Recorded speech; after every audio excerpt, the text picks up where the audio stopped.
You were clearly the top genius, yet a nightmare caused your vitality to plummet, turning you into the school's laughingstock. That is, until you swung the broken bone in your dream and smashed the skeleton's skull in a frenzy. With the crisp crack of shattering bones, the nether blue soul flame instantly went out. You coughed up a mouthful of blood, expecting your vitality to be drained once again, but instead, a sky full of bone ash transformed into starlight, frantically pouring into your chest. Ding! Absorption successful. Vitality surges. Unlocked the peerless martial art, 7-kill skill. A flood of combat memories refreshed across your retinas like a data stream. You jolted awake from your bed in reality. Your withered muscles swelled at a visible pace, and your depleted vitality was instantly replenished. You walked up to the seemingly unbreakable punching bag, clenched your fist, exhaled, and struck it with a thunderous blow. A massive boom echoed as the punching bag burst apart in midair. Amidst the swirling yellow sand, you clenched your fist and smiled. Yang was transported to the Abyss, a high martial arts world where combat reigns supreme. Originally a prodigy, he was killed by a skeleton from his dream world, causing his vitality to plummet and leaving him at the very bottom of his class. Warned by teachers and mocked by classmates, Yang fought for his life, slaying the skeleton from his dream world to gain vitality, memories, and martial arts techniques. From then on, he ascended to the pinnacle of his life. Monsters are strong? Try my 7-kill skill. The iron-feathered golden crown is fast? Check out Dragon Step. The Beast King is fierce? Try my 13 Chaos Spears.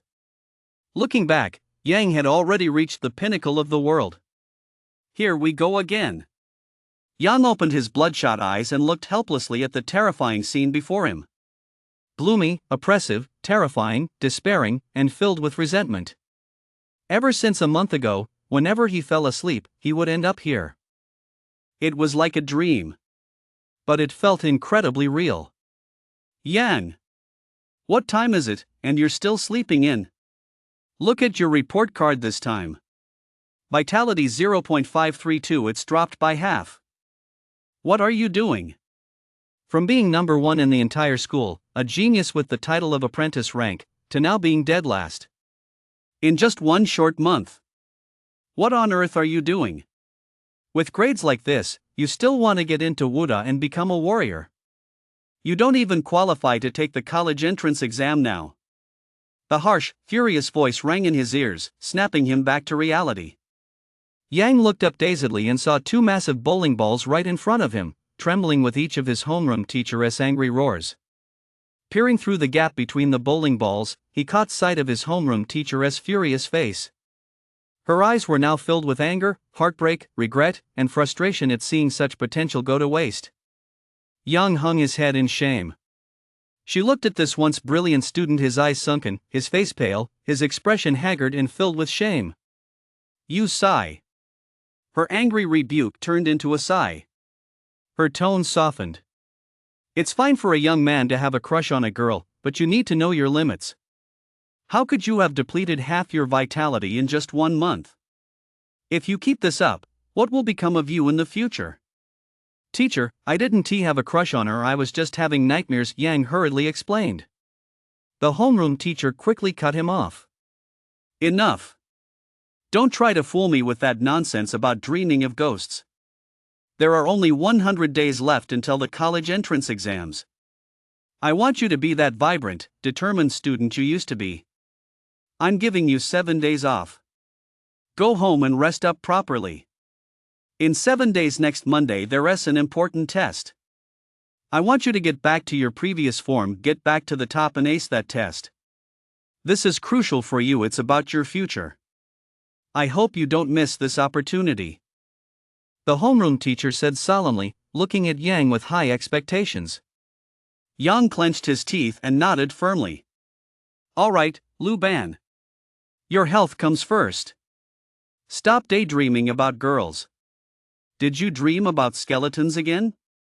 His desk partner Leo asked with concern. Yeah. Yang nodded helplessly. He was at a loss as to how to change his current situation. He'd been dreaming of that eerie, despair-filled world for a month straight. The gloomy sky, the cracked earth, the eerie crows, the world littered with graves and bones, the questioning gaze directed upward at the sky. Everything exuded a sense of the eerie and despair. If it were just plain horror, he wouldn't have lost this much vitality. The reason for such severe vitality loss was that there were murderous skeletons in the dream. Every time he died, he lost a massive amount of vitality. Why don't you go see a doctor? This can't go on. Leo's eyes were filled with concern. He used to be full of vitality, cheerful, and confident. Now, his eyes were sunken, his face was pale, and his eyes were lifeless. I've already seen one. The doctor said it's a hallucination caused by the stress of the upcoming college entrance exams. Yang sighed. He knew full well that it was definitely not something conjured up by stress. It was too real. He could clearly remember every scene in detail. How could it possibly be a hallucination? There was another reason, too: he had no money. So what are we going to do?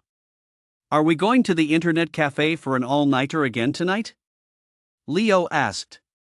Yang looked at his best friend of childhood, shook his head with a wry smile, and said, "No, I'm not going. It's pointless." Previously, to avoid falling back into the nightmare, he forced himself to stay awake every day.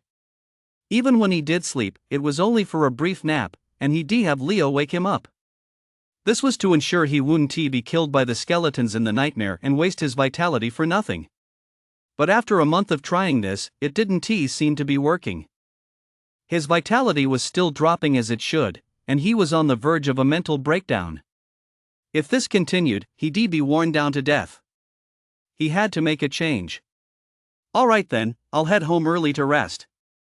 Yang nodded, gazing out the window at the sky. A vast, luminous canopy shrouded the entire city, while giant birds of prey screeched as they swept past the edge of the sky, their massive forms casting vast shadows. This world is not the peaceful Earth. It is a cruel, peril-filled blue star. 300 years ago, this world was no different from Earth. One day, countless spatial rifts which experts call the abyss suddenly appeared in the sky, on land, in the oceans, and deep in the mountains. Endless monsters emerged from the abyss. Conventional thermal weapons instantly became ineffective. Only heavy artillery could pierce their armor and destroy the monsters. From then on, the course of this world's development changed. Optical weapons, mechs, fighter jets, weapons of mass destruction, domesticated native beasts, genetically modified humans, and more were developed to combat the abyss. But as time passed, the abyss seized most of the territory, leading to rising costs, difficulties in training personnel, material shortages, and defects. And other factors. These technologies were gradually consigned to obscurity. Only martial arts, which had never been highly regarded, gradually came to dominate. This all began 200 years ago with the emergence of Hong Feng, the greatest martial artist of his time, after he single-handedly killed a powerful monster using his own formidable strength. Only then did everyone realize that martial arts were humanity's most suitable and ultimate path forward. Thus, the practice of martial arts flourished. The rise of martial arts. Of course, practicing martial arts is no simple matter. Out of the 4,000 or 5,000 students at Third High School, only a handful have reached apprentice rank. The strength of an apprentice rank is comparable to that of a top-tier boxer on Earth. And this is already the limit for ordinary people. To advance to higher levels, in addition to personal effort, one needs large quantities of tonics, high-nutrient foods, and other means to boost vitality, as well as guidance from a master. For an ordinary person, reaching apprentice rank is already something to be proud of. After 16 years of hard work, Yang finally reached the apprentice rank level a month ago. Vitality 1.021. But trouble followed soon after. He began having nightmares. Ring ring. Let us go. Class is over, Leo reminded him. Yan nodded. The two walked toward the school gate. Yang and Leo had grown up together since childhood and lived in the same neighborhood. Whenever he didn't have anything to eat, he'd go to Leo's house for a meal. Their bond was unbreakable. Hey Lance! Leo exclaimed in surprise. Yang looked over. At the school gate, 7 or 8 tall boys, each standing 1.89 meters tall. They were standing at the entrance, scanning the students exiting as if looking for someone. Suddenly, as if sensing something, he looked toward the school grounds and spotted Yang. Instantly, a maniacal grin spread across his face. Ha ha ha ha. Yang! You provided the high martial arts novel by Master Sha too. I, cultivating in another world, have a bit more than 100 million martial arts points. Ha ha ha ha. Lance walked over, laughing loudly. What is going on with our number 3 high school genius? His vitality has dropped to 0.5, the lowest in the entire school. He is not even as good as an elementary school kid, ha ha ha. Lance looked at Yang, the very person who had always kept him in the shadows, and felt an immense sense of satisfaction. Throughout his entire high school career, no, throughout his entire life, if there was one person he hated the most, it was definitely Yang. In the entire third high school, there were only 5 students, 4 boys and 1 girl, whose vitality exceeded 1 and earned the title of apprentice rank. Yang was the strongest in actual combat. Moreover, although Lance's family wasn't among the ultra-wealthy elite, they owned a restaurant, and his father was a well-respected figure. He knew many people and wielded some influence in the South District, which was predominantly populated by commoners. Compared to the families at third high school, all of whom came from commoner backgrounds, his family was already considered top tier. As for Yang, he was just an orphan. As for academics, it's one thing that he is a step ahead of me. After all, academic scores only account for 30% of the college entrance exam. He doesn't really care about that. But when it comes to martial prowess, both of us have earned the title of apprentice rank. Vitality's score is even 0.1 higher than his. But in actual combat, Lance rubbed his teeth. A sudden surge of hatred welled up inside him. But right now, Yang, the top genius at third high, has let himself go watching Japanese porn every day and jerking off at night. He has gone from first to last. Lance laughed loudly, his tone dripping with sarcasm. You've really let me down. I was actually planning to beat you in the practical combat class. But you've let yourself go. TSK, tisk. Students heading home from school caught sight of the school's 2 most prominent figures clashing head-on. Intrigued, they all gathered around. That's a huge bombshell. Yang, the top player, has seen his vitality drop to 0.5 now. He is last in the entire school. All because he has been watching Japanese porn. Wow, where can we find it? Give us the link. This is exciting. The second best player is blocking the former number 1. Looks like a fierce battle is inevitable. Hurry up and come check it out. Guys, who do you think will win? That's a no-brainer. Lance is definitely going to win. His vitality is over 1.2 right now, while Yang's is 0.5. You don't even need to watch to know Lance will win. Exactly. His skill speaks for itself. Soon, the school gate was packed with students in layers upon layers, all buzzing with discussion. Not a single person had faith in Yang, whose vitality had dropped to 0.5. Fuck off. Do you even know that brother Yang is sick? You're just a loser. How dare you act so cocky in front of the whole school? Don't you remember who got beaten like a dog back then? Leo stood with his chin jutted out in front of Yang, his attitude just as defiant. You can pick on me, but don't you dare pick on my brother. Yang is my best friend. He has helped me out countless times before. Now that he is sick, there is no way he can beat Lance. It's time for me to step up. He glared down at Lance, his aura matching his opponent's every bit. You little punk, who do you think you are to talk back? Get the hell out of my way. Lance raised an eyebrow and swung his right fist toward Leo's face. Yang narrowed his eyes slightly, a flash of ruthlessness shooting from his slender eyes. As an orphan, he understood one truth from a young age: to stand your ground, you have to be ruthless. Lance had 1.2 vitality, immense strength, and considerable combat prowess. In a head-on clash, if his vitality hadn't dropped, he would absolutely beaten Lance to a pulp. But now, even with Leo by his side, the two of them weren't a match for Lance, especially since Lance had a whole bunch of henchmen with him.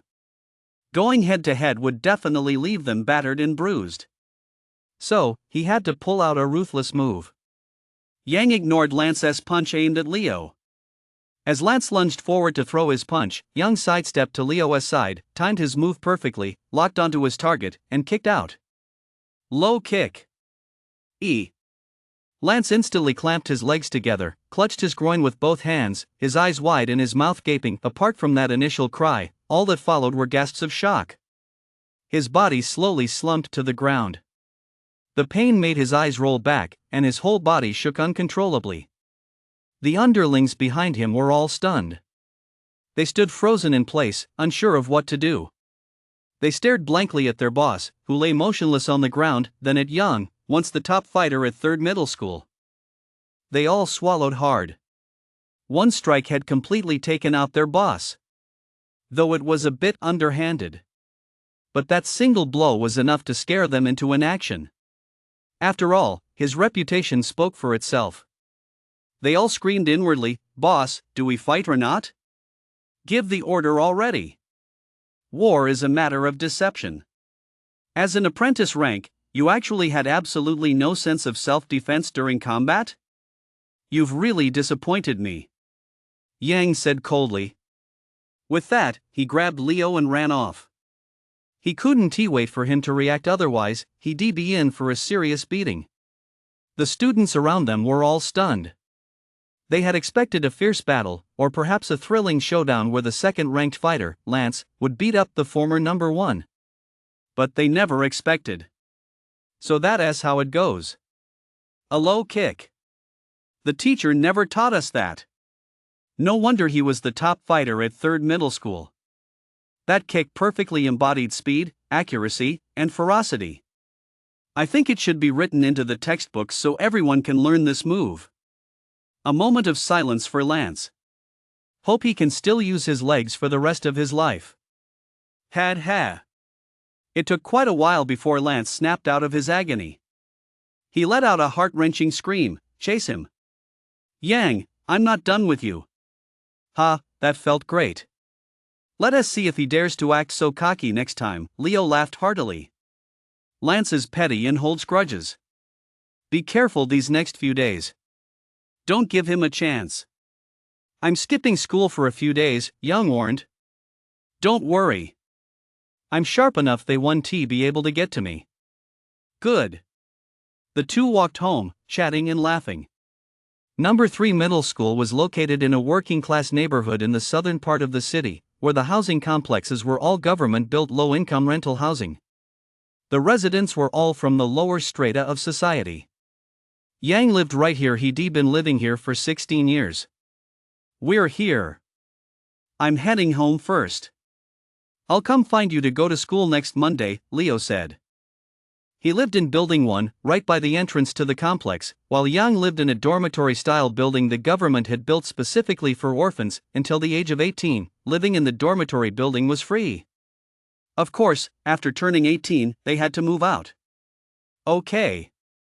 After saying goodbye to Leo, Yang headed toward the dormitory building. Xiaowu, your college entrance exams are coming up soon, aren't they?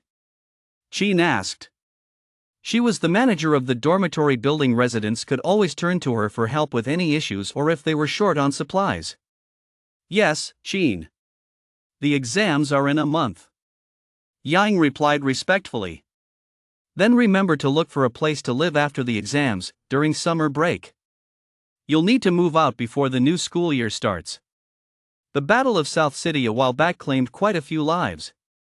Their children have all become orphans and will be moving in here too. Sigh, it's all the monster's fault. Qin sighed. Got it, Qin. Once I'm done with the exams, I'll look for a place and move out, Yang nodded. Moving out at 18 was both a policy and a rule of the dormitory building. Yang would, of course, comply. They exchanged a few more casual remarks. Yang climbed the stairs to the 18th floor. Standing outside his room on the top floor, Yang was panting heavily. My stamina has dropped so much. Ever since he was 10, he'd been able to climb to the 18th floor in one go without even breaking a sweat. Now he'd become this weak. I have to change this. He opened the door. It was just a small, single room of about 10 square meters. Apart from a bed, the room was filled with exercise equipment, dumbbells, barbells, grip strength bars, sandbags, and other fitness gear, as well as a ball launching device for training reaction time. Some of these had been given to him by the older residents of the dormitory building when they moved out. Others were slightly damaged items he'd picked up, and still others were ones he'd bought at great expense. With these tools and years of relentless effort, Yang had risen to apprentice rank. But because of his dreams that had led him into that terrifying world. I have to change. I don't want to live an ordinary life anymore. A fierce glint flashed in Yang's eyes. Run? I can't outrun it. Fight? I can't beat it. Then I'll go all out. I'll fight you to the death. You provided the high martial arts novel by Shadow. I, cultivating in another world, have a bit more than 100 million martial arts skills. After eating a light meal, Yang lay down on his bed. His eyelids soon grew heavy, and he gradually drifted off to sleep. A dim sky, cracked earth, eerie crows, graves scattered everywhere, and the ground littered with bleached bones. Gloom, oppression, terror, despair, resentment. Here it comes. Yang looked at the familiar scene. This time, he felt no fear, no panic. He simply gazed calmly at a grave 5 steps ahead. The grave had no headstone. Withered grass grew wild across it, and scattered bones lay all around. Under his gaze, the soil on the grave began to shift suddenly. Billowing black smoke erupted, followed by a withered skeletal claw that shot out of the earth with a violent jerk. Before Yang could react, a snow-white skeleton materialized out of thin air before his eyes. Eyes blazing with eerie blue flames, it stared intently at Yang. Its mouth moved up and down, as if trying to say something. Yang felt a chill rise from the depths of his heart. The first time he encountered this eerie skeleton, Yang turned and ran, only to have more skeletons emerge from the surrounding graves. Unsurprisingly, he met his end amidst the horde of skeletons. The second time, Yang mustered the courage to fight it, only to discover he was no match for it at all. The skeleton appeared withered and feeble, but in reality, its reactions were lightning fast, its punches devastating, and its techniques varied. In just a few blows, it shattered Yang's skull. Ever since then, Yang dared not sleep unless someone was by his side. He could only sleep lightly, then have Leo wake him up. But the results were far from ideal. His vitality continued to drain, and his strength continued to decline. If this continued, he would inevitably run out of vitality, suffer a mental breakdown, and die. So, a fierce glint flashed in Yang's eyes. I'll fight you to the death. Kill. Yang picked up a bone and charged forward. The bone appeared to be a thigh bone, thicker at one end and thinner at the other, making it the perfect weapon to wield. Ha! The skeleton opened its lower jaw, letting out a silent growl. Then, clenching both fists, it charged toward Yang in long strides. Its speed surpassed even Yang's. The distance between them was only 5 steps to begin with, and as they collided head-on, they crashed into each other almost instantly. The skeleton roared silently, and its right hand suddenly clenched into a fist, striking toward Yang's chest. Yang didn't even try to dodge, because he knew that if he did, the skeleton would instantly change its move, and its left fist would slam hard into his head. So, he went for it. Die! Yang gripped the femur tightly, mustered all his strength, and brought it crashing down. Boom! The skeleton's fist struck Yang's chest. A series of cracking sounds followed as several of his ribs snapped instantly. The immense force sent Yang flying backward. Before he was flung away, the femur slammed heavily into the skeleton's head. Thud! The thigh bone shattered, and at the same moment, cracks appeared in the skeleton's skull.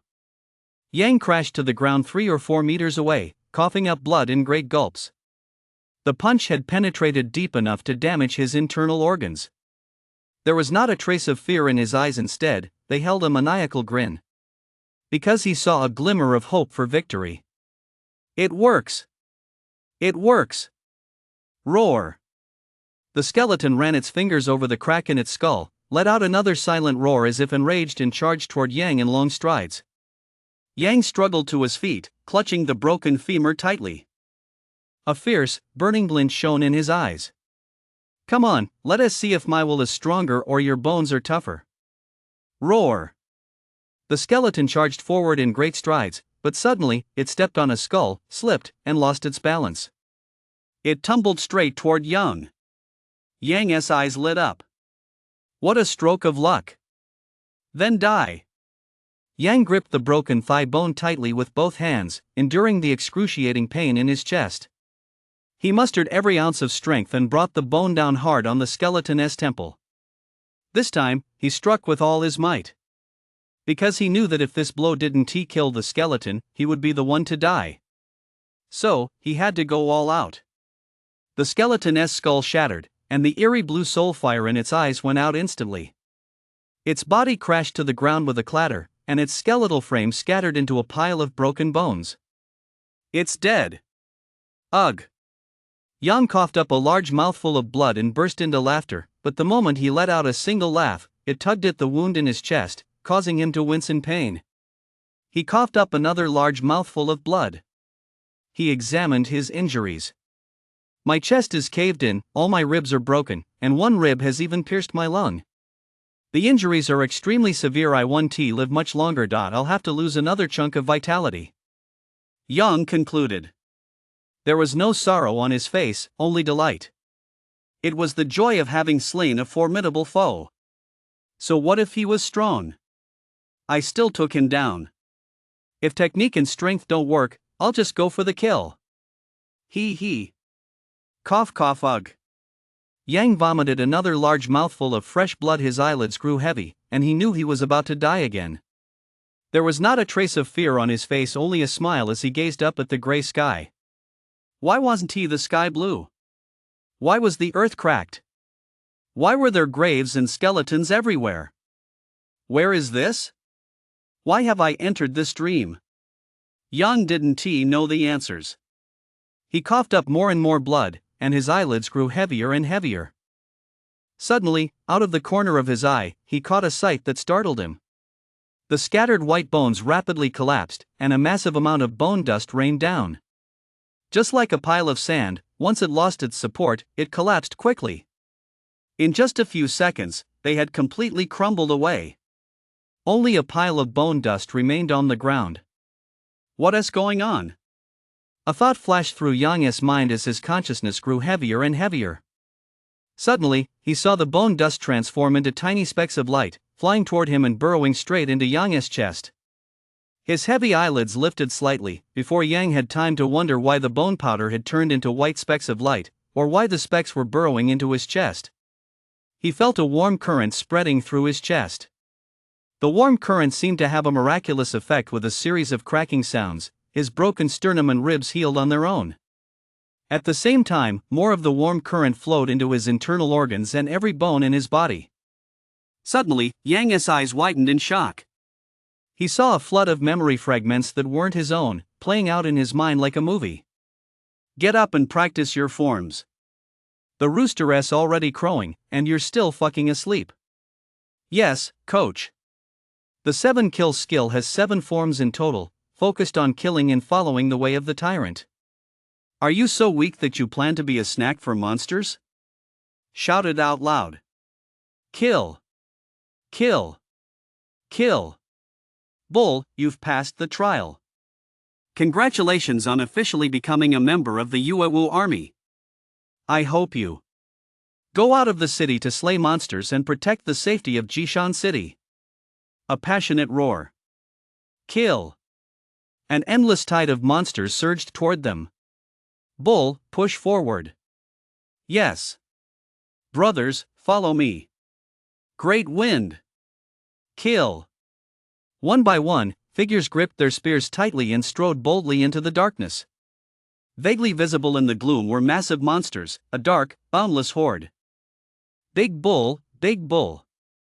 You provided the high martial arts novel in another world, my cultivation by great god sand soil. My martial arts skills are off the charts. Tears trickled down the corners of his eyes. Yang he didn't even realize when it happened was already crying his eyes out. He had witnessed the life of a hero. The protagonist was a boy named Bull. Yes, a boy. Until his dying breath, he remained a boy. From the moment he could remember, he would wake up early every day to begin monotonous martial arts training through the bitter cold of winter and the scorching heat of summer, repeating the same routine day after day, never stopping. At first, he didn't understand the purpose of his training. As he grew older, he realized he wanted to become strong enough to protect the people of Jishan City, as well as his parents and family. So he trained even harder. Day after day. Finally, he joined the Yuewu army and left the city to slay monsters. What followed was one battle after another. There was the fear of losing comrades, the joy of slaying monsters, and the relief of a narrow escape. Every battle was accompanied by blood and death. As his comrades dwindled one by one, the boy did not flinch. He merely grew increasingly silent, cold, and resolute. Until there was no longer any trace of fear or cowardice in his eyes, only a look of murderous intent and the occasional flicker of confusion. Until, in the end, bearing his responsibility, he walked toward death without hesitation. Knowing full well it meant certain death, knowing there would be no outcome, he still pressed on without hesitation. Because he was Bull. He was just a foot soldier, but in Yang's heart, he was undoubtedly a hero. Did they win in the end?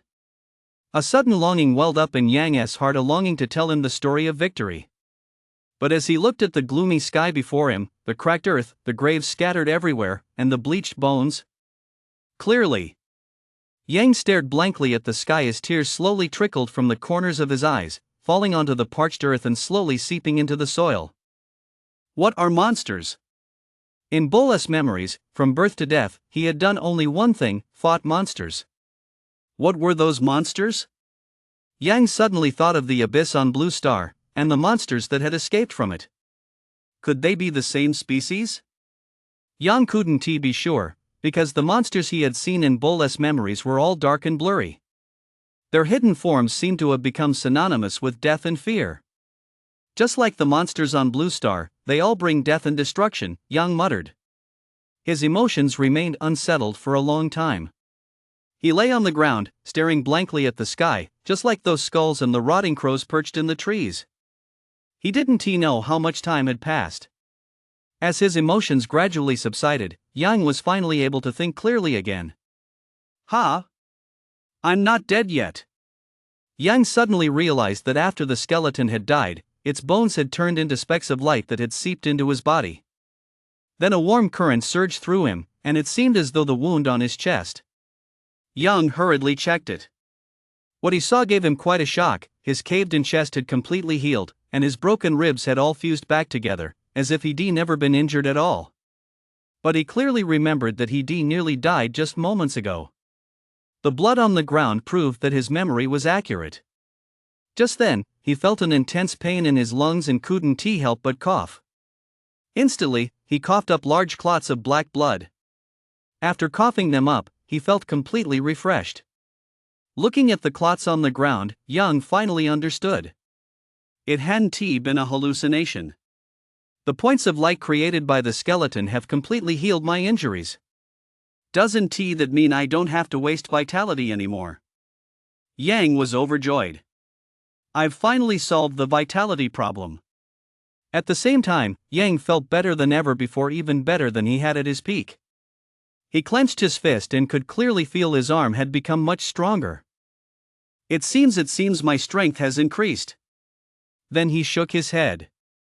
Increased strength meant increased vitality. But this was a dream. How could vitality increase in a dream? Yang shook his head, dismissing this delusion.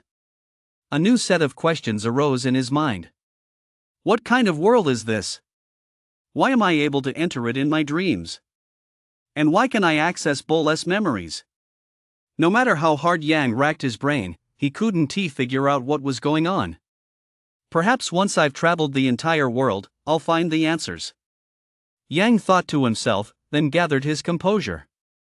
He walked to Bull's grave, cleared away the weeds, and arranged the dried bones to spell out a name: the tomb of Bull, hero of Jishan. After finishing this, he walked toward the several graves behind him. The first time he entered this place, he wandered aimlessly, and it was the skeletons that emerged from these very graves that had torn him to pieces. Though I respect you, I cannot let this grudge go unavenged. You killed me once, now I'll kill you, it's only fair. he stopped 5 steps away from the nearest grave. Sure enough, the earth on that grave began to shift, billowing black smoke rose, and a ghastly white skeletal claw emerged from the soil. Then a skeleton crawled out from within. It was exactly the same scene as when Bull's skeleton had appeared. However, Yang noticed a slight difference. This skeleton's color was slightly duller than Bull's. Although Bull's wasn't snow white, this one was noticeably grayer, almost a shade of gray. Could there actually be differences in a skeleton's strength? Yang thought to himself as he kept moving, striding forward in long strides. The moment the skeleton roared silently and swung its fist, Yang executed a series of quick footwork maneuvers, instantly darting behind it and landing a punch right on its head. Crack! The skeleton's neck snapped, and its head rolled onto the ground. The nether blue soul fire in its eyes went out instantly. The skeleton's frame crumbled to the ground with a clatter. Watching the skeleton rapidly disintegrate, Yang froze. He looked at his fist in disbelief, then at his legs. How did I dodge that quickly? And how did my strength increase so much? Yang recalled the battle just now. The moment the skeleton clenched its fist to strike, a countermeasure instantly formed in his mind. Then, he executed it instinctively. That precise judgment, those chained footwork movements, that cold, ruthless speed, accuracy, and ferocity, I could never have done that before. Could it be because I absorbed Bull's memories? Yang analyzed. The more he thought about it, the more convinced he became that was the case. Without Bull's memories, he definitely wouldn't have been able to act with such clean, crisp precision. That's it. I absorbed his memories and, at the same time, inherited his fighting techniques. Bull, you're the best. Yang exclaimed. Suddenly, he realized something. Wait a minute. I acquired these memories in my dream. Since they're stored in my mind, does that mean I remember them in reality as well? At this thought, Yang's breathing quickened. He now desperately wanted to return to reality to test it out and see if he had truly inherited Bull's memories. Just as the thought crossed his mind, a flash of insight struck him, as if it were a message transmitted to him by this otherworldly space. I already have the ability to exit at any time. I can leave with just a thought and return to the real world. I'll just have to come back in and go to sleep again. Yang's eyes gradually brightened. Provided by the great author San and Soil, high martial arts, cultivation in another world, I have a bit more than 100 million martial arts skills. Knowing he could leave the dream space at any time, Yang wasn't in a hurry to exit immediately. He'd better gather some more memories first. Just then, the skeleton from earlier transformed into a speck of light and re-entered Yang's chest. Transforming into a warm current that flowed back into his body, he clearly felt his strength increase significantly once more. He had already far surpassed his peak self. However, the increase wasn't as dramatic as Bull's had been earlier. If only this could carry over into reality, Yang mused. But he knew that was impossible. Being able to bring back memories from his dreams was already quite an achievement. If his vitality were to grow even stronger, that would be downright absurd. It would be completely overpowered. Yang also absorbed the memory fragments. The owner of this skeleton was Zheng Tigan. His overall memories were similar to Bull's. Both had been trained from a young age, joined the Yuewu army as adults, and ultimately died in battle against monsters. However, he had died on the battlefield during his very first battle. 7-kill skill. Jishan City. Yuewu army. Monster. These were the words Yang saw mentioned most frequently in the memories of both men. As for Jishan City, the Yuewu army, and the like, Yang wasn't particularly interested. The only thing that piqued his curiosity was the 7-kill skill. 7-kill skill? Yang sorted through the memories in his mind. Suddenly, a dignified figure appeared. Through the memories of Bull and Zheng Tigan, Yang knew this was Instructor Nan. He was seen speaking solemnly. The 7-kill skill consists of 7 forms. It focuses on killing, follows a domineering style, boosts courage, and strengthens the physique. This fist technique is a top-tier foundational art specially developed by the 7 Absolute sect to combat monsters. It can unlock one's physical potential and enhance strength at the fastest possible rate. However, this fist technique is too domineering and requires the consumption of blood-nourishing soup to replenish energy expenditure. Otherwise, it can easily lead to physical depletion, resulting in a state of internal weakness and external strength. This makes the body prone to collapse. Now I will demonstrate the form. Coach Nan proceeded to demonstrate each move rapidly, one after another. Yang felt as if he were right there in person, clearly seeing every move and etching them firmly into his mind. He remembered each move distinctly. Following the memory in his mind, Yang performed the moves one by one. In an instant, he felt a warmth spread throughout his body. Every cell rejoiced as if bathed in sweet rain. At the same time, a large amount of white mist rose from within him. After completing the sequence, Yang felt better than ever before. His whole body felt refreshed, every cell inside him seemed sated, becoming incredibly energized. This feeling is just like when my vitality broke through the 1 mark. Could it be that just by performing the 7-kill skill once, my vitality has increased again? Yang clenched his fist in excitement. If I could do it in my dream, I can definitely do it in reality too. Now that I've mastered a fist technique that boosts vitality, I'll definitely be able to quickly make up for the lost vitality and catch up on lost time, Yang thought. He looked around at the rows of graves. These were all treasures. If I can gain more memories of the 7-kill skill, won't my fist technique become even more proficient? Even more powerful? Definitely. Yang walked excitedly toward the next grave. Black mist billowed out, and in the blink of an eye, a grayish-white skeleton emerged from it. This skeleton was similar to the one Zhang Tigan had transformed into. Just as the skeleton clenched its fist and swung at Yang recognized it instantly. It was the opening move of the 7-kill skill, exactly the same as the one bull, Zhang Tigan, had used earlier. Let us see whose fists are stronger, mine or yours. Kill! Yang roared and swung his fist back at the skeleton. Yang's fist technique was identical to the skeleton's. Both were using the 7-kill skill. Boom! A bony fist and a flesh and blood fist collided at high speed. With a crisp snap, the bony fist snapped off at the wrist. The skeleton seemed unfazed. It let out a silent roar, stomped heavily on the ground, and swung its left fist toward Yang once more. It was a fighting style that showed utter disregard for death, a life or death battle. Bring it on! At that moment, Yang felt a twinge of respect. Respect for the skeleton, which, even in death, still remembered the spirit of the 7-kill skill.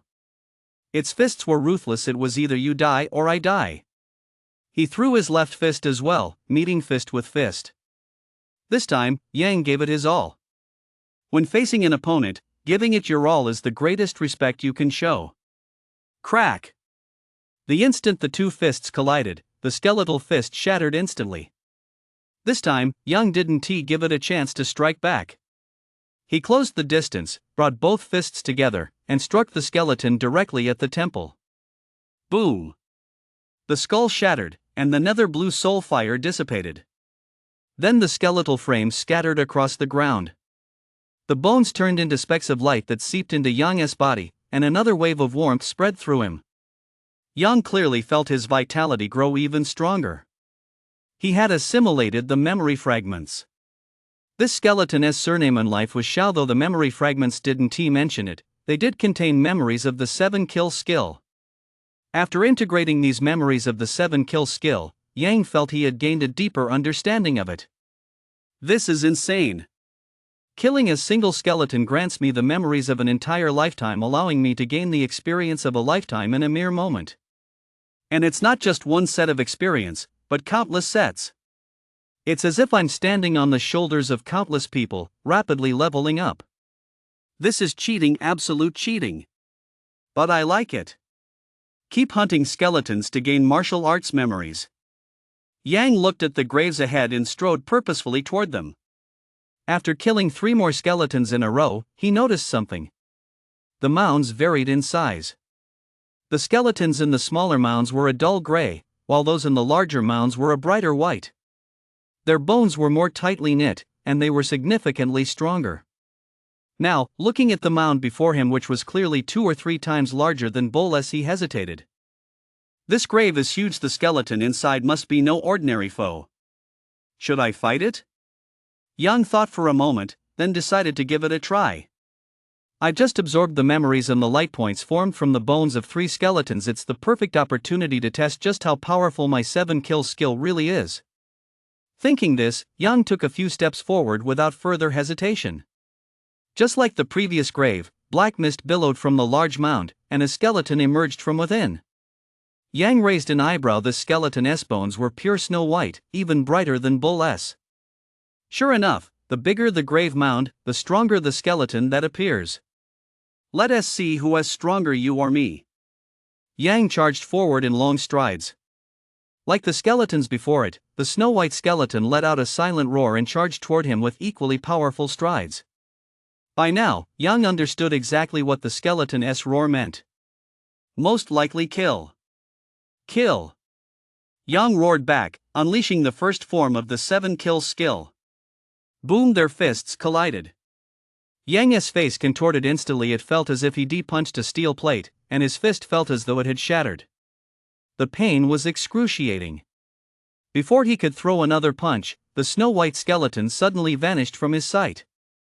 At the same time, he felt a rush of wind at the back of his head, and a chill crept up from the depths of his heart. What kind of footwork is that? Yang was horrified. Without a moment to spare, he made up his mind. Withdraw. His body vanished in an instant. You've provided the high martial arts novel by Master Sha Tu, cultivating in another world, where martial arts skills are off the charts. Ouch, that hurts. In a bedroom of a block of flats, Yang, lying on the bed, sat up abruptly. He shook his hand, gasping in pain. The knuckles of his fist swelled at a visible speed, turning red and puffy in an instant. That snow-white skeleton is way too strong. He injured me with just one punch. And what kind of footwork was he using? How did he suddenly vanish right in front of me and reappear behind me? My eyes couldn't keep up at all. Yang was thinking this over when he suddenly realized something was wrong. Wait, I'm back in the real world now. Why is my fist still red and swollen? Could it be? Yang jumped up and punched the punching bag hanging from the ceiling. Boom! The punching bag burst open, and sand poured out in a rush. Yang was stunned, speechless, staring in disbelief at his fist. This. I just shattered a beginner warrior training punching bag with a single left-handed punch. That's a sandbag even intermediate warrior apprentices can't burst easily. And I just burst it with a single punch. Could it be that I've fully inherited everything from my dream? Not just the memories, but also a body that's grown stronger. Yang said in disbelief. He clenched his fist, sensing his body abundant stamina, immense strength, and a steady, enduring aura. Looking at his arms, his torso, his entire body was bulging with muscle. Every muscle definition was clearly visible. Glancing at the mirror, Yang noticed that the dark circles under his eyes, the sunken eye sockets, and the pale complexion were gone. In their place were rosy cheeks, a determined gaze, and a chiseled face. I'm healed. Ha ha ha ha. I'm healed, I'm completely healed, Yang laughed joyfully. The nightmare that had plagued him for a month was cured, and his body had instantly recovered. How could anyone not be happy about that? Not only can I perfectly inherit the memories from my dreams, but I can even fully inherit this enhanced physique. And all this was gained simply by slaying skeletons. Phew. Yang was breathing heavily. Doesn't that mean I can get stronger really fast? In the dream, all he had to do was kill skeletons to gain all their memories. Their bones would turn into specks of light that seeped into his body, boosting his vitality and strengthening his physique. That way, he'd gain a lifetime's worth of martial arts experience while also becoming physically stronger. Doesn't that mean I can get stronger with ease? Could I become a warrior in a short time? Yang thought, his eyes sparkling. Wait, that's not quite right. There are very strong skeletons in the dream world.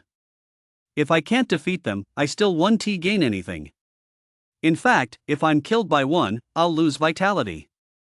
I'll revert to where I was a month ago with vitality plummeting and my body depleted. So, I'll use what I've learned in my dreams to figure out how to learn more in reality and boost my strength.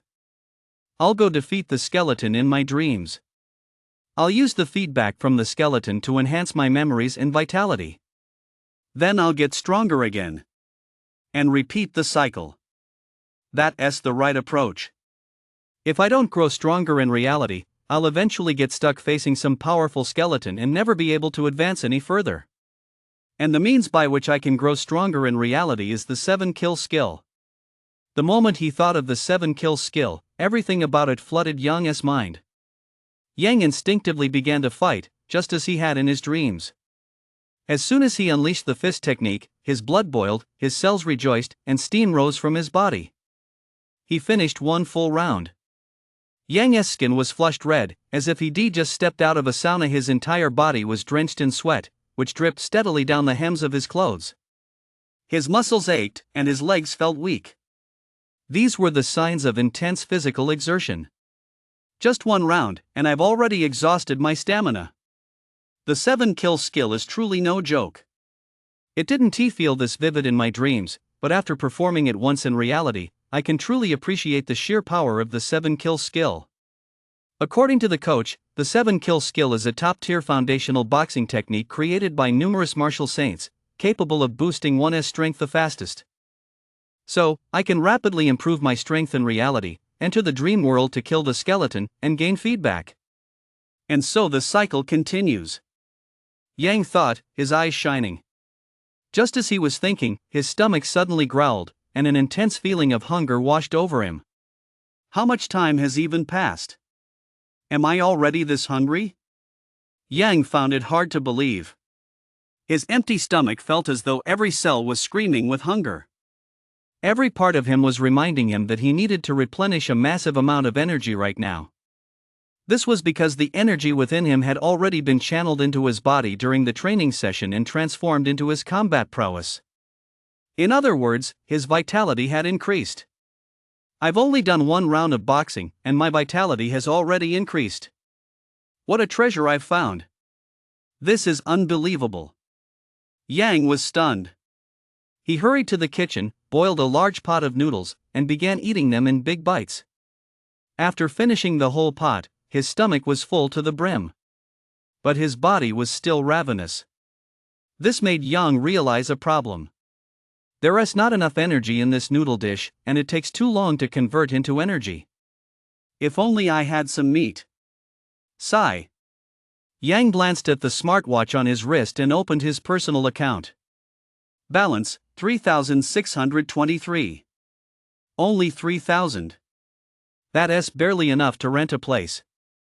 It's going to be tough to eat meat and improve my quality of life. This money came from government subsidies and school rewards he de-scrimped and saved, and this was all that was left. Even ordinary meat costs dozens of yuan per gene. Meat from monsters with specific ranks is even more expensive. He heard the cheapest starts at 3,000 yuan per gene. With his own money, he could only afford one meal of meat. I've got to find a way to make money. To buy meat. Otherwise, as my vitality increases but my nutrition can't keep up, my body will break down sooner or later. Just then, the instructor's words suddenly echoed in his mind. This fist technique is too aggressive. You need to drink blood-nourishing soup to replenish what has been depleted. Otherwise, it's easy to deplete your body's reserves, leading to a state of internal weakness and external strength. Your body will break down easily. Blood-nourishing soup. I have no idea what that is. Yang had killed several skeletons, but none of them had the recipe for blood-nourishing soup. In Bull and the others' memories, they simply drank blood-nourishing soup at set times. No one had ever told them what the recipe was, so they didn't know either. I wonder if that skeleton with the agile footwork knows the recipe for blood-nourishing soup. Whether it knows it or not, the first step is to kill it. Right now, I'm no match for it. So, I'd better earn some money to buy meat first. But I'm just a high school student. I have absolutely no way to make money. In his previous life, he could have taken on odd jobs, sold things, or played video games to earn money. That's not possible on Blue Star. The regulations here are very strict. No one dares to do business with students before they've earned their high school diploma, and anyone caught doing so faces a massive fine. Even if someone were daring enough to do it, the money couldn't be deposited into your personal account.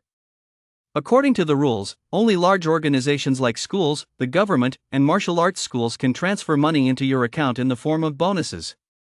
Otherwise, only immediate family members are allowed to send money. No other funds can be deposited. Over the years, Yang has received quite a few scholarships. I heard that students at martial arts schools get rewards as soon as they reach apprentice rank. Why not join a martial arts school?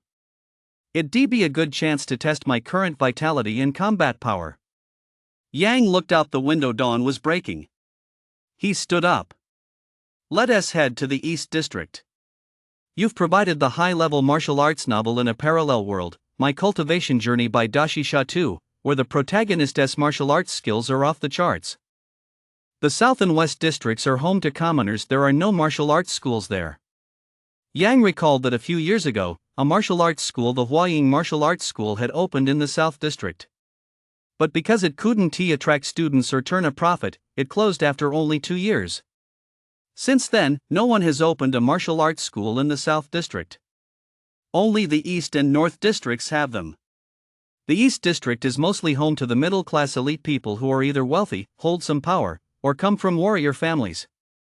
Second High School is located in the East District. There are a large number of martial arts schools there, most of which are run by warriors and masters. There are also some massive, nationwide chain schools.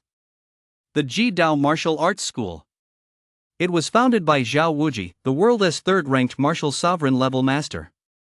It is the largest martial arts school in the north and the second largest in the country. Almost every city at the county level or above has a branch of the Extreme Way Martial Arts School.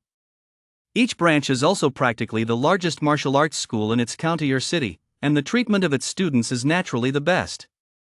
Extreme Way Martial Arts School, Luan Branch. Yang looked at the massive sign, with its sweeping, vigorous calligraphy, and couldn't help but marvel. He had arrived a bit early. The main gate wasn't open yet. So he walked to the front of the training building and peered inside through the railing. The Luan branch covered a vast area, featuring a training building 2 or 3 dozen stories tall and a large villa complex rumored to be home to the academies warriors. Inside was also a massive training arena. The arena was filled with all kinds of training equipment. A shuttlecock launcher to train reaction time. A robotic dog to build endurance. The plum blossom formation to hone agility. Yang watched with envy. This top-tier training equipment could significantly boost one's abilities. If only I could replace all my training equipment with this. Yang also noticed a ring in the center of the training ground. It was used for sparring matches among students. Sparring there helped improve real combat skills. It was still just beginning to get light out, yet Yang could already see people jogging on the track to warm up, fair-skinned, beautiful, and long-legged. The world is never short of hard-working people. Song Qin yawned and began her day's training. Suddenly, she felt a burning gaze on her, and her brows furrowed instantly. She hated it when people peered at her. Looking in the direction of the gaze, she saw a plain-dressed teenager, about her own age. What kind of poor kid is this? She muttered to herself. Just as she was about to scold him, she heard the admiring remark, "There is never a shortage of hard-working people in this world." The words of scorn instantly vanished from her mind. She shook her head and decided to ignore him. A kid from such a humble background would never set foot in the training grounds in his lifetime. He'd certainly never cross paths with her. Her own father was a full-fledged warrior at the Ji-Dao Martial Arts Academy, and even then, it had taken a fortune and pulling countless strings just to get her into the academy as a full member. That way, even if she failed the college entrance exam, she could still use the academy's promotion track to become a warrior. With that penniless look on his face, he probably couldn't get in even if he sold his house. They were from 2 different worlds. There would be absolutely no connection between them. Song Qin couldn't be bothered to let it get to her. What a waste of a handsome face. She muttered to herself, then suddenly remembered, today's my first official day at the dojo, I have to take the vitality and combat ability tests. I'd better finish warming up quickly before heading over. Taking the vitality test after warming up yields a score about 0.1 higher than if you take it without warming up. This was a little tip her father had shared with her. She immediately picked up the pace and continued her warm-up. The first person to start running seemed to set the tone. After that, more and more people emerged from the villa complex, some older, some young people like him. Once they finished warming up, they headed to the various training equipment to begin their workouts. Some trained alone, some in small groups, and others wearing the martial arts school's uniform were offering guidance, pointing out mistakes during their training. Yang's eyes were filled with envy. As an apprentice rank, I should be able to join them, right? Yang was thinking this when he heard the sound of the roll-up door opening. He hurried over. The martial arts school's main gate was already open. A staff member with a stunning figure and a sweet face was holding a promotional stand and placing it by the door. Yang instinctively looked over. Do you want to become a warrior who is admired by all? Do you want to venture into the wilderness to slay monsters, earn untold riches, and be admired and respected by countless people? Welcome to the Extreme Way Martial Arts Academy. Those who reach apprentice rank between ages 10-13, intermediate warrior apprentice between ages 13-15, and advanced warrior apprentice at age 16 will automatically become our premium members. We'll also provide you with everything you need for your martial arts training, free of charge, including a private master coach, top-tier and diverse training equipment, nutritional supplements, combat gear, weapons. Wow, geniuses really do have it good, Yang marveled. Advancing to junior at ages 10-13, intermediate at 13-15, and advanced at 16, these are the benchmarks for a genius. And geniuses, whether at the Martial Arts Academy or elsewhere in school, are trained for free.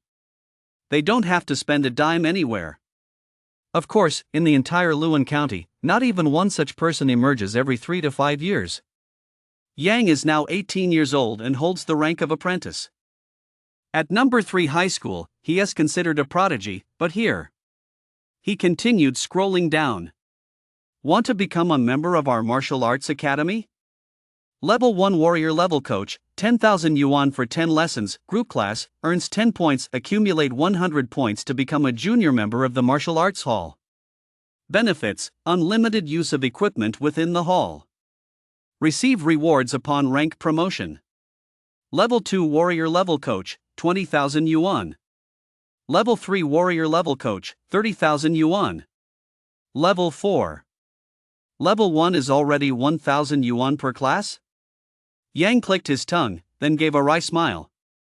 That's because you only receive the dojo's rewards after becoming a member. And to become a member, you first have to spend 10,010. His plan to use the dojo's rewards to make money had completely fallen through. 100,000 yuan. That's what it takes just to become a basic member. I can barely afford basic daily meals, no meat, no supplements, let alone ask a warrior for guidance to boost my combat power. These are luxuries only the wealthy can enjoy. Yang gave a wry smile at that moment. He keenly realized the stark disparities in this world. Money is a wonderful thing.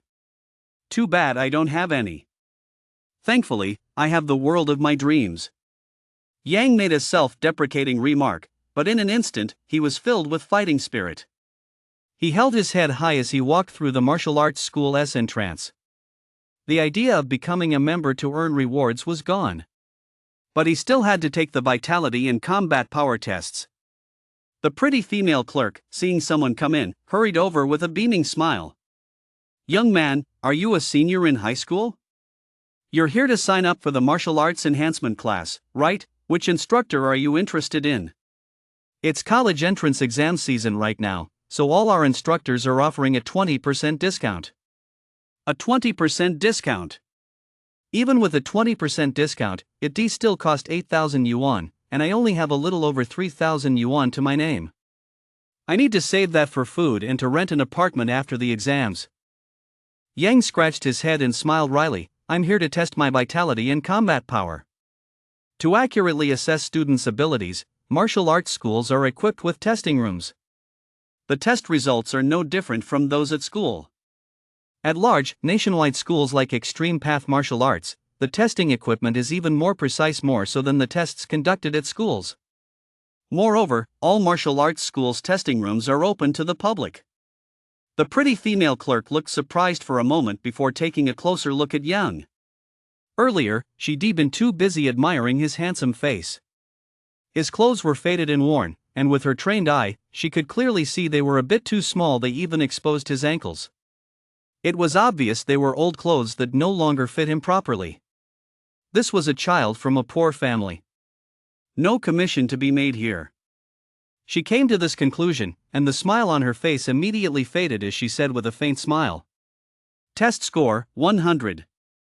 Students get a 20% discount on testing. Total, 80. Okay.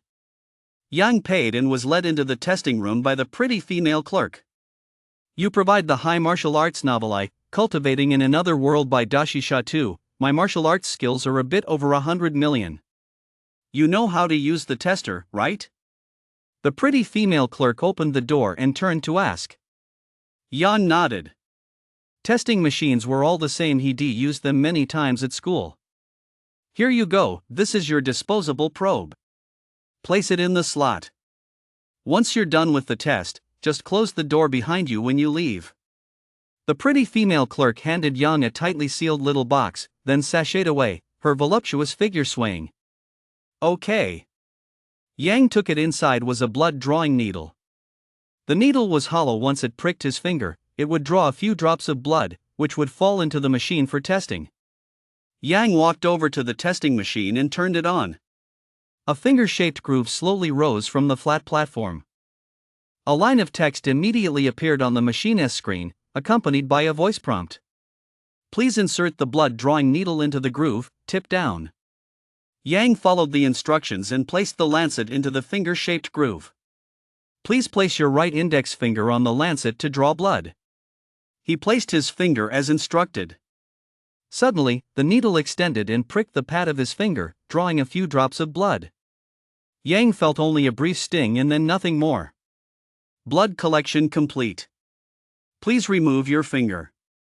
Yang did as instructed and saw the slot lower. Processing. He waited a moment. Processing complete. Your vitality is 1.5379. 1.5379. Apprentice rank. Yang's breathing quickened, his eyes sparkling. Vitality levels 1-3 correspond to apprentice rank. He was now at 1.5379, more than half the standard one. Although he'd expected his vitality to increase, he hadn't imagined it would rise by so much. During yesterday's test, his vitality had been only 0.532, now it was 1.5379. It had actually increased by a full 1 point of vitality.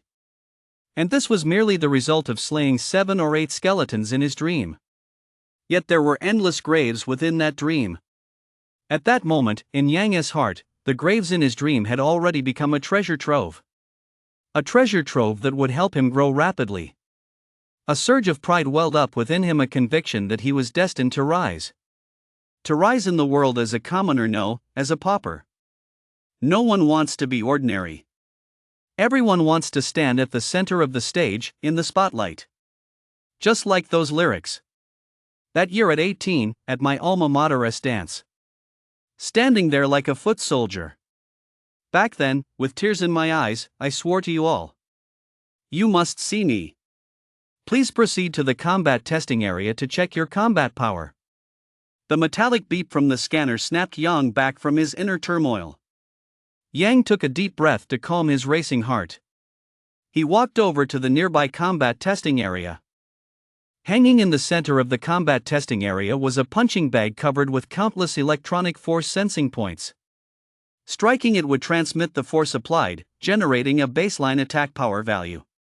Of course, this couldn't be taken as a direct measure of combat strength. Hundreds of cameras and thermal imaging devices were mounted around the combat testing area. When a test subject launched an attack, the system would clearly record the action from every angle in a 360-degree view, capturing techniques, attack speed, muscle explosiveness, the direction of physical force, the stability of footwork, and more. Dozens of evaluation criteria were employed. After a series of complex calculations, the test subject's combat effectiveness, referred to simply as a combat power, was determined. All equipment is functioning normally. Please begin your test. During the test, unleash your strongest attack. My 7-kill skill combines the lifetime experience of 7 or 8 people.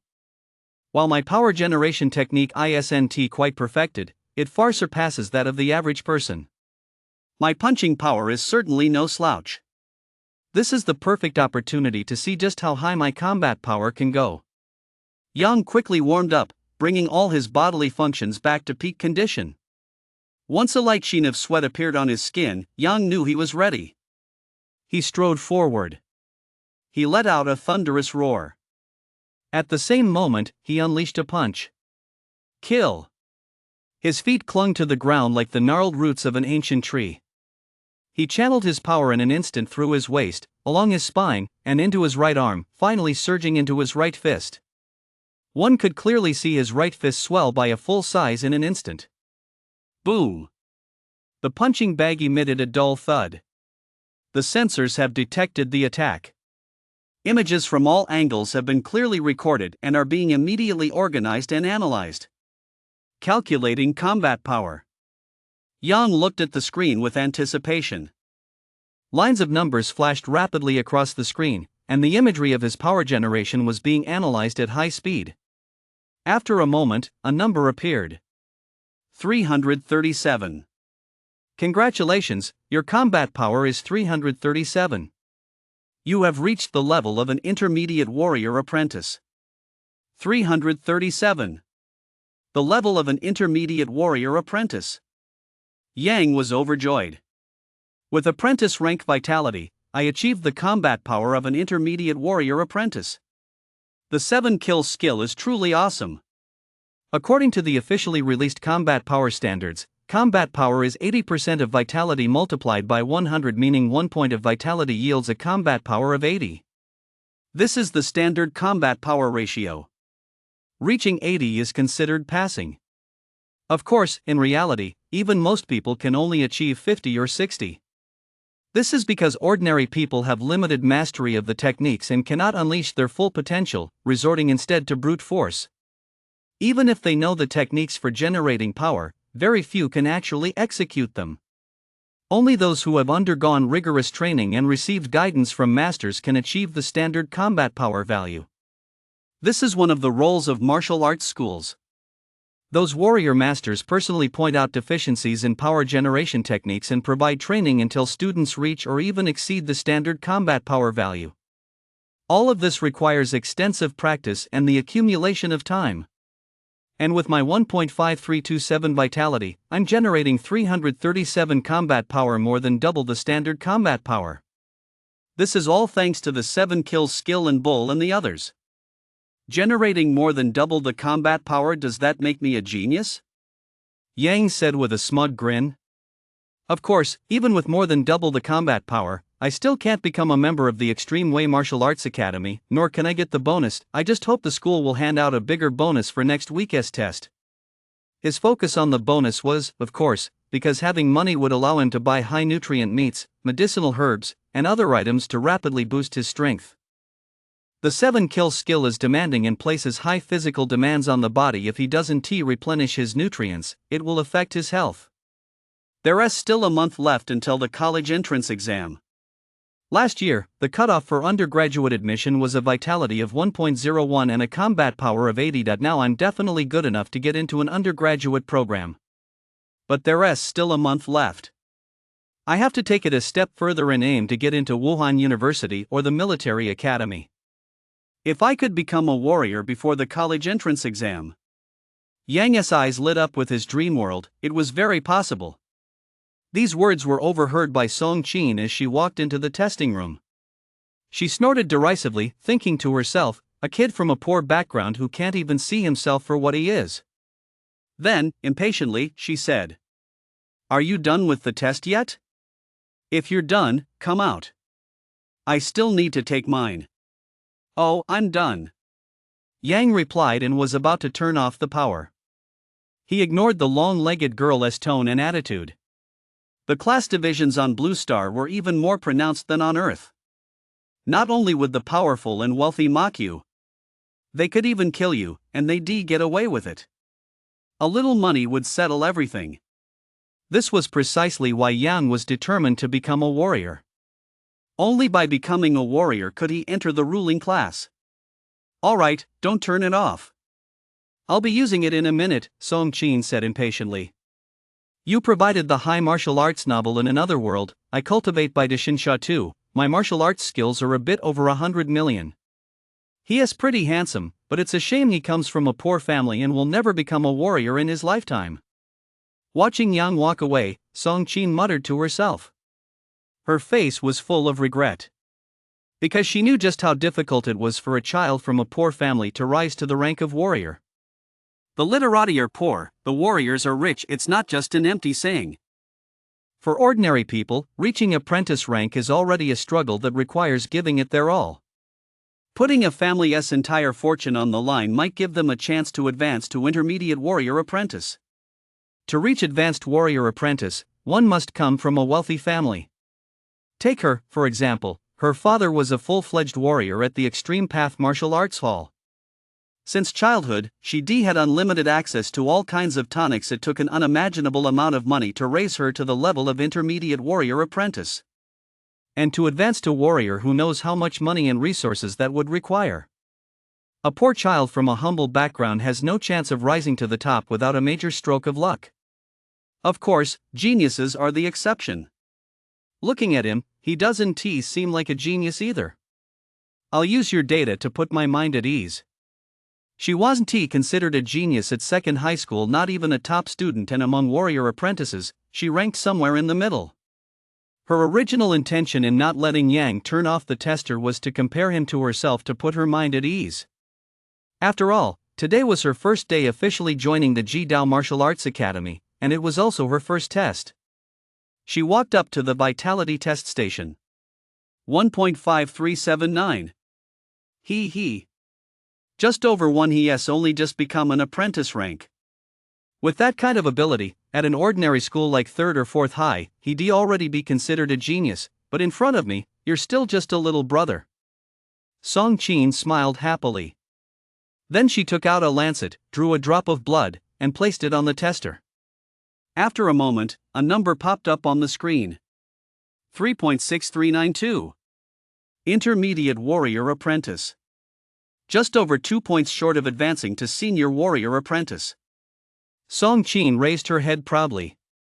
With the help of the Extreme Way Martial Arts Academy in this final month, if I work a little harder, I'm sure I can advance to Advanced Warrior Apprentice. Then I'll get into a top-tier university. The image of that handsome boy flashed through Song Qin's mind. He looked to be about her age. But he only has a little over 1 point in vitality, while I have nearly 4. That's a fourfold difference. He'll probably only be able to attend an ordinary university. He might not even get in. A sense of boundless superiority welled up inside Song Qin. I really am quite outstanding. With a touch of vanity, she walked over to the combat power testing area. Congratulations, your combat power is 337, reaching the level of an intermediate warrior apprentice. 337. What the hell? Song Qin blurted out loud, her voice turning shrill and piercing. How can his combat power be so high? Song Qin's eyes widened in disbelief as she shouted. What is going on? A striking figure hurried in. It was Song Qin's instructor, Zhang Rongrong, a full-fledged level 1 warrior at the Jidao Martial Arts Academy. 337. Zhang Rongrong's eyes lit up, and she said delightedly, not bad, Xiao Qin. You actually managed to achieve a combat power of 337. And your dad said your burst power was weak. Weak? What are you talking about? Isn't this really strong? Your records show your vitality is 3.5.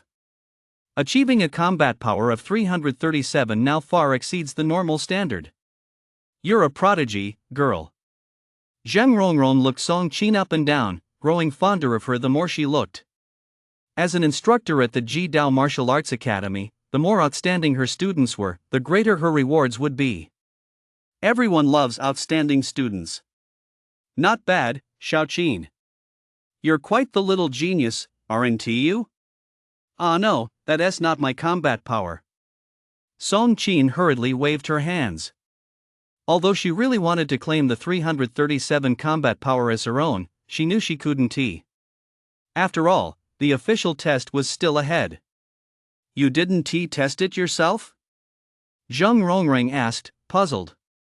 Song Qin took a deep breath to calm herself down and said, Teacher Zhang, if someone's vitality is only 1.5 but their combat power is over 300, is that normal? Impossible. Zheng Rongrang waved her hand dismissively, indicating it was absolutely impossible.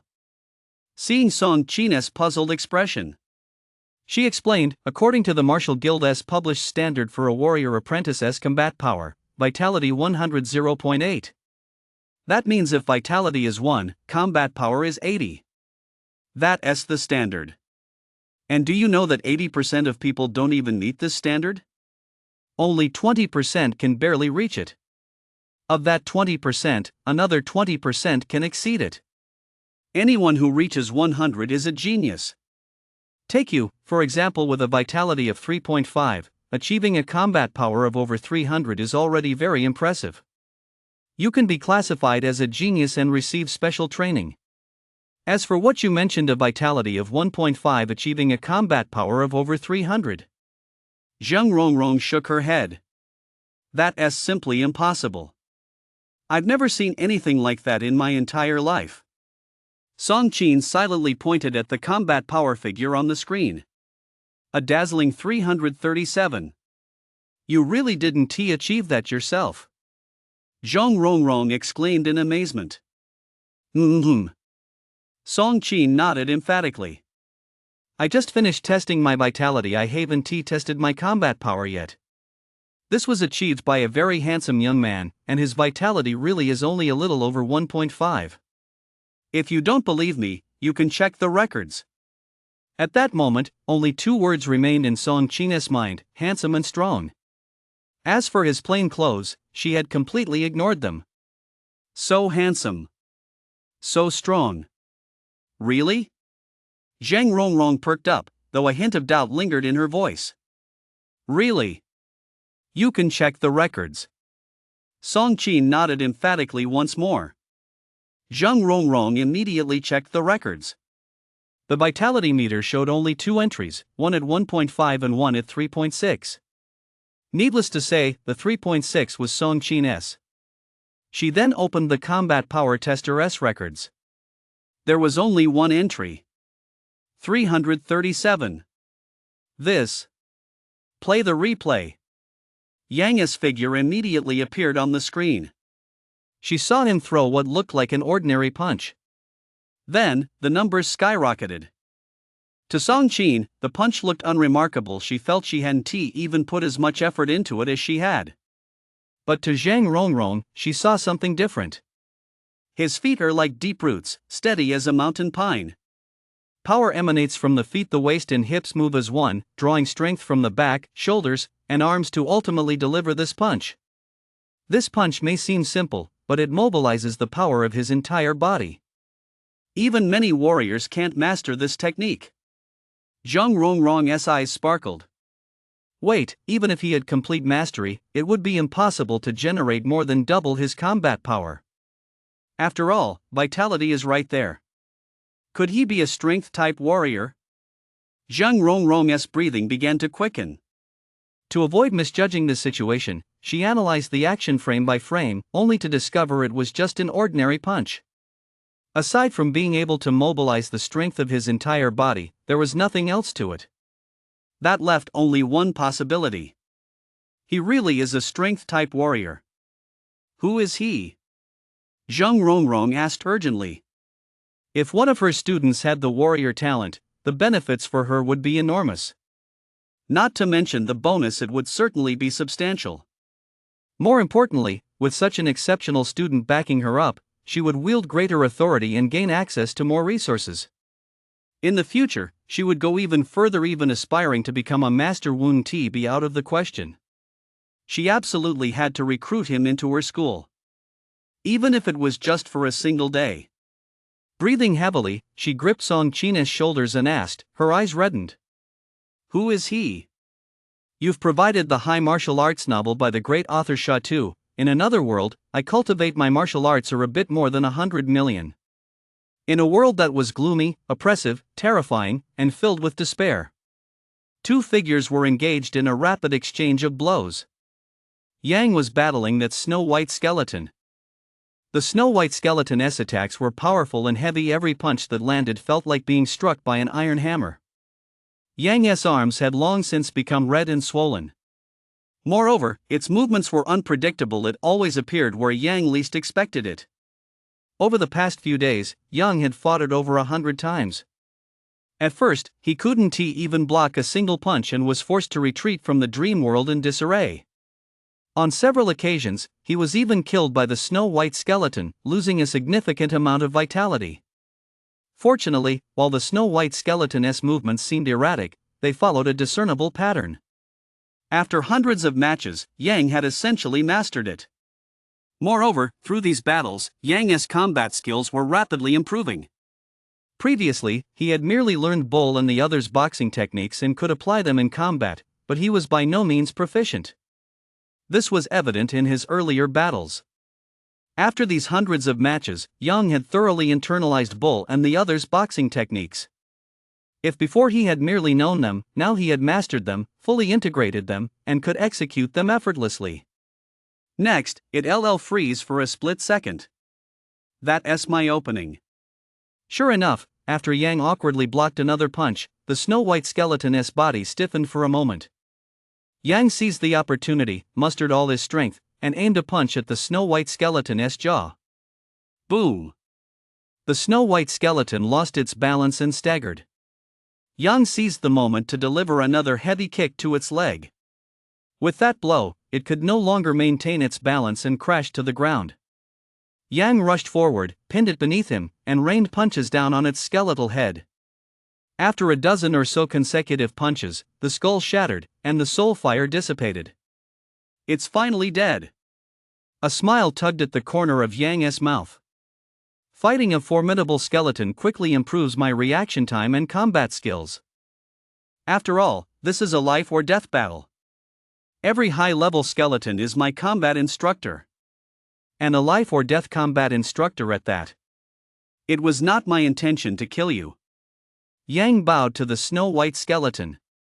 The snow-white skeleton rapidly crumbled into dust, then transformed into specks of light that drilled into Yang's chest. A wave of heat spread rapidly throughout his body. Yang could clearly feel himself grow much stronger. He looked at his fist and his well-defined muscles, a gleam of determination flashing in his eyes. At the same time, the snow-white skeleton's memories flashed rapidly through his mind. Zhonglong. 7-kill skill. Junior accountant. 7-star step. 7 absolute sect. Jishan City. Blood-nourishing soup. Like Bull, he had trained since childhood. As an adult, he joined the Yuewu army as a private, enduring countless life and death trials. Batch after batch of his teammates had died. He gradually worked his way up to become a junior accountant. He commanded a squad of 20 men. His rank was higher than Bull's, and he knew far more than Bull did. For example, the 7-star step and the blood-nourishing soup. Yang recalled the information about the 7-star step in his mind. The 7-star step is one of the 7 supreme arts of the 7 absolute sect. It involves stepping in the pattern of the 7 stars, with highly variable footwork. It allows for rapid turning and maneuvering within a small area to evade enemy attacks and strike the enemy by surprise. It is also Bu'er's ultimate life-saving technique. Now I will explain the 7-star step in detail. The incantation goes, chaotic chi fills my form, returning to earth and rotating through the 6 jia, treading the gong and the do, aligning with the 9 spirits. The heavenly gods aid me as I slip away. Coach Nan began demonstrating the steps one by one. Yang followed along. At first, his footing was unsteady and erratic. He couldn't quite find the right positions. Gradually, however, Yang's steps grew steadier, and his speed increased. His entire body moved like a ghost, shifting rapidly. By the time he had leaped, turned, and maneuvered, he had already left his original position far behind. The rapidly shifting scene before him made Yang's eyes sparkle. Treading the 7 stars, the footwork is ever changing. One moment you're right in front of me, the next you're to my left, behind me, or to my right. In the blink of an eye, you're back in front of me. It's impossible to guard against. Next time I face Lance, I need to use a low kick. I'll try the 7 stars step. Yang could already picture Lance reeling in confusion, roaring in frustration. And what if I combine it with the 7 kill skill? No sooner had this thought crossed Yang's mind than a vivid image and insight of Zhang Long using the 7 star step in conjunction with the 7 kill skill appeared in his mind. The 7 kill skill is heavy, and the 7 star step is versatile. Combined, the resulting 7 kill skill is fast, heavy, and unpredictable. It's impossible to guard against. It allows you to easily strike the enemy's weak points and finish them off with a single punch. However, there is one weakness. After completing one cycle of the 7 star step and transitioning to the next, there is a momentary stiffness in the body as you adjust your breath. Yang recalled the momentary stiffness that occurred when the snow-white skeleton, Zhang Long, attacked him. He had also seized victory by exploiting that brief moment of stiffness. So, when fighting someone, don't drag it out. If you can knock them down with a single punch, do it. Yang thought to himself. After organizing his memories of the 7 star step, he turned his attention to the blood-nourishing decoction. The 7 kill skill can rapidly push one's potential to the limit. It's incredibly overwhelming and requires the blood-nourishing decoction to replenish the energy expended. Otherwise, it will deplete the body. Now I have the memory of the blood-nourishing decoction.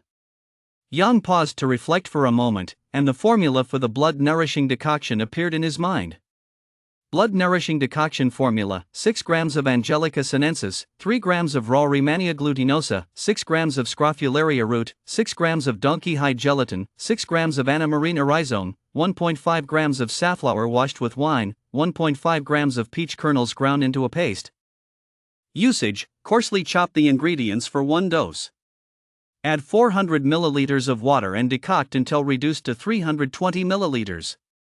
Add 20 milliliters of raw white honey and mix well before drinking. All medicinal herbs. I wonder if they're expensive. Yang checked his balance, 1,135.5. I've only got a little over 1,000 left.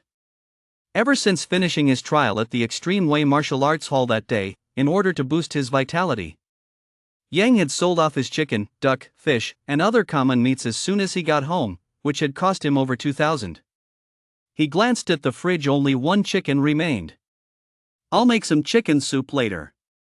He opened his optical computer to look up information on the herbs. Angelica root is 40 or 50 yuan per gram. Scrophularia root is 200 yuan per gram. Oh my god, they're robbing us. Yang was speechless. These days, the territory occupied by humans was extremely small. Most of it had been taken over by monsters. All kinds of supplies were in short supply and, of course, expensive. This was especially true for these naturally growing medicinal herbs. Yang knew this, but he was still shocked by the exorbitant prices. A single batch of this blood-nourishing soup would cost at least 3,000 yuan. Yang currently had only 1,000 yuan. And this wasn't tea. Just for a single dose he had to take it every time he finished his martial arts training. Otherwise, his body would become depleted, and he'd never be able to make any further progress. Being broke is a cardinal sin. I've got to make money. I absolutely have to make money. Tomorrow is the school exam. My scores are bound to be good, and if they exceed expectations, I'll apply to the school for a bonus. And it has to be a huge bonus. Yang clenched his fists tightly. There was no other way. Faced with strict laws, his only option was to make money by applying for a scholarship. You've provided the high-level martial arts novel by Shadow. I, a cultivator in another world, have a bit more than 100 million martial arts points. Yang, are you still alive? You're off to school. Leo pounded on the door. He'd been by several times over the past few days, so of course he knew Yang was still alive. He was shouting like that because he was so annoyed. Man, eating meat every single day. Coming. Yang opened the door. Where's the chicken drumstick? Leo stuck his head in and squeezed his way into the room. I saved one for you. Yang shook his head in exasperation. This kid, every time he came over, he'd scrounge for a bite. Leo grabbed a chicken drumstick from the plate and began devouring it. Ha, this is delicious. Let us go. Time for school. The two walked side by side toward school, Leo eating as they went. Suddenly, he pulled a few red bills out of his pocket. Here. My mom heard you were sick, so she specifically told me to give you some money to buy some tonics. Yang didn't take it. Did you steal this? Steal? That's called taking. What's wrong with me taking money from my own family? As he spoke, Leo clamped the chicken drumstick between his teeth and shoved the money into Yang's pocket. Don't say a word, just hold on to it. My family isn't short on money. Pay me back once you become a warrior and make big bucks. For a moment, Yang was overcome with emotion. 1,000 thoughts swirled in his mind, but only one sentence made it to his lips. You little. I'll take the money. Once I'm back on my feet, I'll treat you to the best food and drinks. Yang wrapped his arm around Leo and solemnly made his promise. Deal. He. If you don't take me with you later, I'll definitely camp out at your doorstep and one tea leave until you take me. Leo grinned contentedly. Of course I'll take you. Suddenly, an idea struck Yang. I have the 7-kill skill and the 7-star step. I can teach them to you. What's the 7-kill skill? What's the 7-star step? Leo asked, completely baffled. The 7-kill skill is. Yang patiently began explaining to Leo. Having inherited the memories of Bull and the others, Yang already possessed a deep understanding of the 7-kill skill. He quickly explained it to Leo in simple, easy-to-understand terms, and Leo's eyes lit up as he listened. When it came to the movements, Yang began demonstrating them right there on the street. The two teenagers stood facing the rising sun. The sunlight shone on their faces, radiating youthful vitality. Wait a minute. Block Yang's path. Don't say a word, just go in and beat him up hard. If anything goes wrong, I'll take the blame. Got it? Outside the gates of 3rd High School stood a dozen or so tall boys. Lance barked orders at his gang with a menacing glare. Got it, boss. Yang isn't getting away this time. The gang members all nodded menacingly. Only then did Lance nod in satisfaction, his eyes filled with a fierce glint. Last time, he intended to teach Yang a lesson, but ended up getting ambushed by him. He couldn't hold his head up for days afterward. He didn't know if it would affect his abilities in the future. This was a deep grudge one he had to avenge. Lance thought bitterly. Turning his head, he recalled the treatment he'd received these past few days, and a faint smile appeared at the corner of his mouth. Because of his injury, his family had bought him some monster meat, something they'd never been able to afford before. After eating it for several days in a row, his vitality had surged, and his strength had skyrocketed. Clenching his fists and feeling the pent-up power surging through his body, Lance's eyes gleamed. Today, I'm going to beat you so badly you'll be on your knees begging me to call you Grandpa. On the street, several military vehicles bearing the character Wei slowly made their way toward 3rd Middle School. Vehicles marked with Wei belonged to the City Guard. General Liang will reach 3rd Middle School after one more intersection. The bald middle-aged man pointed ahead and smiled. Principal Li, this time, the Luan City Guard has allocated 10 spots for recommendations to military academies. Do you know what that means? After graduation, they enter the Luan City Guard system directly. They become company commanders leading troops. They become figures with real authority right away. So, I hope you, Principal Li, can recommend some promising candidates to me. Don't just send us any old pretenders. Old classmate, This is the first time the City Guard has partnered with your school. I hope there won't be any slip-ups. General Liang, a middle-aged man in a general's uniform with an imposing demeanor, said expressionlessly. Understood, understood. Old Liang, this class works very hard. Several of them have already reached the apprentice rank level. They absolutely won't let you down. Principal Li smiled warmly. He knew exactly what old Liang meant by all show. These were children from wealthy families who were well fed and loaded with supplements, resulting in high vitality scores on tests, but due to a lack of training, their combat effectiveness was absurdly poor. Forget 80%, they couldn't even reach 50 or 60%. Moreover, their vitality dropped very quickly. Once they stopped taking the supplements, their vitality would plummet rapidly. That's one type. The other type has both vitality and combat effectiveness, and is hardworking enough, but their overall demeanor is weak and timid. They shrink from challenges and are constantly afraid of everything. These people are the most repulsive. You can't tell by looking at them normally, but when the military invests effort in training them, they turn out to be useless.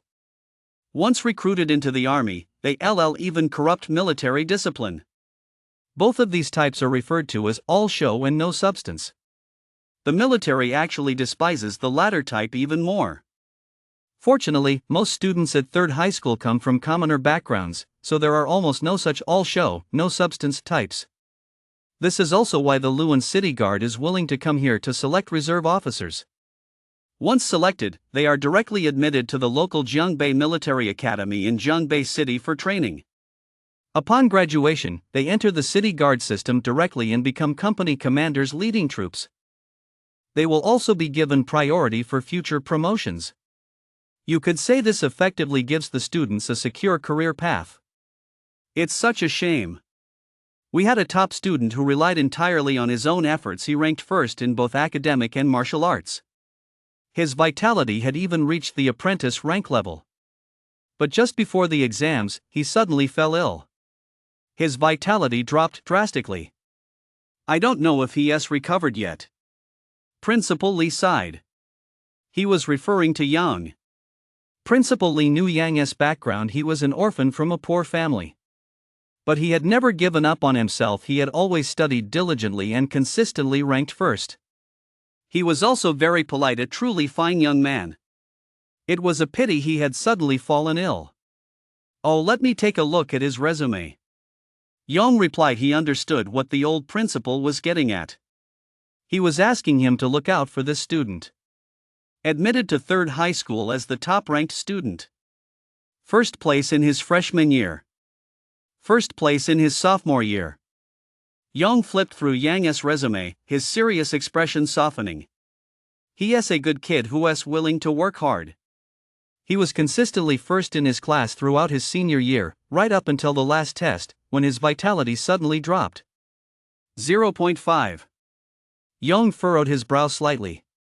It was still 1.01 on the last test, but this time it dropped straight to 0.5. What caused this? He said he had a nightmare about a ghost. That night the ghost killed him, and that's why his vitality dropped. The doctor said he is under a lot of mental stress, and the anxiety caused severe insomnia. This, in turn, led to severe internal exhaustion. That's why his vitality dropped. Principal Li sighed. However, I guarantee he is definitely a promising prospect. He is diligent, hardworking, and has a good character.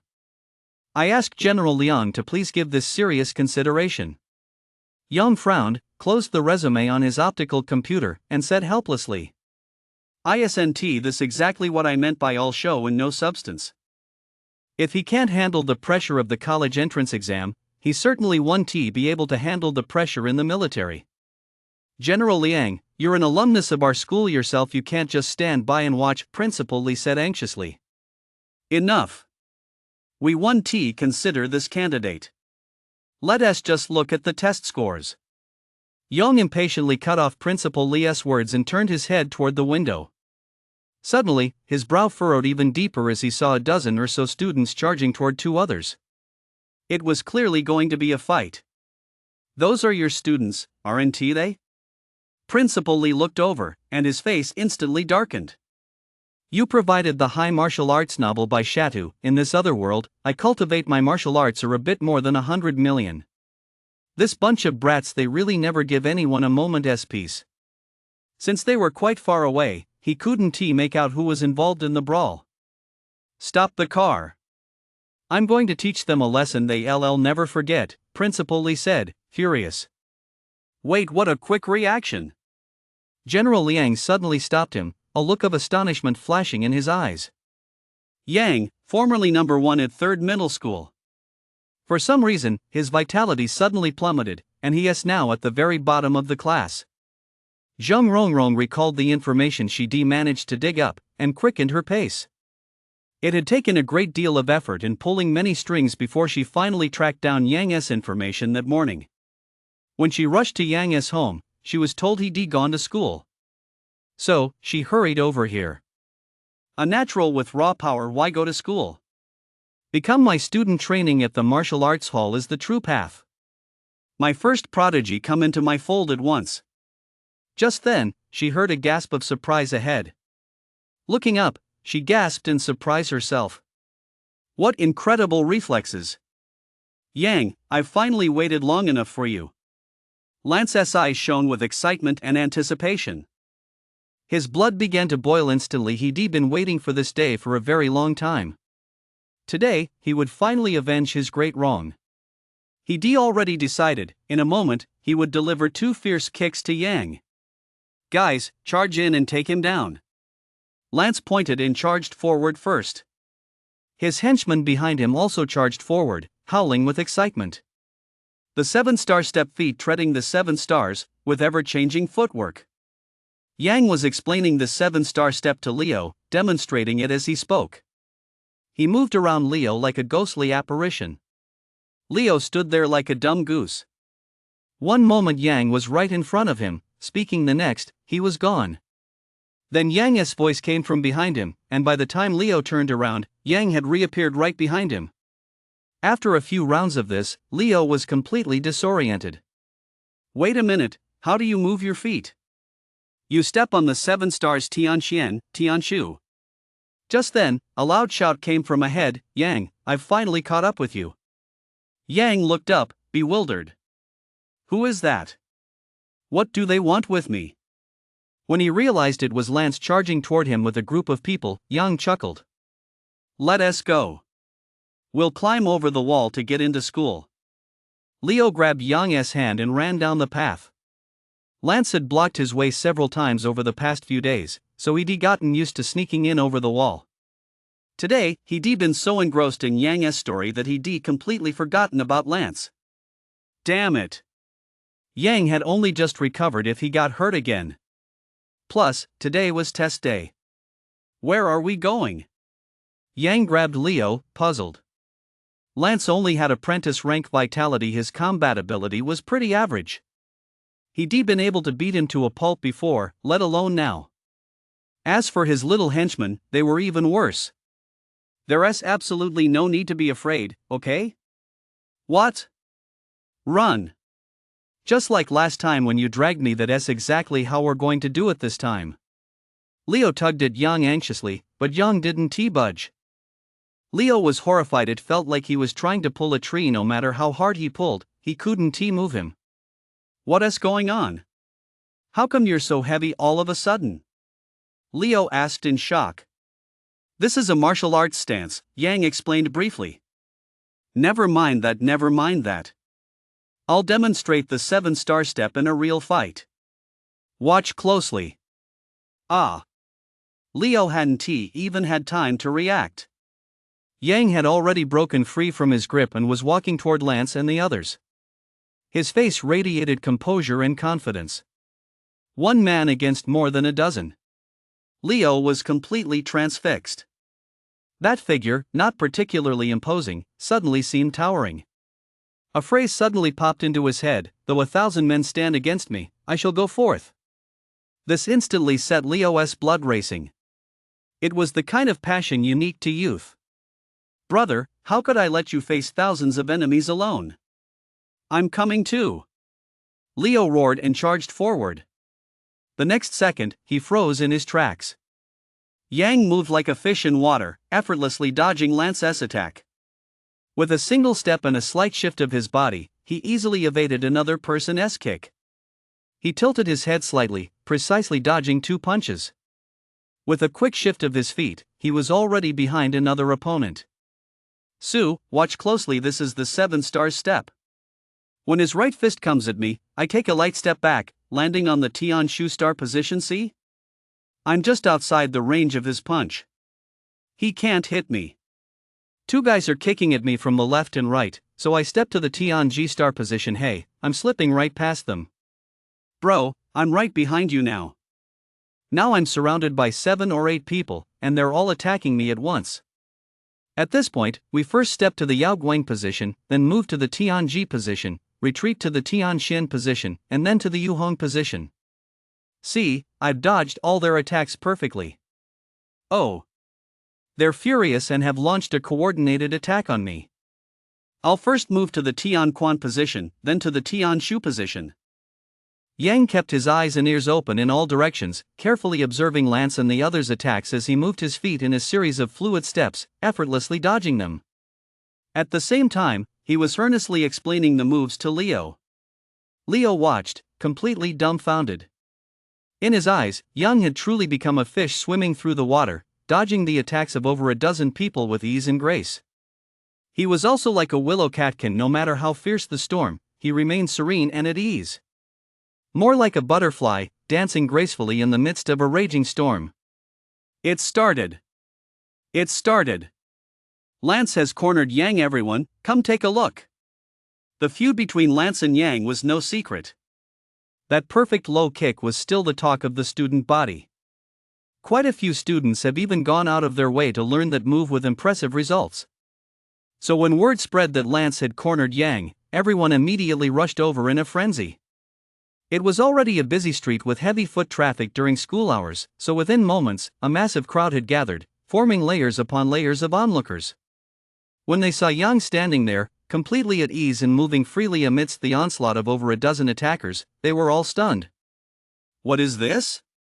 How did he dodge that? Holy crap, Yang, how did he suddenly end up behind Lance? He was right in front of us just a moment ago. How did he dodge the punches from those 4 guys? They clearly surrounded him from all 4 directions. How did he dodge them and break free? Impossible, absolutely impossible. This completely defies the laws of science. The crowd of students shouted in shock. The military truck had pulled over to the side of the road at some point. Principal Lee rushed over to break up the fight. He'd gone to great lengths to bring the Lewin County City Guard here. You bunch of brats are giving me a bad name. Young grabbed him by the arm. Don't panic. He stepped out of the military vehicle and surveyed the scene, his eyes sparkling with wonder. He effortlessly dodged an attack from over a dozen people. If it were just one evasion, you could call it luck, but it's been over 2 minutes, and he is still dodging with ease. This isn't just a matter of fast reaction speed. It's subtle realm body technique.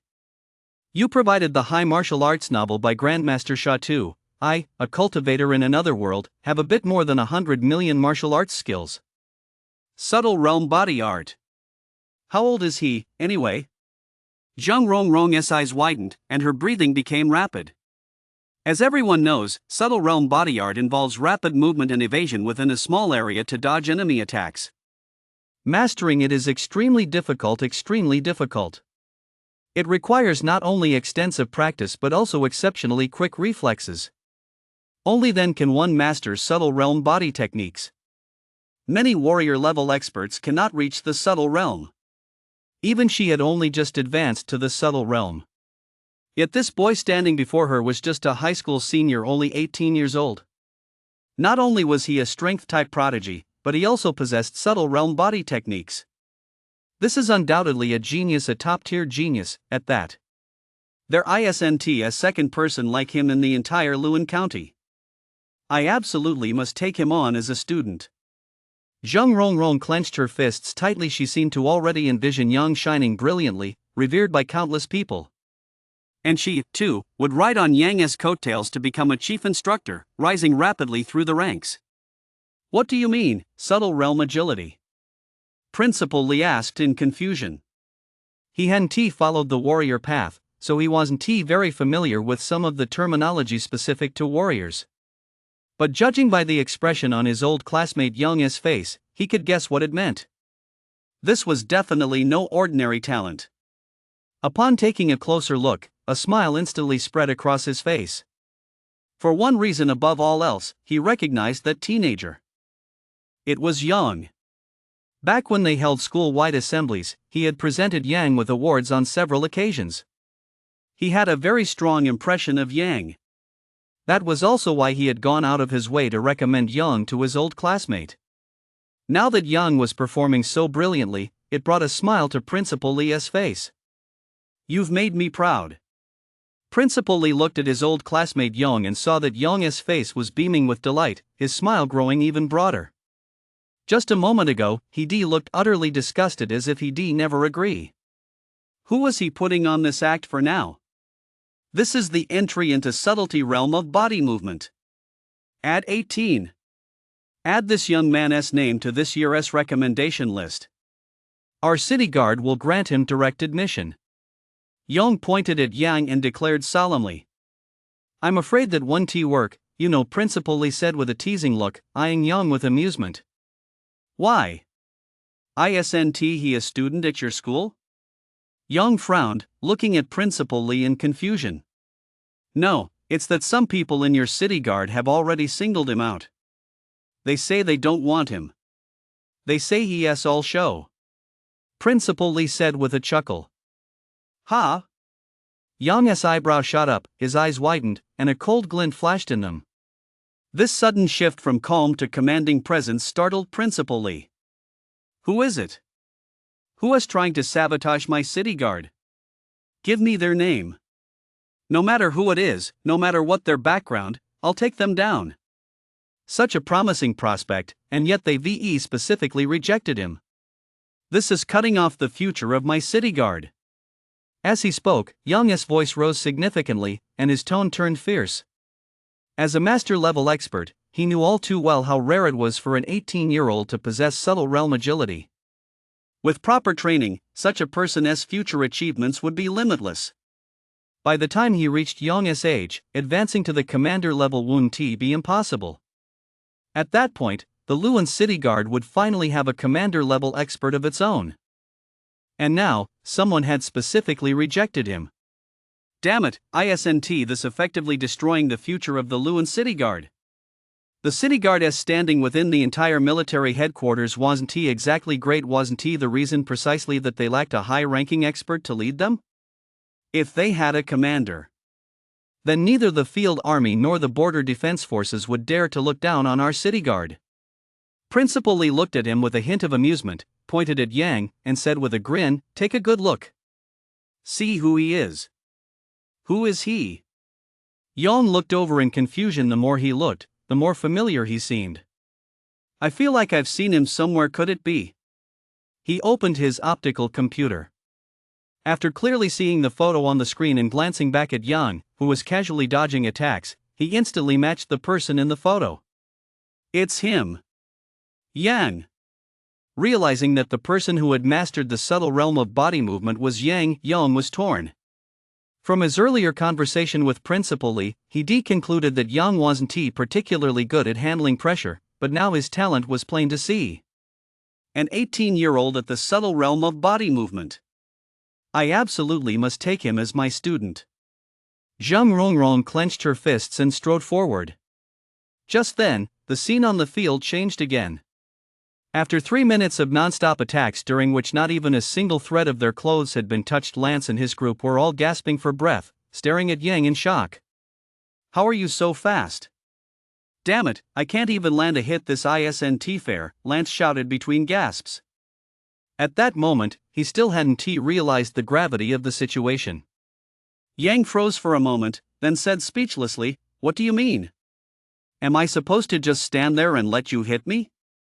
"Of course not. You're as slippery as an eel. How am I supposed to get my revenge?" Lance replied as if it were the most natural thing in the world. What a robber-esque logic. The aggressor expects the victim to stand still while being attacked? Since you're such a robber, I'm afraid I can't play by your rules. I'll fight fire with fire.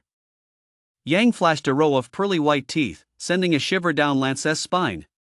He quickly clamped his legs together, clutched his crotch, and pointed at Yang, shouting in terror. What are you going to do? My cousin is a genius at number 2 high school. If you dare bully me, he'll beat you to a pulp. Is that so? Then let him come. Yang strode forward, showing no mercy whatsoever against this group of guys whose legs had gone weak from exhaustion, and started throwing punches. He landed a single punch on those who stood still and obediently, but chased down those who tried to run away, rewarding them with a punch and a kick. He didn't dare use his full strength, afraid he might kill them with a single punch.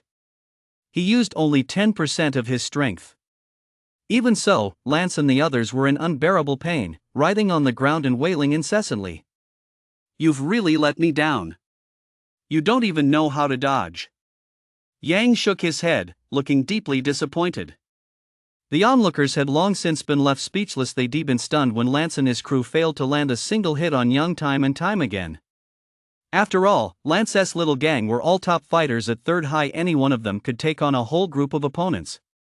Now, even with a whole group of them ganging up on Yang, they were so exhausted their legs were giving out and they still couldn't land a single hit. This made them suddenly realize that Yang was in a completely different league from them. Number 1 at 3rd high. He really is the best. Leo gazed at Yang, who was dominating the scene, his eyes sparkling. It was a look of pure admiration. This is my brother, Leo. My brother, Leo, is just awesome. From now on, you'd better all behave yourselves. If you dare cause trouble again, I'll break your legs. Leo stepped forward, delivered another kick to one of them, and then shouted, Did you hear me? We heard you, Brother Sue. Lance quickly backed down. But there wasn't a trace of submission in his eyes. He thought to himself, just you wait. I can't beat you, but I'll have my cousin take care of you. He is the genius from number 2 high. Just wait, Yang and Leo. You two are going to be crying. Yang walked toward the school. The crowd automatically parted to make a path and began following him of their own accord, as if following Yang were the ultimate honor. Admiring the strong is the instinct of the weak. Boss Wu, how did you dodge that attack just now? How come you're so fast? The students surrounded Yang, chattering away with endless questions. Yang didn't hold back, chatting freely with them. Make way, everyone. Make way. Zheng Rongrong pushed her way through the crowd, finally getting close to Yang. A loud shout made her stop in her tracks. What is that person not wearing a school uniform doing here? Get out. A security guard shouted through a megaphone and quickly closed in on her. He grabbed her arm and dragged her out. Yang! Who is calling me? Yang turned her head. All she saw were excited faces, but she couldn't make out who had called her. You provided high martial arts, cultivation in another world. I master shot 2. My martial arts skills are off the charts. The school plaza. Today's test will determine your future prospects. The city guard has granted us 10 direct admission spots. Those who perform well will be directly admitted to Jiangbei Military Academy. Upon graduation, you'll enter the city guard system and become a company commander with real authority. So I hope you'll give it your all and perform to the best of your ability. Principal Li stood at the podium and spoke loudly. Direct admission to Jiangbei Military Academy. Become a company commander with real authority right after graduation. The students and teachers were all stunned and began discussing the news excitedly. Jiangbei Military Academy, that's the best military academy in our city of Jiangbei, and it ranks among the top in the entire north. It's incredibly difficult to get into every year. Only the top 3 students in the entire school manage to get in. And now the city guard is actually offering direct admission 10 spots at once. Is there such a good deal? Yang was taken aback, his eyes lighting up with surprise and delight. Jiangbei Military Academy was one of the top military academies in the northern region. As long as you got in, you were guaranteed to become a warrior. He never heard of anyone entering Jiangbei Military Academy and graduating as a senior warrior apprentice. It was safe to say that once you got in, you'd emerge as someone of a higher rank. What's more, the city guard had arranged a safety net. After graduation, students would directly enter the city guard system and become company commanders with real authority over troops. As long as we pass this assessment and catch the city guard SI, our future will be wide open. Everyone realized this. They all got excited, but once the excitement died down, some began to voice their doubts. "Isn't this meant for the top 10? What does this have to do with us ordinary students?" a student shouted. Exactly. They should just pick the top 10 directly. Seriously. The ordinary students grumbled loudly in discontent. Principal Lee smiled slightly and waved his hand to signal everyone to quiet down. Vitality and combat prowess are merely important reference points, they aren't the only criteria. There are other factors as well, such as family background, moral character, resilience under pressure, genetic conditions, and many other aspects. So, even if your vitality and combat power aren't ranked very high, you still have a chance of being selected. So, don't give up on yourselves. You must be at your very best to showcase yourselves and let more people see you. Because this is connected to another piece of great news. With just a few words, Principal Lee calmed the students down. Everyone has a chance. Everyone was fired up again. Their eyes sparkled with anticipation and eagerness. Yang, however, knew this was just empty talk. The 10 direct admission spots would absolutely not be selected from students ranked outside the top 100. At most, they'd be chosen from the top 20 or top 30. Still, with so many criteria, even those in the top 10 were in a bit of danger. This meant that among the top 10, someone was bound to be cut. Yang immediately reflected on his past. Apart from fighting, he hadn't done anything illegal. I should be selected, right? Yang thought to himself. Quiet, quiet. As the murmurs died down, Principal Lee continued, there is one more piece of great news. The Luan Education Bureau has issued a notice to all schools. To boost the overall college admission rate for Luan County, all top students from every school will be allowed to enter First High School for intensive, closed-door study and training before the college entrance exams. Study and train at First High School. Everyone was taken aback at first, then erupted into wild excitement. Everyone knew that First High School was the best high school in the entire county.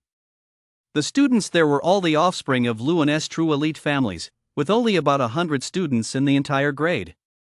The teaching was naturally top-notch. Rumor had it that even the martial arts instructors were all master-level experts and not just one of them. The training facilities were also the best in the county, in no way inferior to some of the major martial arts academies. Rumor had it that the food in number 1 high school's cafeteria consisted entirely of free monster meat. It was extremely nutritious, far superior to many health supplements. If they went to number 1 high school for training, they'd save a huge amount of money just on meals alone. Yang was tempted. I've heard, mind you, that during the special training at number 1 high school, those who perform exceptionally well will be transferred to the city for further training. I've only heard this. I haven't received any confirmed information. Just take it with a grain of salt, okay? Principal Lee chuckled. Special training at the city level. What's that? Everyone was puzzled, but the principal didn't elaborate, so no one knew exactly what it entailed. Let the testing begin. Starting with Class 1. Principal Lee announced loudly. Dong Lee. Vitality, 0.982, combat power, 75. Wow, Dong Lee is so strong his vitality is almost at 1. Lu Yu. Vitality, 1.011, combat power, 80. Oh my gosh, Lu Yu actually met the apprentice rank standard. Who would VE thought? Now we have another apprentice rank at 3rd high. Next up for testing is Lance. First item, Vitality Test. Vitality, 1.652, combat power, 101. When Lance's vitality appeared on the big screen, everyone gasped in astonishment. What? Lance's vitality actually reached 1.652. His combat power broke 100. Oh my god, I'm only a little over 0.7, he is twice as high as me. This Lance must be on a sugar high to have such a high vitality. That S just not fair. I guess that S about what you'd expect from a genius at second high. He has definitely got a guaranteed spot now. The students shouted in astonishment, all finding it hard to believe. Lance listened to the waves of exclamations and praise, clearly relishing the attention. He tilted his chin slightly, looking down his nose at everyone. His face was full of arrogance and confidence. He had the swagger of someone who thought he was the best in the world. Wait a minute. With Lance's vitality this high and his combat power over 100, how did Yang beat him? Could it be that Yang? Everyone's gaze turned to Yang, who was standing in line in class 2. Lance froze. That's right, if Yang could defeat him, didn't that mean Yang's vitality and combat power were actually higher than his own? At this thought, Lance felt as if he swallowed a rat's droppings. Disgusting. He shot Yang a venomous glare. But Yang didn't even glance at him, he was just waiting quietly. What are you so cocky about? You'll get what's coming to you, Lance said spitefully. Just then, the loudspeaker blared. It was the principal's voice. After consultation with General Liang, it has been decided that Lance, a student in Class 1, Senior 3, will be granted a guaranteed admission spot at Zhongbei Military Academy. Let us all congratulate Lance. Congratulations to Director Chow for mentoring such a gifted student. Director Chow is amazing. It's been ages since our third high school had a student with such a high vitality score. Director Chow has really brought honor to our school. Oh my, I really should have pushed harder back then. Otherwise, Lance, such a promising student, would have been mine. Old Chow, you're one lucky guy. In the office, a group of teachers surrounded Lance's homeroom teacher, Chao Gang, offering their congratulations. They all knew that since Chao Gang had mentored a student with such a high vitality score, all future awards and honors would be focused on him alone. He might even become the department chair someday. So now was the time to shower him with praise. It's all thanks to Lance's hard work. You guys have no idea just how hard he works. He gets up at 6 every morning to come to school to study and train. Chao Gang spoke excitedly, spittle flying as he spoke. Just then, out of the corner of his eye, he spotted Su Wenwei, the homeroom teacher of Class 2, standing silently in the corner. A smile instantly spread across his lips. He walked over, laughing heartily. Hey, Su, my student Lance has a vitality score of 1.652. He is definitely first this time, right? Better than Yang in your class, isn't? Looking at the assertive woman with her stunning figure, Chao Gang remarked with a hint of mischief. Class 1 and Class 2 were both top-tier classes, so comparisons between the two were inevitable. In the past, Yang had always come in first, and Chao Gang had consistently been outshone by Su Wenwei. Especially since he handsome and charming as he was had asked her out, and she actually turned him down. Ever since he found out that Yang's vitality had dropped and he'd fallen ill, he'd been over the moon. Class 1 had finally reclaimed the top spot that rightfully belonged to them. Now, Lance's vitality had soared to an astonishing 1.652.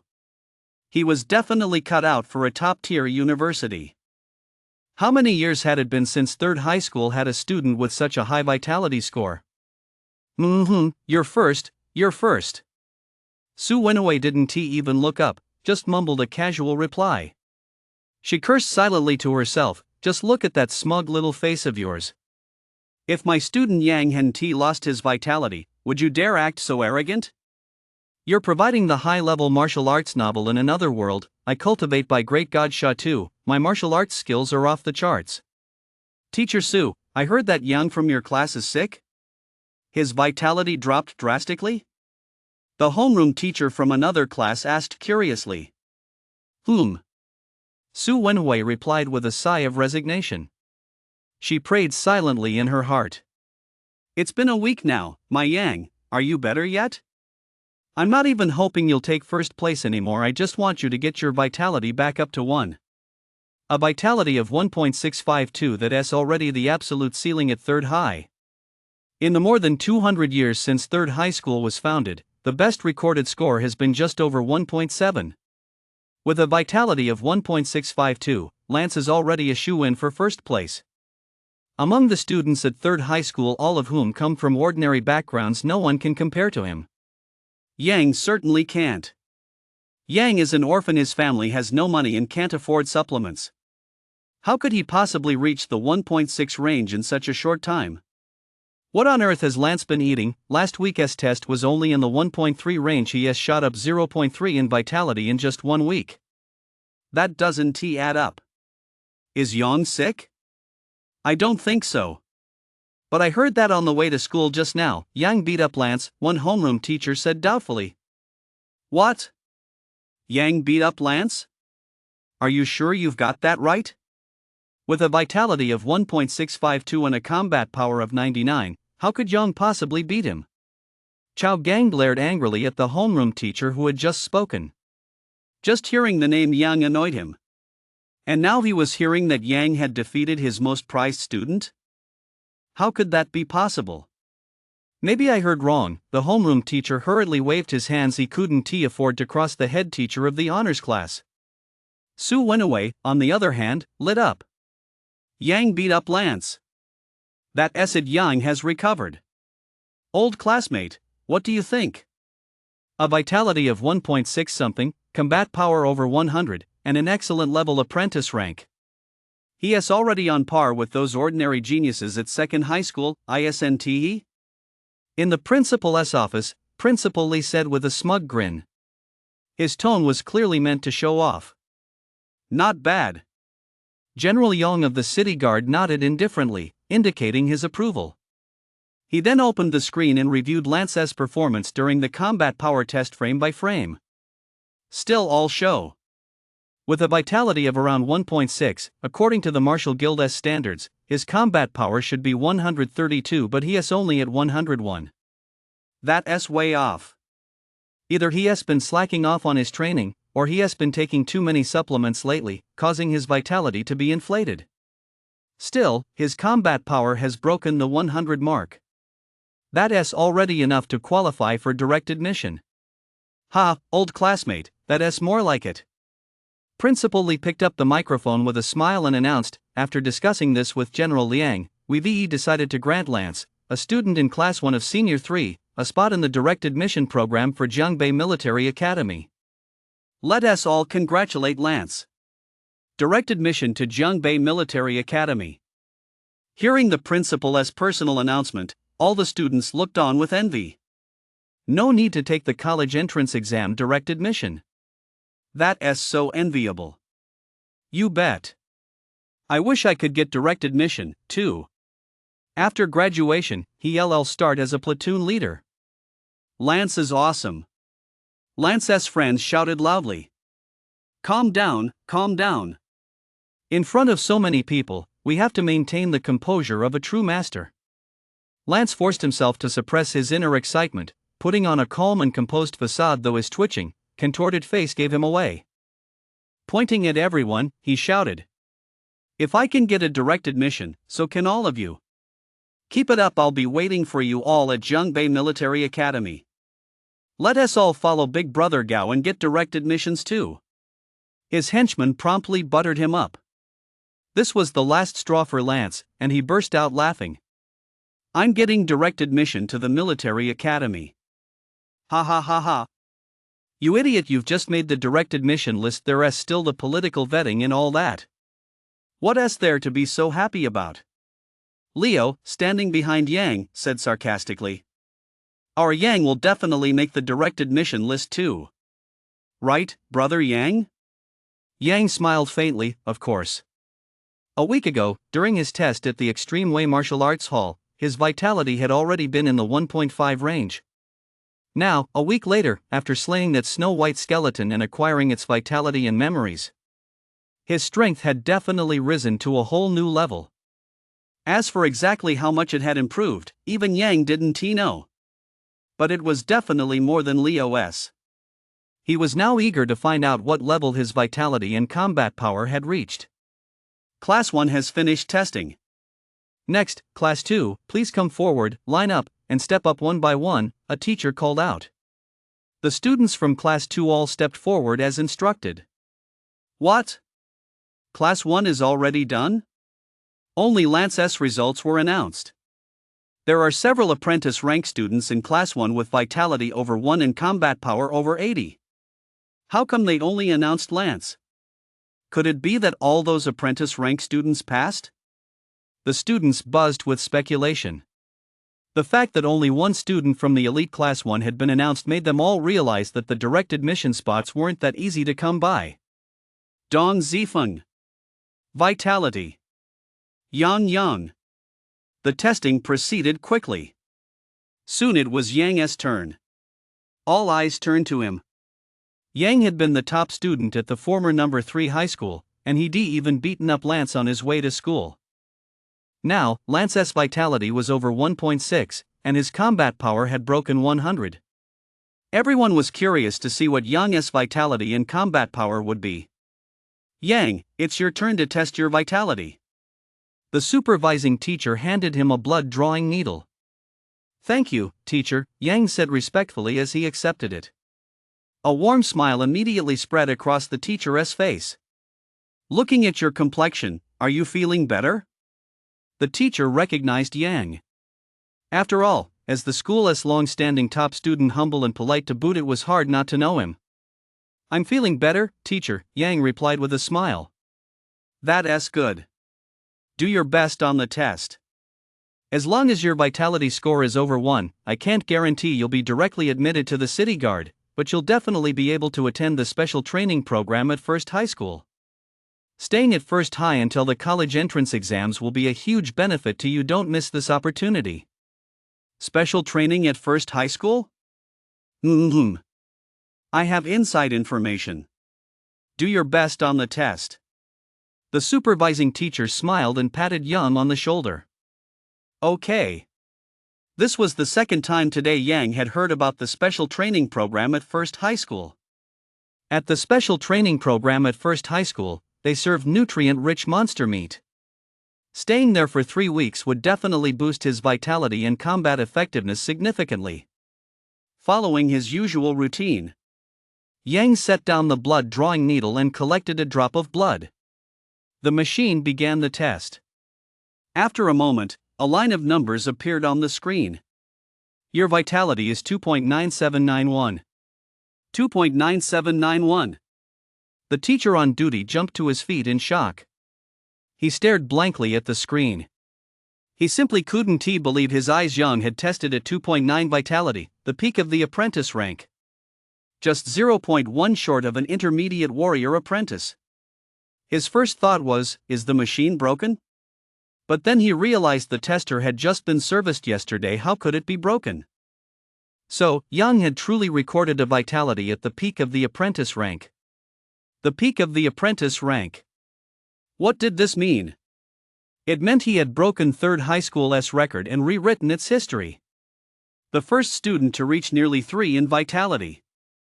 You provide high-level martial arts from the god of sand, a cultivator in another world, with martial arts skills in the hundreds of millions. 2.9791. Upon hearing this, the students stopped waiting in line and swarmed over. When they saw the number on the screen, everyone froze, staring blankly at that string of digits. The usually bustling hall suddenly fell into an eerie silence.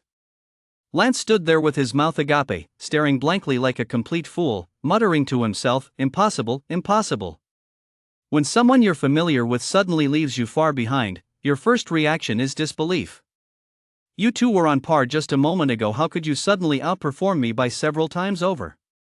It's completely out of this world. It was unclear how much time had passed.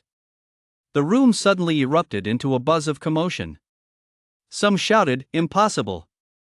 Others remained frozen in place, as if their brains had momentarily cut out from a lack of oxygen. Still others argued loudly. Wow, is there no justice in this world? How am I supposed to live with a 0.7? The machine must be broken. Yang Gu, you're awesome. Leo shouted. Inside the office. How much? 2.9791. Chao Gang, the homeroom teacher for Class 1, shouted in shock. He simply couldn't believe his eyes.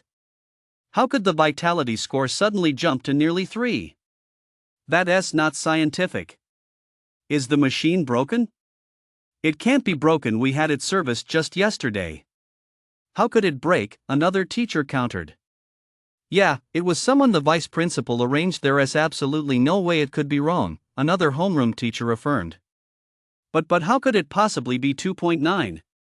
Chao Gang still refused to believe it. Director Chao, you need to face reality. The teachers' glances at Chao Gang were filled with mockery. They turned and gathered around Su Wenwei with smirks on their faces. Congratulations, Director Su. You've mentored a super gifted student. You've really brought honor to our third high school. That's right. Over the years, the best score at our third high school has been 1.7. Student Yang scored 2.9791 in one go, making history. This is truly an unprecedented achievement. Director Su.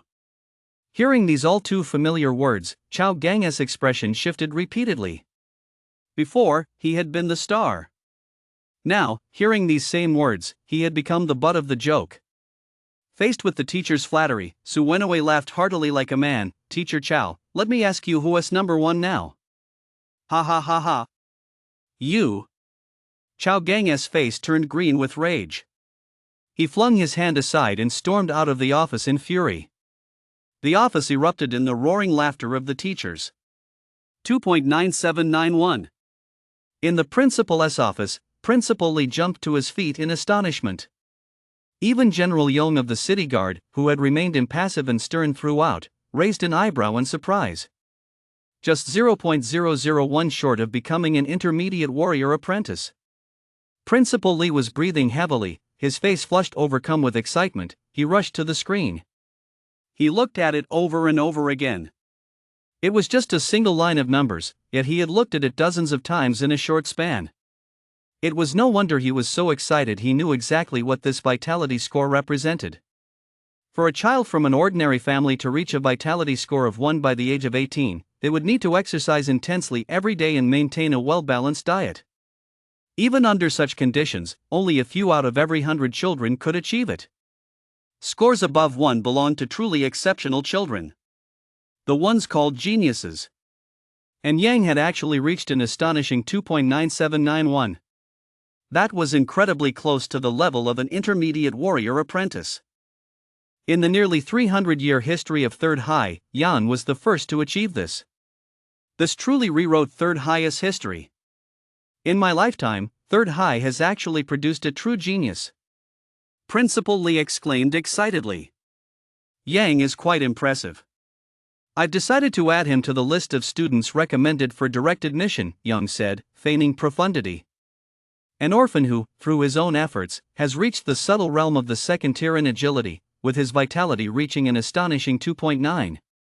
A person like this is undoubtedly a genius. He is destined for great things. There is a 99% chance he'll become a commander-level master. That would mean the Luan City Guard would finally have a powerful backer. Get lost. Does your pathetic little city guard even deserve to have such an outstanding student join its ranks? You should take a good, hard look at yourself. Principal Li looked utterly disdainful.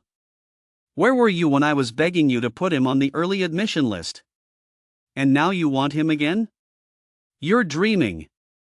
Yang is aiming to get into the Provincial Military Academy, the Provincial Martial Arts University, or even the National Security Academy and the National Martial Arts University. Does your pathetic little Luan City Guard even have the right to keep him? You. Young's face turned livid. He hadn't expected his old classmate to turn on him so quickly. In an instant, he realized something.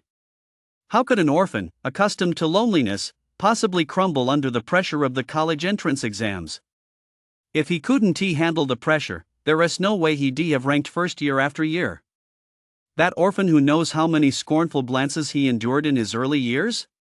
His resilience is beyond what ordinary people can comprehend. Pointing his finger at Principal Li, he shouted. You old fox, you're playing mind games with me. You said the pressure was too much, causing a loss of vitality and a sharp drop in performance. But that's not true, is it? He has always been outstanding, hasn't he? There was never any real pressure to begin with, was there? You deliberately claimed he couldn't handle the pressure, just to make me make the wrong decision, didn't you? Yang glared at Principal Lee, who suddenly felt a pang of guilt. Could it really be that he made a mistake? I didn't stop being so unreasonable. I told you nothing but the truth. You were the one who turned it down. Is it my fault? Principal Lee stuck out his chin, showing no sign of backing down. Besides, your Luan city guard is the weakest of the three armies. How can you bring yourself to let such a genius go to waste? He is going to take the college entrance exam like everyone else and get into a top-tier university. My third high school has finally produced a true genius. There is no way I'm letting you recruit him into the city guard.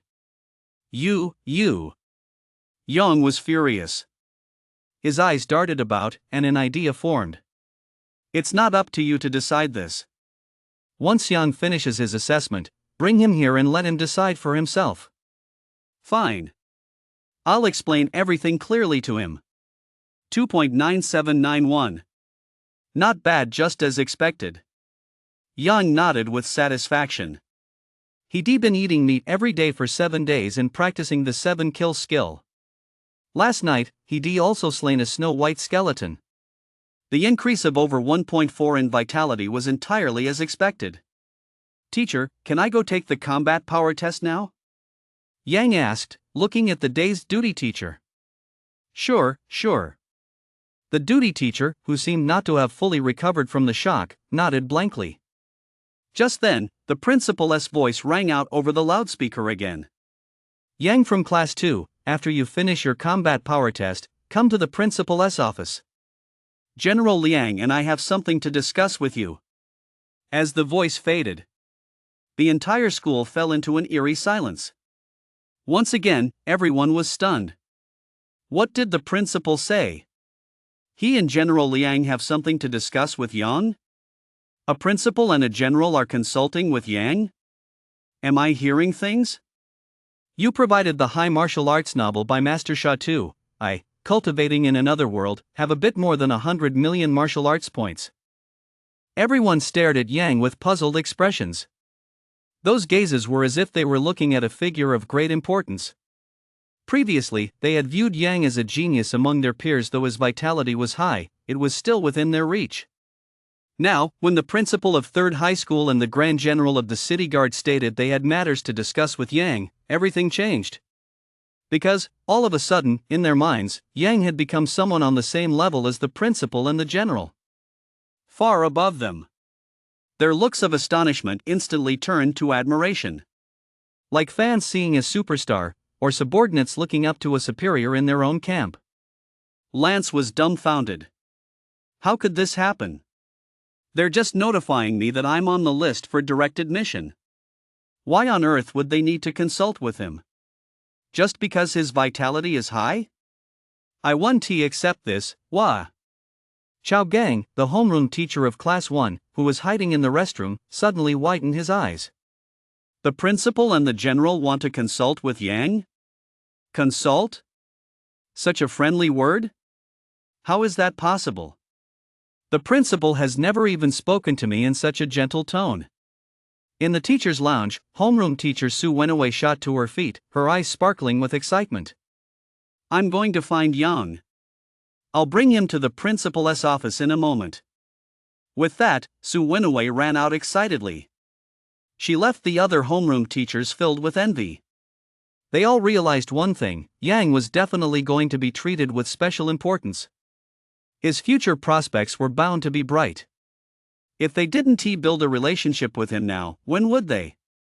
Moreover, using Yang's name as a ticket to meet the principal and the city guard general, if they made a good impression on them, the future benefits would be immense.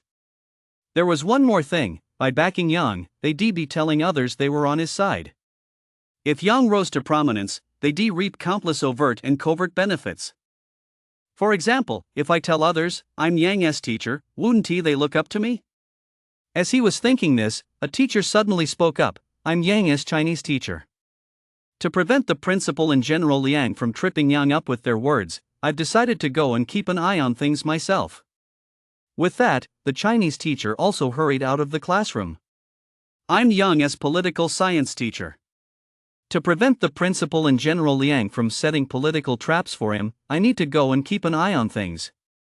After saying this, the politics teacher gave himself a mental thumbs up for his cleverness, then bolted out the door. I'm Yang's martial arts teacher. Yang's current achievements are all, the martial arts teacher, who taught all classes at number 3 high school. Han Ti even finished his sentence before everyone rushed out in a swarm. I'm Yang's math teacher. Yang is so kind to me, he always greets me whenever we meet. I'm Yang's biology teacher. I'm the one who taught him the monster encyclopedia. In the blink of an eye, the office was empty. The martial arts teacher stood there dumbfounded, a thought flashing through his mind, holy crap, that fast? Have you all been training in agility techniques? He muttered, it's all thanks to me. As soon as he said it, he realized, wait for me. I'm the one who deserves the most credit. When Chao Gang returned to the office from the restroom and saw the empty, deserted room, he was baffled. Where is everyone? It was packed when I just left. Holy crap, is this place haunted or something? You wanted to discuss something with me? As soon as Yang walked up to the combat power tester, his expression froze for a moment, then he broke into a smile. Perfect timing, I'm here to ask the principal for some scholarship money. The principal seems pretty easygoing, he should be open to negotiation. Yang was already running the numbers in his head. There were 3 weeks 21 days left until the college entrance exams. 1 dose of blood-nourishing soup per day. 1 dose of blood-nourishing soup costs 3,500, that means I'll need. Yang quickly did the math in his head. Whoa, that has 73,500. That much? Will I even be able to get it approved? Yang wasn't sure himself. In the past, whenever he came in first, the amounts were usually between 1,000 and 3,000. The highest he ever received was 5,000. Oh my god, applying for a scholarship of over 70,000. Yang, are you ready? The duty teacher in charge of the combat power test asked kindly. I'm ready, teacher. Yang nodded eagerly. You have 3 chances to take the test. Don't rush, and don't let outside noise distract you. Show your strongest combat power. Do you hear me? You must give it your all. We have high expectations for you. The teacher on duty reminded him solemnly once more. Yang nodded emphatically, got it, teacher. I'll definitely do my best. Following the teacher's advice, Yang took a deep breath and focused all his attention on the load-bearing sandbag in front of him. His mind automatically filtered out the surrounding noise. The teacher on duty meticulously and carefully inspected the testing equipment. He ran a self-check on the testing station as well.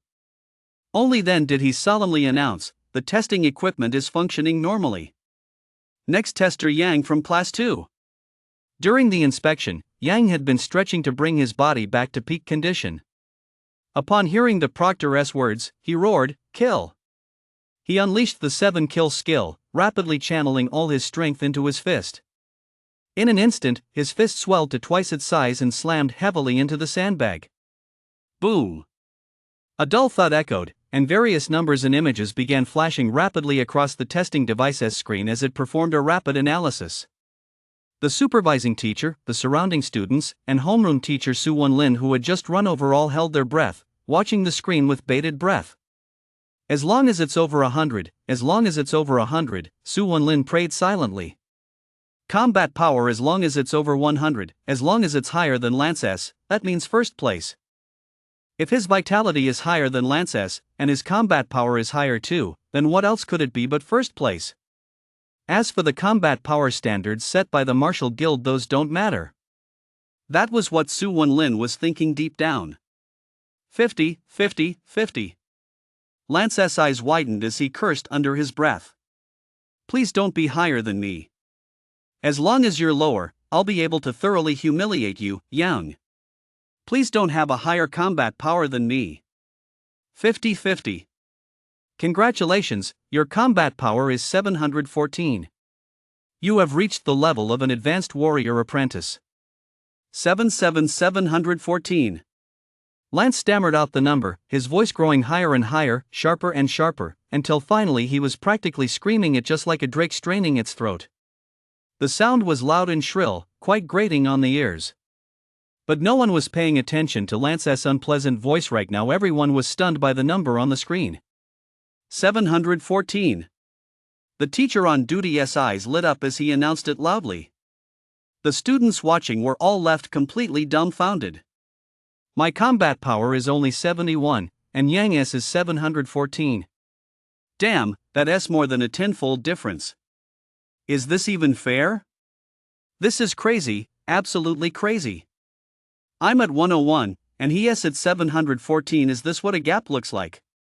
Lance stared blankly ahead, the light completely gone from his eyes, as he muttered to himself in a daze. He was completely devastated. 714. Class teacher Su Wenwei's breathing suddenly became rapid. Her eyes rolled back, and she fainted on the spot. It was too overwhelming, too shocking. A combat power of 714. An apprentice rank student had achieved the combat power of a high-level warrior apprentice.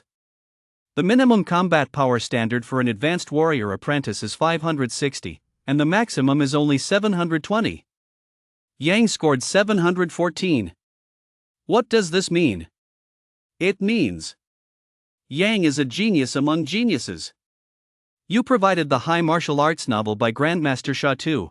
I, cultivating in another world, have a bit more than 100 million in martial arts. 714. In the principal's office, Principal Li gasped in shock. General Tang of the Luan City Guard jumped to his feet. He stared in disbelief at the number on the screen. How can it be so high? His mind raced as he calculated that 714 corresponded to a vitality of 8.925. 8.9 is the vitality of a peak advanced warrior apprentice. It's almost at the warrior level. Yang in apprentice rank actually achieved the combat power of a peak advanced warrior apprentice. Holy cow! The combat power range for apprentice rank is 8240. Yang's vitality is 2.9791, which translates to a standard combat power of 237. Yet Yang recorded 714, more than 3 times that. In other words, his combat power is 3 times higher than the standard. And standard combat power isn't something just anyone can achieve, only a select few can reach it. He is actually 3 times higher than that. This. Is the machine malfunctioning? Or is he using some kind of martial art? Principal Li suddenly broke out in a fine sheen of sweat. He trembled as he pulled out a handkerchief to wipe the sweat from his forehead. His Adam's apple bobbed constantly. He was clearly extremely nervous. He was afraid it might actually be true. Because this combat power reading was just too unreal. Over 700. An apprentice rank achieving a combat power of over 700. No matter where this happened, people would assume it was cheating. But he knew there was no cheating involved. And precisely because there was no cheating, it felt even more unreal to him. Cheating, at least, is a real thing. This, while also real, was just too unbelievable. It was far beyond his comprehension. How could we not know if the instrument was broken? We were all watching. Besides, anyone below warrior rank doesn't have gene energy in their body. How could they possibly use martial arts techniques? Yong retorted immediately. He couldn't be bothered to deal with this martial arts idiot. At that moment, his eyes were wide open and gleaming. His entire body was in a state of euphoria. For no other reason than that, he thought of a specific type of warrior, the gifted warrior. These are geniuses who far surpass ordinary warriors. Such individuals are born with incredible abilities, such as strength, physical prowess, and speed far exceeding those of their peers. Some even possess elements like fire, earth, or ice, while others have mental powers far surpassing those of their peers. These individuals are collectively known as gifted warriors. Gifted warriors are further categorized into strength type, defense type, speed type, elemental type, and mentalists. And Yang's combat power was 3 times that of a normal warrior. It was obvious, he must be a strength type gifted warrior. He is a strength type gifted warrior. What is a strength type gifted warrior? Principal Li asked, puzzled. A strength-type talented warrior is Yang was just about to explain when suddenly his mouth dropped open wide, and his eyes fixed intently on the screen. 800. 714. Yang was a bit dissatisfied with the combat power he achieved. His combat power in the test a week ago was also a little over 3 times the average, and the combat power he achieved now was also a little over 3 times the average. Had he made absolutely no progress? I did kill that Snow White skeleton and spent a whole week training the 7 kill skill. Yet the combat power multiplier hasn't increased at all. Does that mean I've been training for nothing? Upon further reflection, he realized that wasn't the case. The combat power multiplier hadn't increased. But his proficiency with the 7 kill skill had genuinely improved, and his combat skills far surpassed what they used to be. Killing the Snow White skeleton was the best proof of that. It wasn't that he hadn't improved, it was simply that the attack cap for the 7 kill skill was just over 3 times his base combat power. It's like an electric scooter, an adult riding it goes 40 miles per hour, and a child riding it also goes 40 miles per hour. Unless his 7 kill skill advanced further. This was the best he could do for now. Only 714? That's a bit disappointing. I'm applying for a scholarship worth over 70,000. With a score this low, will I even qualify? Suddenly, Yang's eyes lit up, and he thought to himself, I still have the 7-star step. What if I combine the 7-star step with the 7 kill skill to land a punch? Would that boost my combat power? Let us try it. Student Yang, you. The supervising teacher had barely recovered from his shock when he saw Yang take 7 steps back. The next moment, Yang surged forward, each step a fraction faster than the last. It wasn't a straight-line sprint, but a charge executed with an inexplicable rhythm. In the blink of an eye, he was at the punching bag. Kill! With a thunderous roar, Yang unleashed another burst of power. A loud thud echoed as the numbers on the screen flashed rapidly. Yang watched quietly. This was the strongest attack he ever landed. With the speed boost from the 7-star step combined with the burst of the 7 kill skill, he was confident this punch would definitely exceed 714. Sure enough. Soon, a row of numbers appeared on the screen. Congratulations, your combat power is 800. You have reached the level of a provisional warrior. 800. Provisional warrior. Yang nodded with satisfaction. This should secure my application for the scholarship worth over 70,000, right? Yang was satisfied, but everyone else was completely dumbfounded. The testing room was so quiet you could hear a pin drop. Everyone stared blankly at the numbers on the screen.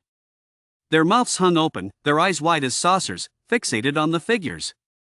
Heavy breathing could be faintly heard. 800. Lance's gaze had lost all focus. He stared blankly, his eyes unfocused, muttering unconsciously.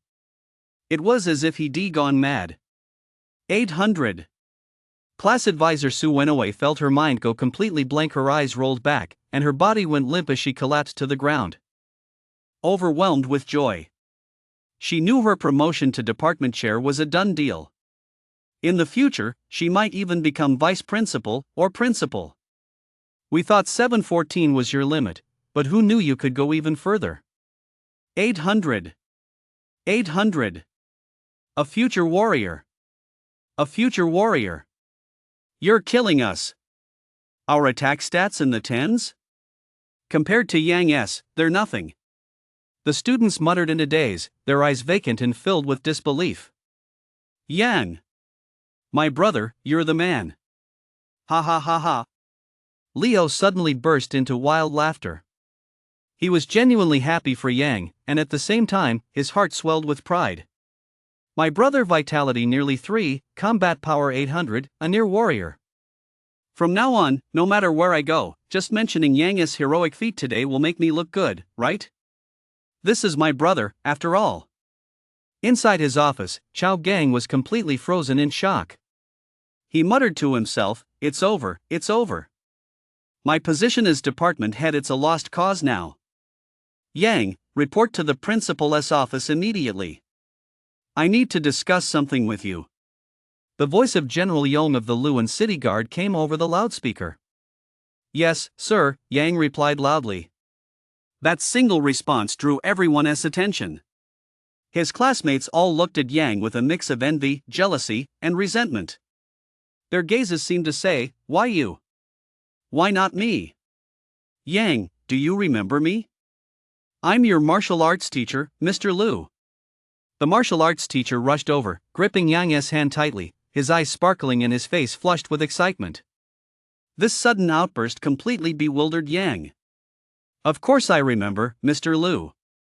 You're the one who taught us physical training and martial arts, aren't you?" Yang replied. Right, I was the one who taught you. Ha ha ha ha. Yang, I'm your math teacher. Yang, I'm your Chinese teacher provided by the master author Shadow, High Martial Arts, Cultivation in another world. My martial arts skills are a bit more than 100 million. A group of teachers surrounded him, all speaking at once. It's me. It's me. Some of them Yang recognized teachers who had taught him before while others taught different classes, and Yang truly didn't know them. They swarmed around him, completely bewildering Yang. What was going on? Why was this happening? Weren't all the teachers supposed to be in the faculty lounge? Move aside, all of you. Don't scare my precious student, shouted homeroom teacher Su Wenwei, forcefully pulling the other teachers back. Precious student. Hearing that title, Yang's mouth twitched. I'm a grown man and you're calling me darling. Even though you're pretty and have a hot figure, you can't call me that. Yang didn't scare you, did he? Said homeroom teacher Su Wenwei with a smile, her eyes narrowing into a pair of lovely crescent moons. No, Yang shook his head hurriedly. Just then, the principal's displeased voice came over the PA system. What are you guys doing?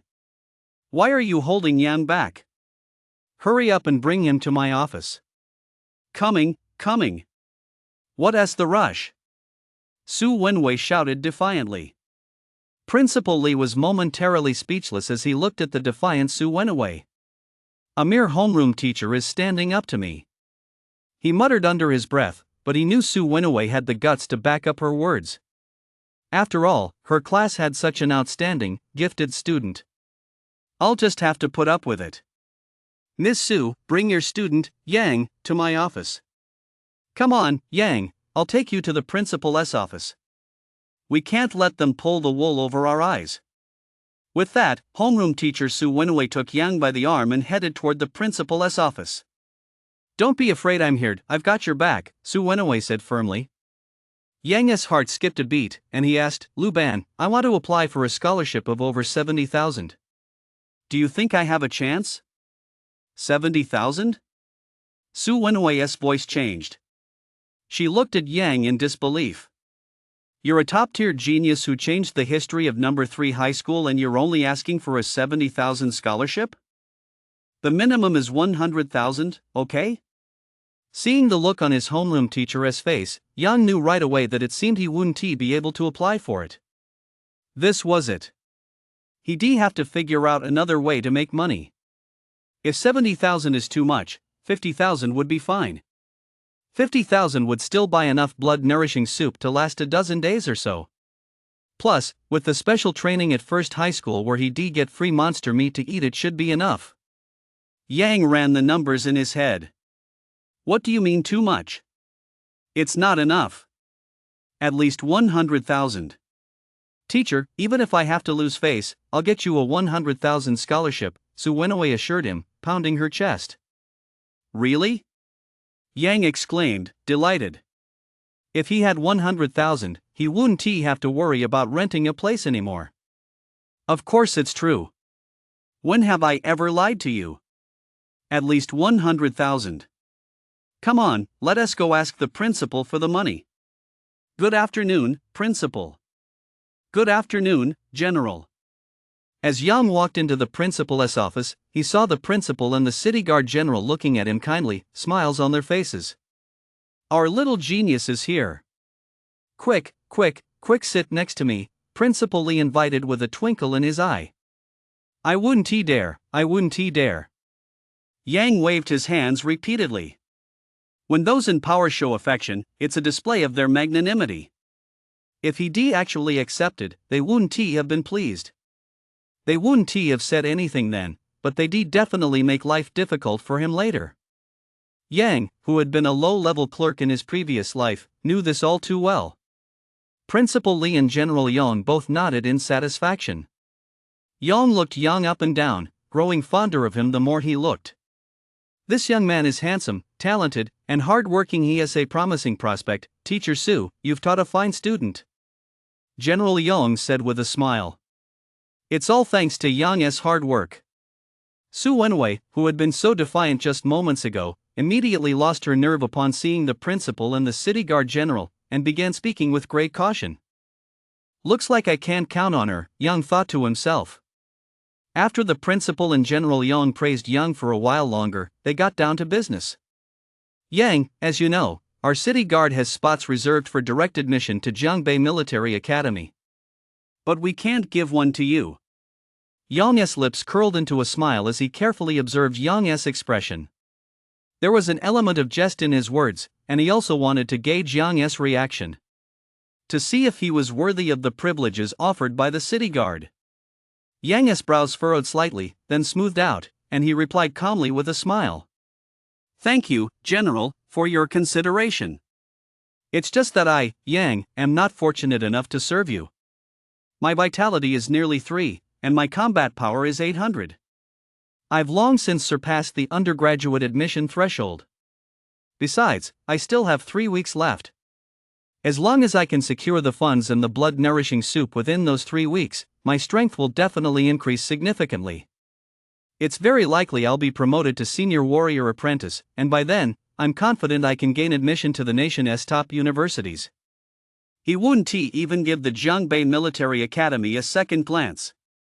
Yang watched Yang's composed expression and humble reply, silently nodding to himself. No sudden change in expression, no irrational disappointment, to be honest. Just for that alone, he was already better than 99% of young people. As he thought this, he shot Principal Li another fierce glare. Was this guy deliberately feeding him false information? Principal Li rubbed his nose, looking thoroughly embarrassed. As a strength-type warrior with such talent, you've mastered the subtle realm body techniques at such a young age. Such talent is rare even in the 100-year history of Luan County. Therefore, I've decided to grant you the honorary position of company commander and the rank of captain effective immediately.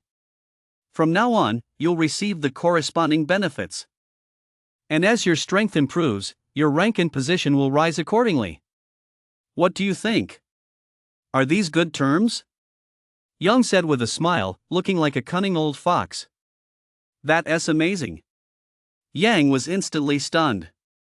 He hadn't even taken the college entrance exam yet. He was still in school and he'd already been given the position of company commander and the rank of captain.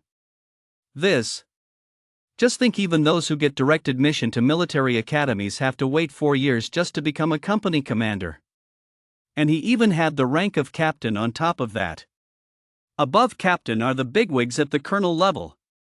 Damn it, Yang was thrilled. His homeroom teacher, Su Wenwei, stared wide-eyed, almost unable to believe what she was seeing. My student after just one assessment has become a captain and company commander. Oh my God. All these years of my life have been for nothing. Wait, Principal Li said, quickly stopping Yang just as he was about to agree. Yang, you'd better think this through. With your talent, you could easily get into the National Defense University or the National Martial Arts University. As long as you pass the entrance exam, your future prospects after graduation will be limitless. If you join the Luan City Guard, it'll be difficult for you to join other major factions later on, for example, the Extreme Way Martial Arts Hall, the Divine Might Martial Arts Hall, the Merchants Alliance, the Martial Guild, and other major factions. You really need to think this through. Principal Li warned solemnly. Old Li, don't be so alarmist. What warrior doesn't join the Martial Guild? It just means you won't make it to the management level. Besides, what's wrong with joining our city guard? What's so bad about pursuing a military career in the future? Yang retorted. Then, with a smile, he turned to Yang and said, In the military, martial arts may be slightly weaker, but their overall strength is absolutely the strongest on the surface. Join us, and you'll have absolutely no worries about your future or your martial arts development. So, what do you say? Will you consider it? You've provided the high-level martial arts novel by the great author Shatu, me, cultivating in another world, where my martial arts skills are a bit over 100 million points. Join the city guard? Yang thought for a moment, then shook his head in refusal. The city guard rarely sees combat. They're only useful when the Beast King leads a beast horde to attack the city. It's the weakest faction within the military, with the fewest resources. Once he becomes stronger, it'll be incredibly difficult to apply for rare resources in the future. If it weren't for the cheat from the world in his dreams, Yang would have joined the city guard without a second thought, secured a position within their ranks, and spent the rest of his life there. But with the dream world cheat at his disposal, his future prospects were limitless. To remain confined to the tiny Luan city guard would be a huge loss. He was still very weak now and already spent over 3,000 every day. Once he became powerful, the resources he'd need would be astronomical. So. Yang shook his head. Thank you for your kindness, General, but I still plan to strike out on my own. Yang's expression changed instantly, and he furrowed his brow slightly. Have you really thought this through? Although our city guard is weak, we're still part of the military. Our strength is unquestionable. If you pass up this opportunity, you might not find another one like it later. Principal Li, however, smiled with satisfaction. That's enough, old Liang. You know better than anyone how the city guard really is. I think young Yang's decision is the right one. You're still young. There's no need to tie yourself down just yet. Once you become a warrior, or after you graduate from college and your thinking has matured, you can choose to join a faction you like. Yan nodded. That was exactly what he meant. With the dream world at his disposal, his strength would inevitably continue to grow rapidly, giving him more leverage. With more leverage, he'd secure better treatment and benefits. There was another point. Yang didn't want to become a mere employee for some corporate entity. If he had the ability or the opportunity, wouldn't it be great to open his own martial arts school? Yang thought to himself as he looked toward the South District's working-class neighborhood. Wouldn't it be good to give ordinary people another path to advancement? Of course, these were just Yang's initial thoughts. As for what the future held and what he would do, he'd have to think it through and plan it out gradually. You really don't want to? Yang couldn't help but raise his voice, his expression unchanging. Their homeroom teacher, Su Wenwei, was completely dumbfounded. She kept nudging Yang with her hand, urging him to accept the offer quickly. In her view, joining the city guard with the rank of captain and the title of company commander was a status that countless people dreamed of but could never attain even after a lifetime of striving. And Yang was actually turning it down. Rejecting benefits that were right there for the taking. Wasn't that just foolish? She was frantic inside and kept nudging Yang. Yang shook his head, his stance firm. Thank you for your kindness, General, but I really don't want to join any organization before I graduate from college. Yang was silent for a long while before saying helplessly, all right, I can't force you. Sigh, what a shame. Since you've made up your mind, then study hard, train hard, and get into a good university. With that, Yang turned away from Yang and focused intently on the real-time screen, searching for direct admission spots in the city guard. Principal Li gave Yang a thumbs up and praised him. Young man, you've made the right decision. When you're young, you should go out and explore, gain more experience. Thank you for your praise, Principal. I don't know if this decision is the right one yet. But at least I'm following my heart. Yang said with a wry smile. Once you get into the National Military Academy or the National Armed Forces Academy, you'll see there are plenty of opportunities out there, far better than the Luan City Guard, Principal Li said with a grin. By the way, you performed exceptionally well on this test. You broke our number 3 high school S record and even made history for our school. So, I've decided to give you a special commendation. Just tell me what you need. After saying this, Principal Li looked at Yang with a smile. The more he looked at him, the more he liked him. Yang had grown up right before his eyes. His character was impeccable. He was diligent, hardworking, and very polite. He was a rare gem. His future was boundless. Investing in him now would yield absolutely astonishing returns in the future. No, he should say that those astonishing returns would come before long. Once this is reported up the chain, a commendation for Old Lee would be a given. He might even be promoted to a higher position, taking his political career to the next level. That's the political payoff. Plus, if Yang's statistics were shared with the TV station, Third Middle School would definitely make the headlines in Lewin. By the time the next enrollment period rolls around, they'd surely attract a portion of the students from the West District. More students mean more funding from higher-ups.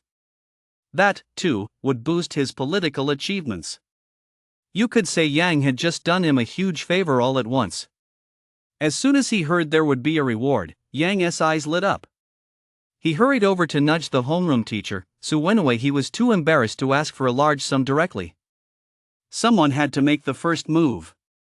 Principal Lee smiled as he watched the two of them exchange subtle glances, making no move to stop them, his expression still cheerful. Meanwhile, Su Wenwei was still wallowing in regret and self-reproach. To become a company commander right away, what a great opportunity, and you actually let it slip away, you fool. It wasn't until Yang nudged her that she snapped out of it. Oh well, my student Yang needs to buy supplements to boost his vitality and improve his performance so he can achieve better results on the college entrance exam. Also, since Yang is an orphan and has turned 18, he can no longer live in the dormitory. He'll have to rent an apartment from now on.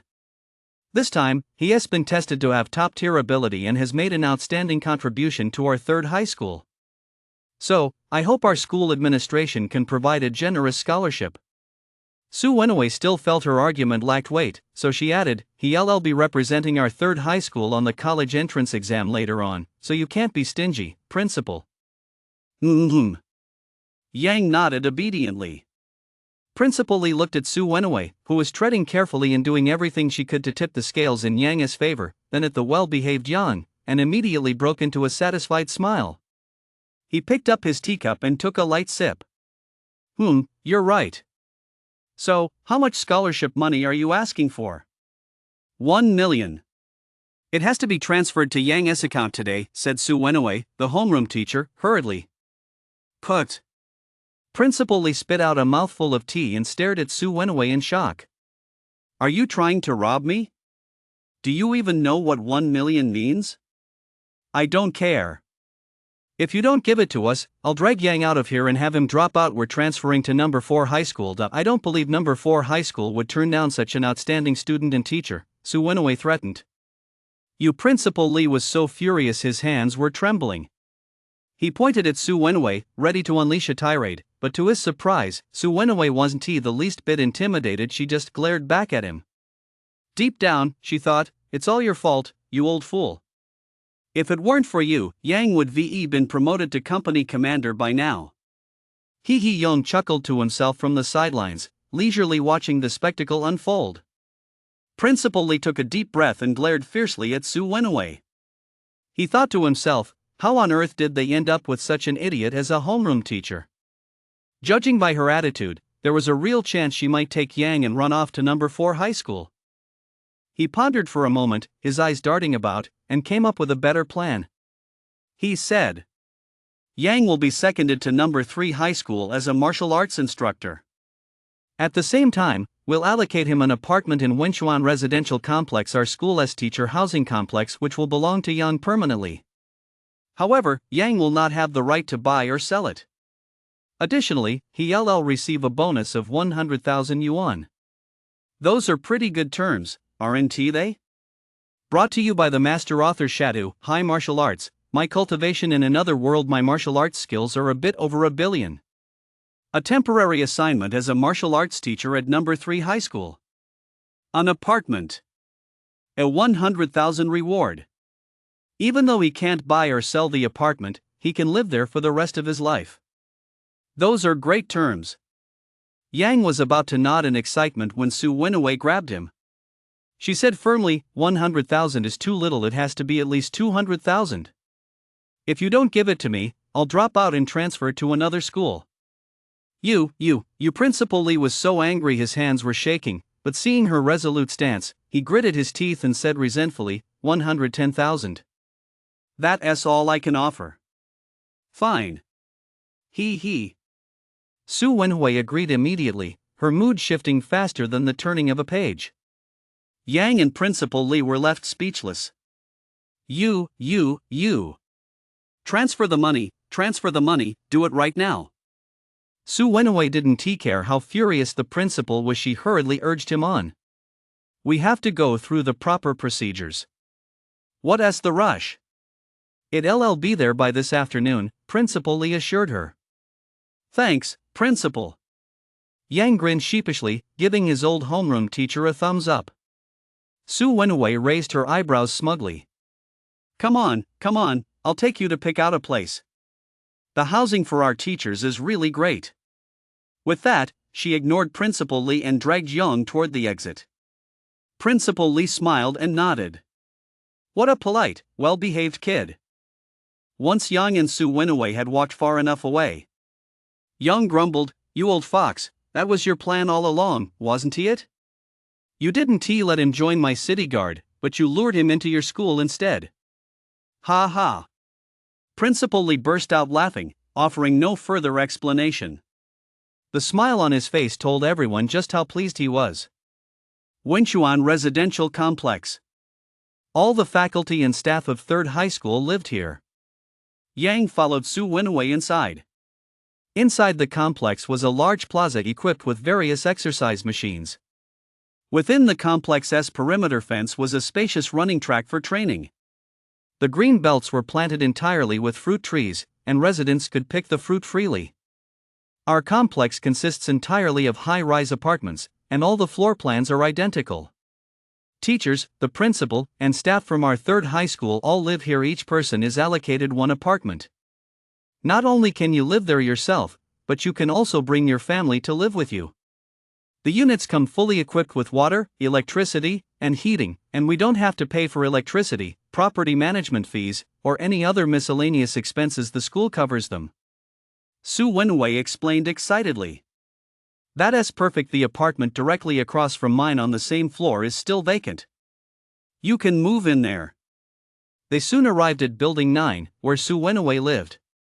After picking up the keys from the building manager in Unit 1, 1st floor, east, she took Young up in the elevator. The building had a layout of 2 units per elevator. They got off on the 15th floor, and Su Wenhui used the key she brought to open the door to the west-facing unit. It was a 3-bedroom, 1 living room, 1 bathroom apartment with north-south ventilation. At 120 square meters, it was spacious and bright, far more spacious than his own place, which was just over 10 square meters. What's more, it was fully furnished with all kinds of furniture, appliances, and bedding, all brand new, so he could move in with just his luggage. What do you think? Not bad, right? Su Wenhui said with a smile. It's fine. Thanks, teacher, Yang nodded with satisfaction. Good to hear. We're neighbors now. If you need anything, just come find me. Sure. Yang took the keys, toured Su Wenhui's apartment for a bit, and then headed back to school. The other students were taking the test. Yang returned to the classroom to study. In the afternoon, Su Wenhui excitedly brought over a letter of recommendation. Yang, take this letter of recommendation. First thing tomorrow morning, you'll start studying at 1st High School. Do your best. I hear there's another test at 1st High School in a week. Those who perform well will be selected to participate in the city-level special training camp. You've got to make the most of this opportunity. Yan nodded. Besides the top students from our 3rd and 4th high schools who will be studying at 1st High School, most of the martial arts students from 2nd High School will also be going there. Don't worry about them, just focus on your own training and studies. Don't pay any attention to what they say. They're all kids from wealthy and influential families. Su Wenhui chattered on and on to Yang. Yang nodded, taking it all in. All right, you don't need to stay at school this afternoon. Go move your things. I'll treat you to a big meal tonight, Su Wenhui said with a smile. Thank you, teacher. Yang carefully put the recommendation letter away. After saying goodbye to his teacher, he called Leo and prepared to head back to the dormitory building to move his things. Just as they stepped out of the classroom building, they ran into Lance and his crew, who were strutting around outside, showing off. Ah, Yang. Lance and his crew swarmed around him again, full of themselves. What's up? Looking for a beating? Leo barked sharply. Lance and his crew immediately froze, hurriedly stopped in their tracks, and backed off to a safe distance. He certainly didn't want to get beaten up by Yang again. Yang, I heard you didn't get direct admission? I got mine, though. And I even signed a contract with the City Guard after graduation. I'll be a company commander in the City Guard. What good are good test scores if you didn't get a direct admission spot?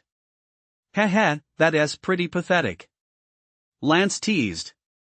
His cronies joined in with a chorus of laughter. Yang shook his head, speechless. What an idiot. My test scores were so good, how could they possibly be worse than yours? The sound of a bagpipe drifts from afar. Got it? Ha? What? Lance asked, bewildered. You don't even know that? It means get lost, you big idiot, Leo roared with laughter. Lance's face immediately fell. He snarled. Yang, don't get too cocky. You're going to that class, right? I'm going too. Just you wait. You're in for it tomorrow. I'm not even going to bother with you. Yang walked straight past them. Lance and the others, startled, quickly cleared a path for him. Leo tilted his head back and deliberately bumped into Lance, who didn't dare fight back. He could only glare menacingly and hurl threats. Back at the dormitory building. There wasn't much to pack. He gathered his clothes and other belongings, ending up with just 2 large bags. As for the workout equipment, Leo took whatever he could use. The ones he didn't need, Yang gave to the hard-working underclassmen. He found Sheen again, left the keys with him, and checked out of the apartment. Way to go, Yang. You're not even graduated yet, and you're already a teacher. It's just a temporary assignment, Sheen. I'll be living right here in the complex. No salary. Yang chatted with Sheen for a while, then headed to Wenchuan Residential Complex with his 2 bags of clothes. He entered the room. Looking at the spacious, bright apartment, Leo was full of envy. Not bad, Yang, you've got such a big place. It's just so. Yang boasted proudly. The two hung out for a while, then Leo headed back to school for class. Just then, Yang's smartwatch vibrated, followed by a sweet voice. This is the finance office of number 3 high school. We're awarding you a 110,000 scholarship. We hope you'll put this money to good use, improve your skills, and achieve outstanding results on the college entrance exam. 110,000 in my account. Time to go buy some herbs. Without wasting a moment, Yang headed out the door and ran toward the East District, where a nationwide pharmacy chain offered a comprehensive selection of medicines. You're providing the high martial arts novel by Master Sha Tu. Cultivating in another world, have a bit more than 100 million martial arts skills. Ying's People's Pharmacy. That name is really down to earth. The reason it's considered down to earth is that the owner of Ying's People's Pharmacy, Dongfang Yingying, is one of the top 10 martial artists in the world. She is also the number 1 female martial artist. Her combat prowess far surpasses that of countless men. Her original intention in establishing Ying's People's Pharmacy was to make medicine affordable for ordinary people. Unfortunately, as time went on, or perhaps because she didn't manage the pharmacy's business very often, medicine prices gradually rose. Still, they remain slightly cheaper than at most other pharmacies, so most people are still willing to come here to buy medicine. Yang stepped inside Ying's People's Pharmacy. Sir, what would you like to buy? Do you have a prescription? If so, I'll fill it for you right away. If not, please get in line to consult Pharmacist Lee. A pretty, sweet-natured clerk smiled. I have a prescription. Yan nodded. But he hesitated slightly and didn't immediately take out the prescription. This prescription was from the world of his dreams, and he wasn't too sure if it would be valid in this world. Even if the names of the herbs were the same, the actual herbs might be different and their properties would be completely different as well. Taking them could cause serious problems. I have a prescription for nourishing the blood, but I need to have it verified. Do you think? Verifying a prescription, huh? The pretty, sweet-natured clerk's eyes lit up. The manager had told her that whenever someone brought in a traditional prescription, she was to take a look at it. Please follow me. Our manager is here right now. I'll take you to see her. Okay. The pretty, sweet-natured clerk led Yang to a small room. She knocked on the door and asked, "Manager, someone wants to have a prescription verified. Is now a good time? Come in." Dongfang Shuangshuang rubbed her temples, trying to pull herself together. Her aunt had ordered pharmacies everywhere to develop a formula that could quickly boost vitality and be affordable, and she was giving this quite a headache. They did come up with several formulas, but none of them quite hit the mark. She knew why her aunt had ordered everyone to work on this. It was because another massive spatial rift had appeared, teeming with countless monsters, a threat to all of humanity.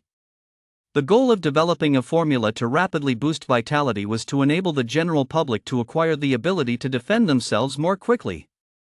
It wasn't just their pharmacy making preparations. Across the land, major factions were stepping up their efforts to train talent. Just like the various special training programs jointly organized by martial guilds and education bureaus in different regions. All of this was aimed at cultivating talent as quickly as possible. Sigh, life is getting harder and harder. I wonder what this abyss really is, Dongfang Shuangshuang sighed. Just then, the door creaked open. A handsome face appeared, making her eyes light up. What a cute guy! If he were a classmate, she'd definitely go after him. A smile spread across Dongfang Shuangshuang's previously worried face. You're still a student, aren't you, cutie? Do you have a girlfriend? Dongfang Xiaoxiao teased. Yeah, I have a few, Yang blurted out, making it up on the spot. When a stranger suddenly asks personal questions, the best response is to lie. Who knows what she is up to?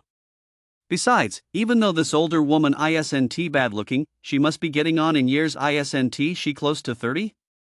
Wow, you're quite the catch. Dongfang Shuangshuang laughed.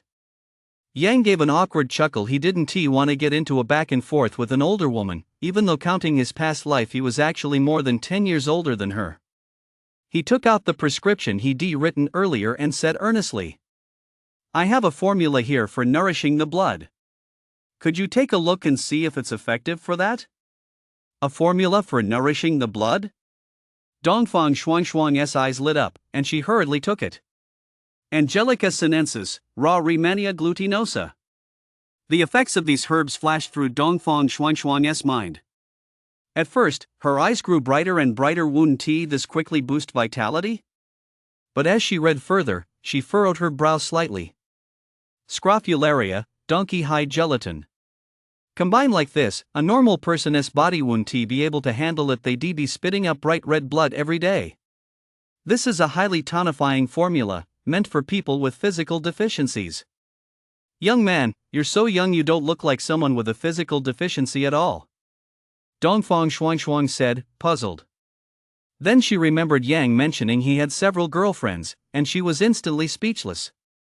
It's good to learn a thing or two at such a young age. Okay, so it'll boost my vitality, right? Yang asked, sounding a bit nervous. Yes. Although these are all common herbs, they can indeed replenish a depleted body, Dongfang Shuangshuang nodded. With that, she handed the prescription to Yang. Although this wasn't a standard prescription, it was one that herbalists had prescribed to patients before, so it wasn't considered particularly rare. Most of the formulas circulating in the community were originally prescribed by a herbalist for a specific condition. When the patient's family saw that they worked, they kept the recipe, and over time, it became a folk remedy. Thank you. Yang stood up to take it. Just as he was leaving, a striking figure burst into the room, shouting, Sis, I passed the exam. I'm going to first high school for special training tomorrow. Oh my. Yang walked to the doorway just as the door burst open with a bang. A figure rushed in. He deftly stepped aside to avoid her, and the striking figure whizzed past him, slamming hard into the desk. After passing her exam, Dongfang Xiao excitedly shared the news with her older sister. In Luan County, it was just the two of them. Neither of their parents was around, so she was closest to her older sister. Just as she eagerly burst through the door, a handsome face appeared right before her eyes, and she froze instantly. How could there be a man in her sister's room? Before she could figure it out, she was about to collide with him. Then, her vision blurred, and she saw her sister, who was still in a state of shock. Thud. Ouch. What's wrong with you? Who told you to get out of the way? Dongfang Xiao shouted in annoyance, clutching her waist where she'd been hit. When she turned her head, Yang was already gone. She ran out the door, but Yang had already walked far away. Furious, Dongfang Xiao yelled, "I've memorized your face. Just you wait." After letting off some steam, she walked back into the room and demanded angrily, "Sis, who was that?" Dongfang Shuang sighed and pressed her hand to her forehead. When would her little sister ever change that brash personality of hers? I don't know. He was here to evaluate a prescription. Dongfang Shuang suddenly remembered that Yang needed a powerful tonic to restore his health, so she hurriedly warned. Oh, I'm warning you, you absolutely must not have anything to do with him. Why? Dongfang Xiao's eyes lit up. She excitedly threw herself at Dongfang Shuang, her eyes sparkling as she asked, "Could he be your little boyfriend?" Get lost. After stepping out of Dongfang Shuang's office, Yang found the same sweet-natured clerk from before and asked her to prepare the medicine. The actual cost turned out to be less than he calculated. Since he was a student, he received a 20% discount, and they even rounded down the price, so in the end, he spent only 60,000 yuan to get enough blood-nourishing soup to last 3 weeks. He also spent a little over 200 yuan on a ceramic pot for simmering the medicine. Back at his home in Wenchuan residential complex, Yang began simmering the medicine according to the prescribed proportions of herbs and the amount of water. High heat, medium heat, low heat, he simmered it slowly.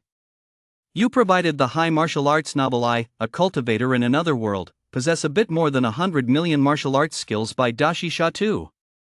In the cramped room, Yang performed the 7-star step while unleashing the 7-kill skill with his fists. His figure shifted positions rapidly. Though he moved swiftly, every step seemed precisely calculated, deftly dodging appliances and furniture without so much as a brush, like an agile spirit cat. Light on his feet, elusive and unpredictable. His fists were like galloping horses. Each punch erupted with a boom, boom sound, as if shattering the air itself. It was brimming with dominance and explosive power. As time passed, thick white vapor began to emanate from every pore on his body, making him look as if he were boiling. Before long, the room was filled with a hazy mist of steam. His skin gradually turned red, like a shrimp cooked to a deep crimson. But he didn't stop for a moment, because the medicinal properties of the blood-nourishing soup were taking effect. He could feel his strength rapidly increasing. With every execution of the 7-kill skill, his strength rose by a notch. That sensation of rapid growth made Yang unwilling to stop. He didn't know how much time had passed, but eventually, Yang was completely drained of energy, lying limp on the floor. He glanced at his watch. 10 minutes. Before, he could only perform the move once or twice before being completely drained. After drinking the blood-nourishing soup, he actually managed to keep going for 10 minutes. His efficiency was more than 10 times what it had been before. And naturally, his power had increased by more than 10 times as well. All of this was thanks to the blood-nourishing soup. Before, after using the 7-kill skill, I could clearly feel a hollow emptiness in my body.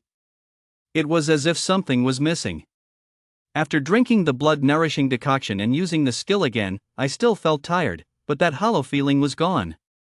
It was just like the usual physical exhaustion. So, the blood-nourishing decoction really has eliminated the side effects of the 7-kill skill. Plus, my strength has improved tremendously. I still have 20 doses left, 1 per day. I wonder how far I'll have advanced by the time of the college entrance exams. Maybe I'll even reach the rank of advanced warrior apprentice, or even pre-warrior. It's very promising. Yang thought eagerly. Once his body had regained its strength and his body temperature had dropped, Yang got up and took a shower. While showering, he noticed a layer of oily, dark black sludge on his skin. A thought struck him: could practicing martial arts actually expel impurities from my body? Yang recalled the scene during his training. His whole body had been burning hot, steam rising had the heat, while dissipating, also drawn out the impurities from within his body? It must have been. He ran his hands over his muscles, they were noticeably much firmer than before. Looks like my strength has improved quite a bit. After his shower, Yang fell into a deep sleep. Hold on. Damn it, everyone follow me in charge. Strong wind, strong wind. The scattered white bones rapidly weathered away, then turned into white specks of light that entered his chest. Another warm current flowed through his body. He knew his strength had increased once more. Yang wiped the tears from the corners of his eyes. As more memories flooded his mind, Yang's heart grew heavier. Everyone was struggling just to stay alive. But the outcome? Whether they were foot soldiers, corporals, or quartermasters, in the end, it was all death. No one could escape that fate. Perhaps those who did escape weren't buried here. Yang tried to comfort himself. What exactly are these monsters? How did they appear? Why did they appear? And why must they breach the city walls and kill every last human? Yang didn't know. He decided to wander around and see what was actually here. Carefully avoiding all the graves, he didn't lure out any skeletons to kill. Because, at that moment, he was filled with confusion. With every skeleton he killed, the weight of another life would settle upon his heart. He didn't know if he should continue. He was also afraid he wouldn't be able to bear the burden. Yang wandered aimlessly around the area, hoping to find clues about this world or to figure out what the monsters were, and where Jishan City was. Jishan City, which they had sworn to defend to the death, must be a very beautiful place. He walked aimlessly. As he walked, Yang realized he was on a small hill. He was at the foot of the hill. The higher he climbed, the larger the tombs became. There were also tombstones erected atop them. After climbing another 100 meters or so to the halfway point, Yang didn't dare go any higher.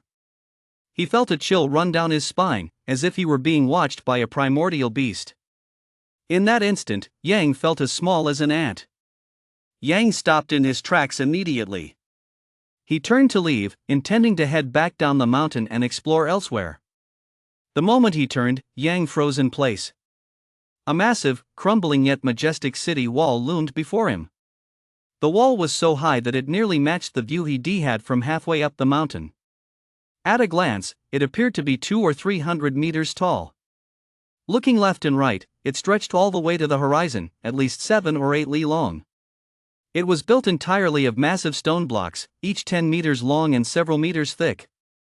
The moment Yang laid eyes on it, a single phrase sprang to mind: impregnable. It was more than twice as high as the city walls he had seen in Luan County on Blue Star. It was hard to imagine any force capable of tearing apart such a sturdy wall.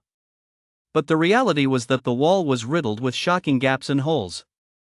In some places, gaping fissures dozens or even hundreds of meters long had split open, as if slashed by some kind of creature. From top to bottom, the wall was torn apart, and bricks and stones had collapsed. As far as the eye could see, there were no fewer than a dozen such gaping fissures. In many other places, there were large holes. As if struck by some force, these holes varied in size. The smaller ones were only a dozen or so meters across, while the larger ones covered half the wall. In the center of the city wall, on the ruined city gate, the characters Jishan were faintly visible. Jishan has fallen. Yang stared blankly, unable to recover from the shock for a long time. Countless images flashed through his mind, scenes of training in Jishan City, standing on the city walls gazing down below, the vibrant and spirited sights of Jishan, galloping on horseback with his beloved, teaching his children. One after another, these scenes flashed rapidly through his mind. It was as if he had truly lived in Jishan. Of course, these were all the memories of Bull and the other skeletons. Now, they had become Yang's memories, being recalled one by one. A single tear slipped unnoticed from the corner of his eye. Yang was oblivious to it, staring blankly at Jishan City. It was as if he could see the scenes of the great battle, countless monsters charging from all directions, countless soldiers roaring as they held their ground, blood covering the ground, the setting sun as red as blood, and crows cawing mournfully. Passion, family ties, friendship, love, protection, defense, all distilled into a single word: responsibility. Protecting parents, wife, and children, safeguarding the homeland, repelling invaders. The responsibility befitting a man. I understand. Yang spoke slowly, unsure whether he was addressing others or himself. Jishan has fallen, but the spirits of the fallen live on. I will carry on with the responsibility you've entrusted to me, protecting those worth protecting. I will slay every monster that threatens us. He turned to look at the graves strewn across the ground. Yang's eyes grew steely.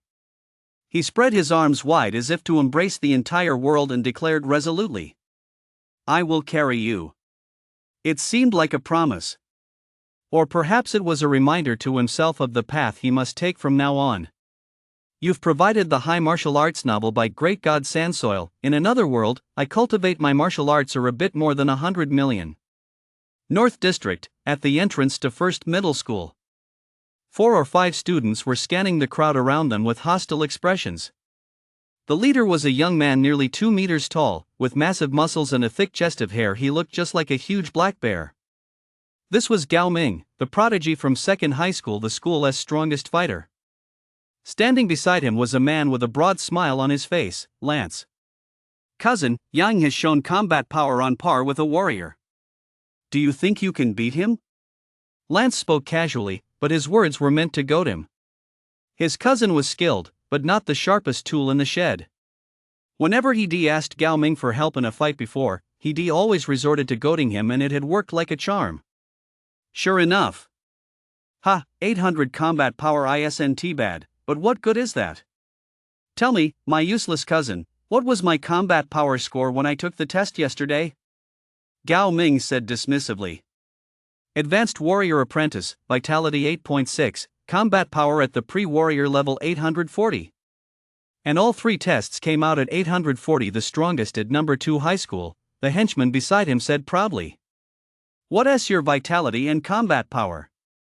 Tell him, Gao Ming said again. Advanced Warrior Apprentice, Vitality 8.1, Combat Power 790. Advanced Warrior Apprentice, Vitality 8.3, Combat Power 803. Advanced Warrior Apprentice, Vitality 8.3, Combat Power 811. The others smiled as they announced their combat power scores, then shot Lance a contemptuous sideways glance. Now tell us what's Yang's vitality. What's his combat power? Gao Ming and the others turned their bodies slightly, tilting their ears toward Lance, their faces full of disdain. Lance's eyes lit up, and he couldn't help but marvel inwardly. No wonder they're from East District number 2 high school. Every single one of them has such formidable vitality. Lance was filled with envy, but he also knew that this wasn't something he could simply wish for. Their high vitality was because they'd been taking supplements since childhood. That's why their vitality is so high. You can't build that up without spending tens or even hundreds of thousands of yuan. Their high combat power stems from the fact that every class at number 2 high school has a martial arts instructor. Even their parents' generation were warriors. It's only through dedicated training that they've achieved such formidable combat power. Gao Ming and his friends were all among the top 10 fighters at number 2 high school. Most students there were about on par with him. Vitality levels just over 1 remained the norm. Vitality 2.9, combat power 800, Lance admitted honestly. 2.9? Would that even make the top 100? Gao Ming roared with laughter and asked a boy standing next to him. The boy chuckled. Top 100? More like top 1000. Even the weakest kid in our class has over 7 points in vitality. A 2.9 vitality is nothing. Exactly. A 2.9 vitality might make you king of the hill at some run-of-the-mill schools like 3rd or 4th high, but here at 2nd high, it's way too ordinary. You're all just weaklings. Ha. A 2.9 vitality and 800 combat power. I'd love to go head to head with him. They all scoffed in unison. Gao Ming grew even more arrogant as he sneered. Did you hear that, my good-for-nothing cousin? You're comparing me to some loser ranked outside the top 1,000? A loser is a loser, only a bunch of losers like you would mistake a loser for a pro. Yeah. Lance laughed awkwardly, feeling bitter inside. To be called a loser to his face and not even be able to argue back. This finally made him realize one thing: without real skill, you don't even deserve to be related to anyone. At that moment, he wanted to leave. I came here today to confront Young, not out of respect for you, but to let everyone at 3rd and 4th high schools know exactly what the difference is. And to show them what attitude and manners they should display when they meet us. Gao Ming said coldly and haughtily. Of course, he had another motive: to tell those big shots and privileged kids at First High that even with Gao Ming around, they'd have to keep their heads down and behave themselves. That was his true objective. Yang was merely a tool to establish his authority. First, he'd intimidate 3rd and 4th High, then he'd crush the big shots and privileged kids at First High. He'd show them who was truly the strongest in Luan County. Gao Ming gazed haughtily at the main gate of First High. So what if you don't have as good a family background as I do? I'll still conquer you with my own strength.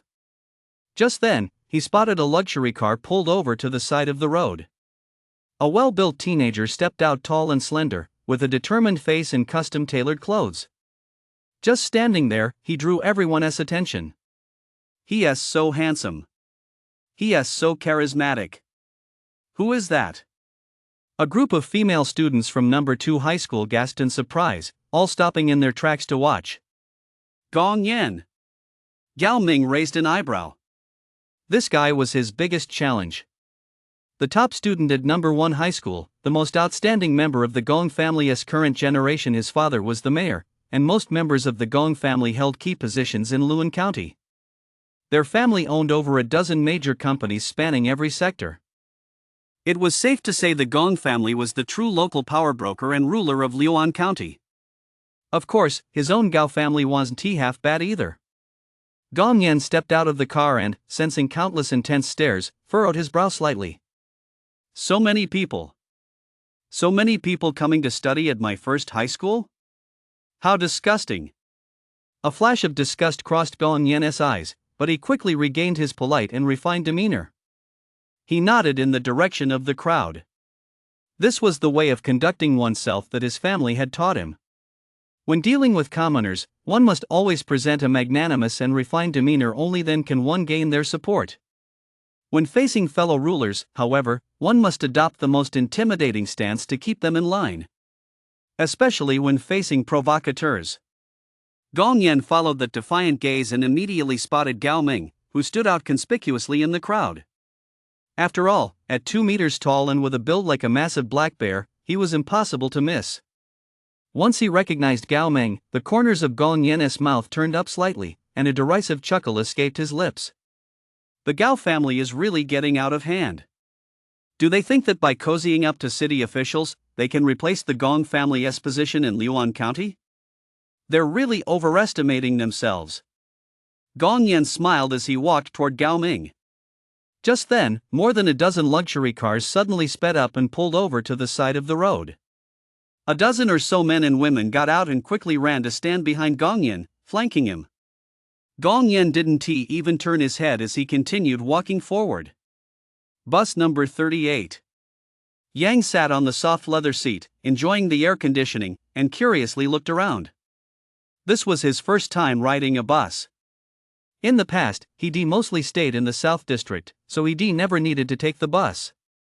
As soon as he entered the North District, he saw towering skyscrapers bearing signs for headquarters of so-and-so, branch of so-and-so, and so-and-so company.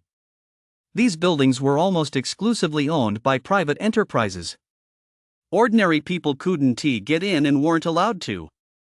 Not long after entering the North District, the skyscrapers disappeared, replaced by mostly 3- or 4-story villas, each occupying a sizable plot of land, and these, too, were all privately owned. The residents were the truly wealthy and powerful families of Luan County. There are armed security guards at the gates. Ordinary people strolling down the street would be arrested as thieves. The hierarchy is extremely strict. It's just like the aristocratic families of ancient times. Class, class. Only with real power can you climb higher and gain more influence. If I want to achieve my dreams, I must possess sufficient power and status. Yang narrowed his eyes slightly. We arrived at First High School. An announcement sounded over the bus's loudspeaker.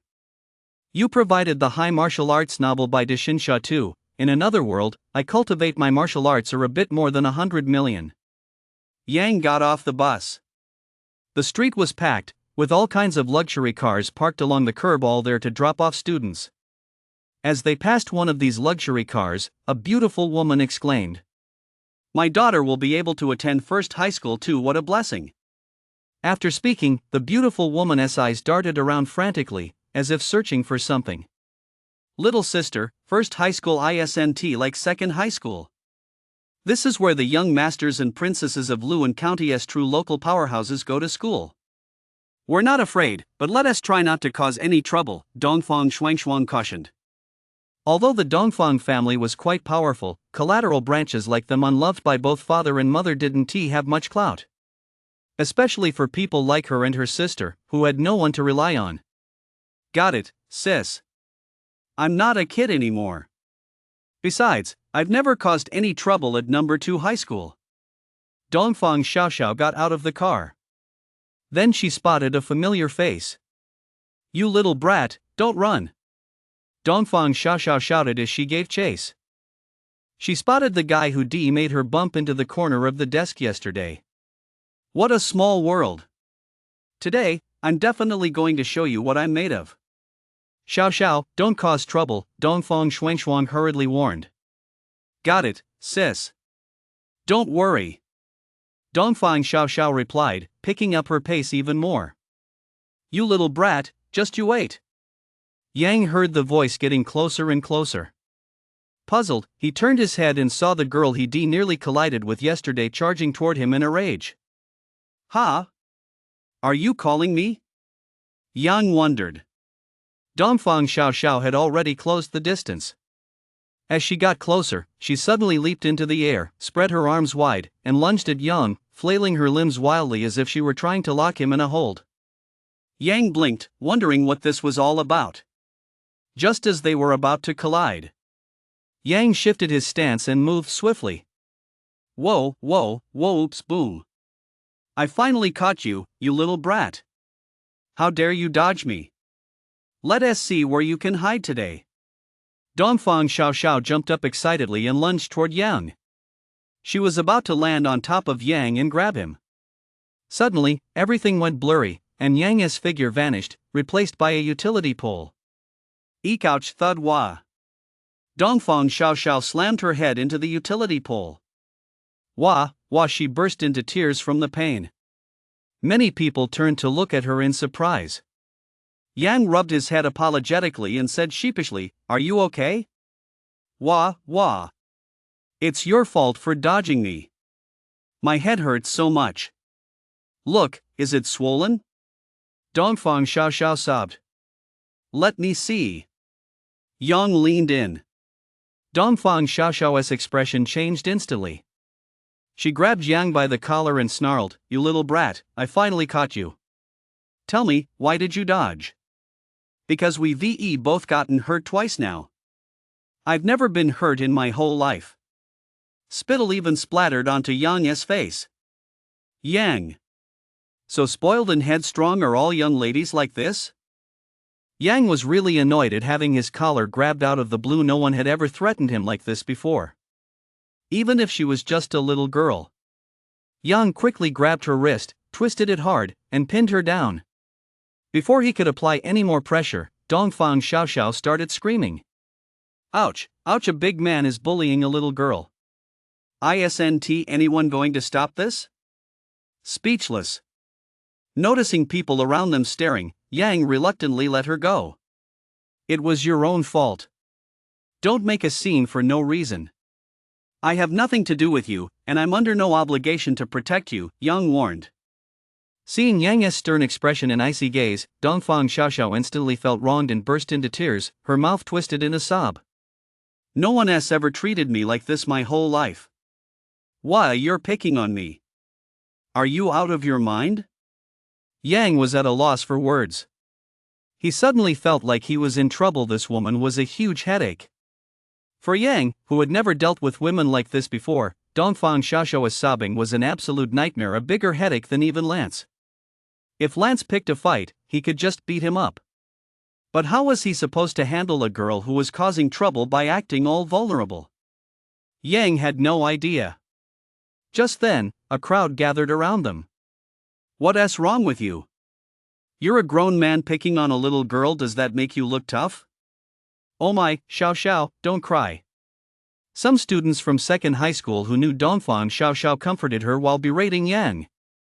Oh, so you're from third high school. Is that all you third high guys are good for? Only daring to bully girls from second high? Someone sneered upon seeing the school uniform Yang was wearing. That's exactly it. What can kids from working class families do? They can only bully girls to make themselves feel important. That's exactly right. Since they can't beat the boys from our second high, they have to come pick on us weak girls. Despicable, shameless. One insulting remark after another, it was all very upsetting to hear. Yang didn't even bother responding. Because he knew full well that he could never win an argument with women. When they start making a scene, it gets downright bizarre. He was just about to push his way through the crowd. Just then, a loud shout rang out. Whoa, who's bullying our number 2 high school girls? Have you lost all sense of shame? The crowd turned to see a massive black bear, a guy as towering as a black bear, strutting over arrogantly. It's Gao Ming.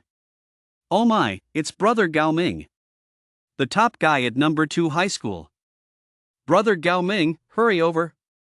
Someone's picking on us. He said everyone from our second high is trash. Speechless. Stirring up trouble? Unbelievable. Yang looked helplessly at the group of troublemaking female students in front of him. He never imagined girls could be so despicable and malicious. Upon hearing these words, Gao Ming immediately beamed with delight. He originally planned to corner Yang and beat him up. But he never expected to find such a perfect excuse. Bullying the girls from our second high school? What kind of man are you? If you're so tough, come pick a fight with me, Gao Ming said with righteous indignation.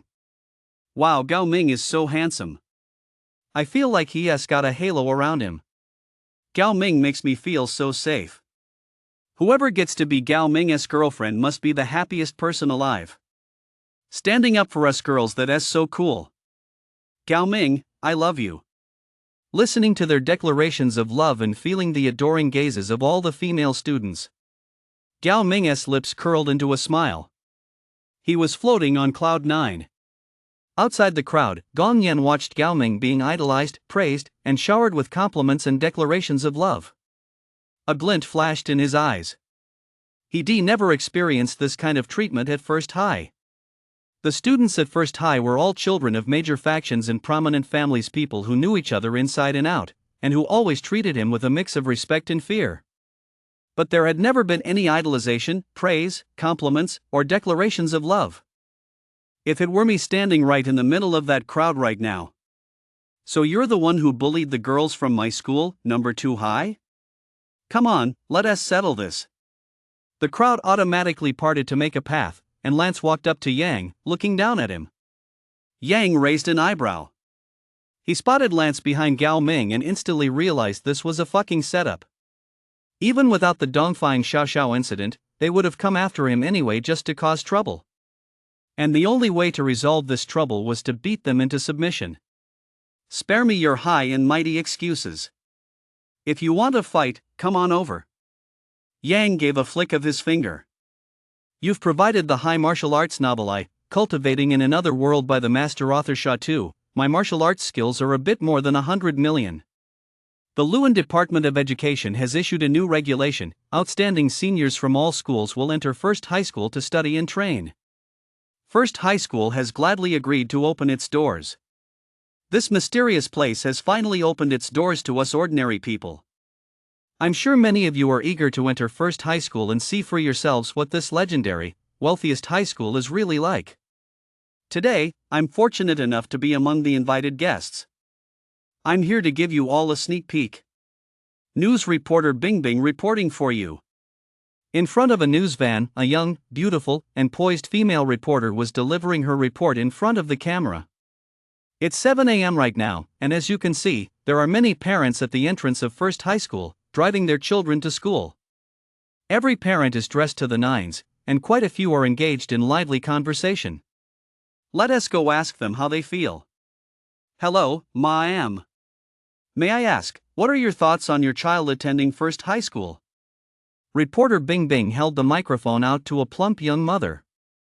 Oh, is this for TV? The plump young woman asked in a low voice. Yes, Bing Bing replied with a smile. Oh my, does my makeup look okay? Are there any wrinkles in my clothes?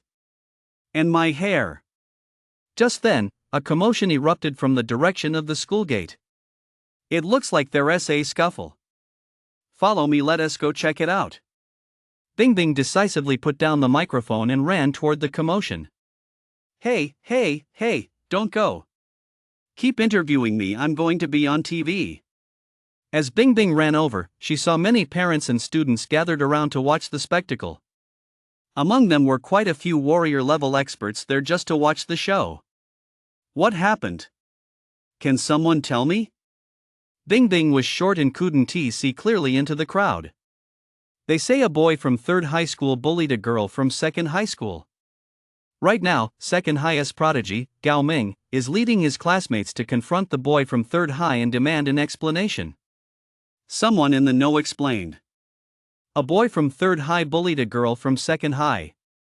2nd high's prodigy, Gao Ming, is demanding an explanation. Wow, this is big news.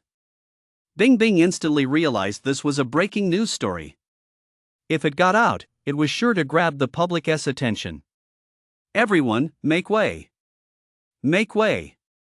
We're from the radio station. A burly cameraman forcefully pushed through the crowd. Bing Bing followed close behind, squeezing her way to the very front.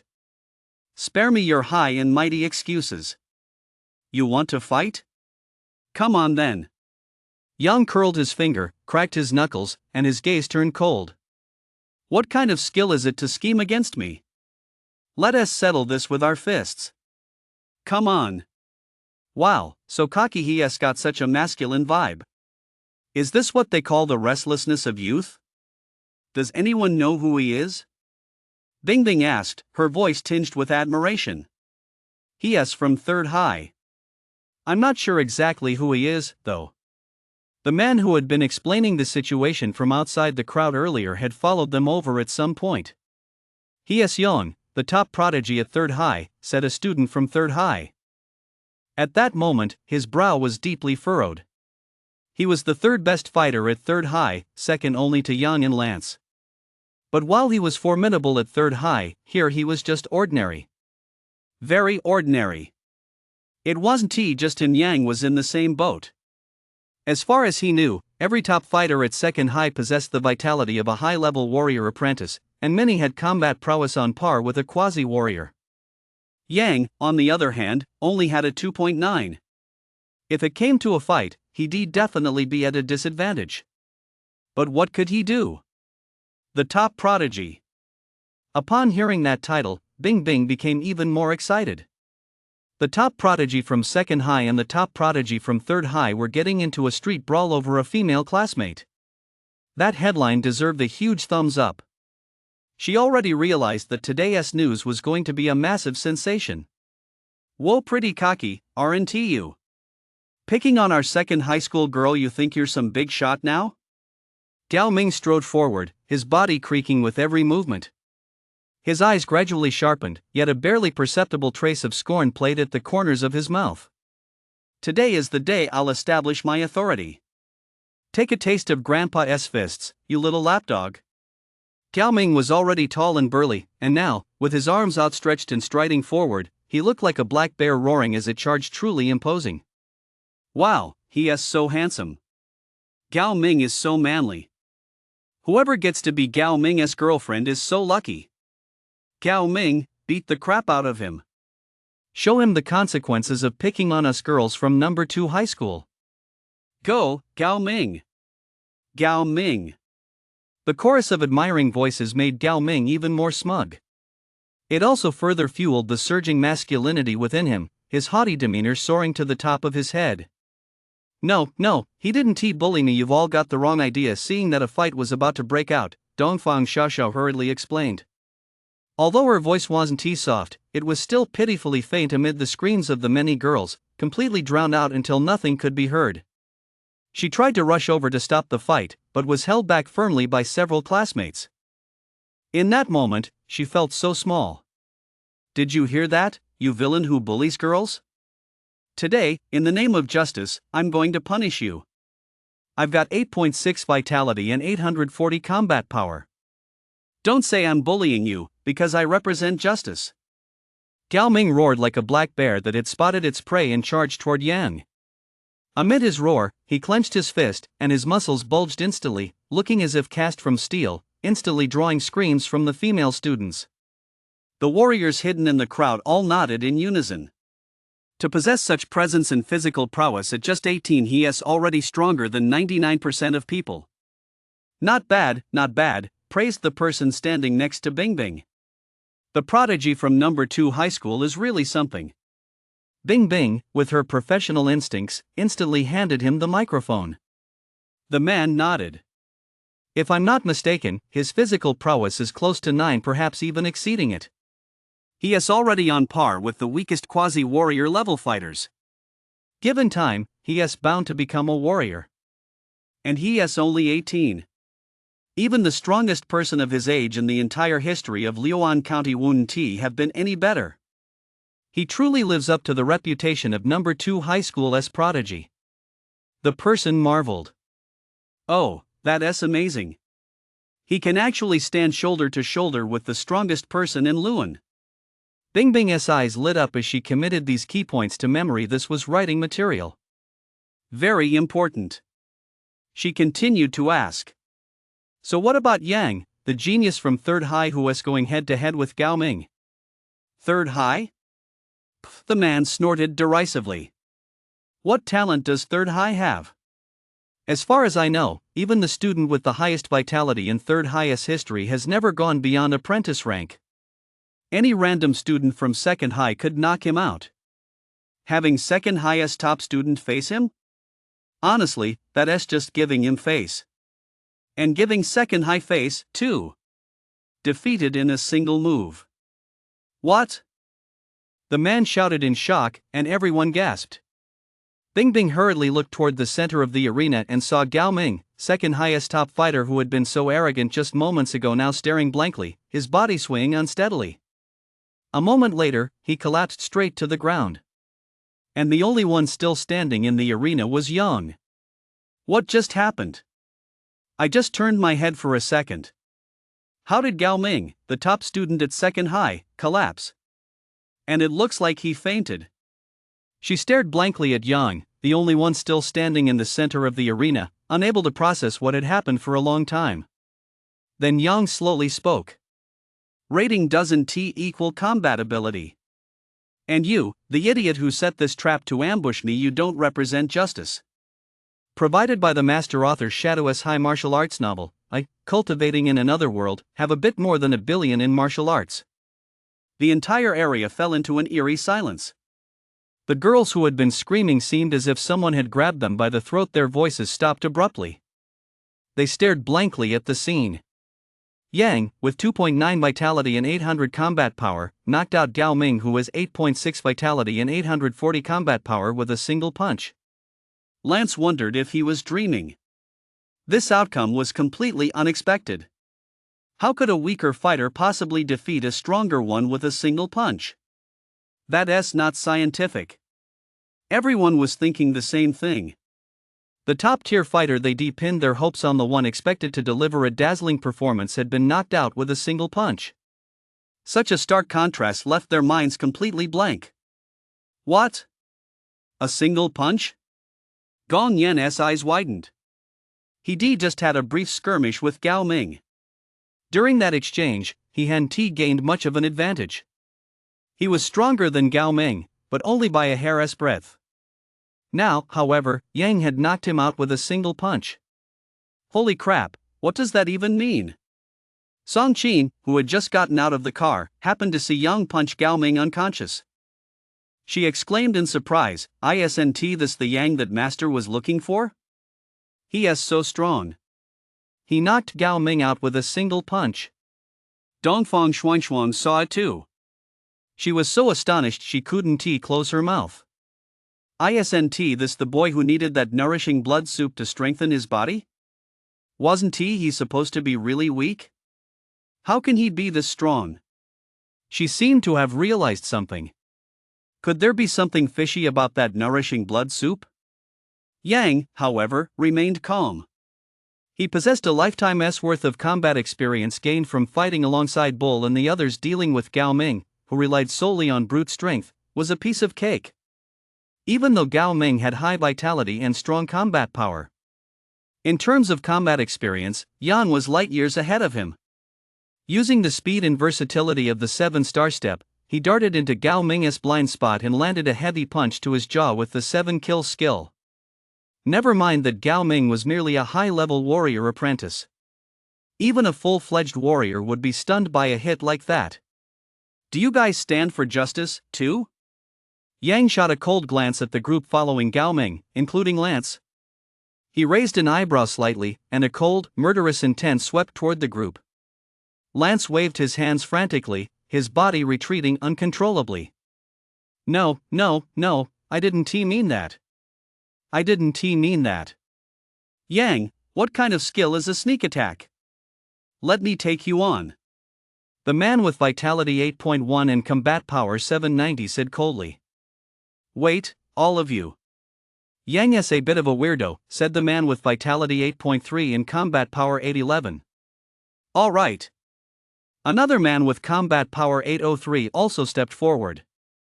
Bullying my female classmates from number 2 high school? That's just not right. Yang, so what if you're strong? We'll fight you with our lives, the man with Combat Power 811 shouted. He positioned himself on the moral high ground first, that way, even if he lost, he wouldn't lose face. It might even be considered an honor. We're willing to fight a stronger opponent for the sake of our classmates. That sounds pretty awesome when you tell the story. No, Zhao Wei, you've got the wrong idea. Stop fighting. Yang wasn't picking on me. We were just messing around a moment ago. Taking advantage of the girl's distraction, Dongfang Xiao forcefully broke free from their grip and ran over to join Yang and his group. She was now filled with regret. She never imagined that simply seeking revenge for being bumped into yesterday would cause such a huge commotion. It was all Yang's fault. If he hadn't fought back, if he hadn't twisted her arm and let her punch him a few times, none of this would have happened. Thinking this, she turned and glared at Yang with hatred. It's all your fault. Yang. Are all the students at number 2 high school crazy? By now, Yang had realized that Dongfang Xiao's appearance wasn't part of a setup. Gao Ming and the others had simply come over looking for trouble. With that thought, his gaze turned hostile. Do you guys even stand for justice anymore? A misunderstanding? Zhao Wei was completely flustered. Our boss got knocked out, and you're telling me it's a misunderstanding? You're putting us in a really tough spot here. Is a simple misunderstanding enough? He injured Gao Ming, our number 1 fighter at number 2 high. This is a provocation against our school. There is no way we can let this slide. Everyone, isn't that right? Zhao Wei shouted loudly to the crowd around him. There weren't many people from number 1 high, only 100 or 2, while number 3 and number 4 highs had sent only their top 20 students to observe. In contrast, number 2 high had sent the largest contingent. Nearly everyone who practiced martial arts had come. And they were all intermediate warrior apprentices or higher. There were hundreds of them. At that moment, Zhao Wei grabbed the second high school banner and gave it a sharp tug, instantly stirring up a wave of solidarity among everyone. They all began shouting loudly. That's right, we can't let this slide. Anyone who bullies our second high school students has to pay the price, no matter who they are. That's right. Third high is riding rushhour over us at second high. How are we supposed to get by from now on? We can't just let this slide. Let us beat them to a pulp. Everyone from second high was filled with righteous indignation. The parents of the warriors were all fired up. While guiding the other parents to safety, they watched the scene in the arena with excitement. Seeing this heated scene, their adrenaline surged. Fights and injuries were child's play to them, people who roamed the wilderness and walked the line between life and death. Besides, with the warriors around, they weren't worried about anything serious happening. If lives were at stake, they'd step in. To them, as long as no one died, everything else was trivial. Every one of them was thrilled. Hit him! Someone eager for a show shouted loudly. Bing Bing grew even more excited. Her report today was sure to make the front page. At the entrance to First High School, the top student from Third High School had defeated the top student from Second High School.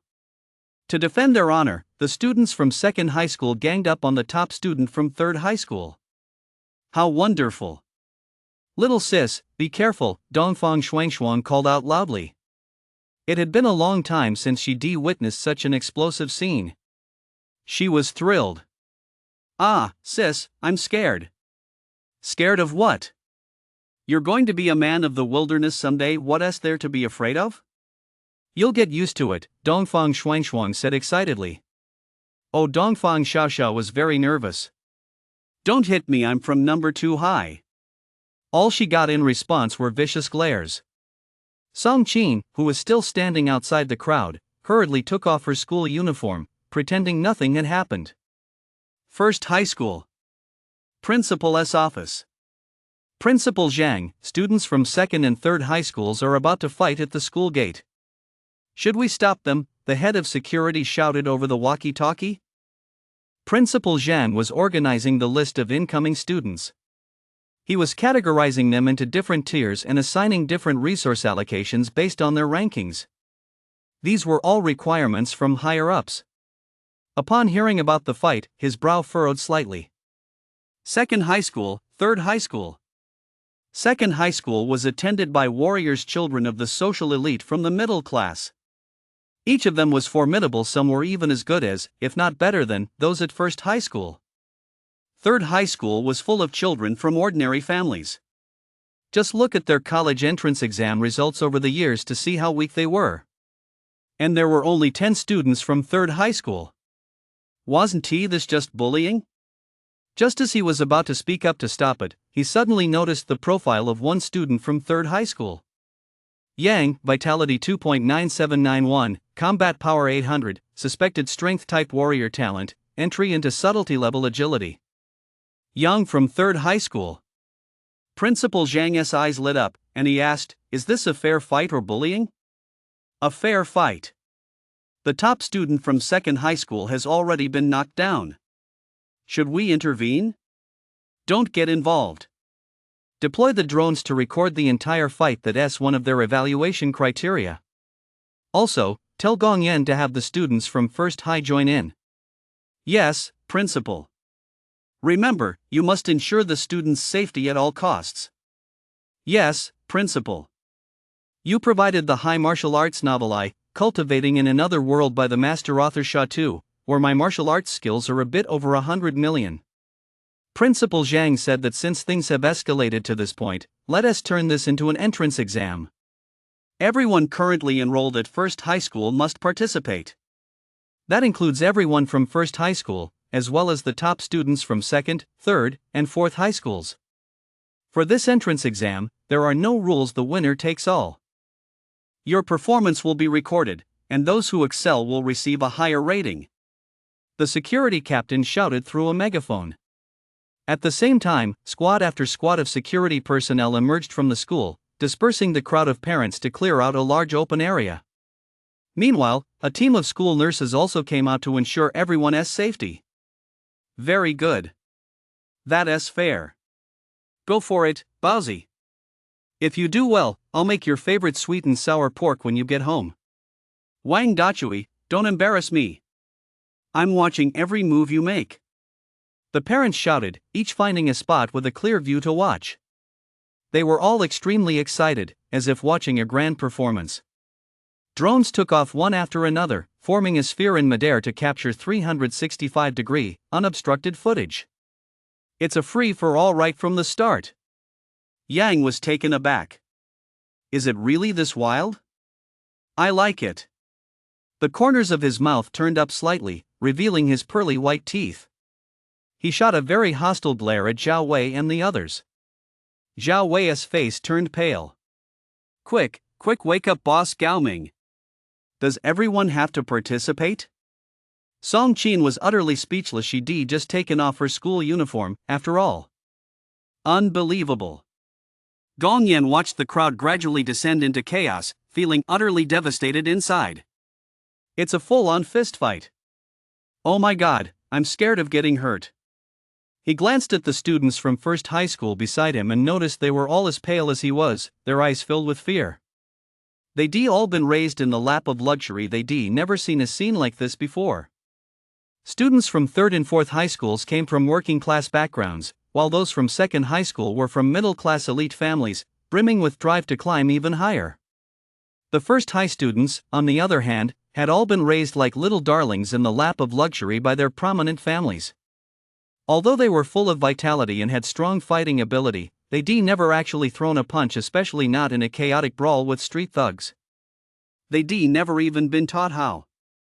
Captain Gong, what should we do? Someone asked in terror. Form a circle around me. Gather everyone from First High as quickly as possible. We'll coordinate our efforts. Got it. Immediately, someone shouted, everyone from First High, rally around me.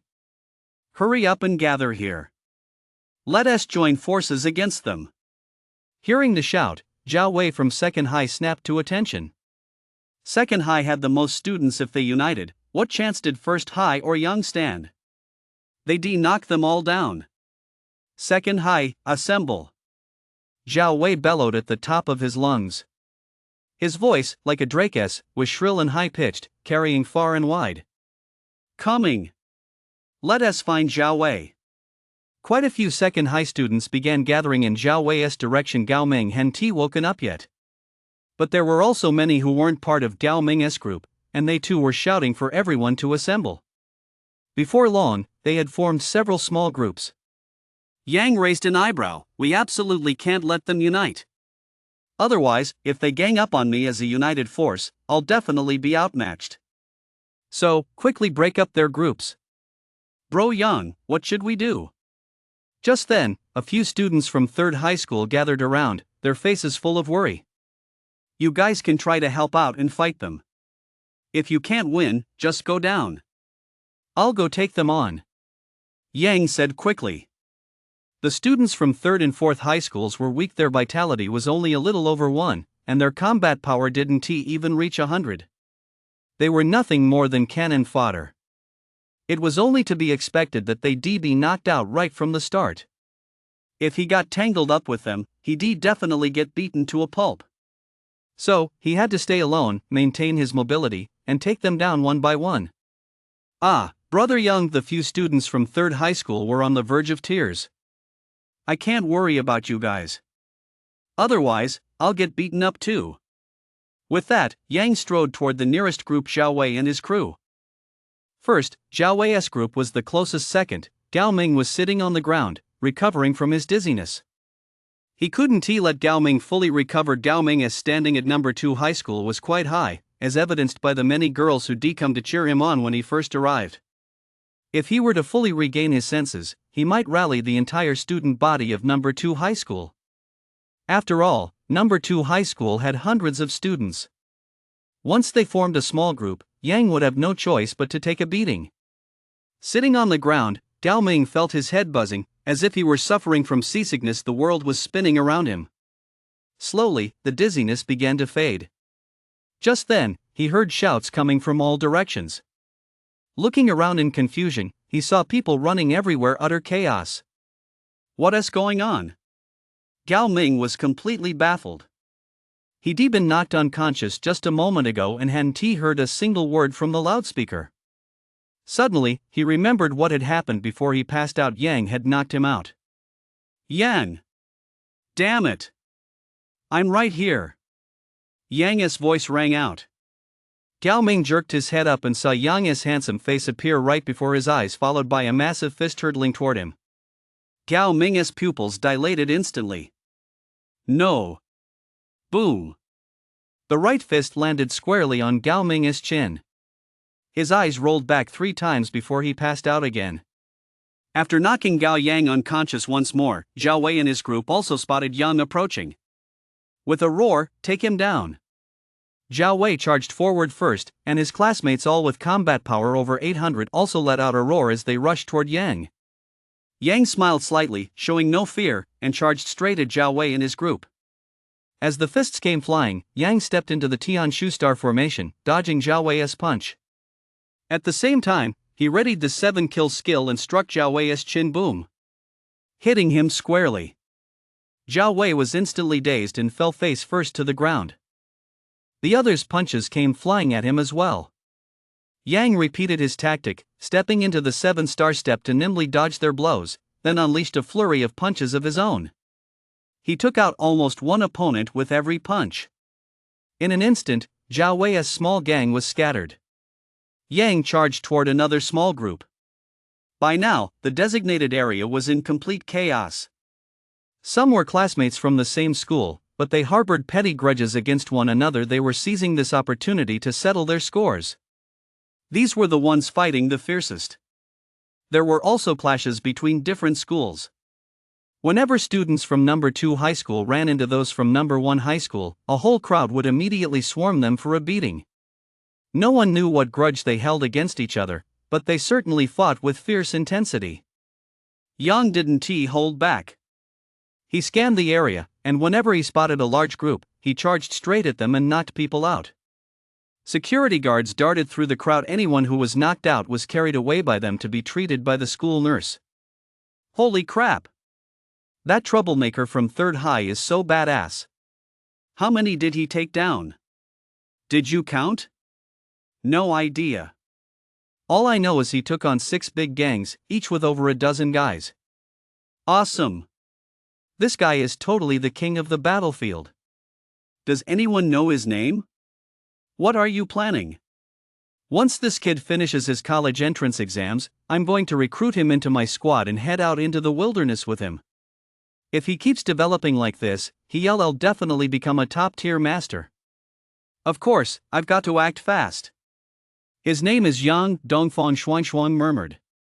You provided the high martial arts novel in another world. I cultivate by Grandmaster Sha Tu. My martial arts are a bit more than 100 million points. His name is Yang. Dongfang Xuanshuang muttered, her eyes growing brighter and brighter. How could someone so physically weak, so depleted that they need to take powerful tonics, possibly possess such formidable strength? It's impossible. The only explanation is that he can absorb all the medicinal effects without harming his body. But how could that be possible? He isn't even a warrior. His body lacks gene energy. He shouldn't be able to absorb the medicinal effects at all. But why can he absorb them? Moreover, he clearly knows exactly which tonics he needs to replenish his vitality. What on earth is going on? I need all the information on Yang. If I figure this out, won't I be able to complete the mission my aunt entrusted to me? And once I complete that mission, won't my status and authority be elevated? The more Dongfang Xuanshuang thought about it, the brighter her eyes shone. Or maybe I could have my little sister get closer to him and pry his secrets out of him, or should I take matters into my own hands? In the principal's office at First High School, a tall figure burst in. Principal, are you just going to let the kids brawl at the school gate? Don't you realize this is terrible for First High's reputation? Principal Zhang looked over with a smile and saw a middle-aged man with only one arm and 4 knife scars on his face glaring at him in displeasure. Principal Zhang wasn't angry. Instead, he greeted him. Chief Instructor Yu, the commander of First High, you finally arrived. Come over here. I've spotted a promising prospect. As he spoke, he pointed to the large screen hanging on the wall. The screen was divided into hundreds of small panels, each displaying a different scene from the brawl at the school entrance. He pointed to one of the panels, clearly excited. It was Yang's figure on that panel. "Principal, I was asking you about the incident. What are you doing?" Chief Instructor Yu said impatiently. "Oh, come on, what do you know?" "I'm sending a message to everyone. It's time for the people to get tough. You know exactly what kids are like these days. They're all just little indoor flowers. They're afraid of pain, tiredness, and hardship, little lambs who faint at the sight of blood. It's perfect that Young brought this up. I'm just going with the flow, letting them all see some blood and get a taste of what the battlefield is like. From now on, we'll hold one or even several of these every year. It's better to bleed now than to lose our lives later." Reputation? That's bullshit. Do you think I'm worried about my reputation? Principal Zhang said defiantly. Chief Instructor Yu looked at his missing arm and ran a hand over the scars on his face. His anger vanished instantly. "You're right. It's good for them to see some blood." Chief Instructor Yu agreed with Principal Zhang. Having grown up in the city, they'd never been to the wilderness nor experienced the dangers of monsters. Their personalities were indeed a bit soft. The rising casualty rates in the warrior assessments over the past few years prove just that. It's time to toughen up these kids. We need to mold them into rock-solid men. Come here, come here. We've got a real promising prospect here. This young guy is a beast. He has already taken down over 60 people. Come take a look. The more I watch him, the more I feel like he is using martial arts. Principal Zhang stroked his chin thoughtfully. How is that possible? If you can't become a warrior, resorting to martial arts isn't that just ruining yourself? Chief Instructor Yu walked over.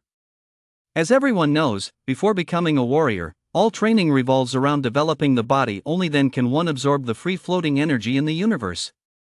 This allows for rapid self-improvement. Only after gene energy has been cultivated within the body does one begin training in martial arts. At that point, with gene energy, one can unleash even greater power. Practicing martial arts before becoming a warrior is not only a waste of time due to the sheer intensity of these techniques, it also causes severe damage to one's cells, tissues, and organs. It's nothing short of cutting off one's own future. Only those who know they'll never advance to warrior but still wish to make a name for themselves would choose to learn martial arts and hunt monsters in the wilderness. However, this merely wastes a dozen or so years of youth. By the time they're in their 30s or 40s, their bodies are ruined. It's nothing short of digging one's own grave. Chief Instructor Yu walked over just as he saw Yang charging toward the largest group at First High. He immediately burst out laughing. Who is this guy? What a total idiot! Ha ha! He saw that the group from First High was led by his most prized student, Gong Yan, and the others were all among the school's top students. This guy actually had the nerve to charge right at them. Ha ha! That guy is definitely going to get beaten to a pulp by Gong Yan and the others. Ha ha ha ha! How dare he be so reckless, charging at an entire group all by himself? And it's the strongest group at First High, no less. Ha ha ha ha! What was he thinking? This is hilarious. There is no way. Before Chief Instructor Yu could finish his sentence, he was completely stunned. On the screen, Gong Yan and the others were all attacking that man with a barrage of punches and kicks. But every single strike missed. Then, that man threw a rapid punch and his most prized student, Gong Yan, along with the top students from First High, were all sent flying and knocked unconscious. Subtle realm footwork. He is only a kid, and he has already mastered subtle realm footwork. Chief Instructor Yu said in disbelief. Most warriors with gene energy can't even reach the subtle realm of footwork, for crying out loud. How did he achieve that? That's absurd. Does it look like subtle realm footwork to you too? Take a closer look. I feel like it's actually some kind of martial technique, Principal Zhang said, frowning. He replayed the video from earlier. Look, his rapid footwork seems completely haphazard, but have you noticed that there is actually a pattern to it? Foot to the right, then to the left, then backward, then a turn. Look, here it goes again. Isn't this a martial technique? Principal Zhang asked in puzzlement. Chief Instructor Yu shook his head. Without gene energy, he is tapping into his internal vitality. With his physical conditioning, which isn't even at the warrior level, he'll deplete all his vitality in a single move. He can't sustain that for long. It's more like some kind of technique. Oh, a technique, huh? I thought it was a martial technique. Well, that's fine then. Does that mean this kid is very talented? Principal Zhang laughed. Chief Instructor Yu's eyes, however, grew wider and wider, and his breathing gradually became more rapid. What's wrong? Principal Zhang asked, puzzled. A technique comparable to the entry into subtlety realm of footwork. No, even better than that. What does this mean? Chief Instructor Yu's face gradually flushed red. What does it mean? Principal Zhang asked, puzzled yet realized the full implications of the situation. It means that Kid Young has a natural talent for martial arts. To discover such exquisite footwork at such a young age. Haha, he is definitely a promising prospect. Principal Zhang clapped his hands and laughed heartily, his eyes brimming with satisfaction. My eye for talent isn't half bad, is it? Ha ha. No. Chief Instructor Yu shouted excitedly, it means that as long as they master this footwork technique, everyone can attain subtle level agility. What do you mean? Principal Zhang still couldn't keep up with Chief Instructor Yu's train of thought. Gong Yan, Yu Miao, Dong Mu, they'll all be able to attain subtle level agility. Not just them, everyone at first high, second, third, and fourth high, as well as future students, will be able to attain subtle level agility. This is a footwork technique that will benefit countless generations. Chief Instructor Yu exclaimed excitedly. What? Principal Zhang jumped to his feet. You've provided the high martial arts novel by the master author Sha Tu. I, a cultivator in another world, possess a bit more than 100 million martial arts techniques. Another little gang. Yang's fist sent him reeling, knocking him unconscious. Turning his head, he saw everyone in the arena staring at him in shock and fear. Noticing his gaze, they instinctively scattered, no longer daring to form a group. Outside the circle, Gong Yan, clutching her swollen face, was glaring at him resentfully. Gao Ming stared in utter disbelief. He seemed to have just snapped out of a daze and was now looking at him in bewilderment. All the parents were looking at him with expressions of awe and admiration. When he looked their way, quite a few parents gave him a thumbs up and shouted, "You're awesome." Bing Bing's eyes sparkled at that moment. She couldn't wait to rush over and interview this incredible top student from third high. A student from third high had completely crushed all the gifted youths from first and second high. This was absolutely eye-popping, sensational news. Dongfang Xiao and that girl he met earlier at the Jidao Martial Arts Hall for some reason had slipped up behind him, their eyes full of admiration. Brother Yang, you're so awesome. Dongfang Xiao said sweetly, her earlier spoiled attitude completely gone. She was being very well behaved. Brother Yang, when are you going back to the Jidao Martial Arts Hall for another test? My teacher really misses you. Song Qin also said obediently. Her teacher, Zhang Rongrong, had been talking about Yang for days. She went to look for Yang yesterday but didn't run into him. She went back after class last night, only to find that Yang had moved. She knew just how much teacher Zhang Rongrong wanted to take Yang under her wing. So she took the initiative to get closer to him. Your teacher misses me? Yang scratched his head. Unable to figure out what was going on, he turned his gaze back to the other students. Anyone else? His gaze was calm, his tone even, but to the others, it was like a ferocious tiger patrolling its territory. We surrender! We surrender! The students were completely startled and raised their hands one after another to admit defeat. With the top students from first high and second high already knocked out, there was no point in them stepping up anymore. Brother Yang, I concede too. From now on, I'm your captive. Hee, Dongfang Xiao said with a giggle. She had been following right behind Yang, completely unscathed, and her admiration for him had now reached its peak. Besides, her older sister, Dongfang Xuanshuang, had just instructed her to stay close to Yang. It was exactly what she wanted. Is there anyone else who wants to challenge Yang? If not, Yang takes first place in today's entrance exam at number 3 high school, the security captain announced loudly. No one objected. Gong Yan still looked bitter. Gao Ming was still in a daze. Lance's gaze toward him was filled with fear and awe. Yang, Principal Zhang is looking for you. Go to the principal's office immediately. Lu, escort Yang there, the head of security ordered. Yes, sir. A young security guard ran over, his eyes brimming with admiration. That's awesome.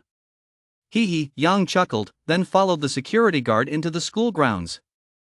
The others grimaced and grumbled as they followed him through the school gate. Wait a minute. Reporter Bing Bing rushed over. I'm from the news channel. I need to interview Yang. Yang is going to be on the news. Oh, a news reporter? Come fill out the form and go through the proper procedures. Let us see if the principal approves, the security captain replied in a strictly business-like tone. Bing Bing instantly felt dejected. Dongfang Xuanshuang watched her little sister walking so close to Yang and smiled with satisfaction. This is looking promising. Knock, knock, knock. Principal, Yang is here, the security guard said as he knocked on the door. Let him in. You stay at the door, no one else is allowed in, Principal Zhang instructed. Yes, Principal. The security guard replied. Yang walked in and said politely. Greetings, Principal Zhang. Greetings, teachers. Here is my letter of recommendation. As he spoke, he pulled out the letter of recommendation from number 3 high school. A fine young man. Handsome and dashing, with formidable skills, a true hero in the making. Ha ha ha ha. Principal Zhang grew more and more pleased the longer he looked at him. Chief Instructor Yu also nodded frequently. But he couldn't help himself and asked. Yang, were you using some kind of footwork technique during your match just now? Yang raised an eyebrow and looked at Chief Instructor Yu with newfound respect. He had previously demonstrated his 7-star step at number 2 high school, and everyone had assumed it was a body movement technique at the subtle realm, perhaps because he only performed it briefly. That was why no one had noticed it before. Yet this Chief Instructor Yu had spotted it at a glance. His body movement hadn't actually reached the subtle realm, it was simply a specific footwork technique. He didn't hide it and nodded. That's right. I used the 7-star step, a martial art. A martial art? Principal Zhang and Chief Instructor Yu exchanged glances. A martial art, not just a technique? You're not even at the warrior level and lack gene energy, yet you dared to use a martial art? Aren't you afraid of causing irreversible damage to your body? Chief Instructor Yu frowned. Irreversible effects? Yang scratched his head. There aren't any effects. Really? Roll up your pant leg so I can take a look. As he spoke, Chief Instructor Yu stood up, walked in front of Yang, bent down, and rolled up his pant leg. Instantly, his well-defined muscles were revealed to everyone. Chief Instructor Yu examined them closely, pressing down gently with his fingers. No red spots on the skin's surface, no blood stasis in the blood vessels, no hard lumps in the muscles, completely normal. He jumped to his feet in shock. How did you do that? Yang scratched his head, looking confused. What do you mean, how did I do it? I just used the 7-star foot position. Ah, the 7-star foot position? What is that? This time, it was Chief Instructor Yu and Principal Zhang who were baffled. They had heard every word clearly, and they understood what each term meant on its own, but when put together, they had absolutely no idea what he was talking about. The 7-star formation, what on earth is that? Instructor Yu suddenly realized he was about to witness something extraordinary. Excitedly, he said, explain it to me in detail and demonstrate it. Sure, stepping on the 7 stars, with ever-changing footwork. Tian Shu. Tian Quan. Yang explained in detail while demonstrating without hesitation. Chief Instructor Yu kept his eyes on Yang's legs. He noticed that Yang's vitality hadn't changed suddenly, and his varied footwork wasn't caused by a sudden surge in vitality either. He was simply stepping back and forth according to a certain pattern, and this seemingly random movement had actually reached the realm of subtle realm body techniques. It's important to understand that the subtle realm of footwork is the result of rapid physical movement, which requires powerful muscle coordination and control. Almost exclusively, only warriors possessing gene energy can achieve it. Yet all he needed to do was take a few simple steps. Holy shit! This is revolutionary. If everyone learned this, wouldn't that mean everyone would possess subtle realm footwork? You, how did you get this? Chief Instructor Yu exclaimed excitedly. Oh, I had a nightmare. There was a skeleton in it. I killed the skeleton, and I got its memories. That's how I learned it, Yang confessed honestly. He was telling the truth, but he knew his truth would surely be taken as a lie. Who the hell dreams of a skeleton and gains its memories just by killing it? It sounded like a lie the moment he said it. But Yang was indeed telling the truth. Sure enough, Principal Zhang and Chief Instructor Yu both rolled their eyes dramatically. All right, cut the crap. I'll ask you just one thing, are you willing to contribute this 7-star step? Chief Instructor Yu stared intently at Yang. Provided by the master author High Martial Arts, Cultivation in Another World, I have more than 1 billion martial arts techniques. I'll do it. Yang nodded. He recalled the scene from the dream world, crumbling city walls, graves strewn across the land, a desolate world, and bones scattered for eternity. Those walls were taller and thicker than the ones in Luan County, yet they still couldn't stop the monster's onslaught. There are still monsters here. However, the 7-star step must not become a tool for any organization or faction to make money. I hope it will spread throughout the country, and that everyone has the right to practice the 7-star step. Yang said solemnly. Agreed. Come on, let us shoot an instructional video and upload it to Warrior Home so all warriors can see it. Naturally, they'll be able to learn it for free, Chief Instructor Yu said excitedly. He had his own ulterior motives. What's Warrior Home? Yang asked, puzzled. It sounded like some kind of community platform, but he never heard of it. It's a website for warriors. It has all kinds of martial arts, techniques, breathing methods, gear, and news. Anyone who becomes a warrior can log in. You can't log in yet, but I can post on your behalf. Ha. Chief Instructor Yu said excitedly. At that moment, his ulterior motive became apparent. The 7-star step was such a practical martial art. If he posted it under his own name, even if he included Yang's name, it would definitely boost his own reputation, Yulong's, significantly. Chief Instructor Yu, aren't you setting people up here? If you post it using your account, won't everyone assume it's yours? You'll have to compensate Yang, Principal Zhang said from the side. Yang didn't really mind. He was planning to spread the 7-star step anyway. Besides, he already taught it to Leo, and in the future, he teach it to even more people. You saw right through that little scheme of mine. When you post free videos on Warrior's Home, if people watch them, the platform pays the uploader. How about we split it 30-70? Chief Instructor Yu said with a smile. Sure. Yan nodded. He wasn't planning on making money anyway. An extra income now wouldn't hurt. After all, he need to buy supplements later on. As for posting online to earn dues, Yang hadn't even considered it. Since he was still taking the college entrance exams, he couldn't make money yet. He'd wait until after the exams were over. Alright, let us go to the training ground, shoot a video, and post it on Warrior Home, Chief Instructor Yu said, dragging Yang along. Wait a minute, Yang. You performed exceptionally well on this test.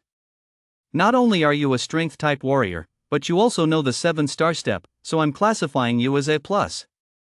Keep up the good work.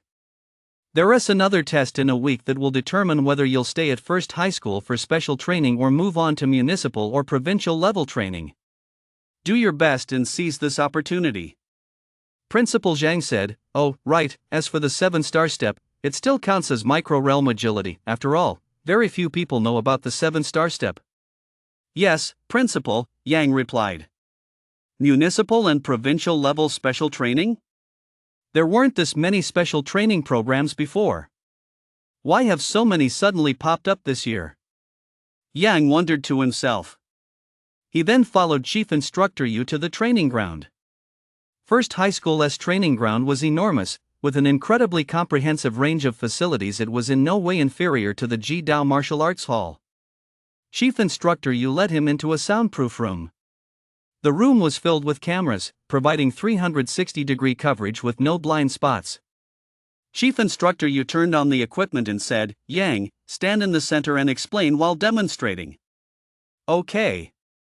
Without hesitation, Yang began explaining and demonstrating the 7-star step, and the equipment recorded everything clearly.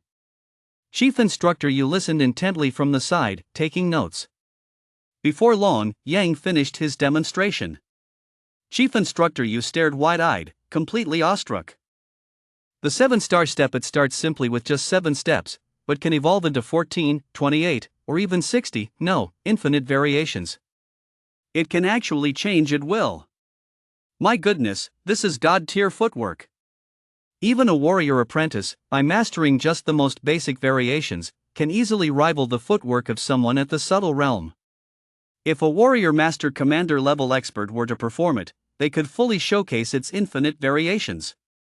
My goodness, this is a miraculous footwork technique that could be practiced for a lifetime. Are you sure you want to let people watch this for free? This could fetch a fortune. Chief Instructor Yu looked at Yang with excitement. Yang was taken aback. He hadn't expected Chief Instructor Yu to rate the 7-star step so highly. A fortune.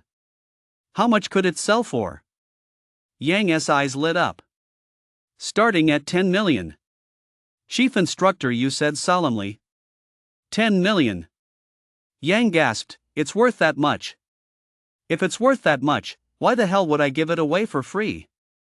However, if you sell it to the Martial Guild, you won't be able to teach it privately anymore. You'll need authorization from the Martial Guild before teaching it to others, and you'll also have to pay a portion of the proceeds to the Martial Guild. Strangers who want to learn will have to purchase it from the Martial Guild. If they learn it on their own, they'll be held accountable. Ah.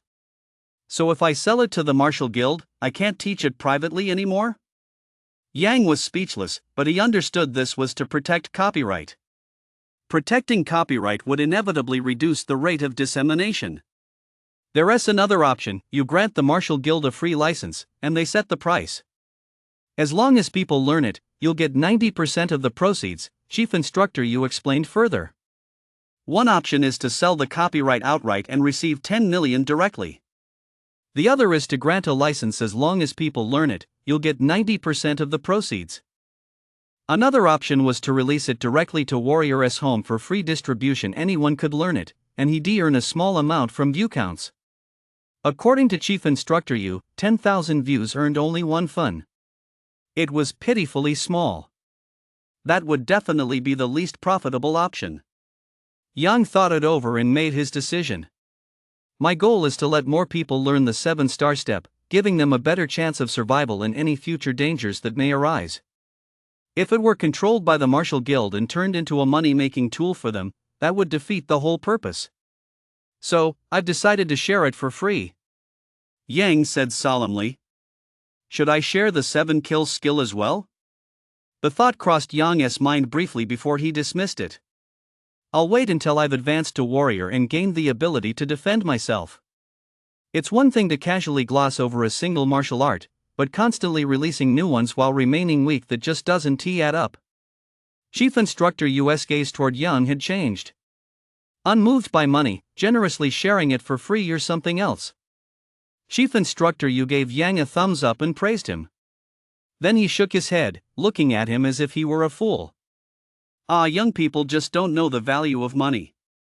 The world isn't as simple as you think it is. You'll regret today's decision. Yang. Now that you mention it, I feel like I've just lost 100 million. No, not 100 million, 10 million, Chief Instructor Yu corrected. Yang scratched his head. Maybe I shouldn't be so generous after all. Should I open a martial arts school? Build my own faction? Yang pondered thoughtfully. However, to open a martial arts school, you need fame, strength, connections, and money. No need to rush into a decision. I'll see how things go in the future. You've provided the high-level martial arts novel in another world. I cultivate. My martial arts are a bit over 100 million by God-tier sand. God-tier footwork. Watch for free, learn for free, share for free. Chief Instructor Yu edited in the video of Yang's battle at the school gate, finished the montage, and posted it on Warrior's home. Then, he looked at Yang and said, "You're a strength-type warrior with high combat power and good footwork. The only problem is your vitality. To be honest, your vitality of 2.9 is too low. If word got out that a student of mine had a vitality of 2.9, I'd be embarrassed. So, over the next few days, I'll design a grueling training regimen for you to boost your vitality. Be prepared." Got it. Yang nodded firmly. He knew full well that vitality was his biggest weakness. When facing opponents like Lance and Gongyan who weren't particularly fast and hadn't reached the subtle level in agility, his 7-star step could easily parry their attacks and defeat them. But as soon as he faced a speed-oriented warrior or someone whose footwork had reached the subtle realm, he lost all advantage. In fact, because of his vitality issues, he would find himself at a complete disadvantage. Vitality is the full embodiment of physical fitness. I'll use the most brutal methods to boost your physical fitness in a short period of time. Of course, don't worry, it won't harm your body. I have an exclusive elixir that guarantees your body won't be damaged. Chief Instructor Yu said mysteriously. Understood. Afterward, Chief Instructor Yu began explaining the training methods to Yang, the purpose of the training, which exercises target specific muscle groups, and how to rapidly improve his overall physical condition, among other things. Gradually, Yang began to understand and realized the differences between the 7-kill skill and Chief Instructor Yu's training methods. The 7-kill skill taps into one's own potential, boosting vitality from the inside out. Chief Instructor Yu's training method, or rather, the training method used throughout Blue Star, focuses primarily on physical conditioning, forcibly raising physical fitness and vitality through rigorous exercise. It's a form of training that works from the outside in. It's impossible to say which approach is superior. What if the two methods were combined? A thought struck Yang. He wanted to test the results. That very day, Yang began Chief Instructor Yu's grueling training regimen. 800 squats, 800 bench presses, 800 pull-ups, a 10-kilometer run. As soon as he finished one exercise, he immediately moved on to the next, relentlessly draining Yang's stamina. When Yang was completely drained of all strength, Chief Instructor Yu approached him with a bottle of red potion. "Rub it all over your body." "What is this?" Yang asked listlessly, half reclining against the wall with a vacant stare. He. It's the good stuff. You'll find out once you try it, Instructor Yu said with an amused smile. Yang immediately perked up. The moment he saw that expression, Yang knew it couldn't possibly be anything good. With a skeptical attitude, Yang poured the red liquid into his palm and immediately felt a burning sensation. "Rub it in well, then apply it all over your body. Don't waste a drop. This bottle costs over 50,000. Seeing a few drops fall to the floor, Chief Instructor Yu winced with regret. He quickly wiped them up with his hand and smeared them all over Yang's back. Instantly, a sensation like being set on fire spread across his back. Yang let out a blood-curdling scream, his body going rigid in an instant. You apply it to your private parts, 1I'll help you apply it to the rest of your body. Otherwise, who knows how much of this precious medicine we have wasted. As he spoke, Chief Instructor Yu poured the potion onto his own hands and began rubbing them vigorously. Yang kept screaming in agony. A moment later, the area that had been burning began to feel warm. The burning sensation vanished completely, replaced by a cozy warmth, as if a gentle current were flowing through his muscles, nourishing them. It was just like the warm current that flowed through his body after he killed those skeletons. The current formed from their remains as they crumbled away. However, there was a difference. The warm current from the skeletons had penetrated directly into his chest, flowing through his internal organs and every bone and limb. The potion, on the other hand, only seeped from his skin into his muscles, nourishing only his muscles and skin. Still, Yang could clearly sense his body rapidly recovering and growing stronger. Damn it, 50,000 a day. If it weren't for your contribution of the 7-star step, I'd never have been willing to spend that much. Get back to training immediately after lunch.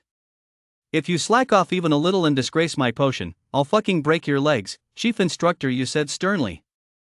Got it, Instructor. Don't you trust my diligence? Seriously. Yang didn't care one bit about Chief Instructor Yu's attitude.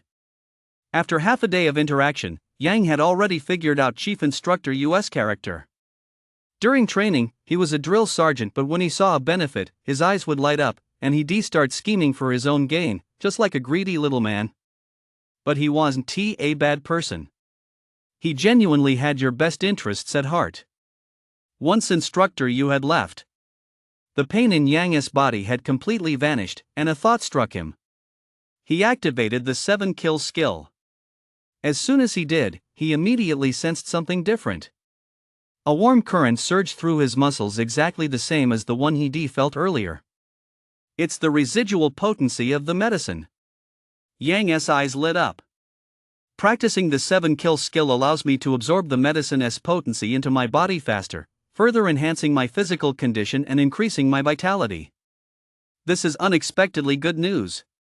He went through 2 full sets of the form, completely refining the residual potency of the medicine within his body. Only then did Yang walk out of the training ground with satisfaction. Exercise during the day, practice the form at night, and drink the blood-nourishing soup. Yang mulled this over as he walked briskly toward the cafeteria. Along the way, many people instinctively kept their distance when they saw Yang.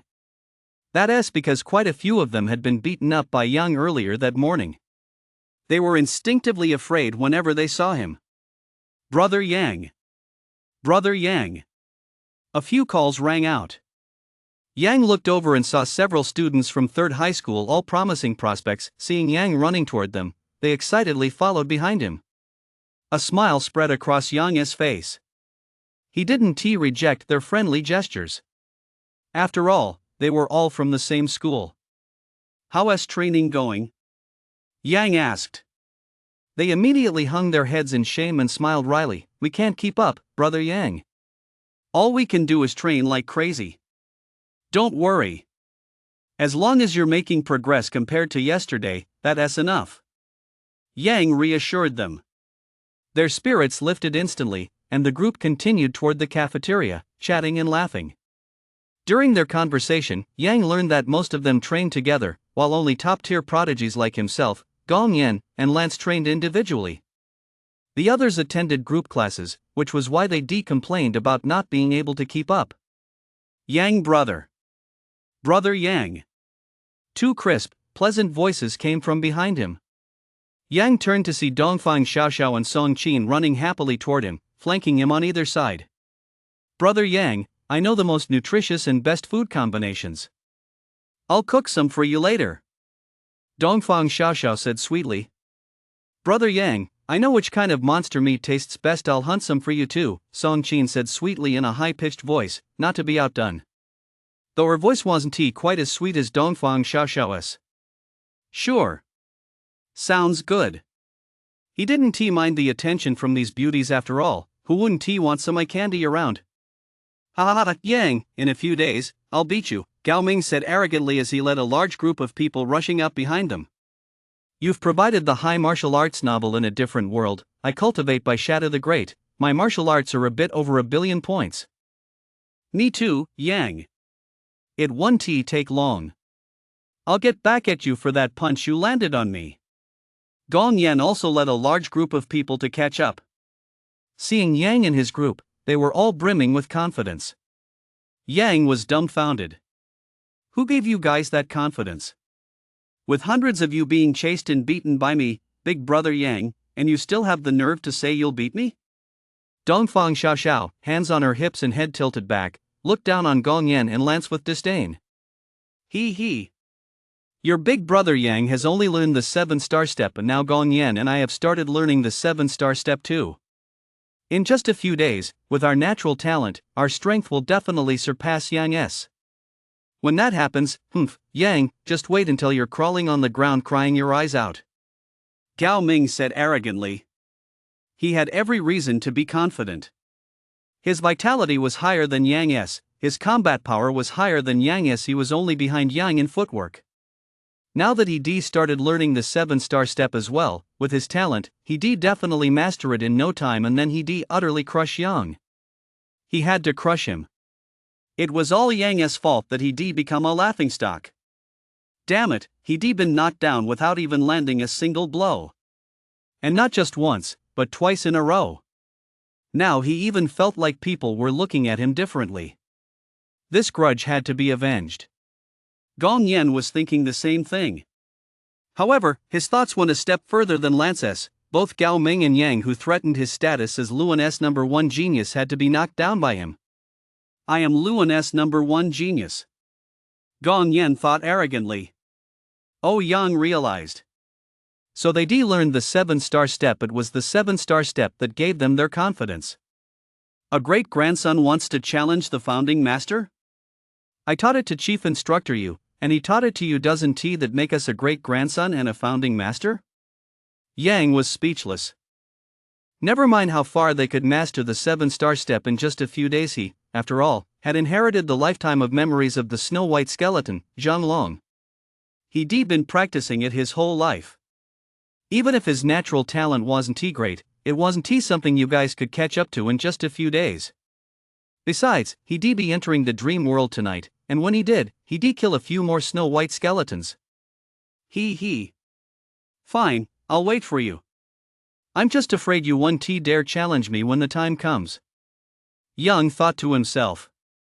Ignoring the continued taunts from Gao Ming and Gong Yan, he strode quickly into the cafeteria. He'd been training like crazy all afternoon and had cast the 7-kill skill twice, so he was starving. Brother Yang. Boss Yang. Big Brother Yang. The students who had been waiting in line saw Yang storm in with a whole group of people and hurriedly made way for him. Before long, Yang was at the front of the line. He didn't put on any airs, asking others to stay in line and wait their turn. He simply walked straight to the front. A strong person carries themselves with the confidence of a strong person. When he reached the serving window, he was instantly stunned by the array of delicacies inside. They were all exquisite dishes he'd never seen or tasted before. Each one was a feast for the eyes, the nose, and the palate. Virtually every dish contained meat. Yang was dazzled by the selection and didn't know which one to choose. Luckily, Dongfang Xiaoxiao and Song Qin were there. Brother Yang, this is bloodrock beef, it's the most nutritious. Pick this one, and take plenty. Brother Yang, try this. It's stir-fried 7-tailed Songhua chicken. The meat is tender and melts in your mouth, it's super delicious. Plus, it's packed with nutrients. Brother Yang. Amid the constant cries of Brother Yang, the food on Yang's tray quickly piled up into a small mountain. It was packed to the brim, stacked 3 or 4 layers high. Can you even eat all this? Gong Yan asked with disdain. People from poor families were just that they had no sense of moderation when it came to good food. Gong Yan looked down on this greatly. Eating that much? That's 1 or 2 lian more than my appetite. No way, I can't let him outdo me. Gao Ming felt a competitive spirit stir within him. What the hell? What's that supposed to mean? Gong Yan looked at the thin layer on his own plate, then at Yang and Gao Ming's plates piled 3 or 4 layers high. He was baffled. Were they all pigs or something? No way. The more they eat, the more nutrients they get, and with training, their vitality will be stronger. No way, I can't let them outdo me. Gong Yan went back and piled up another heaping plate. Yang didn't notice their antics. He was tucking in heartily. The aroma lingered in his mouth. He'd been starving for ages. God-tier footwork, watch for free, learn for free, share for free. Inside a luxurious villa, Lu Zizhua, who had just finished swimming, snorted derisively. What the hell? Just for a few views, even you, a so-called grandmaster, has started chasing clicks in traffic? It's truly embarrassing.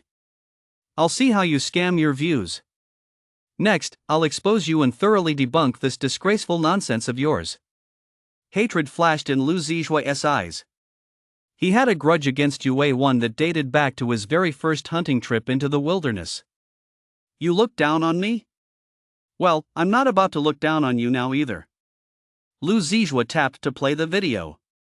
A high school student appeared on screen, and he immediately frowned. A kid using a kid to grab attention. You really have no limits. As the video played, a series of fast-paced combat scenes flashed by. The high school student charged left and right through the crowd. Not a single opponent could stand up to him, and he knocked almost everyone down with a single punch. Micro-realm agility. Who is this? Lu Zijue wondered.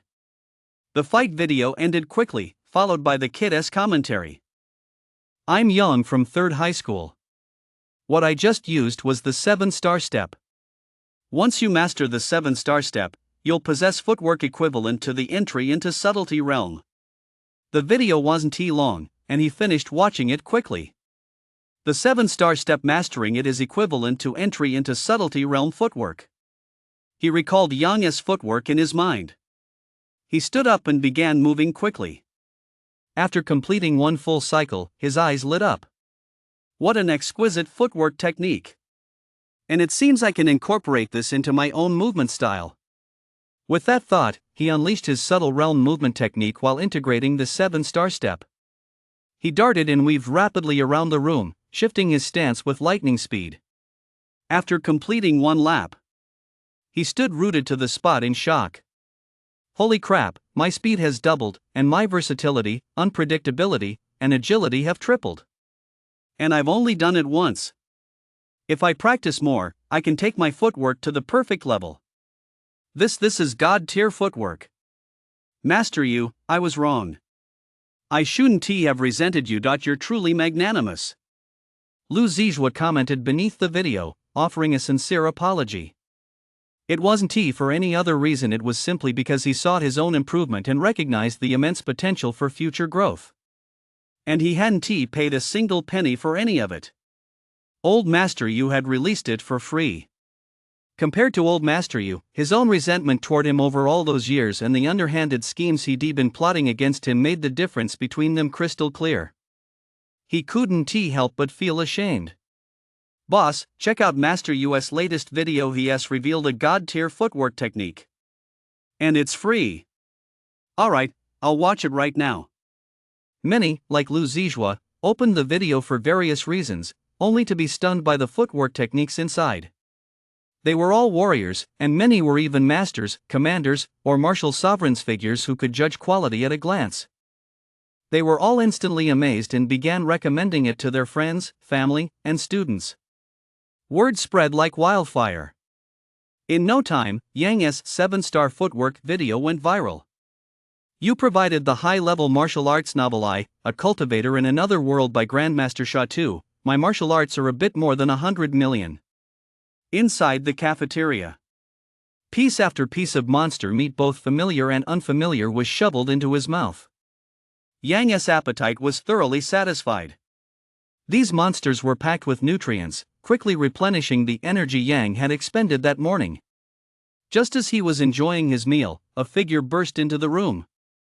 Many of his former classmates from original number 1 high school immediately stood up and said respectfully, "Hello, Chief Instructor."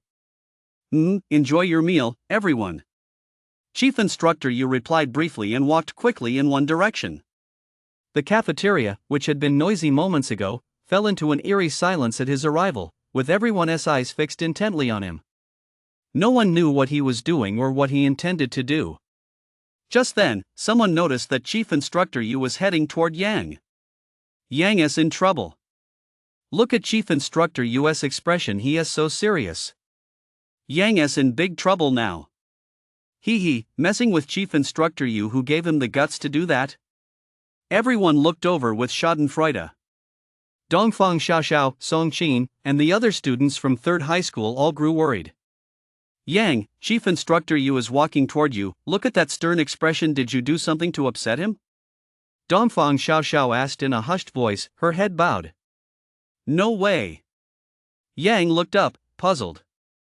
Just then, Chief Instructor Yu's stern expression the moment he saw Yang's face could no longer hold back, and instantly broke into a beaming smile. He opened his mouth, mouthing two silent words, "He is on fire." "Yang, clean up your plate and come with me to my office," Chief Instructor Yu said sternly, maintaining his authority in front of the other students. "I haven't finished eating yet. Can I wait until I'm done?" Yang looked at the half-full plate of food, reluctant to give it up. This was all highly nutritious monster meat. Was he really going to waste it like this? Take it to my office and eat it there. After saying this, Chief Instructor Yu, his face still stern, hurried out of the cafeteria. Okay. Yang followed, still holding his tray. Chief Instructor Yu is being so gentle? The scene playing out in my head was supposed to be Chief Instructor Yu flying into a rage and giving Yang a harsh dressing down. How come he is being so easygoing? Gong Yan was completely incredulous. He'd been trained by Chief Instructor Yu the whole time, and Yu had always maintained a stern, serious expression. But he'd never seen Chief Instructor Yu act so gentle before. He actually asked a student to eat in his office? He has taught me for 3 years, but he has never once asked me to go to his office. Am I not worthy? Not worthy of your kindness, not worthy of your special treatment? I'm so hurt. Have lunch in Chief Instructor Yu's office? Dongfang Xiao was completely stunned. Having lunch with the chief instructor, come to think of it, Chief Instructor Yu is a renowned Grand Master. So many people dream of having a meal with him. Yang Henti even stepped out of the cafeteria yet when he heard a buzz of whispers. What is there to gossip about? Once they stepped out of the cafeteria and were alone, Chief Instructor Yu could no longer contain himself. Excitedly, he exclaimed, "We've gone viral." That video has already surpassed 2 million views, and it's still rising rapidly. Really? Yang perked up.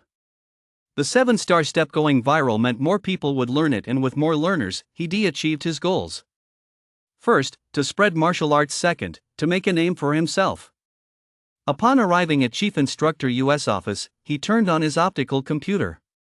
He saw that the view count had already reached 3 million. There were over 100,000 comments below the video.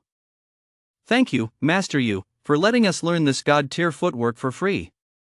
This user has tipped the video 10,000 yuan. Thank you, Master Yu, and thank you to the young man named Yang. This user has tipped the video 10,000 yuan.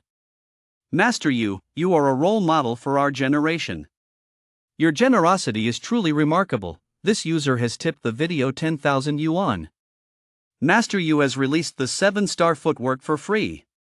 I think we should all voluntarily refrain from sharing it elsewhere, so that future learners can all come here to learn from this video, thereby protecting Master Yu's copyright. This user has 100,000 likes. Master Yu." Yang glanced through the comments casually and immediately felt indignant.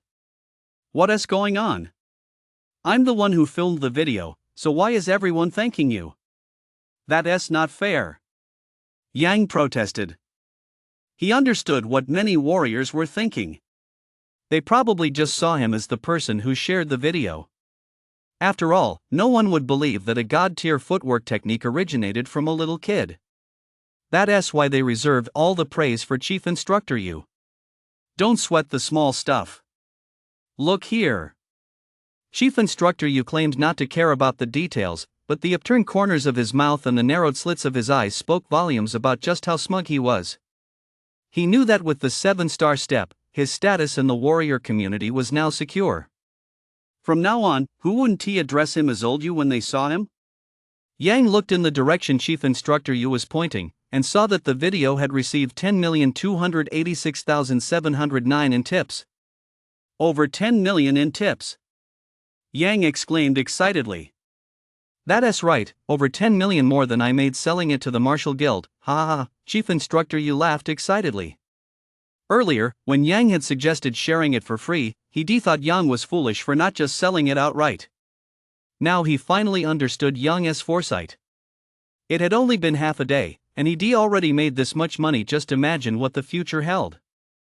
The warriors of Warrior's home had all said they'd voluntarily protect the copyright of the 7-star step, encouraging everyone learning it to watch the video.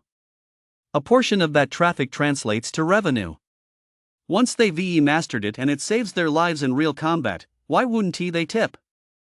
The video isn't just going to be up for a day or two. As long as Warrior's home exists, the video will remain online. How many people will tip in the future? No one can say for sure. But it will definitely far exceed the money earned from selling it to the Martial Guild or other factions. You've got some real foresight, kid.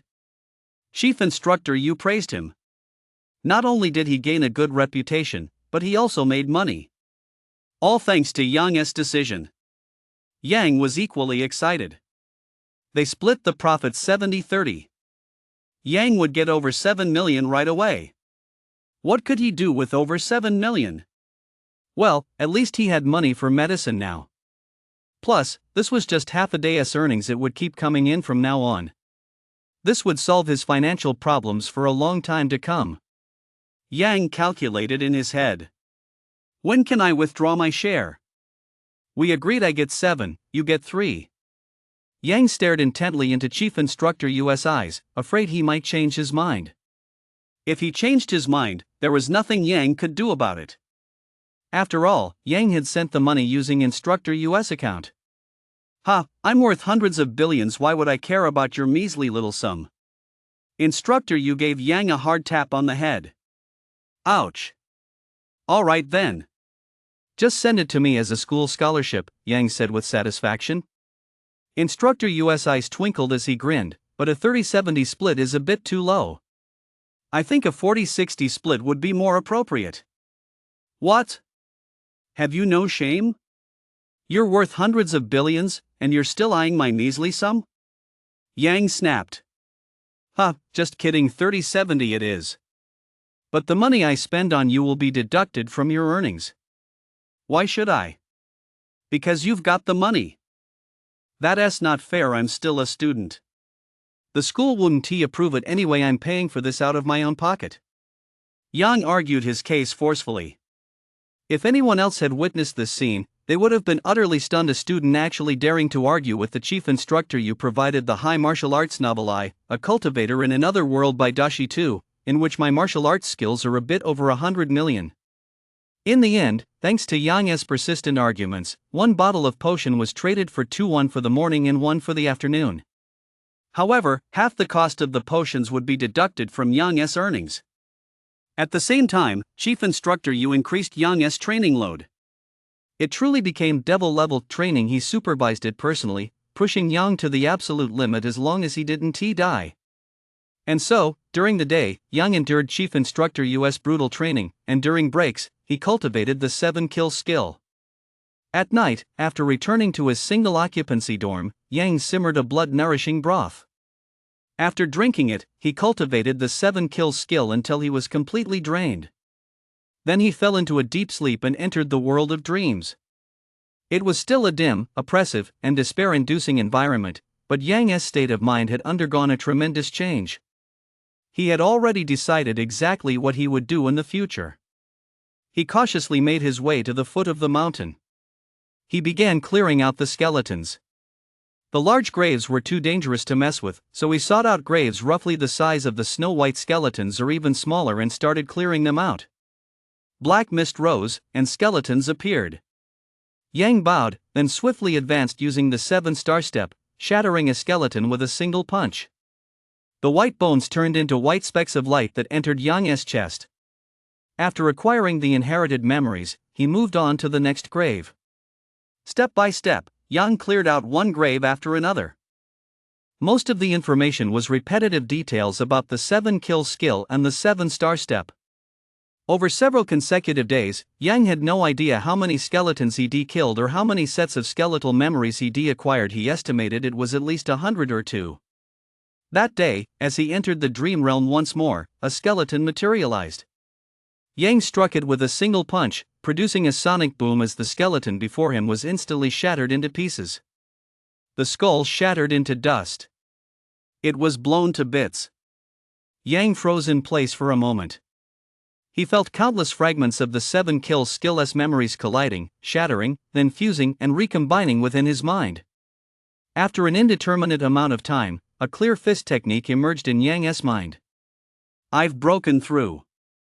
The advanced form of the 7-kill skill. God of slaughter, soul annihilation. Rooted in physical fist techniques and driven by will and killing intent, it unleashes the most powerful strike. A single punch could not only shatter an enemy's physical body but also shatter their soul. What a domineering fist technique! Yang opened his eyes to find them crimson, as if a god of slaughter had descended to the world. They were filled with a murderous intent brimming with death.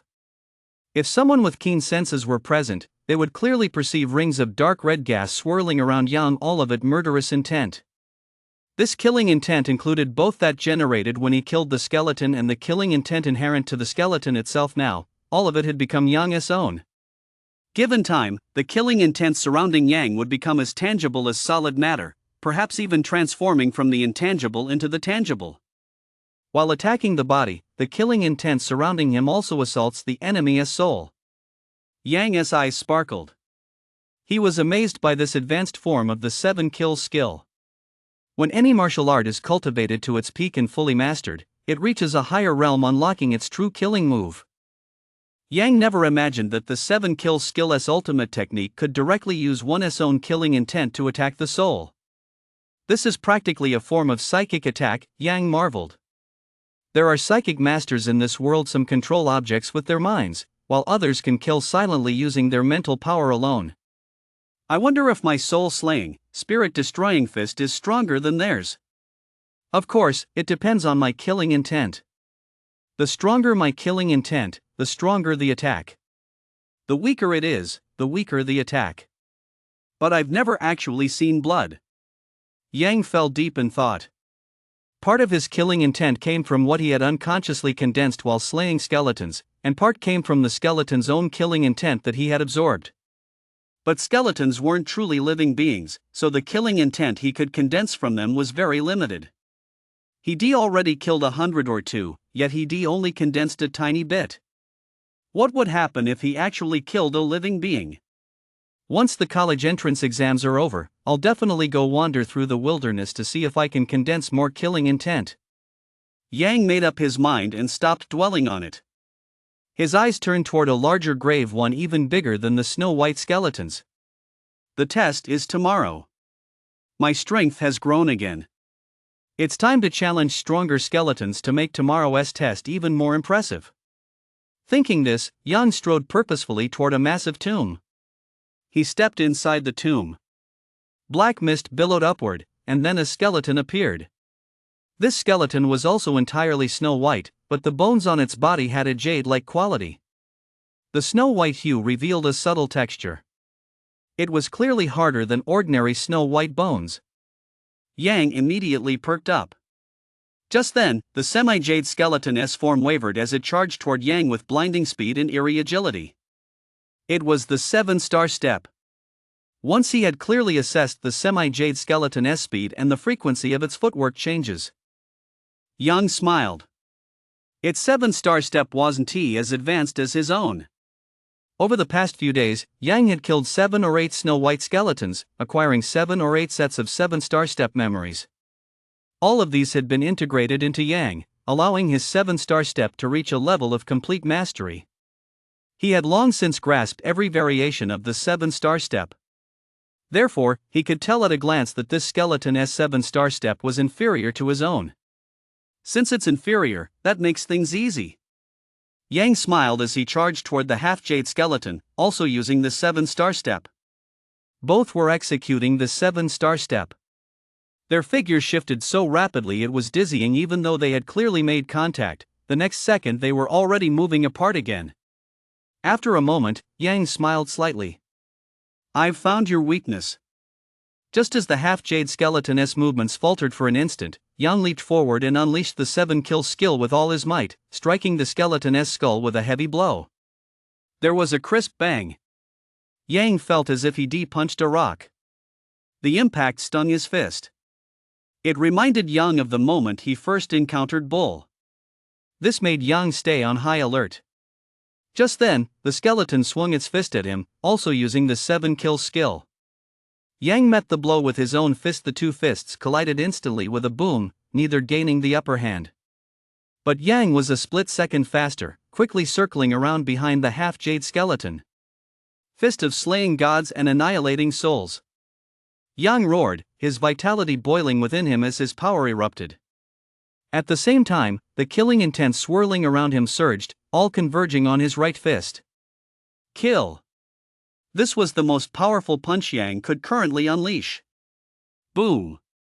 The fist struck the back of the skeleton's skull, instantly causing cracks to appear across the snow-white bones. The skeleton staggered a few steps before crashing to the ground in a heap. Dead. Yang exhaled. This skeleton had put considerable pressure on him, almost equivalent to Zhang Dainio earlier. If his 7-star step hadn't been just a touch more powerful, and if the 7-kill skill hadn't advanced to a killing move, the outcome of this battle would have been anyone's guess. Moreover, even after using all his strength, he hadn't managed to shatter its skull. This showed just how formidable this semi-jade skeleton was. As Yang pondered this, the jade-like skeleton had already completely weathered away, transforming into white specks of light that burrowed into Yang's chest. A surge of warmth flowed toward his internal organs and every bone and joint. What's this? Yang sensed a new wave of heat within his dantian. This energy was one of the essences left behind by the semi-jade skeleton. At the same time, the jade skeleton's memories surfaced in Yang's mind. Yu Huaixin 7-kill skill commander of 100 men 7-star step 7 absolute sect Jishan city blood nourishing soup solar skill 7-star spear. Solar skill 7-star spear. You provided the high martial arts novel by Deshin Shatu. I, a cultivator in another world, possess over 100 million martial arts techniques. Yu Huaixin, a 100-man captain in Yu Wujuan's army, commands 10 squad leaders and over 200 men. He is also an outer sect disciple of the 7 Absolutes sect, proficient in the sect's 3 Absolutes, the 7-star step and the 7-star spear, as well as the sect's breathing technique, the solar skill. In Yu Huaixin's memories, there were some familiar names: Bull, Zhang Lon, Lu Erling. It seems. Yang turned to look at the graves he had cleared. It seems this entire area was filled with Yu Huaixin's men. Without you all, there would be no me as I am now. I am grateful. Yang bowed to all the graves. After bowing, Yang sorted through Yu Huaixin's memories. Solar skill. 7-star spear. Solar skill. What is this? Yang immediately sorted through the memories related to the solar skill. The solar skill is one of the 7 absolutes of our 7 absolutes sect. I, the steward, will impart the first 3 tiers of the solar skill to you. I hope you will cultivate diligently and advance to the inner sect as soon as possible. An elderly man with a snow-white beard appeared in the memory. The sages of old, their breath was deep. When drawing in energy, they visualized the great harmony. Primordial energy descended into the dantian, circulating repeatedly to strengthen their mana. Their energy was like the blazing sun. Their mana was domineering and scorching. As the elderly man with the snow-white beard explained, scenes of Yu Huaixin's cultivation flashed through Yang's mind, and he instantly understood what was going on. The heavens and earth possess primordial energy, and so do all things. The solar skill draws upon the primordial energy of the sun, using breathing techniques to gather the sun's energy into one's body, forming one's own mana, which is concentrated in the dantian. When facing an opponent, mobilizing this mana and channeling it through martial techniques can unleash tremendous destructive power. Mana. Yang's eyes lit up. Thinking of the warmth in his dantian, he could no longer sit still. He stepped out of the dream world. Following the gray-bearded old man's instructions and Yu Huaixin's cultivation experience, using the warmth in his dantian as a guide, he sensed a faint trace of solar energy within moments. Yang furrowed his brow and glanced at his watch. It was 5:30 a.m. It's not even dawn yet, the sun hasn't risen. I'll have to wait a bit. Yang ran straight to the rooftop terrace, sat cross-legged, and waited quietly for the sun to rise. He didn't have to wait long before he saw the eastern sky begin to lighten. Yang quickly sat down cross-legged and began breathing rhythmically according to the solar skill's breathing technique. Gradually, he felt a warm stream of energy enter his body with each breath. Yang was overjoyed. He knew this was the solar energy. As the solar energy entered his body, Yang controlled it with his mind, guiding it down to his dantian, then along the Ren and Du meridians to the Biui acupoint at the crown of his head, where he drew in the next breath of solar energy and channeled it back into his dantian. He repeated this process over and over. As the cycle continued unceasingly, the solar energy slowly transformed into the mana of the solar skill. He didn't know how much time had passed, but Yang felt his meridians swelling and a slight ache. He knew he had reached his limit. Continuing his cultivation would damage his meridians. He would have to wait until his meridians had fully adapted to the mana before he could practice again. Yang opened his eyes and saw a dazzling beam of light shooting out from them like the blazing sun, as if his eyes contained the sun itself. Thanks to the mana left behind by Yu Huaizhen, I've been able to get started so easily. Yang channeled the mana, and a surge of heat raced through his meridians like a wild horse. Although it was just a single surge, Yang could feel the mana's immense power. I wonder how much offensive power the mana will give me. Just then, Chief Instructor Yu's shout came from downstairs, "Where's Yang? Has anyone seen Yang? The test is about to start. Where did that kid run off to?" Yang froze. Was it time for the test already? It felt like he'd only just arrived. He glanced at his watch. It was already 8:30. Time sure flies. Yang mused to himself, then leaned over the railing and called out, "I'm right here." "What were you doing up on the roof? Hurry down. Head to the cafeteria first to fill your stomach, then come over for the test," Chief Instructor Yu shouted. "Got it." Yang scampered downstairs and headed straight for the cafeteria. There were hardly any students left eating in the cafeteria. Only a few staff members were having their meals in clearing tables. "Uncle Zhang, get me something to eat," Yang said as he rushed in. "Sure thing, Xiao Wu. Did you sleep in today?" "No." Yang chatted casually with Uncle Zhang, the cafeteria worker. Soon, Yang was sitting at a table, tucking into a plate piled high with monster meat. It took him 10 minutes to eat his fill, and then he hurried over to the testing room. The test had already begun in front of the building. Yang saw Chief Instructor Yu and Principal Zhang there, along with several well-known teachers. There was also a large group of people he didn't recognize. 2 of them held high-ranking positions, and both Principal Zhang and Chief Instructor Yu were smiling as they followed behind them. "Director Gong, Section Chief Yang, how does it look? Is everything okay?" Principal Zhang asked with a smile. "The students are really stepping up. We've tested nearly 100 so far, and not a single one has a vitality score below 6. Everyone's combat proficiency meets the standards. They're all intermediate warrior apprentices or higher. The results are much better than in previous years when only students from first middle school participated." After a moment's thought, Principal Zhang realized what was going on. First, he'd gone all out this year, procuring a large quantity of potions. He had the students apply them to their bodies to enhance their physical conditioning, thereby boosting their vitality. Second, students from all schools were determined to prove themselves. Students from 3rd and 4th high schools wanted to catch up to those from 1st and 2nd high schools, while the students from 1st and 2nd high schools were determined to defend their status. So everyone doubled down on their training.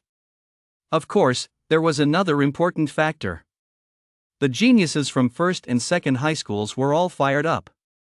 They were determined to defeat someone. As for that someone, Principal Zhang turned to look and spotted Yang at the very back of the line. A smile spread across Principal Zhang's face. This kid really has the bearing of a great leader to oversleep on such an important day. He has truly got nerves of steel. Just average? No standout talent?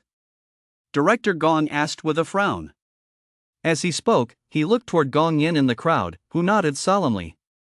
A smile immediately spread across Director Gong's face. As the director of the Luan County Education Bureau, he knew Gong Yin, the most outstanding disciple of the Gong family in this generation, inside and out. So he smiled and said, Section Chief Yang, I think that kid looks promising. Turning to Principal Zhang, he added, why don't we have that kid take the test first? Great idea. Gong Yan, come forward. You'll be the first to take the test. Principal Zhang called out. Section Chief Yang, this is one of our school's top students. His abilities definitely rank in the top 3. He'll definitely surprise you, Principal Zhang said with a smile. Section Chief Yang held a fairly high-ranking position at the Municipal Education Bureau. Oh well, I'll have to see for myself. I've heard that a prodigy has emerged in Lion County, someone so young yet already possessing a vitality of 9 and a combat power of 900, a surefire near warrior level talent. I wonder if our students can measure up, Section Chief Yang said with a smile. That's impressive. He is definitely a future commander level candidate. Wow, Lion County really is a hotbed of talent. Director Gong and Principal Zhang both praised. They both knew that Section Chief Yang was from Lion County, and his family held considerable influence there. Now that it had been mentioned outright, that person must be related to the Yang family. Ha, Section Chief Yang said, clearly flattered. This kid isn't bad either. He shouldn't be any worse than my own child. Gong Yan. Vitality 8.9631, Combat Power 869. You provided the high martial arts novel A Cultivator in Another World by Deshin Sha 2, or martial arts skills are off the charts. Vitality 8.9, Combat Power 869. Near warrior level vitality, near warrior level combat power. Not bad, not bad. He qualifies for the municipal level special training camp, Section Chief Yang said with a smile. But inwardly, he thought, with this level of vitality and combat power TSK, just average. He'll only make it into the municipal level camp. He won qualify for the provincial level 1. He was quite satisfied that the Gong family's child wasn't as good as his own. It's all thanks to the child's own hard work. Director Gong's face beamed with joy. Entering the municipal training camp meant a completely different starting point. Graduating from the municipal camp would guarantee admission to a provincial university. Getting into the National Martial Arts University or the National Defense University would be a sure thing. After graduation, wouldn't they go straight to work at a provincial level agency? Their future achievements would be limitless. Gao Ming, come out here. Section Chief Yang and Director Gong were satisfied. Principal Zhang, however, was a bit dissatisfied deep down. It was just too embarrassing to admit that his own students couldn't measure up to others. During the test a week ago, Gao Ming's vitality had reached 8.6. Over the past week, he'd been given plenty of top-tier elixirs. He should have been able to break through to 9, or even higher. The closer vitality gets to 10, the harder it is to increase. That's because 10 is the limit for ordinary people. Only after reaching or exceeding 10 can one absorb the free-floating energy in the universe and cultivate gene energy. Reaching 10 is extremely difficult. Yes. Gao Ming, who looked just like a black bear, strode out. Section Chief Yang smiled. Is this the Gao family's son? He really is a strikingly handsome young man. Gong Yan rolled her eyes. He looks just like a big black bear. How is that handsome and well-built? If he counts as handsome and well-built, then what does that make her? Is Panan still alive? Director Gong raised an eyebrow and looked at Section Chief Yang thoughtfully. The Gao family hasn't been behaving lately. They've been cozying up to certain factions in the city. Could the Yang family be involved in this? He wasn't sure, but judging by his attitude toward Gao Ming, this was no simple matter. We'll have to look into this, Director Gong thought to himself. Principal Zhang, however, had no idea of the dirty thoughts running through these two men's minds. He said to Gao Ming, give it your all. Show us what you've got. Yes, Principal. I definitely won't let you down. Gao Ming replied confidently. He strode quickly to the testing device. Vitality, 9.1. The supervising teacher shouted. Excellent. Well done, Principal Zhang clapped his hands and laughed heartily. Chief Instructor Yu also wore a satisfied smile. Gao Ming had performed exceptionally well this week, training relentlessly, never slacking off. He had completed every training task assigned to him with meticulous care and had even taken the initiative to increase the workload. He wouldn't stop until he was completely exhausted every day. Across the entire school, he was the second best performer. The best, of course, was Yang, though Yang's initial vitality was too low, at only 2.9. Although he'd undergone a week of rigorous training and received 100,000 units of potion daily, the time frame was too short, just a single week, so his vitality had at most doubled. It had reached around 6 or 7. That was still quite a bit lower than Gao Ming's. Of course, in actual combat, Gao Ming would definitely be no match for Yang. Chief Instructor Yu was well aware of this. He'd seen Yang's 7-star step yesterday. It was even more formidable than before. Just then, the duty teacher shouted again. First combat power test, 899. Near warrior level combat power. According to the combat power standards released by the Martial Guild, 721,000. All fall within the pre-warrior level combat power range. A vitality score of 910 corresponds to pre-warrior level combat power. A vitality score over 10 and combat power over 1000 both fall within the warrior level category. Just shy of 900. Everyone gasped in surprise. A week ago, his combat power was only 840, and now, just 1 week later, it's increased by 59 points. This kid's got some real potential. Chief Instructor Yu praised. Like vitality, the closer combat power gets to 1000, the harder it is to increase. Gao Ming's 59-point increase in just 1 week is proof enough that he is a genius. Not even Xiang Gongyan had improved by that much. Not bad, not bad. He qualifies for the provincial special training camp. His name is Gao Ming, right? Make a note of that. We can't let talent like this go to waste. He might even become a commander in the future. Section Chief Yon nodded with satisfaction. As he spoke, he opened his optical computer, recorded Gao Ming's information, and directly marked him for the Provincial Special Training Camp. Provincial Special Training Camp. Director Gong's eyes turned green with envy. His own child was only in the Municipal Special Training Camp. And this kid from the Gao family could actually get into the Provincial Special Training Camp directly?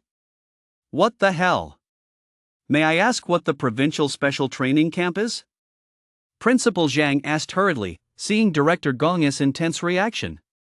He knew there were provincial and municipal special training camps, but he didn't know the difference between them. Was such a strong reaction really necessary?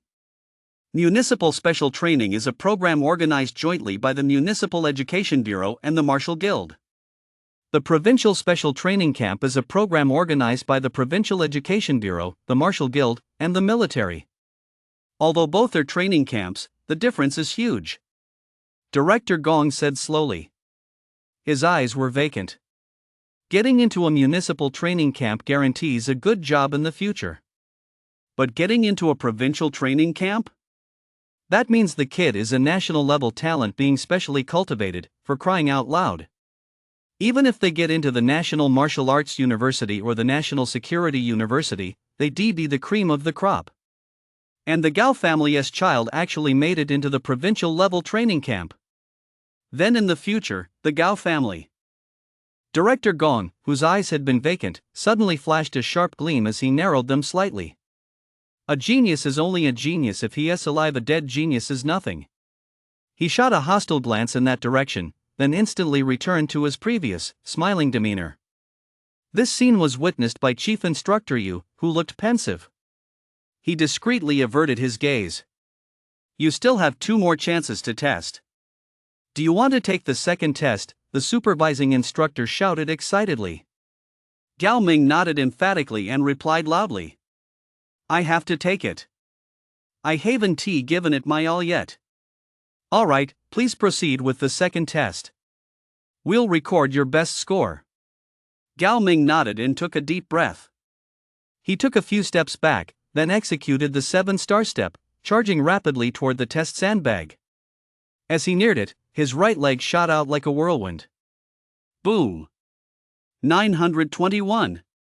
Gao Ming's combat power in the second test is 921, the supervising teacher shouted. What do you mean, 921? That's so high. How did his combat power suddenly increase by 22 points? That's not scientific. The crowd gasped in unison. Only the people from third high school looked pensive. The scene seemed somewhat familiar to them. They soon remembered. Isn't this exactly what happened when Yang took the test at third high school?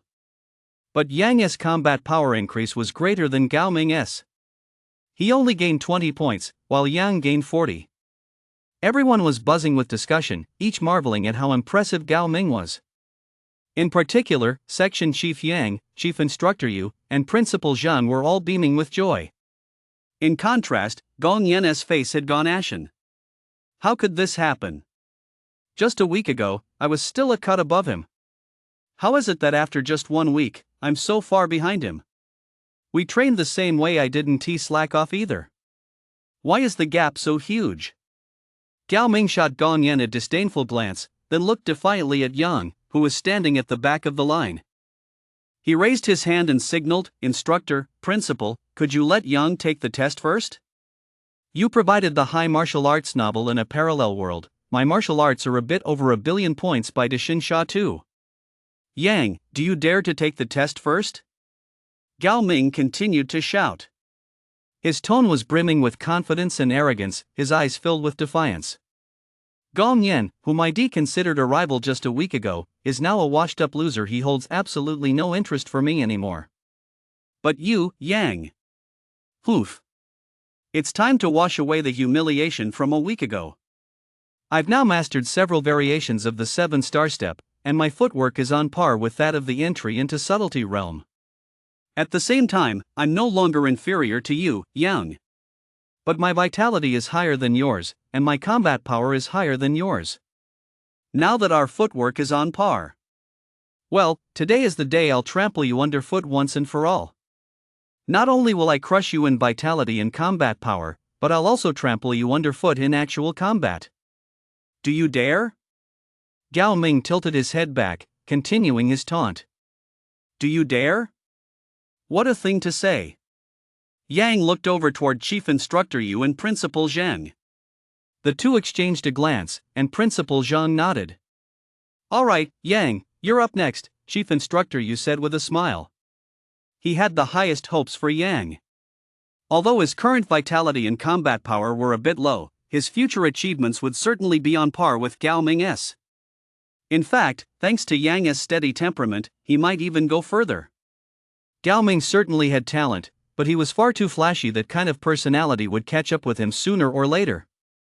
Yang slowly stepped out of the ranks. This immediately drew a chorus of surprised murmurs from the crowd. As Chief Instructor Yu watched Yang walk toward him, he had the illusion that he was seeing a ferocious beast advancing slowly toward him. As he walked, an air of menace seemed to surround him, like that of a battle-hardened veteran. This kid, I haven't seen him all night, but how did he suddenly gain such presence? Chief Instructor Yu wondered.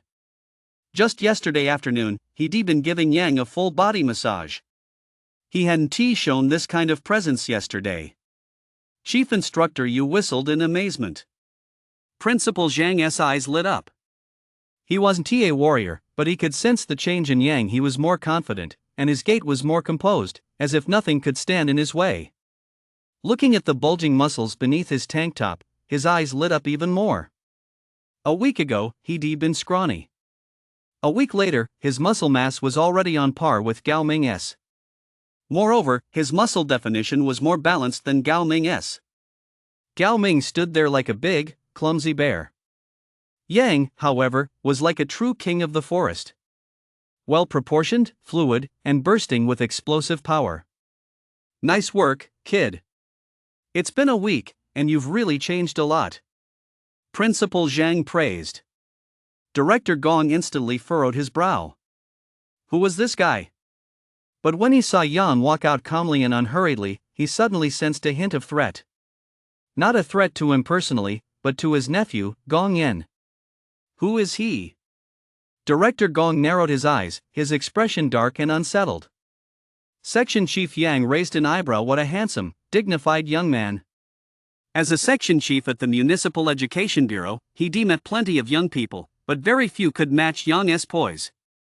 Having admired his appearance, he was surprised once more. As a master-level expert who had graduated from a prestigious academy, he could tell at a glance that there was something different about the way Yang walked. It looked like he was walking in a straight line, but with every step, the muscles in his body twitched ever so slightly, as if he were preparing to change his stride or counterattack at any moment. Like a tiger king strolling through the mountains and forests, ready to pounce on its prey at any moment. This was the kind of reaction only a top-tier warrior who had spent years roaming the wilderness would have. How could someone so young possess such reflexes? Moreover, he faintly sensed a murderous aura emanating from Yang. A natural-born killing machine. As he looked at Yang's face, a sense of familiarity welled up within him. He also recalled Gao Ming shouting Yang. He immediately understood and said to the chief instructor, "Isn't this the boy from old US video?" In the video, the scene of Yang charging into a crowd of hundreds was truly impressive. "That's right, it's him." Yang, the master of the 7-star step. "He was the one who voluntarily asked for it to be shared for free," said Chief Instructor Yu, his voice brimming with pride as he spoke of Yang. That video had already received over 30 million in tips. Even after the peak viewing period among the warriors had passed, it still garnered 700,000 to 800,000 in tips every day. A veritable money-making machine. Moreover, his fame had spread far and wide throughout warrior circles. People spoke of him with respect. "Old Master Yu." He. This flattered him immensely. No wonder he has such poise. He is a promising prospect. I recall he is a strength-type talent warrior, right? Section Chief Yang said as he opened his optical computer and pulled up Yang's profile. Right. Vitality 2.9. That's a bit low. But since he is a naturally gifted warrior, contributed the 7-star step, and displays such composure and a track record like that, he is going straight into the provincial special training camp. As he spoke, Section Chief Yang checked the box next to Yang's name in the student records. Everyone was surprised. Director Gong couldn't believe it and immediately raised an objection. What? He is going straight into the provincial special training camp just like that? My son, Gong Yan, has a vitality of 8.9 and a combat power of 869, and he still can't get into the provincial special training camp. He has got a vitality of 2.9. What gives him the right? Section Chief Yang's face immediately darkened, and his tone turned hostile. He hated it when people questioned his decisions. Because he contributed the 7-star step. That single technique alone has raised the agility of the entire human warrior class to a whole new level. It solved the problems plaguing countless warriors. Do you think he is qualified? Never mind that his vitality is only 2.9. Even if it were just 0.9, he'd still be admitted directly to the provincial training camp. Section Chief Yang shot a displeased glance at Director Gong, but his tone suddenly softened as he spoke earnestly. Having 2 people from your Luan County enter the provincial special training camp is also a political achievement for you, Director Gong. Who knows, you might even get promoted to the municipal level because of this. Director Gong's eyes narrowed again. Is he planning to transfer me away to weaken the power of my Gong family? The higher-ups have already started preparing to take on my Gong family. First, they'll prop up the Gao family, suppress the Gong family, and then weaken the Gong family's influence. Step by step, what a clever maneuver. Director Gong gave no outward sign of his thoughts and replied absently, Of course. Gao Ming watched Yang slowly walk toward him, and a vague sense of foreboding welled up inside him. It felt as if bringing Yang out had been a mistake. His own strength was still too low to perceive the killing intent radiating from Yang, but he could feel the pressure mounting as Yang drew nearer. An inexplicable sense of panic gripped him. He even felt the urge to run. Gao Ming forced himself to suppress the unease in his heart. Yang, once the test is over, come to the arena. Let us have a proper match. Gao Ming said, forcing a confident tone. All right. A great-grandson is challenging his founding master. Yang flashed a friendly smile. But in Gao Ming's eyes, it was like a ferocious tiger baring its fangs, which made him feel uneasy. My vitality and combat power are both higher than his, and I've even mastered the 7-star step. What do I have to fear from him? It must be that the psychological shadow left by the past is too great, so I absolutely must defeat him. Only by facing fear head-on can I overcome it. Yang, I will definitely defeat you. Gao Ming psyched himself up. First I'll shatter your confidence by outmatching you in vitality and combat power, then I'll defeat you in actual combat. Little Yang, humph. Yang walked past him and headed straight for the testing device. He used a lancet to draw a drop of blood. The testing device analyzed it rapidly. Test complete. Your vitality is 9.7571. Provided by the master author Sha Tua's high martial arts novel, Cultivation in Another World, where martial arts skills are off the charts. 9.7. The supervising teacher shouted at the top of his lungs. His voice was so loud it cracked, echoing throughout the entire testing area. Everyone heard it. At the same time, Yang's vitality appeared on the big screen. Test complete. Your vitality is 9.7571. Everyone's mouths dropped open as they stared at the screen in disbelief, and the entire testing area fell into an eerie silence. Not a single person in the testing area spoke, they all just stared blankly at the screen. Then they turned their stunned gazes toward Yang. Impossible. How could this be? How could his vitality suddenly jump to 9.7? The machine's broken, it must be broken. Gao Ming pointed at the screen and shouted in disbelief, his voice shrill.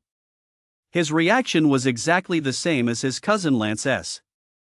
Standing in the crowd at that moment, Lance let out a wry smile. This scene was all too damn familiar. Back when he was at 3rd High. Ugh, never mind talking about it, just makes me want to cry.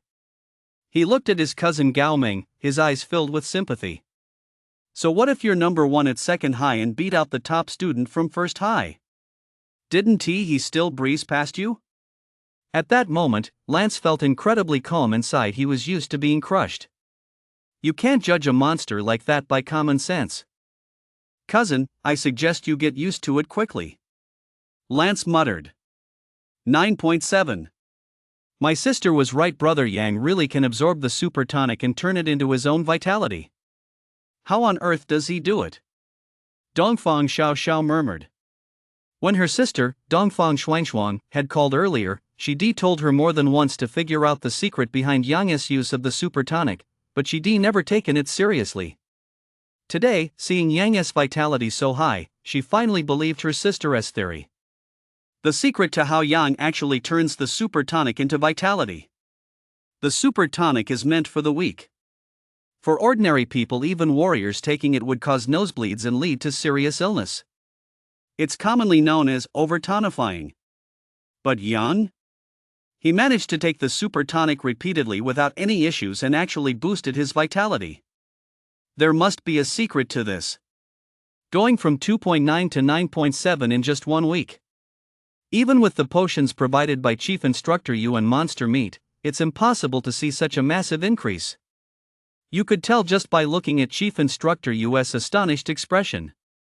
Dongfang Xiao's mind raced, and she quickly figured out the crux of the matter. Then, she opened her light brain to notify her older sister.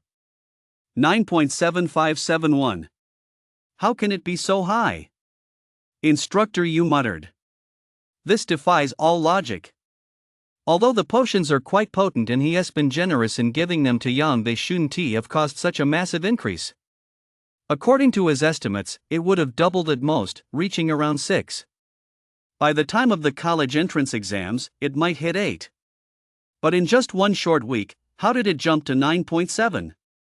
That's not scientific. Not scientific at all. Chief Instructor Yu couldn't make sense of the changes happening to Yang. A vitality of 9.7, not bad, not bad. Director Gong, do you think Yang qualifies for the provincial special training camp? Section Chief Yang laughed heartily at Director Gong. That's enough. Director Gong fell silent instantly, his gaze filled with an inexplicable expression. What's going on this year? First, Gao Ming humiliated his own child, and now here comes an even more formidable Yang. Could it be that the Gong family has fortune? He had never believed in such nonsense as fortune before, but now, he actually found himself starting to believe it. Otherwise, how could so many geniuses have suddenly emerged this year? In the past, any child from the Gong family was guaranteed to be the top scorer that year. 9.7. Not bad. Yang nodded, acknowledging the score. In his dreams, he'd slain 100 or 2 skeletons, not to mention Yu Huaizhen, that commander of 100 men. In reality, he'd been cultivating the 7-kill skill, nourished daily by blood-nourishing soup, subjected to Chief Instructor U.S. grueling training regimen, and consuming 100,000 units of potions every day. If he didn't have this vitality, that would be a real miracle. Expected, yet unexpected. There must be a problem. We have to retest this, otherwise, I won't accept this result. Gao Ming ran to the testing machine and shouted frantically. Gao Ming, step back. Don't act unreasonably, Chief Instructor, you reprimanded him. He hadn't expected Gao Ming's character to be so poor he didn't even have the courage to admit he was outmatched. It was an absolute disgrace. Instructor, you're just covering for him. His vitality reading is definitely wrong. I demand a retest. Everyone, say it's true. After shouting this, Gao Ming turned to his classmates and began stirring up a commotion. He was trying to drag his classmates into this, using them to oppose Chief Instructor Yu and force Yang to retake the test. But everyone just stared at him as if he were a fool. At that moment, no one stepped forward to explain that the testing device never made mistakes. Because everyone knew the truth. The testing device was accurate to 4 decimal places and was one of the most precise instruments available today. Not only could it perform self-checks, but it would immediately sound an alarm if any issues arose. Before every test, experts conducted evaluations and inspections.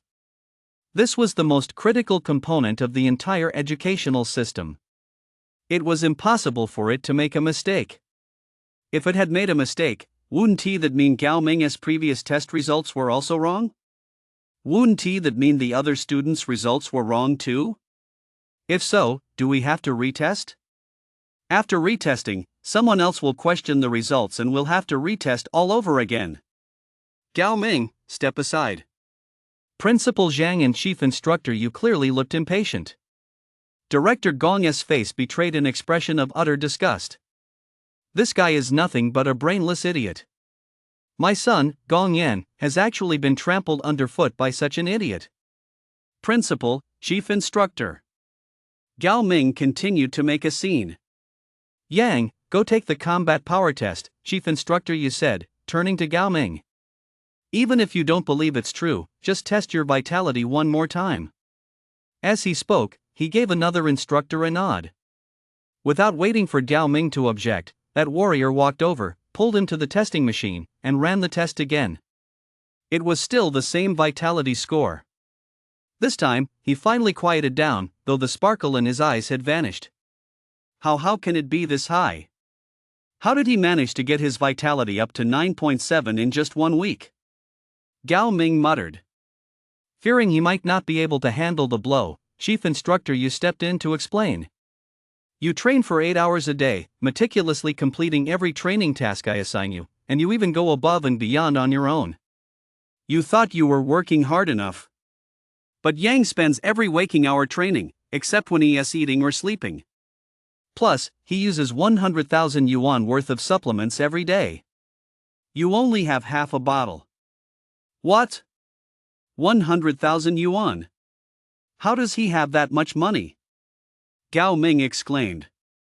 This isn't fair. He bought them with his own money. Besides, thanks to the 7-star step, Yang now earns hundreds of thousands every day, Chief Instructor Yu stated bluntly. Upon hearing it was all down to money, Gao Ming felt a little more at ease. He didn't need to get so hung up on it anymore. If he'd known that even with 100,000 yuan worth of potions every day, he still couldn't reach that level, he didn't know how he would have felt. Just then, the supervising instructor let out another gasp of astonishment. Combat Power, 3902.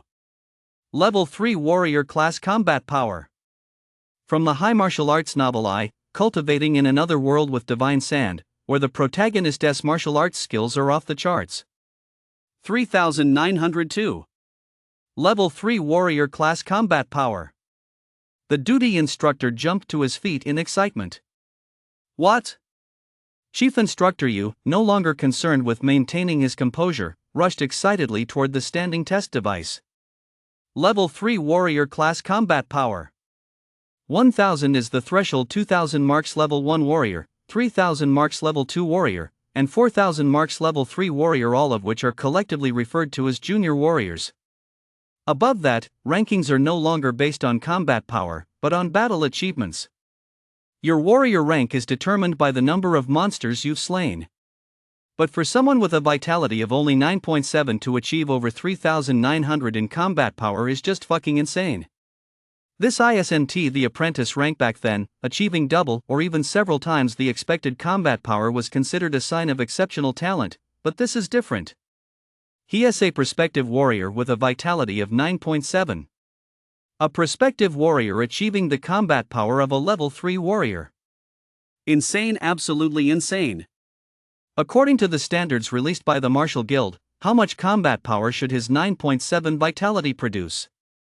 Section Chief Yang's voice carried a slight tremor. 780, Director Gong swallowed hard and stammered. And he achieved 3,902. How many times that is? Section Chief Yang asked, his voice still trembling. 5 times. 5 times. A full 5 times. The records say Yang has a strength-type talent and can achieve a maximum combat power of 4 times his vitality, right? Section Chief Yang's voice still trembled. Right. During last week's test, he achieved 4 times his vitality, Principal Zhang said excitedly. So that means he has gone up by 1 times in just 1 week. Principal Zhang nodded emphatically. At that moment, the way he looked at Yang had changed. To be precise, everyone's gaze toward Yang had changed. A 5-fold strength-type warrior. This is a genius not just for Luan County, but for the entire city of Zhangbei. He absolutely must enter the provincial special training camp. Section Chief Yang excitedly opened his optical computer and solemnly wrote the 4 large characters "top-tier genius" in the comments section. Gao Ming was left completely dumbfounded. His eyes went wide, and he plopped down onto the ground. 3902, over 3,000 combat power, over 3,000 combat power. Lance remained calm. He'd only been shocked for a moment. He'd long since grown accustomed to being shocked. Now, no matter how astonishing Yang's actions might be, he considered them perfectly normal. After all, this was Yang we're talking about. Seeing his cousin looking so devastated, Lance couldn't bear it. He walked over and tried to console him. "Cousin, don't be too shocked. You'll get used to it." Get used to it, wah. What a heartbreaking reality this was. Just a week ago, aside from being outmatched by Yang in actual combat, he had far surpassed Yang in every other aspect. Now, not only had he been surpassed, but he'd been left far behind so far that he couldn't even see Yang's back. And yet, my dear cousin wasn't encouraging me to surpass him. Instead, he was telling me to get used to it. Wah! We can't compare to the strongest, but we can compare ourselves to Gong Yan. Look, he can only go to the city-level training camp, while we're going to the provincial-level training camp. That's way better than him, Lance said gently. Hearing this, Gao Ming looked in Gong Yan's direction and saw him standing there, pale and dejected, with not a single spark of light left in his eyes. This comparison made Gao Ming feel much better. Not only did he get crushed by the genius from number 2 high, but he also got crushed by the genius from number 3 high. Poor Gong Yan. Wah, I'm so pitiful too. Yao Ming burst into tears again. Song Qin was completely stunned and shaken. My poor level 1 warrior. Yang actually has the combat power of a level 3 warrior. Oh my god. Teacher, you were thinking of taking Yang as your disciple, but now I don't think that's going to happen. He's even stronger than you.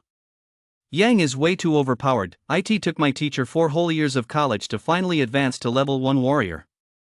That freak Yang hasn't even taken the college entrance exam yet. How are we supposed to compete with him? Song Qin lamented inwardly. The way all her classmates looked at Yang had changed. Before, they simply thought he was awesome and impressive, the best among their peers. Now, damn it, when they looked at Yang, it was with the same gaze they reserved for their own teacher. He is no longer on the same level as us. 3,902. 5 times combat power, not bad, Yang nodded. That punch was delivered simply using the advanced fist technique of the 7-kill skill, the Slay God, Destroy Soul Fist. That didn't even include the bonus from the 7-star step. If it did, it should have hit 4,000. And if he factored in the mana he just cultivated, it would likely add another 800 or 1,000. A full power strike could probably reach around 4,800, 5,000. However, judging by everyone's expressions, Yang felt he should keep a low profile. Being too flashy wasn't good. Yang, go pack your things. We'll head to Jiangbei City this afternoon, then transfer to the provincial capital for the special training camp, Section Chief Yang said, his face flushed with excitement. Okay, Yang nodded. Actually, I'm heading to Jiangbei City myself later. Let me give Yang a ride, Chief Instructor Yu said with a smile. He recalled the hostile look Director Gong had given Gao Ming, so he decided to escort Yang there personally. He also heard rumors about the feud between the Gao and Gong families. Although Chief Instructor Yu didn't believe Director Gong would dare to defy authority and go against the Municipal Education Bureau, it was better to be safe than sorry. Once you get there, transfer directly to the special training camp in the provincial capital. There will be a shuttle bus from the station. You must arrive at the main station by 8 p.m. at the latest to board the shuttle. If you're late, it will be considered a voluntary withdrawal. Section Chief Yang was a reasonable man. Knowing that Chief Instructor Yu and Yang were on good terms, he immediately agreed to his proposal. Thank you, Section Chief Yang. Come on, Yang, go pack your things. I'll take you into the city. Chief Instructor Yu took Yang by the arm and headed toward the dormitory. Alright, old Yu, keep your word, okay? Yang had no idea what Chief Instructor Yu was worried about. He thought the Chief Instructor was just splitting the profits with him. That video of the 7-star step was worth quite a bit of money. Wait, my sister wants to meet Yang, Dongfang Xiaoxiao called out as she ran after them. Meet me? What for? Yang asked, puzzled. He only met Dongfang Xiaoxiao's sister, Dongfang Xuanshuang, once, and that was just to have her check if her prescription was viable, and hadn't seen her since. Their relationship was pretty casual. It's important. Just come with me for a bit. Dongfang Xiaoxiao grabbed Yang's arm and shook it playfully. Her pitiful expression made it impossible to refuse. Fine. Since you've been telling me about all the good food these past few days, I'll go with you. Yang agreed. These past few days, Dongfang Xiaoxiao had ignored the gossip accusing her of betraying number 2 high school and continued to tag along with him at every meal, telling him which foods were delicious. For the sake of that friendship alone, Yang felt he had to go. More importantly, he was running low on his blood-nourishing soup. Old Yu, I'll come see you in 2 hours, Yang said to Chief Instructor Yu. Alright, the bus leaves at 1 p.m. Just make sure you don't forget, Chief Instructor Yu replied. Got it. Let us go see your sister. Brought to you by the master author's Shadow's high martial arts novel, Cultivating in Another World. My martial arts are a bit more than 100 million. Ying's Commoner Pharmacy. Manager's office. Dongfang Xuanshuang sat upright and got straight to the point. I know the secret behind why you drink blood-nourishing soup every day yet have no health issues. I'll give you 1 million. Secret? Yang was taken aback and scratched his head in confusion. What secret? Is there really a secret to drinking blood-nourishing soup? Seeing Yang playing dumb, Dongfang Xuanshuang instantly flew into a rage. Of course there's a secret. A normal person would get so overnourished after just 1 dose that they start nosebleeding. Even warrior would suffer severe damage to his vital energy if he took it for 7 days straight. But you not only did your body remain unharmed after 7 days of continuous use, but your vitality actually skyrocketed. That clearly defies common sense. Don't bring up old Master US potion, I'm the one who formulated it. I know better than you what it does and what effects it produces. So, tell me your secret, I'll give you $1 million. Dongfang Shuangshuang stared intently into Yang's eyes, making sure he wasn't lying. Yang's vitality had skyrocketed. It must be due to the blood-nourishing decoction. If she could uncover the secret behind it, she would submit the formula for the blood-nourishing decoction along with the secret. If it was confirmed to be true, her status would definitely rise significantly. She glared at Yang with burning eyes, looking as if she were about to devour him. Dongfang Xiaoxiao stood nearby, tugging at Yang's arm and pouting coquettishly. Big brother Yang, just do it for Xiaoxiao's sake, tell my sister. Come on, tell her. Tell her. Xiaoxiao, stop messing around. Yang brushed Dongfang Xiaoxiao's arm aside, looked Dongfang Shuangshuang straight in the eye, and said solemnly, you can't afford it. What? What do you mean? Isn't $1 million enough? Little Yang, don't rip off your big sister. I'm really broke, you know. Dongfang Shuangshuang also leaned in, grabbing Yang's other arm and shaking it coquettishly. Big brother Yang. Little brother Yang. With one sister calling him big brother and the other little brother, Yang couldn't help but roll his eyes, especially since Dongfang Shuangshuang had actually pressed herself against both of his arms. No matter how hard Yang tugged, he couldn't break free. Reluctantly, he explained, this involves my martial arts training. I can't just show it to anyone. Besides, do you know how much I sold one copy of the 7-star step for? I know, over 30 million. And it's still making money, Dongfang Shuangshuang nodded. As a warrior herself, she was well aware of the 7-star step, the hottest trend of the past few days, and knew the video was taught by Yang. Could this be a martial art comparable to the 7-star step? At this thought, Dongfang Shuangshuang's eyes lit up even more. A single 7-star step had earned 30 million in just 7 days, and it would continue to generate income indefinitely. Earning 1 or 200 million would be a breeze. And this was just a free movement technique, with a limited audience. If it were a martial art that rapidly boosted vitality, one aimed at everyone below the warrior rank, then just imagine how massive the market would be. Luan County alone has a population of nearly 3 million. And that's just a small county. What about cities and provinces? Shanxi province alone has a population of over 200 million. Among them, there are only a few million to over 10 million people at the warrior rank or higher. The rest are all ordinary people looking to further increase their vitality. Even if we exclude the elderly and those without ambition, let us just cut that number in half, there are still over 100 million people left. And that's just one province. What about the entire north? What about the whole country? Oh my God. Thinking of this massive market, not just massive, but an incredibly massive market with enormous profits, Dongfang Shuangshuang was instantly thrilled. If she could pull this off, even if Dongfang Shuangshuang couldn't become as influential as her own aunt, her status within the family would rise dramatically. She might even gain a position of decisive influence. Little brother Yang, I'll devote myself to you. Dongfang Shuangshuang excitedly threw her arms around Yang, burying his head deep in her bosom. Yang pulled away helplessly. He asked seriously, you've thought it through, right? Can you afford the price? Dongfang Shuangshuang shook her head. I can't afford it, so I'm giving myself to you. If you think that's not enough, I'll throw my little sister in too. Dongfang Xiaoxiao blushed instantly and said coyly, sis, what are you saying? You can't be that blunt. I'm willing. Yang was left speechless by these two eccentric sisters. Am I the kind of man who can't walk past a woman without stopping? No, let us not play these games. I'm not falling for that. I'm not selling myself, and I'm not selling the formula, but we can partner up. How? Dongfang Shuangshuang's eyes lit up instantly. She gripped Yang's hand tightly, looking at him expectantly. Yang frowned, deep in thought. The 7 kill skill unleashes the body's potential to boost strength.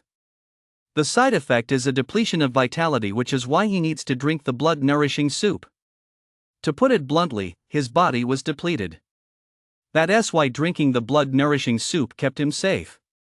In Dongfang Xuanxuang's view, however, it was the blood-nourishing soup that allowed her to gain so much vitality in such a short time. She had the cause and effect mixed up. But that didn't change the fact that her vitality had indeed increased significantly in a short period, and her body was fine. Of course, the 7-kill skill was the main factor here. Yang thought for a moment, then spoke honestly. I won't hide it from you, I actually depleted my body through my martial arts training, which is why drinking the blood-nourishing decoction didn't harm me. The key isn't the blood-nourishing decoction. It's my martial arts. And you're just a pharmacy. Do you understand what I mean? Yang looked at Dongfang Xuanxuang with a serious expression. It's fine, as long as I have the blood-nourishing soup. In Dongfang Xuanxuang's view, the boxing technique and the blood-nourishing soup went hand in hand. The blood-nourishing soup was still the key. Without it, would Yang be standing here unscathed right now? Of course, the boxing technique was also important. Dongfang Xuanxuang frowned and said, the boxing technique must be paired with the blood-nourishing soup, but that's no problem. I have warrior at my pharmacy, I can teach the fist techniques while selling the blood-nourishing soup. Sell them as a set. I'll give you a commission 1% for every set sold. Yang frowned, not because 1% was too little. 1% was actually quite substantial after all. Yingying's People's Pharmacy was the largest pharmacy chain. If this catches on, daily sales would definitely reach astronomical figures. Plus, it would be a permanent source of income. The reason Yang frowned was that Dongfang Xuanxuang's plan differed from his own. He wanted to open a martial arts school to teach the 7-kill skill, then source supplies from Dongfang Xuanxuang. But establishing a martial arts school required qualifications. It seemed one had to be a master or other high-level expert, and one could only open a school after obtaining the consent and recognition of the local martial guild and other martial arts schools. To be honest, Yang felt a bit reluctant to just let it go. Especially after seeing how much money the 7-star step had made. If he could establish a martial arts school and teach the 7-kill skill, which rapidly boosts vitality, it would surely become a nationwide sensation. But then the problem arose: if he established his own school, would he be able to keep the 7-kill skill to himself? With such enormous profits at stake, countless predators would surely pounce on him. Moreover, now that Dongfang Xuanxuang knows about it, there is no guarantee she won't have ulterior motives. After much deliberation, Yang finally decided, I'll grant you the licensing rights to the 7-kill skill and the blood-nourishing soup. I hope you'll set the price low and promote them nationwide. Of course, don't forget to give me my cut. No problem. Let us sign the contract right away. Little brother Yang, your big sister will have a drink with you tonight, brought to you by the master of high martial arts. I, a cultivator in another world, my martial arts skills are a bit over 1 billion. On the high-speed train traveling from Jiangbei City to the provincial capital, Shanxi City. Yang sat by the window, watching the ironwood vines outside with great interest. After Chief Instructor Yu took him to the Jiangbei City train station, he bought him a ticket for the high-speed train to Shanxi. He set out alone on his journey to study in another city. This was the first time in his 18 years that he had left Liuan County, and the first time he had seen the outside world. The ceiling of the high-speed train was a sky canopy identical to the one in Liuan County. It stretched from one city, following the railway all the way to the next. Vast expanses of ironwood vines were planted on both sides of the tracks within a radius of several dozen li. These ironwood vines served as a second layer of protection alongside the sky canopy. They were also planted outside the city walls of both Luan County and Jiangbei City. Ironwood vines have no leaves. Their vines are covered in sharp little thorns that can easily pierce a monster's skin, deterring them from approaching. This makes them the first line of defense along the railway. Do you know what ironwood vine used to be? I bet you don't. I'll tell you, it's morning glory. Morning glory mutated after being infected by the abyss's aura. In front of the 2 rows of facing seats, a boy sitting diagonally across from Yang of average height, dressed in designer clothes, and wearing a useless luxury watch was chattering away, showing off his knowledge. A chubby girl with freckles sitting across from him had her arms on the table, her hands cupping her face as she stared intently at him, her eyes brimming with admiration. Li Han, the pretty girl sitting next to him, was speechless. This was stuff they learned back in elementary school. What are you showing off for? Did you just graduate from elementary school? She was getting really annoyed by the guy next to her. What era is this? How can there still be such a clueless guy? If it weren't for the incredibly handsome boy sitting across from her, she would be asked to switch seats long ago. This boy had boarded the bus with her. After taking his seat, he turned his face toward the window. His chiseled features, paired with fair skin, lacked the effeminate air of a typical pretty boy. Instead, he radiated sunshine and masculinity. The shadows of the ironwood vines outside swept across his face, like a scene from a movie. How beautiful! Li Han marveled silently, just like the chubby girl, propping her chin in her hands as she stared intently at him. She gazed at him unabashedly, etching this beautiful scene forever into her memory. This was a secret reserved only for little girls. Wang Shuhai, who was of average looks, felt very uncomfortable. He had been trying so hard to make conversation, yet the pretty girl kept staring at the pretty boy across from him. What's more, the freckled, chubby girl's stare made him feel very uncomfortable. It's very rude to stare at someone like that. Wang Shuhai tapped the table forcefully. It was unclear whether he was addressing the chubby girl or Li Xiaohan. Li Han's face flushed instantly. She lowered her head and muttered under her breath, "You jerk, ruining the beautiful moment in my heart." The chubby girl also lowered her head slightly and apologized, "I'm sorry, I was just..." "Who cares about your explanation?" Wang Shuhai said, patting the table as he suppressed his irritation. "Friend, are you also going to Shanxi in the provincial capital for the training course?" My vitality is 2.3, my combat power is 180, and I'm from Jiangbei No. 1 High School. My family found me a master level instructor. I hear he has trained several provincial martial arts champions. Plus, I've heard tons of people are scrambling to get into his training program, but he only accepted 30 students and I'm one of them. As Wang Shuhai spoke, he couldn't help but feel a surge of pride. Wow, you're so impressive. You're definitely going to get into a top-tier university. The chubby girl immediately exclaimed in admiration. Li Han also shot him a surprised glance. Wang Shuhai immediately puffed up with pride. I'm going to work, Yang replied nonchalantly. There was nothing to talk about with someone who liked to show off. He went back to looking out the window. From this average-looking guy's speech and attire, Yang could tell his family was well off. After all, someone from an ordinary background wouldn't be able to attend No. 1 high school. But a vitality score of 2.3. Yang thought for a moment he must be one of those people who stand in a crowd marveling at themselves. Attending cram school, he could guess the reason behind that, too. Based on today's vitality test, he hadn't made it into the municipal or provincial special training camps. Wanting to take his skills to the next level, he decided to find some tutors to guide him before the college entrance exams. Yang didn't think it would do much good with first high school's excellent resources, a vitality score of just 2.3. Finding a tutor would be a waste of time. It was just a way to comfort himself. You're just a part-timer. Wang Shuhai immediately burst out laughing derisively. Even Li Han clearly lost interest upon hearing he was just a part-timer. You're about the same age as us. Why didn't you keep studying and go to college? Why did you give up on yourself? I'm an orphan. I'm poor. Yang smiled faintly, paying no heed to their surprise, and continued to gaze at the scenery outside. The view outside was far more interesting than watching them. As the high-speed train approached Shanxi, he saw many large and medium-sized trucks racing wildly across the wilderness, chasing and blocking groups of small monsters. Those trucks were all mounted with large-caliber machine guns, spewing surges of flame that effortlessly tore the monsters to pieces. He also saw trucks by the roadside that had been ripped in half. There were also quite a few trucks hauling the corpses of monsters as they rushed toward Shanxi City. Further in the distance, Yang caught his first glimpse of a spatial rift, that thing known as the Abyss. In the azure sky, a massive gash appeared out of nowhere, stretching from the heavens all the way down to the ground.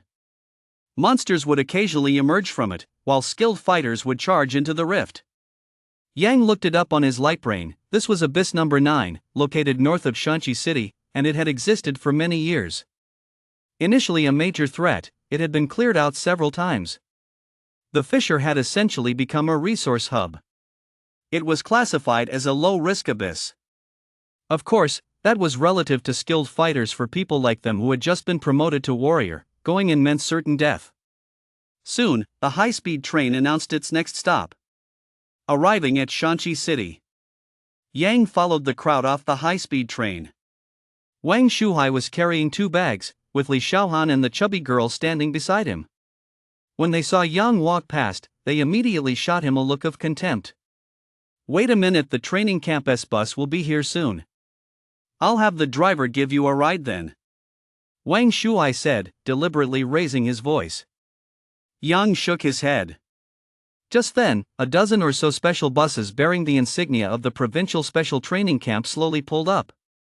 "Wow, those are the buses from the Provincial Special Training Camp," Wang Shuhai exclaimed. "What is the Provincial Special Training Camp?" Li Han and the chubby girl asked. Neither of them were students at First High School, nor had they been accepted into First High's special training program, so they had no idea what the Provincial Special Training Camp was. Wang Shuhai perked up immediately and cleared his throat. "You know about the special training program the Ministry of Education launched this year, right? Geniuses get into First High School's special training program." Both girls nodded vigorously. The geniuses from their own school had also been accepted into First High School's special training program. Today, First High School held another round of testing.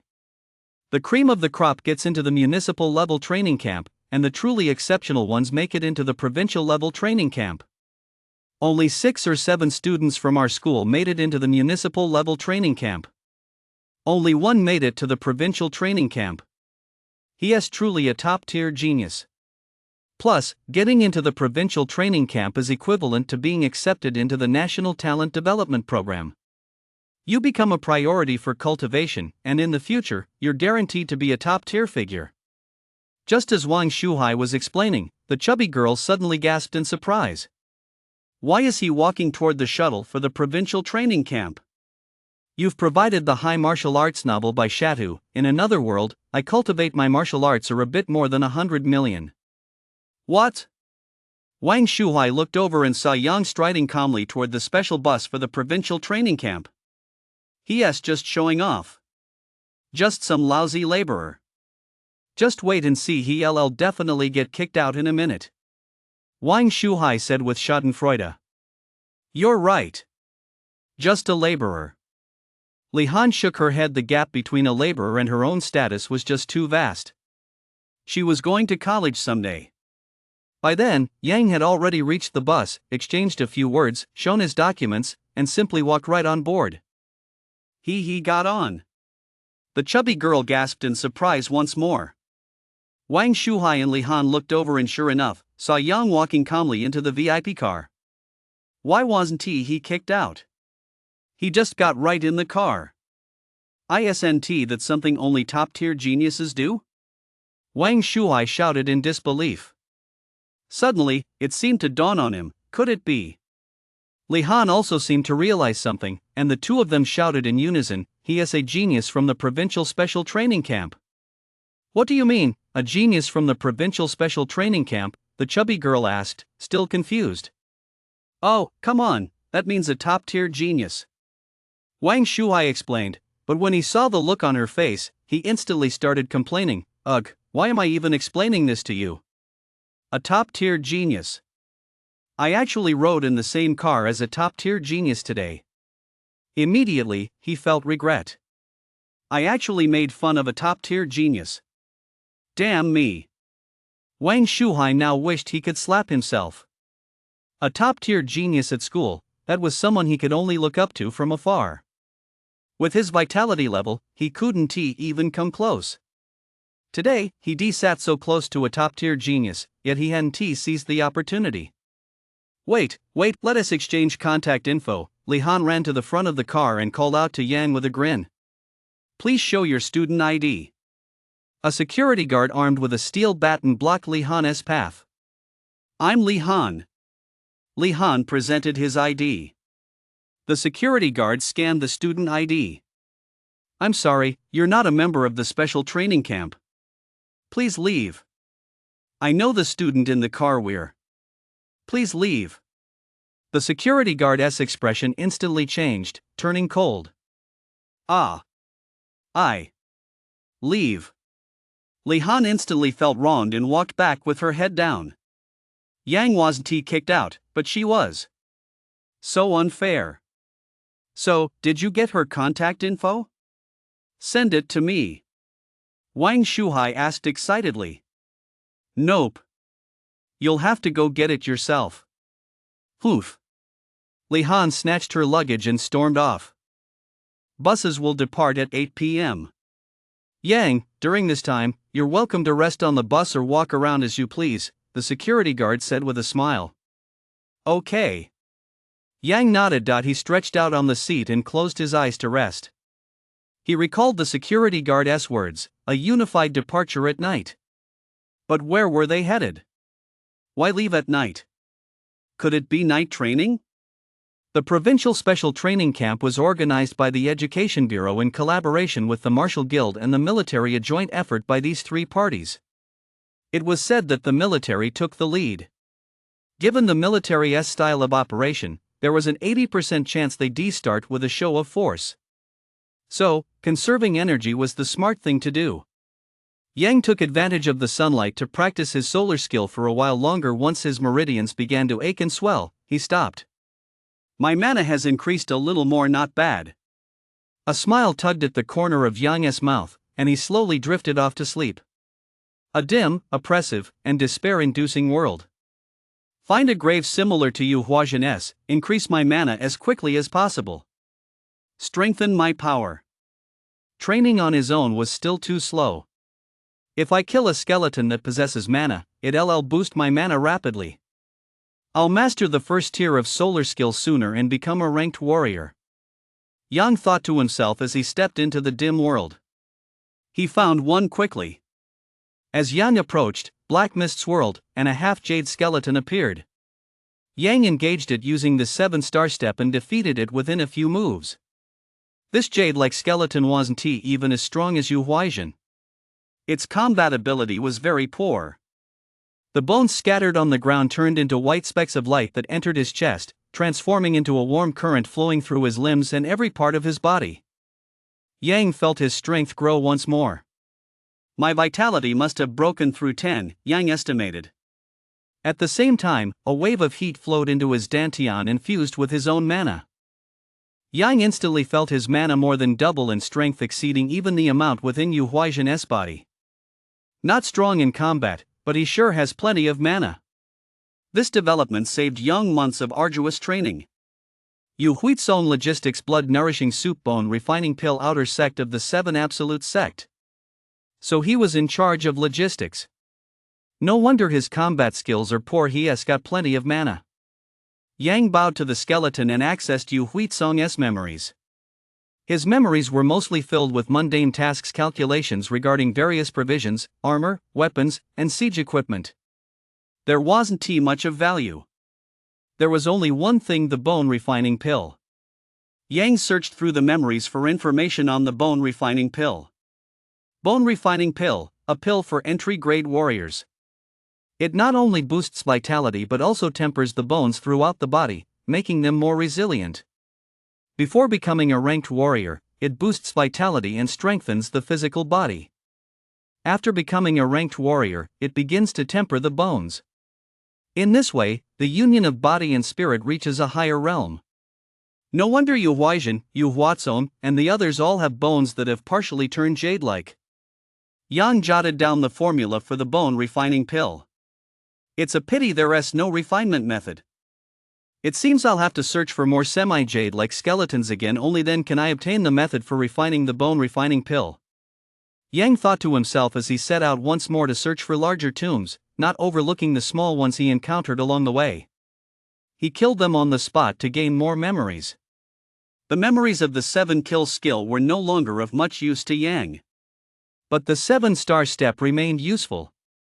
The more memories of the 7-star step he acquired, the deeper Yang's understanding of it became. He believed it wouldn't be long before he could advance another level. Just as he continued his search, a commotion reached his ears. "You're Yang, right? I hear you're pretty strong?" Yang opened his eyes to see a burly, dark-skinned teenager looking down at him from above. Yang frowned. Spotting Gao Ming standing beside him with a smug grin, he immediately figured out what was going on. "Trouble. Yang, this is Yi Fei from number 1 high school. He is also a strength-type talent, but he is stronger than you. His vitality is 9.7 and his combat power is 4,000. That is over 100 points higher than yours, Gao Ming said arrogantly from the side. As if those stats were his own. Yang was speechless. You're the one who just got crushed like an idiot and you're still putting on a show in front of me. Oh, does that have anything to do with me? Does it have anything to do with you?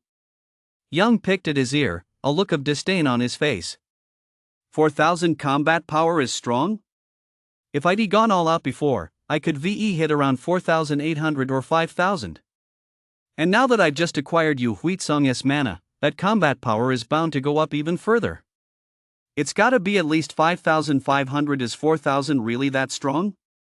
However, there was one thing worth Yang's attention. A strength-type talent user. Provided by the great author Shatu, High Martial Arts, my cultivation in another world, where I have a little over 100 million martial arts points.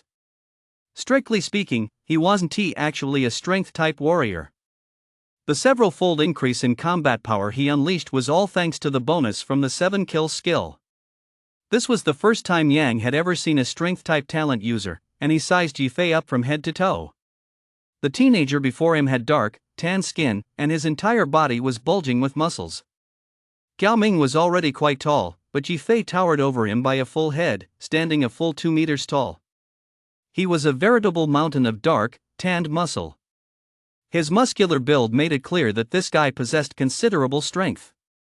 While Yang was sizing up Yi Fei was also sizing up Yang, and the more he looked, the stronger his jealousy grew.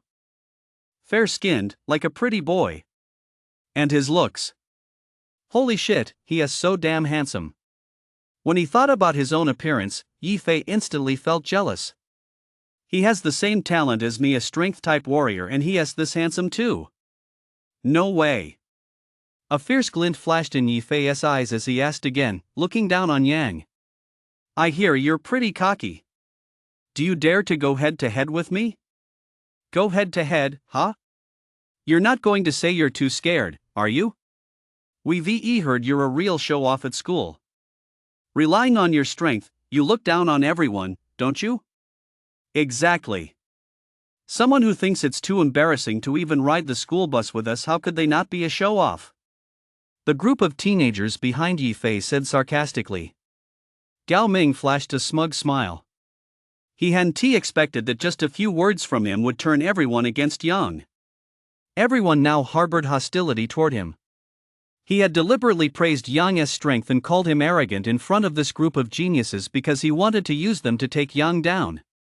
My dad once said this tactic is called using someone else's knife to kill. Murder. Gao Ming suddenly recalled what his family had uncovered about Yi Fei's character. Selfish, ruthless, and extremely jealous. Rumor had it he had a murder on his hands and the victim was a gifted warrior from the city. If I stir things up a little more. Bunch of idiots. Yang couldn't be bothered to pay them any mind. He kept his eyes closed, conserving his energy. It was getting dark now. Before long, the bus would depart for the special training camp. He had no idea what kind of hazing awaited him there. He didn't have the energy to get tangled up with this bunch of idiots. Seeing Yang close his eyes and ignore them, Yi Fei flew into a rage. No one had ever dared to ignore him like this before. Just as arrogant as expected.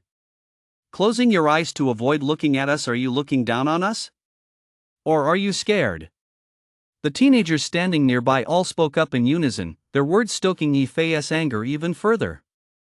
Gao Ming observed Yi Fei's expression, the corners of his mouth curling upward into a sinister smile. Oh, I forgot to tell you, Yang is an orphan, a commoner from 3rd high school, Gao Ming said with a sneer. What? A commoner dares to act so cocky? Who gave you the right? A fierce glint flashed in Yi Fei's eyes.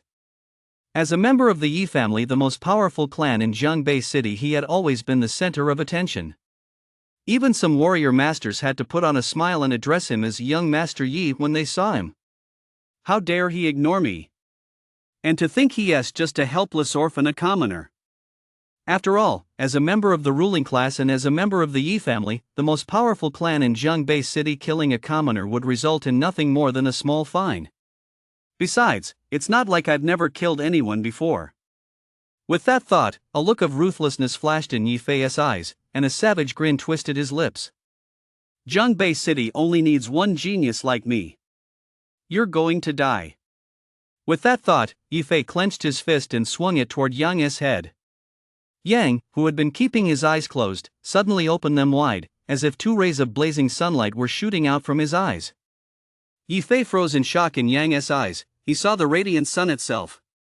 At the same time, a sense of mortal danger washed over him, sending shivers down his spine.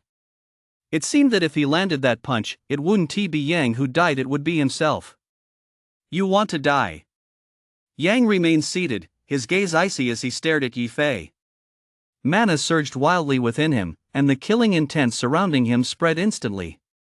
If his fist dared to come within 3 centimeters of him, he would launch a devastating counterattack, killing or severely wounding him. Unless absolutely necessary, he did not want to go that far. Because right now, he lacked the strength to put up a fight. But if Yang really dared to strike a fatal blow, he would show no mercy either. Because he sensed a familiar killing intent. This filled him with instant rage. His eyes calculated the timing of the punch's impact, while simultaneously weighing the cost of killing or severely wounding him. Yi Fei suddenly felt as though the figure before him was no longer a human being, but a ferocious beast, a beast bearing its fangs, ready to devour him at any moment. This sent a sharp jolt through Yi Fei's heart. His outstretched fist froze in mid-air. His body took an involuntary step backward. He felt he should stay as far away from this terrifying guy as possible. Only after he retreated did it dawn on him. I actually let myself be intimidated by a single glance. What will people think of me if word gets out? This made Yi Fei's face turn very grim. He glared viciously at Yang, determined to commit his face to memory so he could kill him later. What are you doing? Anyone who dares to fight will be immediately expelled from the special training camp. A security guard, noticing the commotion, shouted sternly. We're just messing around, one quick-witted teenager blurted out. They, too, had sensed the killing intent radiating from Yang. In that instant, they all felt as if they'd been locked in the gaze of a ferocious beast. It left them all shaken to the core. Gao Ming's eyes betrayed even greater terror. He was afraid that Yang would come after him. Find your own seats and sit down. Don't wander around the bus. The security guard's tone softened slightly, but a warning still lingered in his voice. Okay, we'll sit down right away. Yi Fei replied, shooting Yang a vicious glare. He whispered, just you wait. This isn't over. With that, he walked toward the seats in the back. Gao Ming didn't even dare to look Yang in the eye. He kept his head down and slunk along behind Yi Fei. The others didn't dare look at Yang either.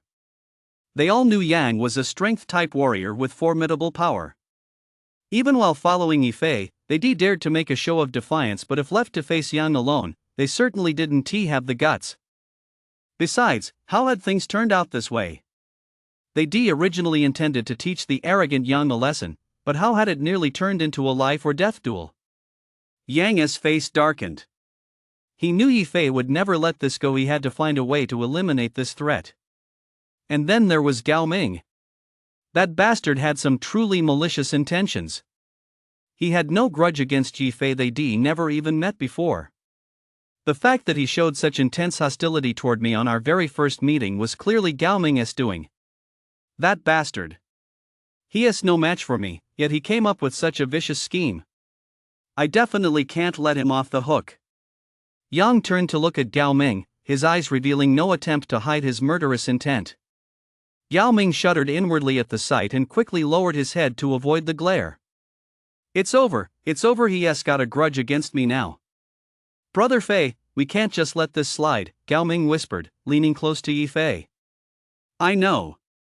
He won to make it out of the training camp alive. Yi Fei's expression turned fierce, though his heart was still pounding. That had been incredibly dangerous just now. Just imagining Yang's gaze like that of a ferocious beast sent another chill down his spine. You've provided the high martial arts novel by Master Sha Tu. In another world, I cultivate my martial arts are a bit more than 1,000,000,000 points. Yang was no longer sleepy. He closed his eyes to rest but remained vigilant toward Yi Fei and the others, wary of any underhanded moves they might make. An eerie atmosphere settled over the entire bus. Yang sat alone in the middle seat, while Yi Fei and the others kept their distance, afraid to approach him. Passengers boarding afterward, sensing the eerie atmosphere, also kept their distance. As a result, the only empty seat was next to Yang. The sky gradually darkened. The time until departure for the special training camp was growing ever shorter. Just then, a clear, young female voice rang out by the bus door. Excuse me, there are no seats left on the other buses. Is there still a seat on this one? Yes. Come on up. The security guard checked the girl's information. Then they let her board. Hi, I'm Zoe Shanchi. This is my first time riding the bus. I didn't expect it to be so slow. I almost missed my stop. Hey, can I sit next to you? Without waiting for Yang to answer, Zoe placed her luggage on the overhead rack and sat down next to him. She asked casually, You look so glum. Did you have a fight with your girlfriend? Yang turned his head to look at her and froze on the spot. The girl's skin was snow white all over, even her eyebrows and hair were white. Are you sick? Yang asked curiously. He thought of albino black bears and snakes. They were all white because of a medical condition. This girl's hair and eyebrows were completely white, but it didn't look like she dyed them, which was why Yang asked. You're the one who's sick. The girl punched Yang in the arm. In annoyance, the force of her punch was considerable, proving she was weak. Yang rubbed his arm, which stung from the blow, but continued to eye the girl curiously. White. Very white. Just like snow. Definitely not normal. I'm an ice attribute warrior. How about that? Pretty awesome, huh? Zoe looked up smugly, as if to say, Go ahead, praise me. An ice elemental warrior. Yang was astonished. He recalled the information he looked up earlier on his light brain. There were many types of warriors, but most were strength, speed, or defense type warriors. There were also a small number of mentalists, and even rarer elemental warriors. These individuals are either born with their abilities or awaken elemental powers such as ice, fire, or lightning one day. Such people are extremely rare. There might not even be one in the entire world each year.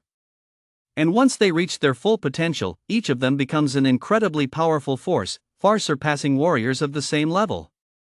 He never expected to actually come across one. Yeah. Pretty awesome, huh? As she spoke, Zoe blew a puff of breath toward Yang. As she exhaled, she also took a good look at Yang. She realized this young man was actually quite handsome. He had chiseled features, thick eyebrows, large eyes, a determined gaze, and fair skin, quite handsome. And, for some reason, Zoe felt an inexplicable pull toward him. She sensed a warmth radiating from him that made her feel all warm and fuzzy inside. She felt a sudden, inexplicable fondness for Yang. Yang clearly saw a blast of cold air spew from her mouth, and he instantly felt an icy chill. A layer of frost instantly formed on his eyelashes. Awesome. Yang gave her a thumbs up. This really surprised him. Her breath actually carried cold air. If she could use it skillfully attacking with cold air in battle, holy cow, that's like built-in magical damage. No wonder everyone says elemental type talents are so powerful. Of course, the strongest at the same level aren't elemental type warriors, but mentalists. Those are the ones who truly kill without a trace. Yang wondered if he'd see any at the special training camp. He was really looking forward to it. That's right, everyone says so. By the way, why were you in such a bad mood just now? You can't be grumpy when you're with me, okay? Zoe added. Her face was full of curiosity as she finally took a proper look at Yang, who was at a loss for words. Who wants to be with you anyway? I had a little run-in with someone earlier. A little run-in? Who? Tell your big sister I'll teach him a lesson for you. Zoe said domineeringly. Hai Yifei, sitting in the back seat, sneered, You really think you're some big shot? You're a natural-born warrior, and so am I. So don't get too cocky if it comes down to a fight, you might not be my match. How you dare provoke me, Zoe? Don't you know who I am? Zoe stood up, about to rush to the back seat to teach Yifei a lesson. Yang grabbed her. The moment he grabbed her arm, Yang froze. It was so cold. Is her whole body this cold? Zoe also froze. It felt so warm. It had been so long since she felt such warmth. She looked at Yang, and Yang looked back at her. Their eyes met, and they both saw a flicker of excitement in each other's gaze. A flutter unique to teenagers. Some people know at a single glance that this is the one they've been looking for, while others could look for a lifetime and never feel even the slightest flutter. You're so cold. You're so warm. They smiled at each other. It was as if an indescribable seed was sprouting in their hearts. Just then, a voice shouted again, No trouble. Anyone who causes trouble will be immediately expelled from the special training program. Zoe sat down and turned to Yifei, saying, Don't get too cocky. Don't give me a chance to catch you, or you'll be in for it. I'll handle him, Yang said softly, casting a cold glance at Yifei. She is showing me murderous intent. Well, let us see who has the last laugh. Zoe's threatening words made Yifei's face alternate between pale and red. He'd never been threatened like this before. And by a woman, no less. Tough talk is pointless. We'll see about that. The veins on Yifei's arms bulged as he clenched his fist so hard he tore a huge hole in the seat in front of him. If there's a combat training session, I'll beat you to tears, Zoe declared haughtily. Then she turned away, ignoring him. She turned to Yang and said, Why are your hands so hot? Are you cold? I'm not cold, I'm used to it by now. But why are yours so hot? Whether intentionally or not, Zoe grabbed Yang's hand and examined it closely, pretending to study it intently. Yang found it amusing. Suddenly, it dawned on him this must be due to mana. Solar skill is formed by absorbing the energy of the sun, so it naturally carries heat. Ordinary people can't sense it. Zoe, with her ice elemental talent, is naturally cold, so she feels it very clearly. That is probably one of the main things that attracts her. Let me warm you up. Yang joked. He genuinely liked Zoe's carefree personality. Sure, hee. Zoe clutched Yang's hand tightly. This is the first time a boy has ever held my hand. It's my first time holding a girl's hand, too. Yang said earnestly. In his heart, he added, in 2 lifetimes. So does that count as love at first sight? Zoe asked bluntly. Yang was taken aback. Was she really that direct? Skipping right over the flirting phase? Just kidding. Holding my hand for a moment and expecting me to commit for a lifetime? That's ridiculous. I'm Zoe, after all, a proper young lady. I'm going to marry a superhero. Zoe burst out laughing. She wasn't the least bit demure, on the contrary, she was open and straightforward, with a bold and outgoing personality. Then, she whispered, You're going to become a superhero, right? Yang nodded firmly. Everyone on the bus leaned in to listen. What a bummer, Yifei said, his face darkening. He hadn't expected to be subjected to a random dose of couple vibe out of the blue. The rest of the passengers were all envious, jealous, and resentful. Why didn't I get a romantic encounter like that? It's 8 o'clock. Let us go. Everyone, please take your seats, the security guard shouted. The bus then started up and drove off into the night. You provided the high martial arts novel by Shadow, I, a cultivator in another world, have a bit more than 1 billion martial arts techniques. Yang held Zoe's hand. They smiled at each other and whispered secrets. Suddenly, Yang sensed something was off. The streetlights were growing fewer and fewer. Judging by the direction, we're heading out of the city. Zoe frowned. She was a native of Shanxi City and knew the city quite well. Sure enough, the chartered bus passed through the city gates. The students on board began to panic. Leaving the city in the middle of the night. That's just irresponsible. It's putting our lives at risk. Everyone knew that beyond the city lay the wilderness, teeming with countless monsters. Only those ranked warrior or higher were qualified to venture into the wilderness. But no warrior in their right mind would travel through the wilderness at night. They're not going to dump us in the middle of a pack of monsters, are they? I don't think so. None of us have passed the warrior exam yet. Logically, we shouldn't even be allowed to enter the wilderness.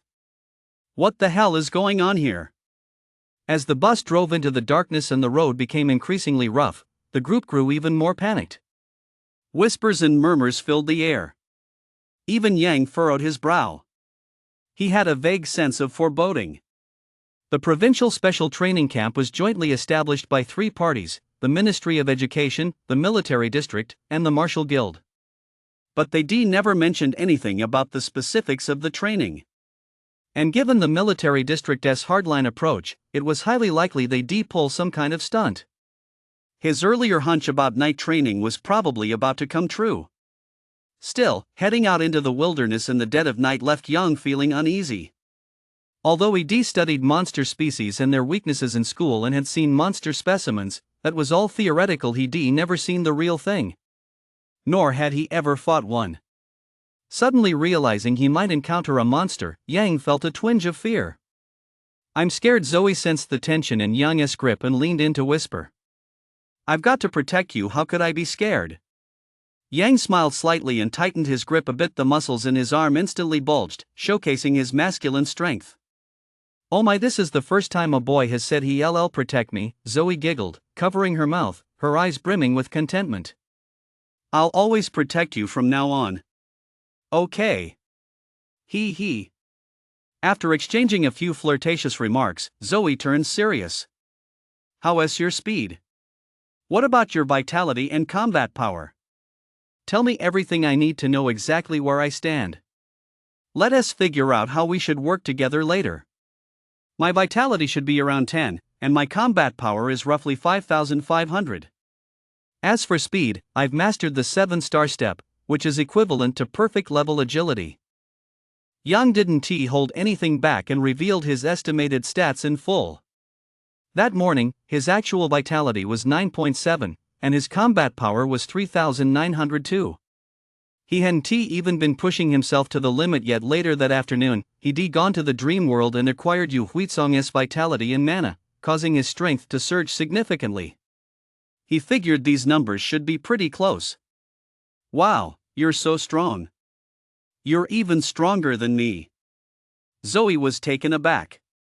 She looked Yang up and down, and the more she looked, the more his eyes shone like the moon. After a moment, her eyes narrowed into little crescent moons, and she rested her head on Yang's shoulder, saying happily, "I never would have guessed my boyfriend was such a hidden master. Then I'll just follow you from now on. You protect me." "Sure." Yang smiled. Just kidding. How could someone like me, Zoe, ever need protection? My vitality is 9.8, and my combat power is 980. But I have the frost attribute. I can freeze an enemy's blood and slow their movements, so my actual combat effectiveness is actually quite strong. My teacher said that with my strength, I could easily take down ordinary level 1 or 2 beast soldiers. Zoe said proudly. "Wow, you're that good?"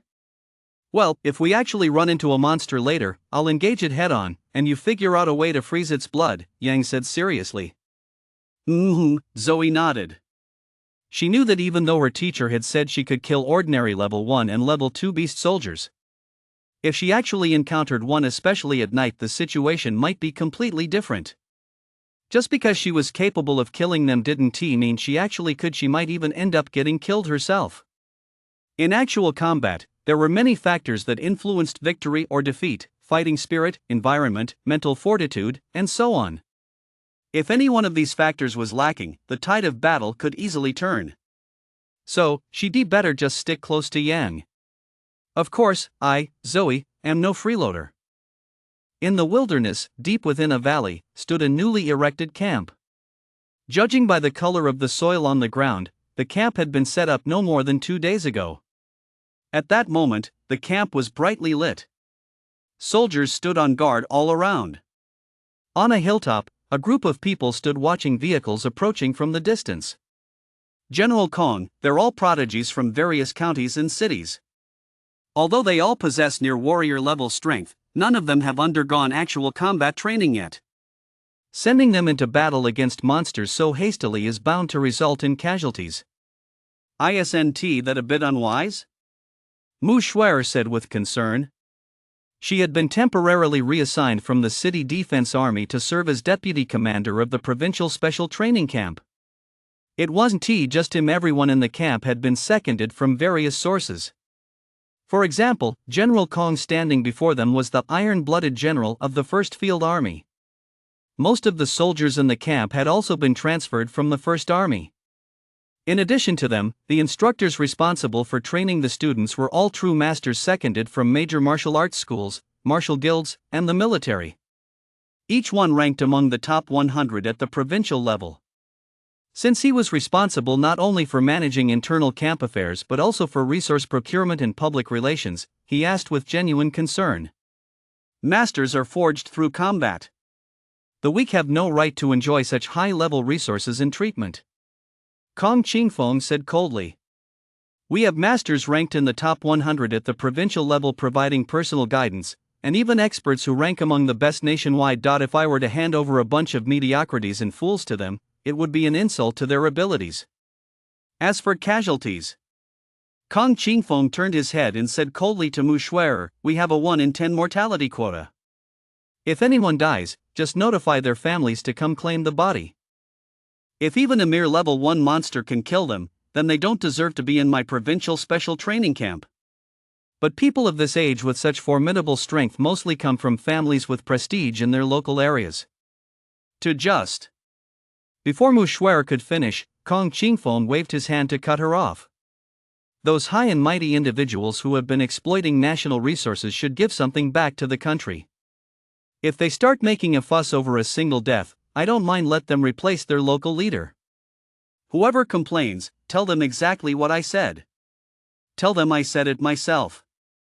Kong Qingfeng said coldly. At the same time, a faint, icy killing intent unconsciously emanated from him. It made Mu Shuer shiver all over. She quickly averted her gaze from Kong Qingfeng's eyes and nodded in agreement. Only the strong are worthy of standing tall. Only those who dare to sacrifice for the people and the nation are worthy of possessing more resources. Those who hoard vast resources and know only how to exploit, yet make no sacrifices for the nation or the people, it's time to deal with them. Kong Qingfeng said coldly.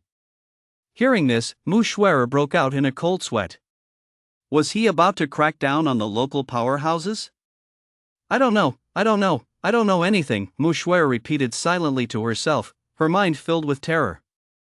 The bus began to jolt along the bumpy road. Tall plants lined the roadside, and in the dim light, pairs of eerie green eyes could be glimpsed flashing by in the wilderness. Holy crap, this really is the wilderness. They brought us out into the wilderness.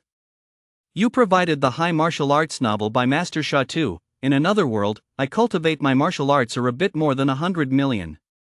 Everyone get off the bus immediately. Figure it out on your own and head to the camp 10 li due south.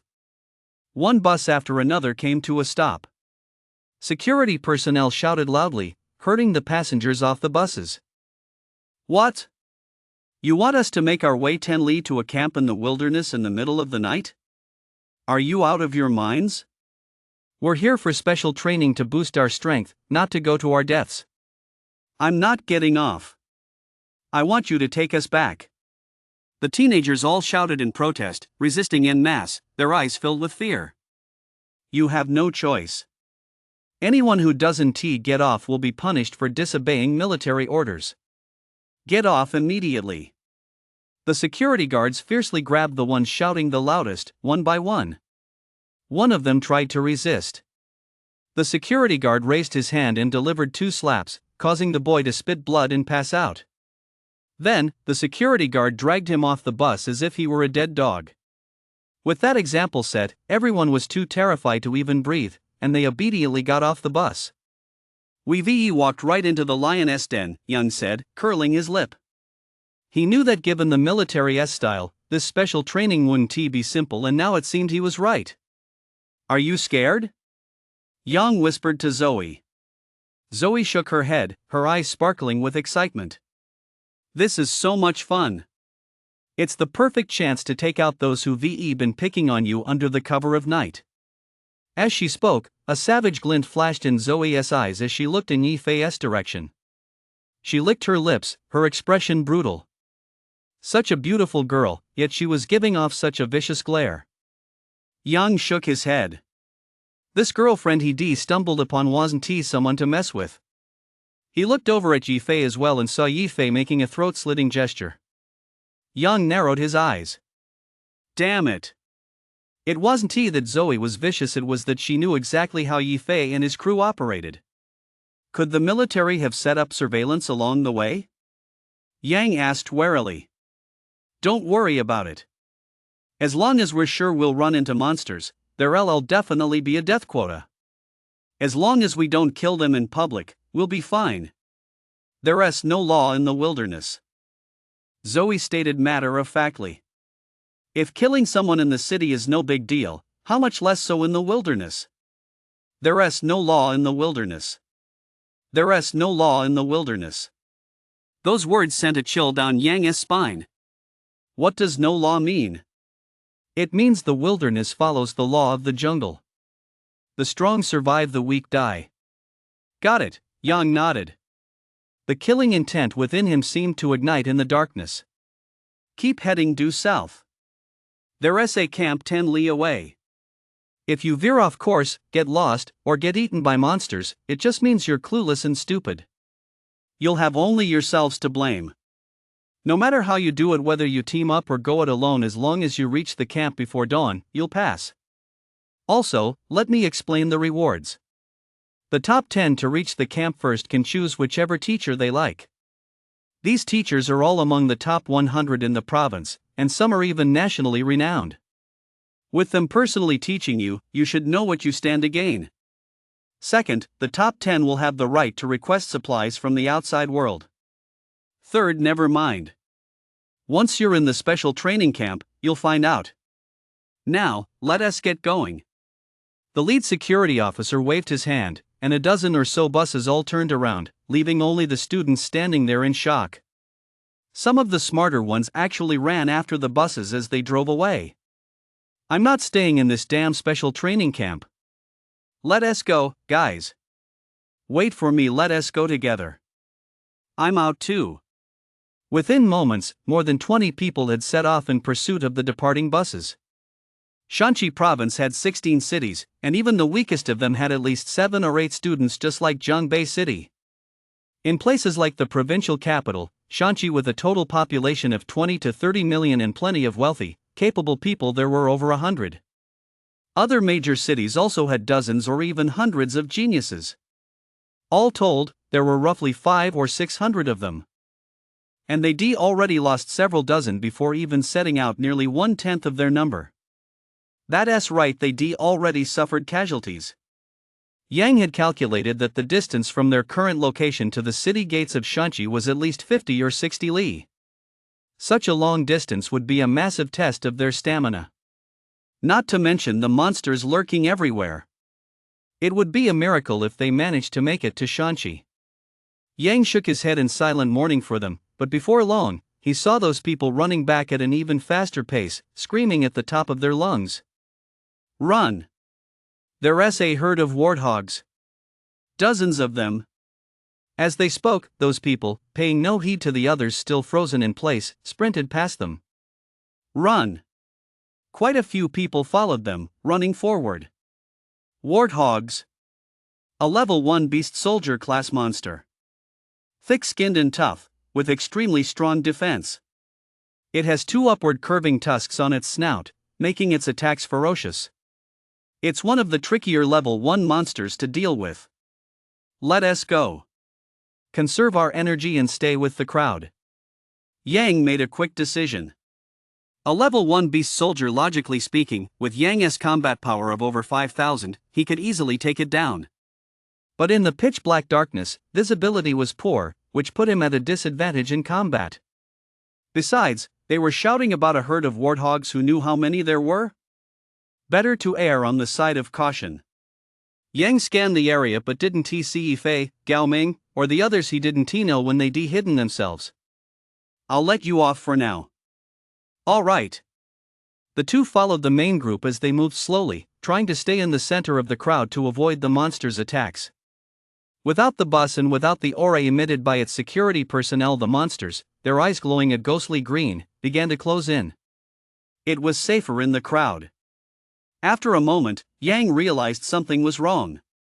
Most people had the same idea as him and were rushing into the crowd. This caused the group's pace to slow instantly, and chaos ensued. Some people even began shoving and striking others from behind.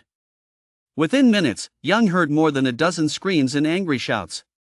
He was now out of sight of Yifei and the others. There was no guarantee they wouldn't come dashing over to deal with him. Moreover, there were more and more eerie green eyes in the darkness. Quite a few were letting out low growls as they crept closer. It looked like they were about to attack. No, we can't stay with the main group anymore. If we keep following them, we'll be dragged down and killed. Yang shouted. It would be fine if someone were in charge, but now that no one knew each other, how could anyone give orders? No one would listen to you. Even if someone ordered Yang to step forward and take the lead, he wouldn't be willing to do it. By the faint starlight, Yang quickly assessed the situation. He soon spotted a direction where the monster horde was less dense. Let us run southeast, there are fewer monsters there. Okay, Zoe nodded in agreement. A smile played at the corners of her mouth. It felt so good to be protected, so good not to have to worry about a thing. All she had to do was follow right behind Yang. You provided the high martial arts novel A Cultivator in Another World by Dashi Shatu. My martial arts are a bit more than 1 billion points. The two broke away from the group and ran toward the southeast. This immediately caught the attention of those around them. Are these two looking to die? Running off on their own in the wilderness. Didn't they see how the ones who ran ahead earlier were dragged into the darkness by the monsters? What idiots, don't they know there's strength in numbers? Everyone, don't follow their example. We can only hold out until the end if we stick together, otherwise, the monsters will pick us off one by one. Right, everyone, don't spread out. Many people who had already taken up positions in the center of the crowd began to condemn Yang's actions. They wouldn't let these meat shields scatter.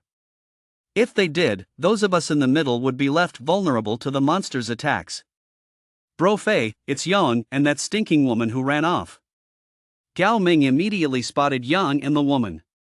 Ha! I see Yang. Let us go after them. Yifei's eyes flashed with hatred.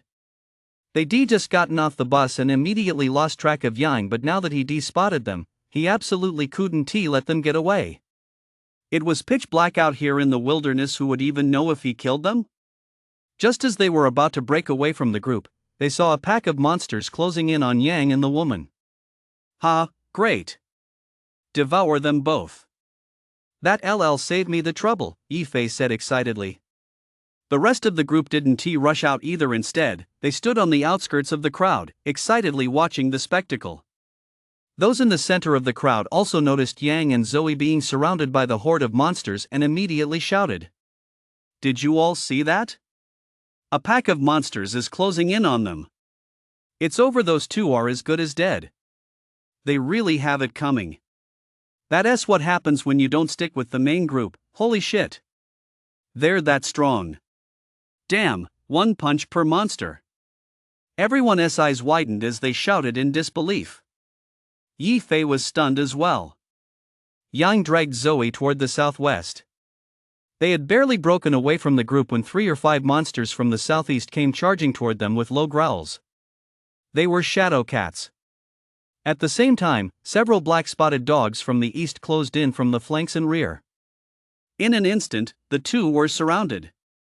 Black-spotted dogs and shadow cats both level 1 monsters. Yang's mind quickly pulled up the data on the black-spotted dogs and shadow cats. Black-spotted dog, officially rated at 1200 combat power. A canine monster the size of an ox, with well-rounded attack, speed, and defense. It has almost no weaknesses. Shadow cats have an official combat rating of 1100.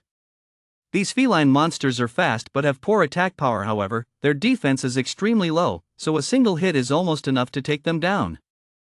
Like we discussed earlier, I'll take the lead, and you cover my back, Yang said quickly. Got it.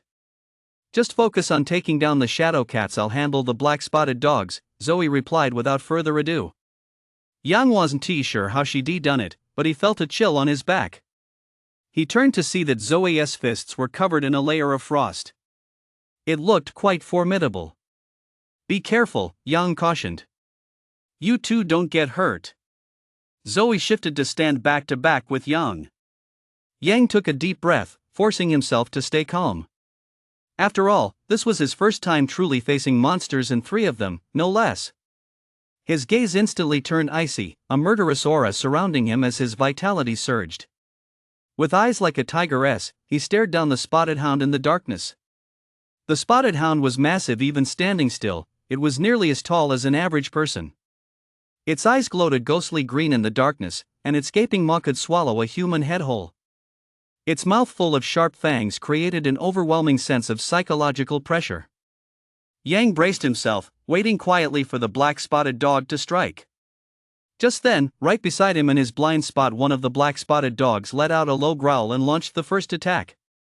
It pushed off with its hind legs and charged forward at breakneck speed. Its massive, ox-like body barreled toward Yang like a tank. The distance of over 10 meters was covered in the blink of an eye. Just as the black-spotted dog charged from his side and behind, the two directly in front of him also accelerated toward him. Their jaws were wide open, revealing sharp fangs, and a foul, fishy stench could be smelled from a great distance. The 3 black-spotted dogs struck almost simultaneously, reaching Yang one after another. Kill! Yang roared. Not daring to let his guard down, he channeled all his mana into his fists.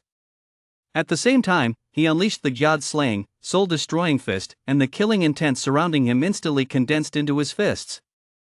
With this full power burst, Yang's arms swelled to twice their normal size. Empowered by mana, his fists glowed faintly red and radiated intense heat. He struck out rapidly at the black-spotted dog approaching from his side. He had never fought a black-spotted dog before and didn't know what their combat prowess entailed. He only knew he had to give it his all. He launched an explosive attack. He met the unknown danger with his most formidable strength. His fist struck the black-spotted dog like a bolt of lightning, colliding with its jaw at lightning speed. Boom! The black-spotted dog's eyes instantly filled with terror. Crack! Its jaw shattered at a speed visible to the naked eye, shattering into pieces as dog teeth flew everywhere and blood spattered. Yang realized that a single punch had actually shattered the black-spotted dog's jaw. This brought him a moment of relief, and he quickly threw another punch, this time aiming for the dog's head. Another series of bone-chilling cracks echoed as the dog's skull shattered, and the killing intent from his fist instantly extinguished its soul. It let out a howl and lay on the ground, convulsing. Just then, the other 2 from the front charged toward him as well. One reached toward Yang's chest with a paw the size of a bull, while the other opened its massive jaws to bite at Yang's neck. The foul, fishy stench emanating from its mouth was nauseating. You're asking for it. With his confidence soaring, Yang stood as firm as a pillar, unmoving, as he unleashed a double punch. One fist struck the dog's paw, the other struck the black-spotted dog's skull. His fists were like steel, driving forward relentlessly. The moment the left fist collided with the claw shattered inch by inch. The fist didn't stop, it continued forward, slamming directly into the black-spotted dog's chest and sending it flying backward 7 or 8 meters. The surrounding killing intent seeped into the black-spotted dog's body, instantly extinguishing its soul. The black-spotted dog hit the ground, twitched twice, and lay still. The right fist crushed the black-spotted dog's jaw, then, without pausing, struck its neck. After a series of crunching, bone-grinding sounds, the dog's neck twisted into an unnatural position. Its head lolled to the side, wobbled twice, then slammed heavily onto the ground, silent forever. Holy shit, that's insane. One punch, one kill. Is that even a human? That was a black-spotted dog the size of a cow. The crowd shouted in shock. It was so completely different from what they expected.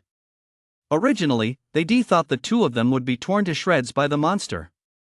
Instead, Yang took them out one by one with a single punch. They heard the sound of bones snapping loud and clear. There was no way it could be fake. Yi Fei looked puzzled. Are the monsters this weak? Just then, Yang sensed an icy chill behind him. Turning his head, he saw the shadow cats, which in his previous life had been about the size of a family dog, charging toward him at breakneck speed. They were naturally pitch black, and in the darkness of night, they ran like shadows. It was hard to make them out clearly. On top of that, they were already known for their speed. In the darkness, they were completely like ghosts. Zoe braced herself.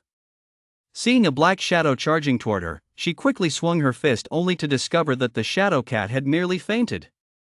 It stopped right outside the range of her punch. Oh no! Because she attacked the shadow cat, her defensive stance had completely collapsed, leaving her wide open. At that moment, the other shadow cats swarmed toward her like a swarm of flies. It's over. Overcome with despair, Zoe watched as one of the shadow cats bared its long, sharp claws and lunged for her neck. You provided the high martial arts novel by Master Sha Tu, cultivating in another world, where my martial arts skills are a bit over 100 million. It's over. If that claw landed, it would rip a hole right through her neck, severing her windpipe and major arteries.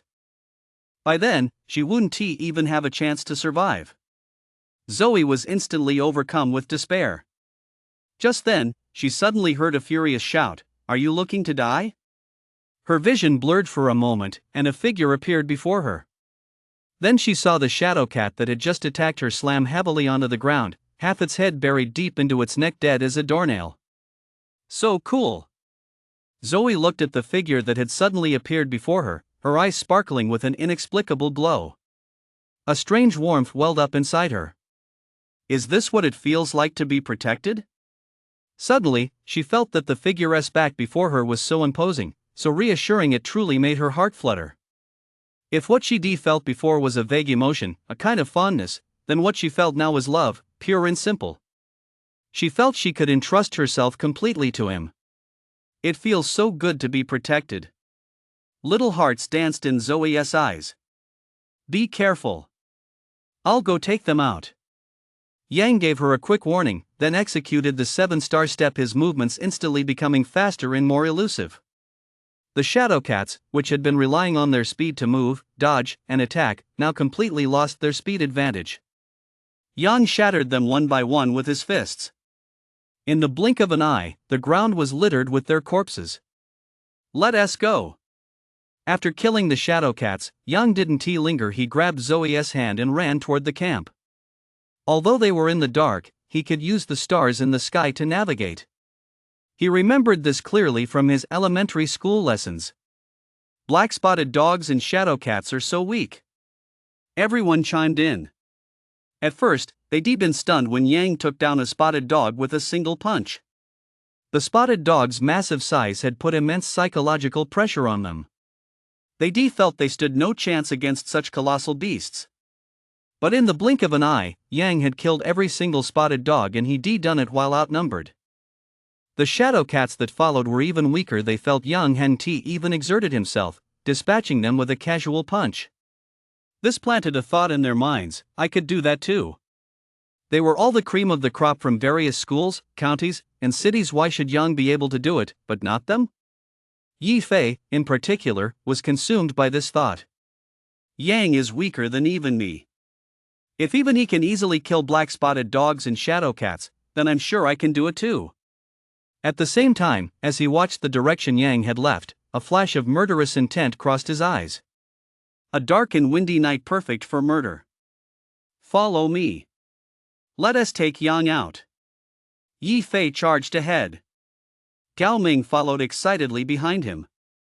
Besides Gao Ming, another member of the Yi family trailed behind as well, while the rest remained motionless. Most of them had only just met Yi Fei today. It wasn't worth risking their lives to kill with him. They pretended not to know anything. Seeing Yi Fei and his group charge ahead, the crowd suddenly realized something. That security guard just said the top 10 get to train with martial artists ranked in the provincial top 50. Damn it, what are we waiting for? Let us go. Yang had already proven the monster's vulnerability, so they believed they could easily kill it too. Stop it. The priority is getting back to camp safely. Just because that guy can kill the monster doesn't mean you can. Those in the crowd shouted again. They certainly didn't want to lose the protection of the group. Screw that. You still want to use us as free shields? That's too good to be true. Where are the people from Shanghai City? Shanghai City folks, gather around me. Let us form a group and charge in together. Beihai City, Beihai City. Everyone had their own plans. Those who were confident in their strength set off alone, aiming for a spot in the top 10. Those lacking confidence hurriedly rallied experts from their own city to charge forward together. In an instant, the entire crowd scattered. Yi Fei and his two companions moved quickly, giving chase, and soon encountered a small pack of black-spotted dogs. There were 4 of them. Kill them. Yi Fei showed no fear as he charged forward with long strides. If Yang could kill them so easily, I can definitely do it too. Yi Fei went head-to-head with 2 black-spotted dogs, while Gao Ming and the other person each took on one. He imitated Yang by letting out a loud roar and swinging his fist. The scene imagined shattering bones, and a single punch that killed did not materialize. The black-spotted dog's claws tore several gashes into his arm. The dogs merely took a few steps back, suffering only minor injuries. On the contrary, the pain drove them into a frenzy, and they snarled as they lunged at Yi Fei once more.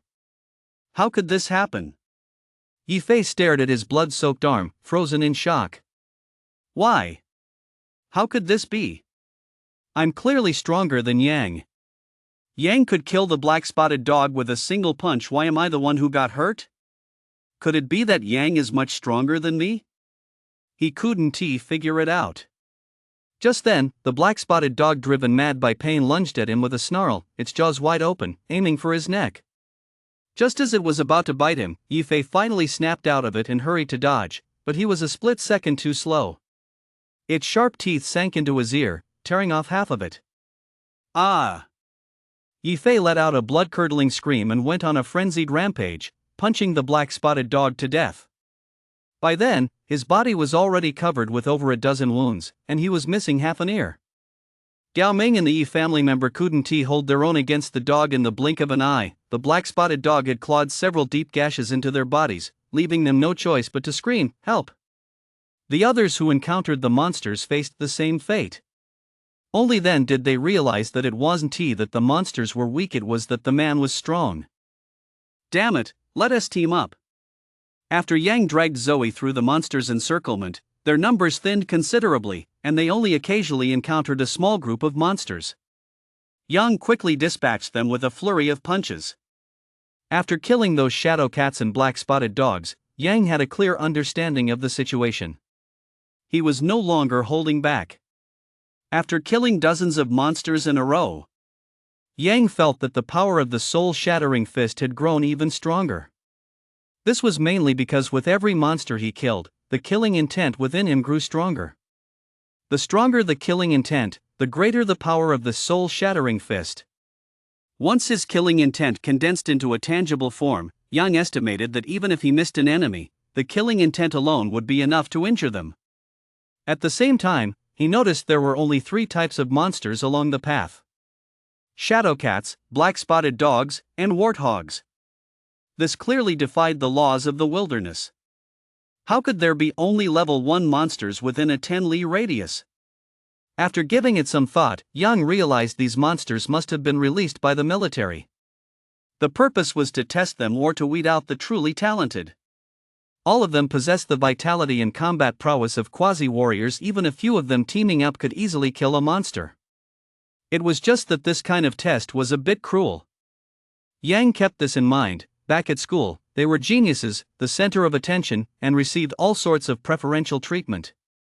But out in the wilderness, they were all just a bunch of weaklings. Once I'm in the special training camp, I definitely can't act like a big shot or defy the rules. Yang thought to himself as he quickened his pace toward the camp. By now, he could already see the lights of the camp. Just then, a dark shadow suddenly darted out of the darkness and lunged at him. Instantly, he felt a deadly threat course through his entire body, making the hairs on the back of his neck stand on end. Special training camp. In the monitoring room. Suddenly, a figure appeared on the screen in front of a communications soldier, who immediately shouted, "Trouble! A level 6 shadow wolf has strayed onto the trial path. Emergency! Emergency, you provided the high martial arts novel by Deshin Shatu. In another world, I cultivate my martial arts are a bit over 1 billion points." What? A level 6 shadow wolf? The communications squad leader sprang to his feet and shouted the question. At the same time, he strode quickly toward the communications soldier's position, his expression a mix of anxiety and tension. After all, what would happen if a level 6 shadow wolf renowned for its speed entered a group of aspiring warriors? It would be nothing short of a massacre. To make the trial as realistic as possible, the general had not stationed guards along the trial route. All the guards were stationed on the outskirts to prevent high-level monsters from entering. But unexpectedly, a level 6 shadow wolf, a beast soldier class creature, had managed to slip through. If it charged into the trial group, it would be a major disaster. Many people would lose their heads. That's right, it's a level 6 beast soldier class shadow wolf. Look, here's the footage we captured. The communications officer pointed at the shadow wolf on the screen. The communications squad leader took one look and instantly turned pale, beads of sweat the size of soybeans streaming down his forehead. We're done for. What the hell? What are the guards on the perimeter even doing? The communications squad leader cursed under his breath, then hurriedly grabbed his walkie-talkie and tuned it to channel 1. General, emergency. Emergency. A level 6 beast soldier class shadow wolf has broken into the trial area. Its latest location is Zone 23. A level 6 beast soldier class shadow wolf. The communications squad leader repeated the report 3 times over the walkie-talkie. Standing atop the mountain, Kong Qingfeng's expression changed instantly. The guard unit is to proceed immediately to Area 23 and eliminate that shadow wolf. At the same time, comb the entire area and eliminate all monsters of level 2 or higher. Yes, sir. The guard captain behind him responded loudly, "First squad, follow me." In an instant, more than a dozen guards pushed off with their legs, leaping over 10 meters away and vanishing into the darkness in the blink of an eye. Investigate immediately which sector the shadow wolf infiltrated through. The entire squad it belongs to will be discharged, Kong Qingfeng said coldly. Yes, sir. Mu Shuer nodded hastily and went to investigate. She was in charge of the camp's defenses, and now that such a major lapse had occurred, she bore undeniable responsibility. If the shadow wolf hadn't caused significant casualties, it would be one thing, but if it had, even she would face immediate discharge or even a court-martial. At this thought, Mu Shuer's heart skipped a beat. She gazed into the darkness and silently prayed, "Please, let there be no significant casualties. I hope the guard squad can locate the shadow wolf and kill it as soon as possible." Mu Shuer prayed as she summoned a squad of guards and rushed toward Area 23. She needed to get the latest updates immediately. Once the mountaintop was empty. Only then did Kong Qingfeng silently curse under his breath. He had been allocated a 1/10 casualty quota, but that didn't mean he was supposed to use up the entire quota. According to his calculations, all the students participating in the trial possessed quasi-warrior level vitality and combat prowess, and there were even some exceptionally talented warrior level students among them. They only needed to team up in small groups to easily make it back to camp. Even if there were casualties, they wouldn't be too severe, at most 70 or 80. All of this was within acceptable limits. But if a level 6 shadow wolf were to enter the trial route and inflict massive casualties on the students, that would become a major safety incident. As camp commander, he wouldn't be able to escape blame for that. What kind of idiot can't even keep a mere beast soldier under control? Kong Qingfeng cursed inwardly in anger. But as he stood there, he maintained a calm and composed demeanor on the surface. As if no matter how serious the situation, it were nothing out of the ordinary. This was a fundamental quality of a general. No matter how grave the situation, one must remain unflappable. If even he panicked or lost his composure, the entire camp would fall into chaos. So, no matter how anxious he felt, he had to wait calmly. I can see the camp lights. It's about 6 or 7 li away. Yang quickly estimated. Estimating approximate distances based on distant lights and landmarks was also a required subject back in school. I bet we'll come in first or second, Zoe said with a grin. Yang had been holding her hand the whole time, and her eyes never left his face. Even though she couldn't see him clearly in the darkness, she thought he looked truly handsome. Suddenly, she felt Yang's hand yank away from hers, leaving her heart feeling hollow for a split second. Why danger? She, too, sensed a wave of danger. Turning her head, she saw that Yang had already collided with a dark shadow. At the moment of impact, Yang stumbled back 7 or 8 steps, slamming heavily into her. The impact sent her stumbling backward as well. The dark figure also stumbled back several steps, letting out a low growl. It's a level 6 beast soldier class shadow wolf. Yang rubbed his swollen fist, his eyes fixed intently on the shadow wolf. Don't stop, just keep running toward the camp, Yang said coldly, his eyes never leaving the shadow wolf. His focus was complete as he rapidly channeled mana into his fists. He could clearly feel them growing hot, and the swelling quickly subsided. Yang was momentarily surprised mana could actually alleviate internal injuries.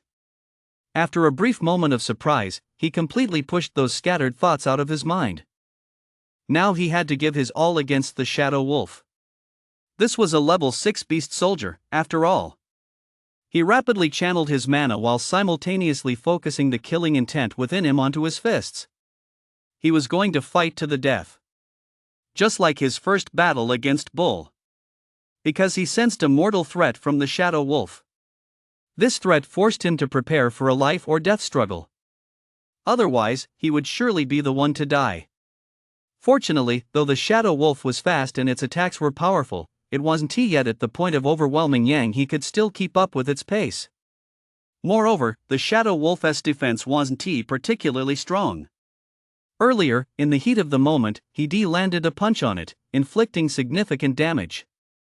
Although, the cost to him was a claw mark on his chest. He hadn't felt it at the time, but now he could feel a searing pain in his chest. Looking down, he saw 4 claw marks, each over 10 centimeters long, bleeding profusely. Yang licked his lips. His eyes gradually turned wild. People from Jiangbei can't stand the sight of blood, they go mad at the sight of it. Then let us see who lives and who dies. Kill! Yang roared, stepping into the 7-star stance and launching the first attack. He knew that when facing a powerful enemy, if he wanted to survive, he had to fight with everything he had. When Zoe heard Yang tell her to run and that he would stay behind to hold off the powerful shadow wolf, her heart gave a sharp jolt. In the face of danger, would you rather die yourself than let me live? Zoe, who was usually carefree and boyish, suddenly felt her eyes mist over, and a tear instantly welled up in her eye. In an instant, it turned into an icy droplet that rolled down the corner of her eye. I, Zoe, would never cry. She forced back the moisture in her eyes, her gaze gradually hardening. Why should you have to face danger for me? I, Zoe, am not a dead person. As Zoe spoke, her expression grew cold and abrupt. At the same time, a sudden chill emanated from her body, instantly freezing the blades of grass beneath her feet into ice sculptures. As she took steps forward, the cold spread out around her.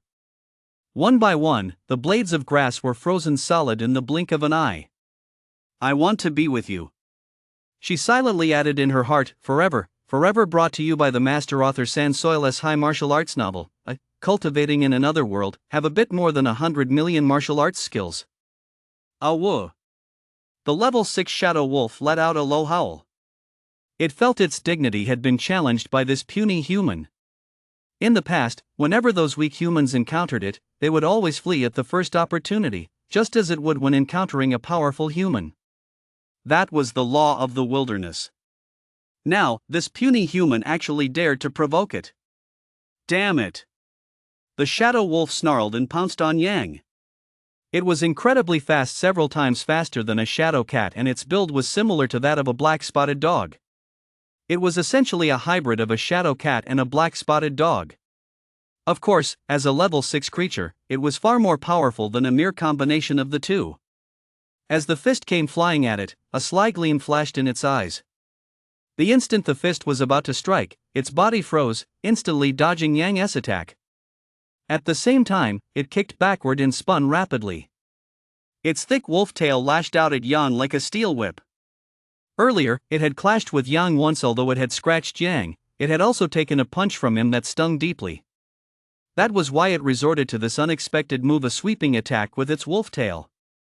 The sudden change caught Yang off guard.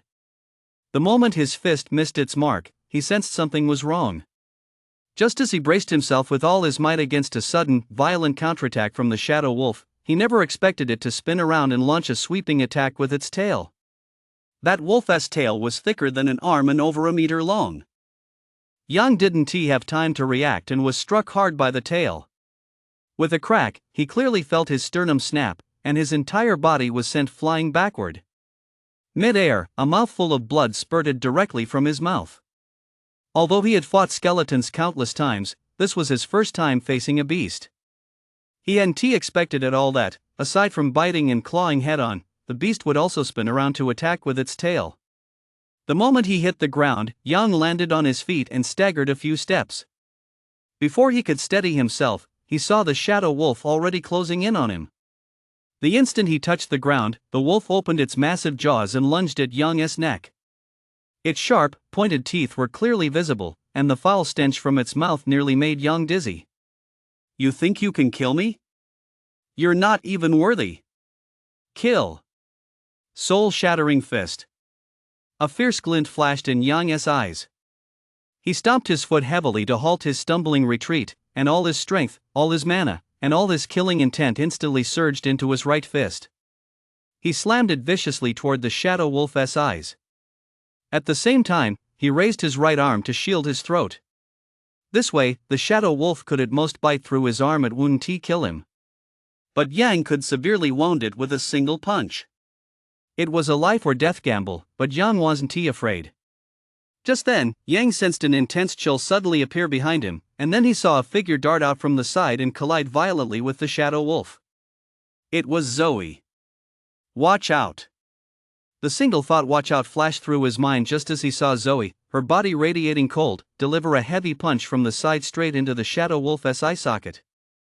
The cold erupted instantly. He could see a layer of frost form on the shadow wolf's fur. In an instant the frost then turned into a layer of ice, freezing both its fur and its eyes. At the same time, the icy cold seeped into its body, slowing its movements. Just then, Yang's fist struck. Boom! The eyeball burst, and the shadow wolf was sent flying backward. Yang had no time to spare. He strode forward in hot pursuit. Strike while the iron is hot. Aiming for the shadow wolf's head, his fists rained down like a storm. Punch after punch. Ah! It's in the northwest. There's anger in the wolf's howl. This isn't good. The shadow wolf is about to go on a killing spree. Quick, Team 1, head over there immediately. Mu Shui's face turned pale. She kept urging them over the walkie-talkie. A scene had already played out in her mind, a group of students encountering the shadow wolf, which had suffered a minor setback during the first wave of the attack. Now it was completely enraged. Next. Mu Shui dared not even imagine what would happen next. A group of young students, one by one, falling under the shadow wolf's claws.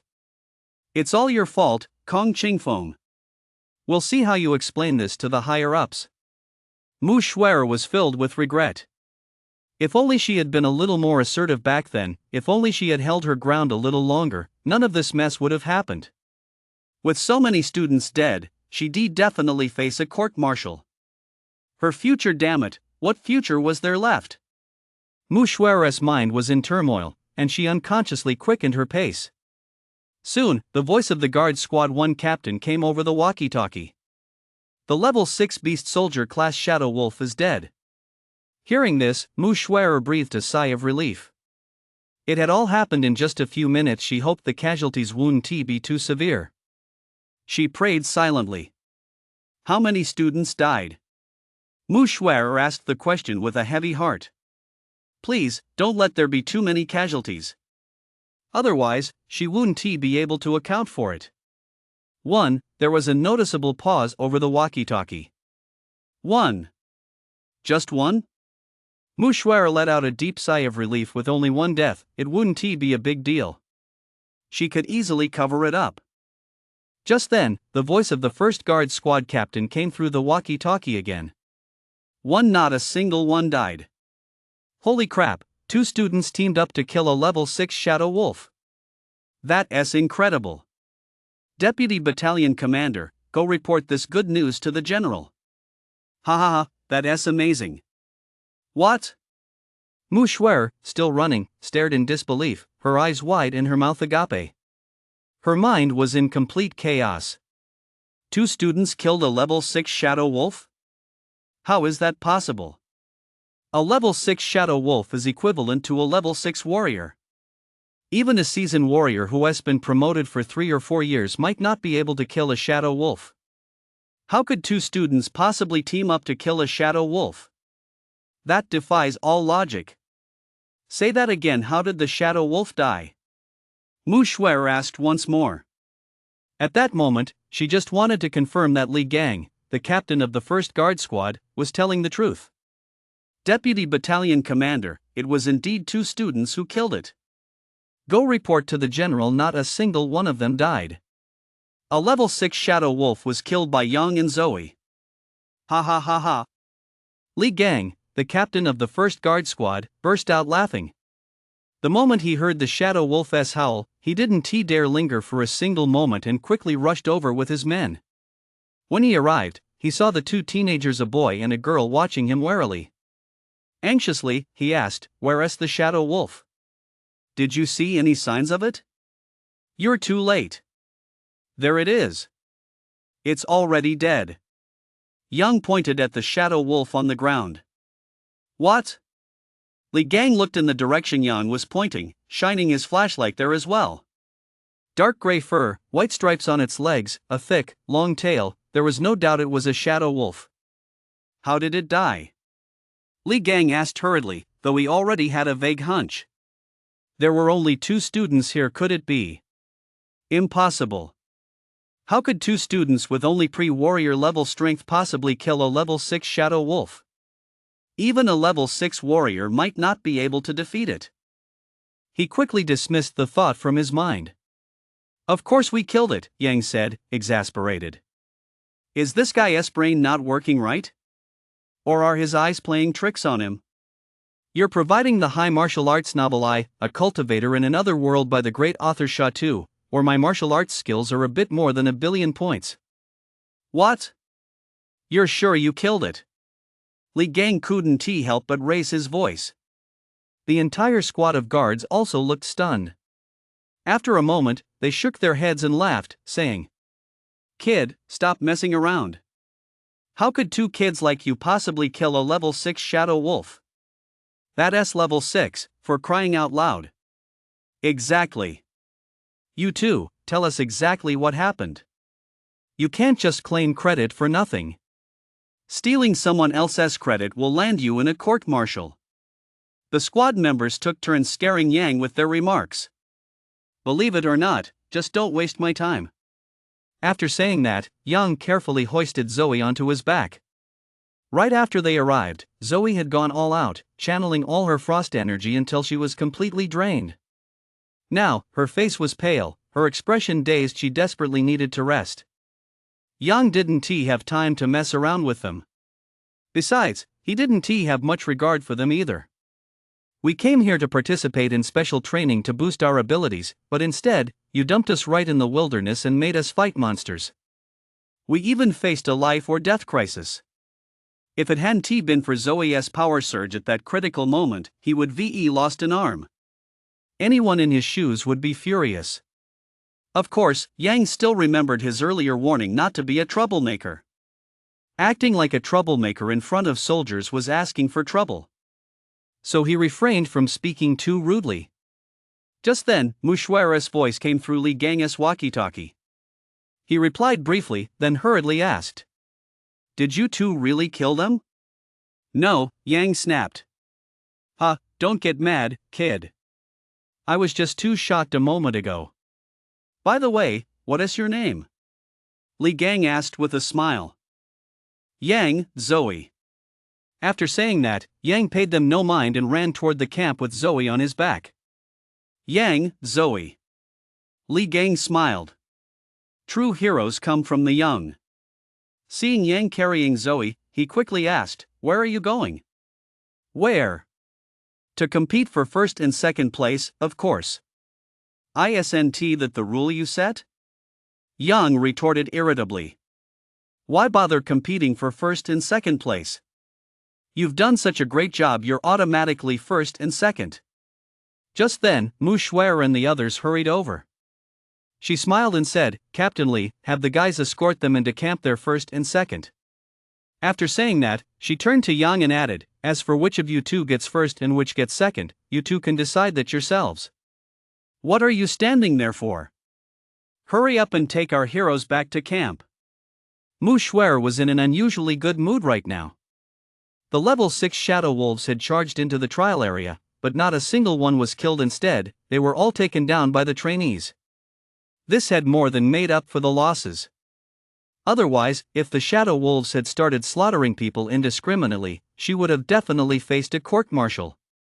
Now, she wouldn't have to face a court-martial. How could she not be happy? As for first and second place in the trial, was there even any question?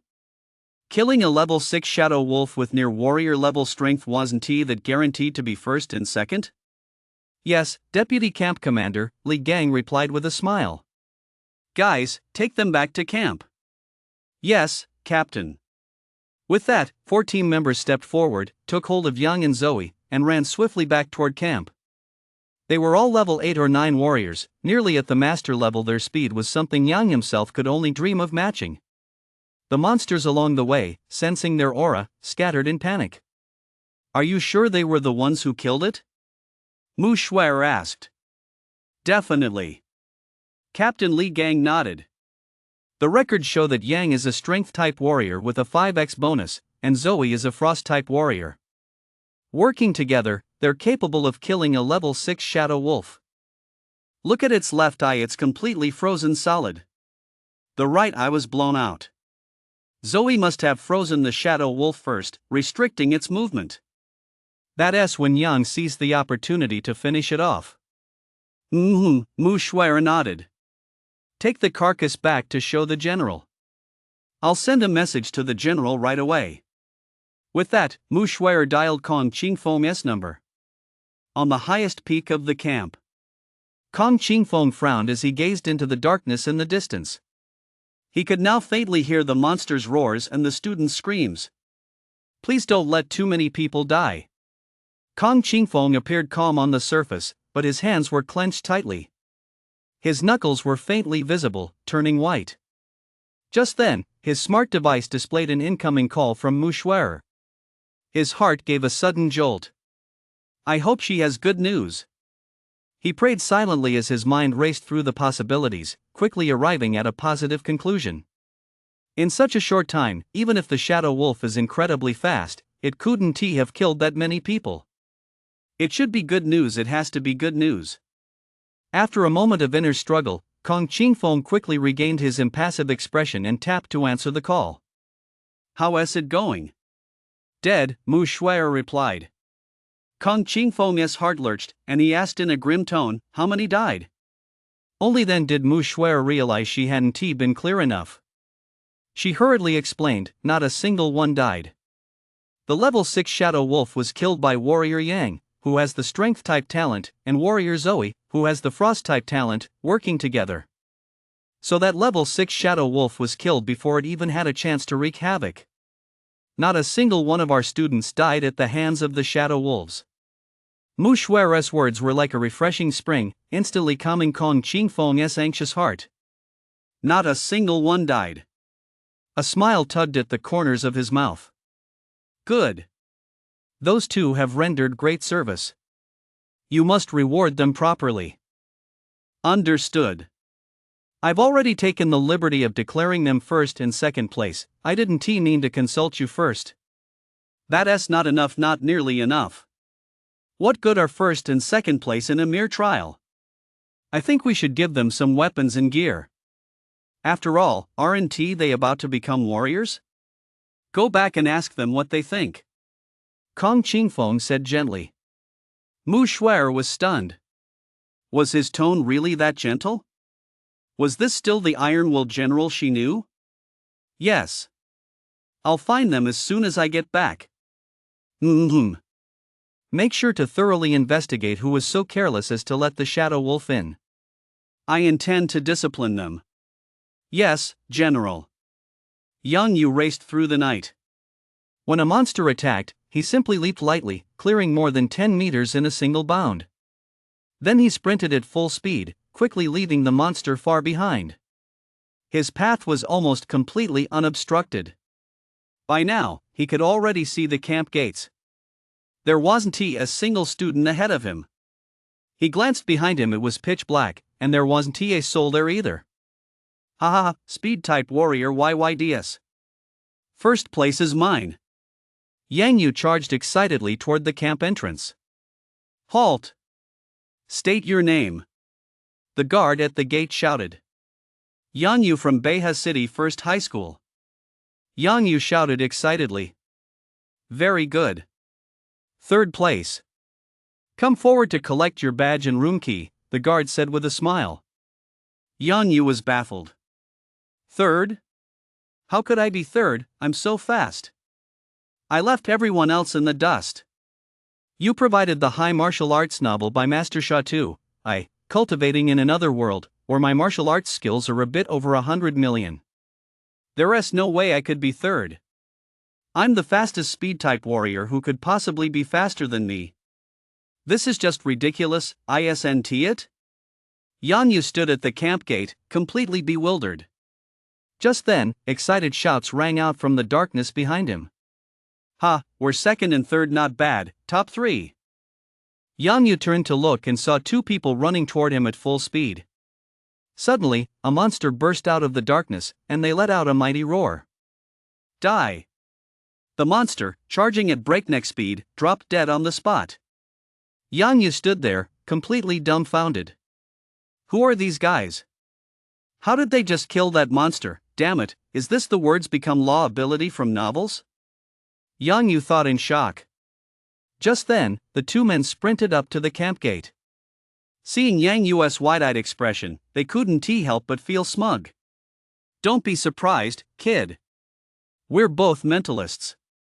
Mentalists? That's awesome. Yang Yu gave them a thumbs up, genuinely impressed. The scene just now, where the monster was killed without a sound, was something he could never have pulled off. Ha ha. The 2 men were clearly flattered. Bro, you ran so fast, are you a speed-type warrior? Dong Chi asked. Anyone who could outrun the 2 of them, both mentalists, had to be a speed-type warrior, otherwise, it would be impossible to be faster than them. If the 2 of them had been separated, they wouldn't have been this fast either. While Dong Chi was struggling to fend off the monster on the road, Sun Shang rushed over. The 2 of them combined their mental energy and, to their surprise, killed the monster in a single blow. This made them both realize how important the other was. So, joining forces, they charged forward unstoppably toward this location. Yan Yu nodded. He admitted that he was a speed-type warrior, but his face showed no sign of joy. Alright, losing to a speed-type warrior is acceptable. At that moment, Dongqi noticed that Yang Yu wasn't happy, so he asked in puzzlement.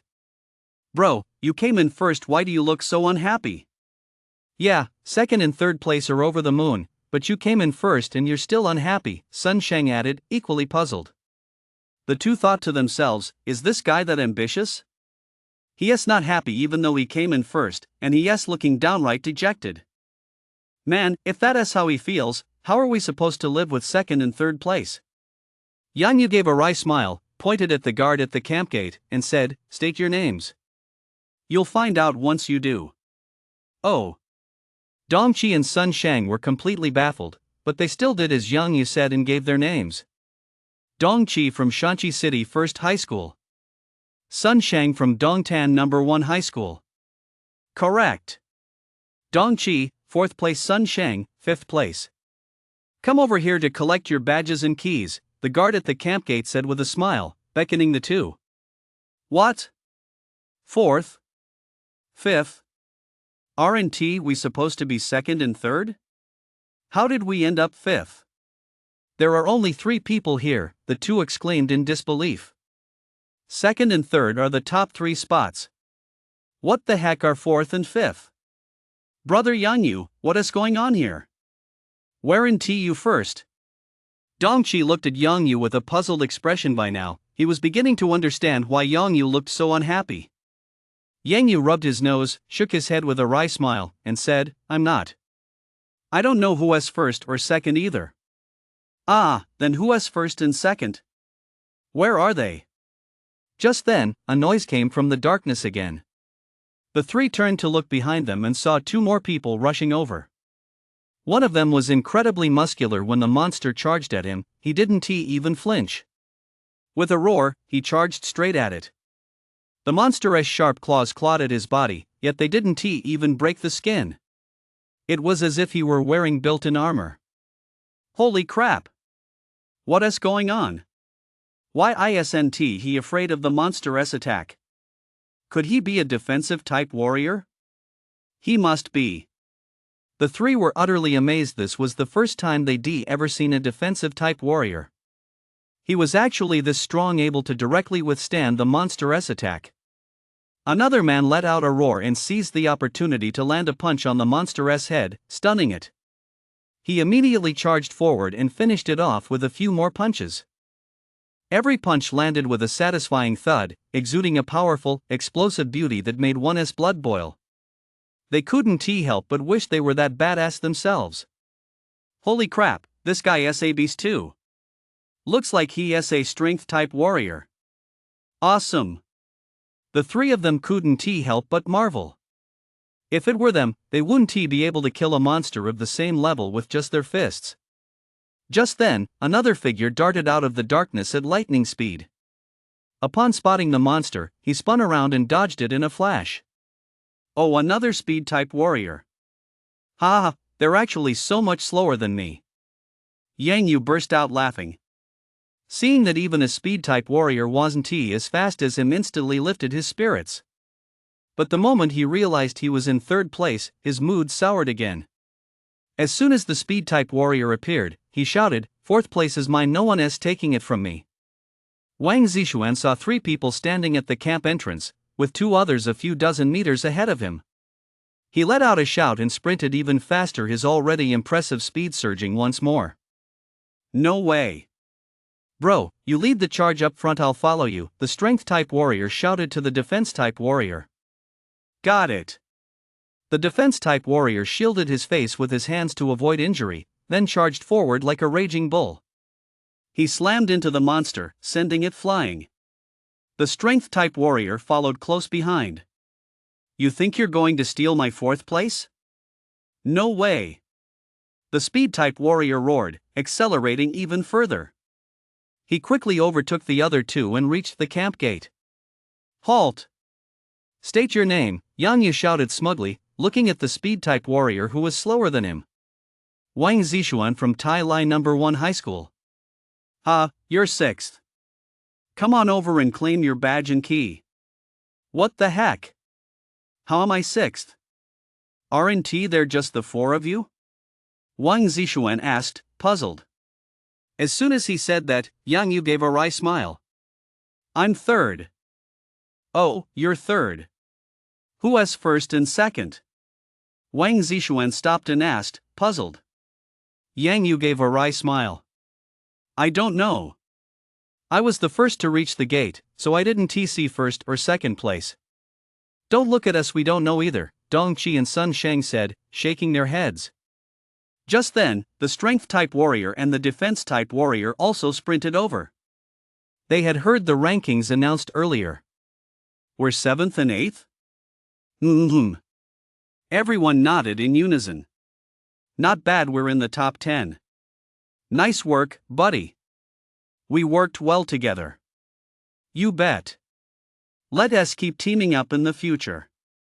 Just then, 2 more speed-type warrior talents rushed over, and after a brief exchange of pleasantries. The top 10 are all here, but there are only 8 of us. Who are first and second? No idea. Let us go inside and see who these mysterious first and second place winners really are. They won't even show their faces. Are they looking down on us? All right. You provided the high-level martial arts novel in another world, my cultivation by Great Master Sha Tu. My martial arts skills are a bit over 100 million. After Yang carried Zoe into the camp, he was taken to the military medic, who bandaged her wounds and applied top-quality healing ointment. She'll be fine in a day or 2. The doctor told him to get plenty of rest.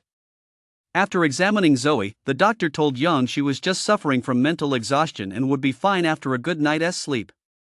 So, Yang took Zoe to her room. He had key number 1, and Zoe had key number 2. Both were separate, stand-alone rooms. After settling Zoe in, Yang returned to his room to rest. A dim and oppressive dream world. Die. Yang punched the semi-jade skeleton in the head. The killing intent from his fist pierced into the skeleton's brain, slaying its soul. The semi-jade skeleton dissolved into specks of light that seeped into Yang's chest. Yang's mana grew significantly stronger once again. Yu Huaiwu. Outer sect of the 7 absolute sect. Solar skill. 7-star step. 7-star spear. Warrior's will.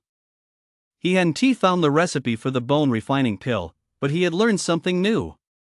Warrior's will. A warrior does not exist merely to preserve his life, but must be able to devote all his strength to what his will seeks. Even alone, he aims to roam the world freely, facing countless hardships without hesitation, and is willing to stake his very life to fulfill his own will. And the martial will of our 7 extreme sect is, though 10,000 stand against me, I shall press on. Unyielding and fierce. Once you fully comprehend these words, no one will ever be able to influence your soul again. If you can cultivate this martial will, then you may enter the inner sect. In his memory, a white-haired elder gazed into the distance, speaking in a calm and measured tone. The martial will of the 7 absolute sect. Even if 1,000 men stand against me, I shall press on. Unbowed, yet fierce. After reviewing this memory, Yang paused, feeling as though he had vaguely grasped something. Upon closer reflection, however, he realized he hadn't truly grasped it. It was as if there were a thin sheet of paper blocking his view. He could see it faintly, but not clearly. It was also like a flower in water, visible, yet untouchable. Yang had obtained the memories of 4 or 5 half-jade skeletons, and his 7-kill skill had reached its peak. He had evolved the fist of slaying gods and annihilating souls. The 7-star step was one of the 7 supreme arts, vast and profound. But having acquired the memories of countless individuals, combined with his diligent practice, he had now reached a level where it came naturally to him, already on par with the perfect level footwork of this world. He hadn't yet cultivated the 7-star spear, but he estimated he'd at least reached the minor accomplishment realm. With more practice, he could achieve a level of mastery where it became second nature. His strength is improving rapidly. But most of this comes from the skeleton's memories. The skeleton's memories. Yang seemed to have found the key. There are currently too many memories in my mind, and each one represents a person. Every person has their own obsessions and different emotions. If these memories aren't cleared out and just keep piling up, one day in the future they'll surely become a burden to me. They might even crush me. And I don't have a way to clear out useless memories. But now that I've found a way to refine my martial will, Could I perhaps refine all these people's memories into my martial will? The more Yang thought about it, the more convinced he became that it was possible. Unyielding and fierce. Condense. All he needed to do was use his own will to bring all those memories together and condense the obsessions and emotions within them into his own will. Unyielding. What does unyielding mean? It means people. Even if the enemy outnumbers me 1,000 or 10,000 times, even if they're so powerful they seem invincible, I still won't yield. I'll still dare to draw my sword and fight them head on, even if it means death. Still not retreating, still not yielding. And fierce means a fierce counterattack. Like the bitter cold of September, striking without hesitation. Kill. Yang quickly refined his martial will according to his own understanding. In his mind, he envisioned a figure bravely drawing his sword against a powerful enemy, charging fearlessly into a sea of endless foes, and striding forward even while knowing that a mountain of blades and a sea of fire lay ahead. Knowing full well he would die, yet still fearless. Just like Bull, Yu Huaijin, and the others. Knowing full well they would die, yet still charging forward without a shred of fear. And fierce means kill. Yang directly channeled his killing intent into his martial will. As the figure in his mind gradually took shape, the chaotic memories in his mind began to flock into it like young swallows returning to their nest, becoming part of it. The figure grew increasingly clear, taking on the form of a real person. That person was none other than himself. The figure was cold and impassive, with a piercing gaze. Every movement exuded sharpness. Like a sword drawn from its scabbard, like a spear with its tip exposed. Unyielding and fierce. If a master from the Seven Absolute sect had witnessed this scene, they would undoubtedly have cried out in shock. For this had already transcended the realm of martial will. Rather, it was the foundation of a Dharma form. It had leaped several levels higher. Only masters at the martial sovereign level or above could manifest such a form. Of course, no one else possessed as many people's memories in their mind as Yang did. Yang did not realize that the figure he had manifested in his mind was the foundation of a Dharma form. At that moment, he simply felt clear-headed and alert, his thoughts sharp, and even his neural reactions had become much faster. Moreover, important events and knowledge in his memory had become much clearer. Most notably, he had discovered even more variations within the 7-star step. He was no longer limited to a single constellation formation. He felt he could step on 2 constellation formations simultaneously while shifting his footwork. In this way, his 7-star step had reached a new level. He had reached a state of complete mastery, where it came as naturally as breathing. Martial will is truly a wonderful thing. Ring ring. Yang was roused by the shrill sound of his alarm clock. He glanced at the clock. It was barely 5 o'clock. Training this early? Yang grumbled. He'd been up until 1 or 2 in the morning yesterday, so by his calculations, he'd only slept a little over 3 hours. On top of that, he'd just discovered another half-jade grade tomb and then got woken up. Time to get up. Yang resignedly got dressed quickly. Suddenly, he realized something. He'd been injured last night, and the doctor had told him to rest for 2 days. Otherwise, it would hinder his muscle recovery. He'd been so engrossed in a battle in his dream that he'd completely forgotten about it. Suddenly, Yang froze. It doesn't hurt. Are my wounds all healed? He hurried to the mirror and carefully unwrapped the bandages, only to find that the wound on his chest had vanished. The skin where the wound had been looked exactly like normal skin. Am I completely healed? The doctor said it would take 2 days to heal completely, and that's a full recovery. But, now, could it be that in my dream? Yang suddenly remembered that after his life or death battle with Bull in the dream, Bull's skeleton had turned into specks of light that entered his chest and healed all his wounds. But those were injuries I sustained in a dream within a dream. Could it be that my real-world injuries have healed too? You've provided the high martial arts novel by Master Sha too. I, cultivating in another world, have a bit more than 1 billion martial arts skills. Knock knock knock. Yang, open the door. Zoe's voice rang out from outside the door. Coming. Yang had already concluded that the dream world could heal his wounds in reality. With that, What was there to fear about broken arms or legs? Yang opened the door with a smile. Zoe, her face still somewhat pale, instantly appeared before him.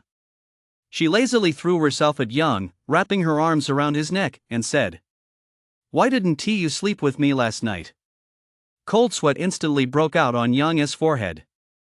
What kind of suggestive remark was that? This was a special training camp, after all. It's so cold. Oh, you're cold, that gave me a start. Yang wiped the non-existent cold sweat from his forehead, casually wrapped his arm around Zoe's waist to ease her strain, and asked, "Are you feeling better?" Zoe nodded, her tone still languid.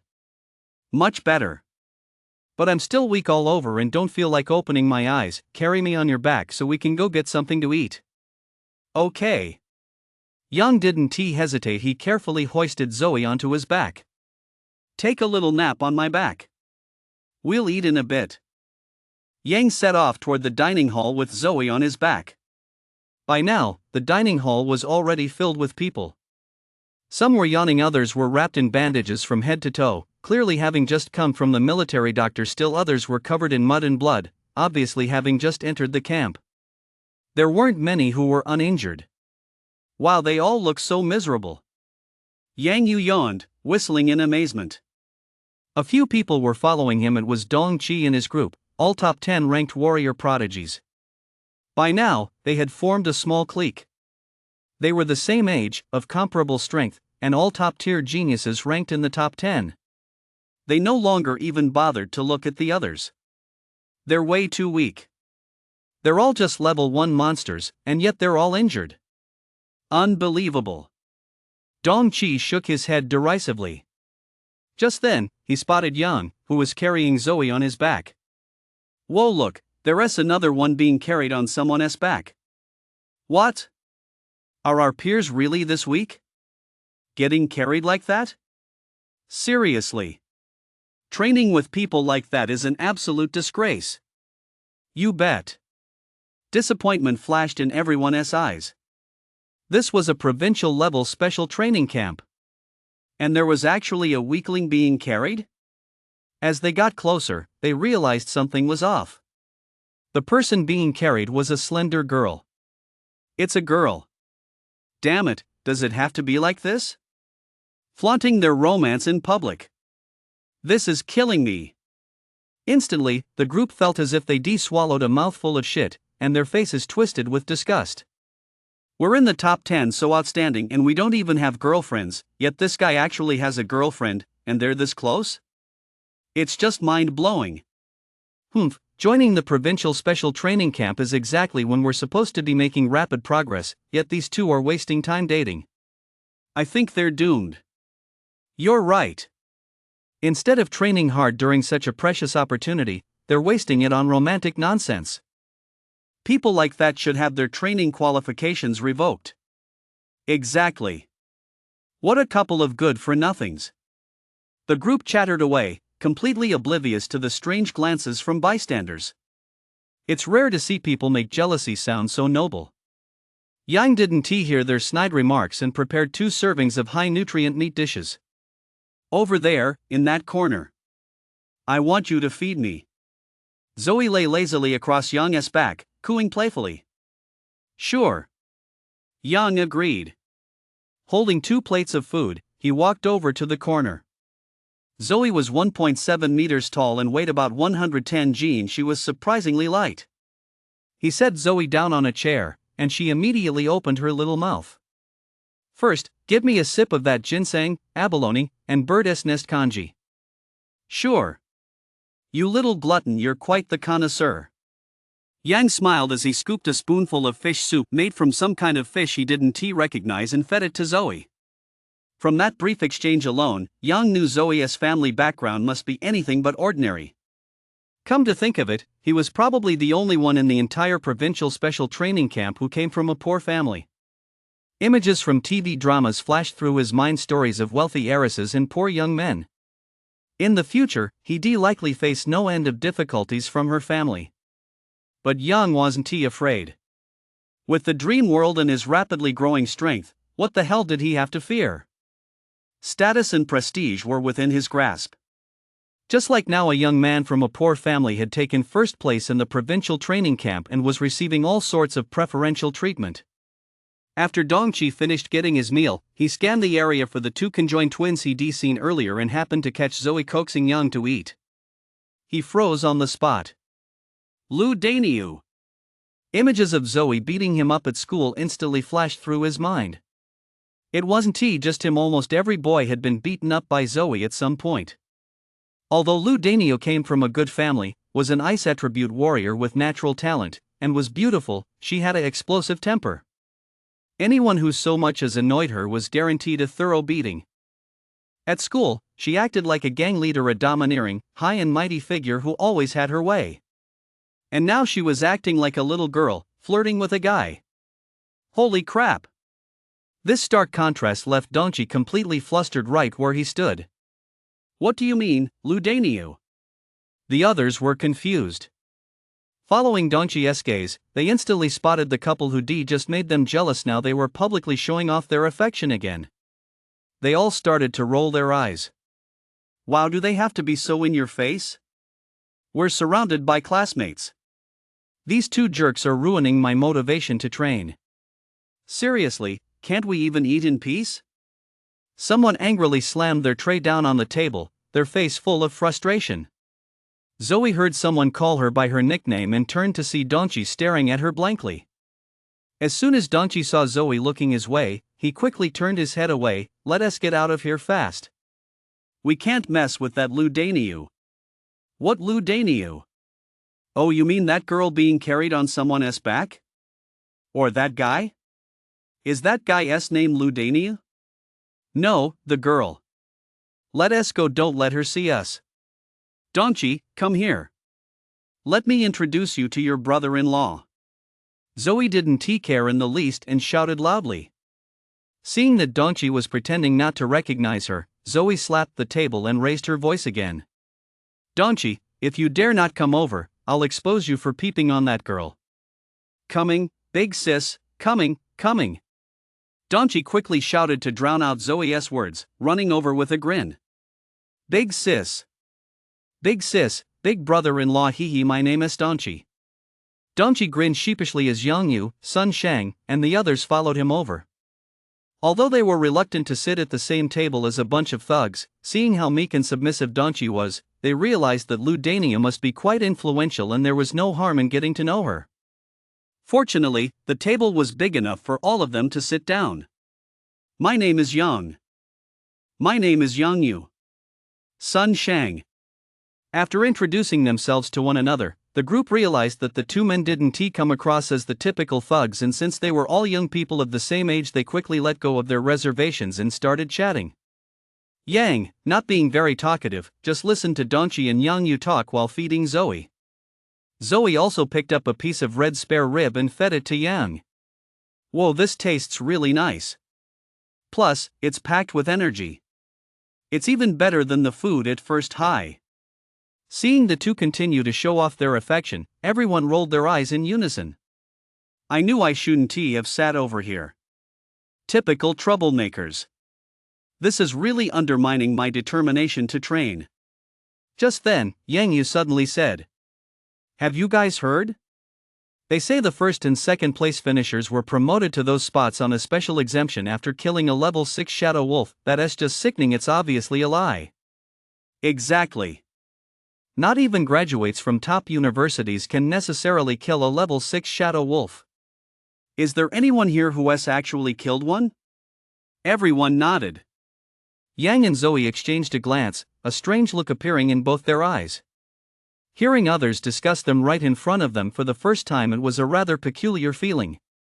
Just then, Dongchi whispered, I heard that the first and second place winners have powerful connections, the higher-ups handpicked them. That's right. I heard from the sergeants in camp that they saw members of the guard personally bring those people back last night. They were directly assigned first and second place, Sun Shang added. As a mentalist, he had exceptionally keen hearing and could pick up sounds from far away. Think about it, who are the members of the guard? They're the general's personal bodyguards. If they personally brought someone in, how could that person not be first? Whoa. No wonder I was the first to arrive, yet I only got third place.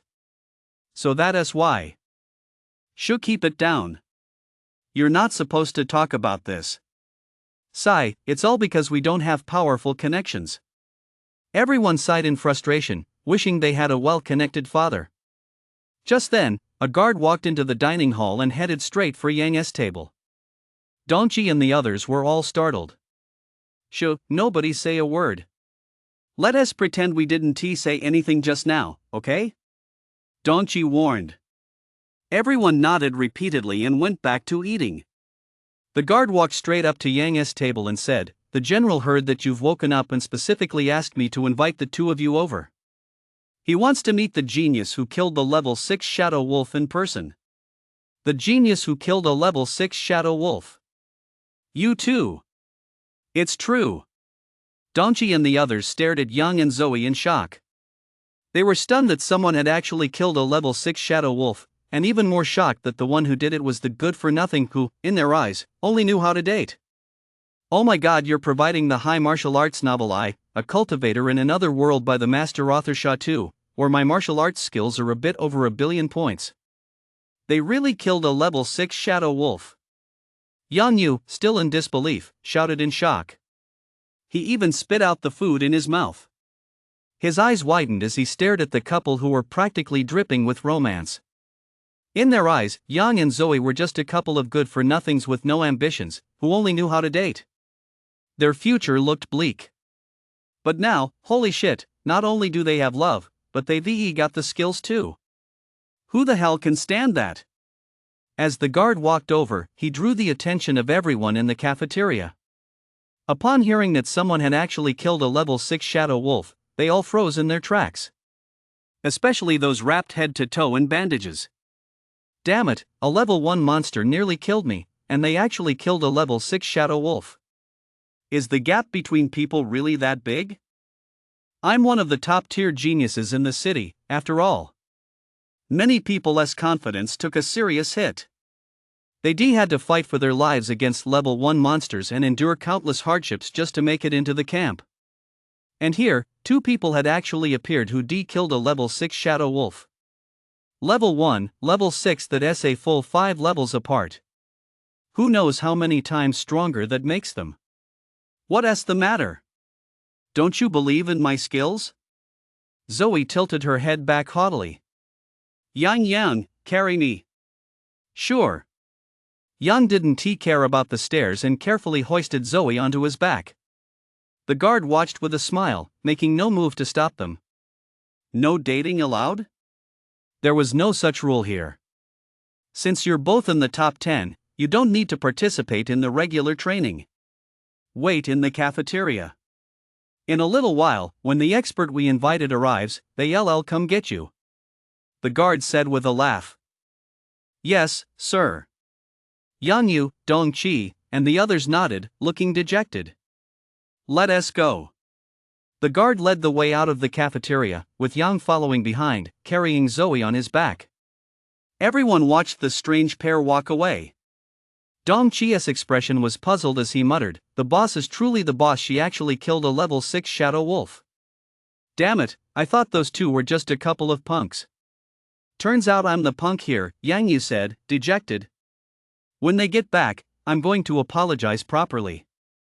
What a great display of romance, I love it. In an instant, the group had become Yang and Zoe's biggest fans. Because they knew just how strong a peer capable of killing a level 6 shadow wolf really was. At least several times stronger than them. And this was someone their own age. It was like you were still learning 1 + 1, while they were already solving Olympiad math problems. The more skilled you are, the more you realize just how huge the gap is. What made the gap even wider was that they also had love. Wah! This gap. Mom, I want to date too.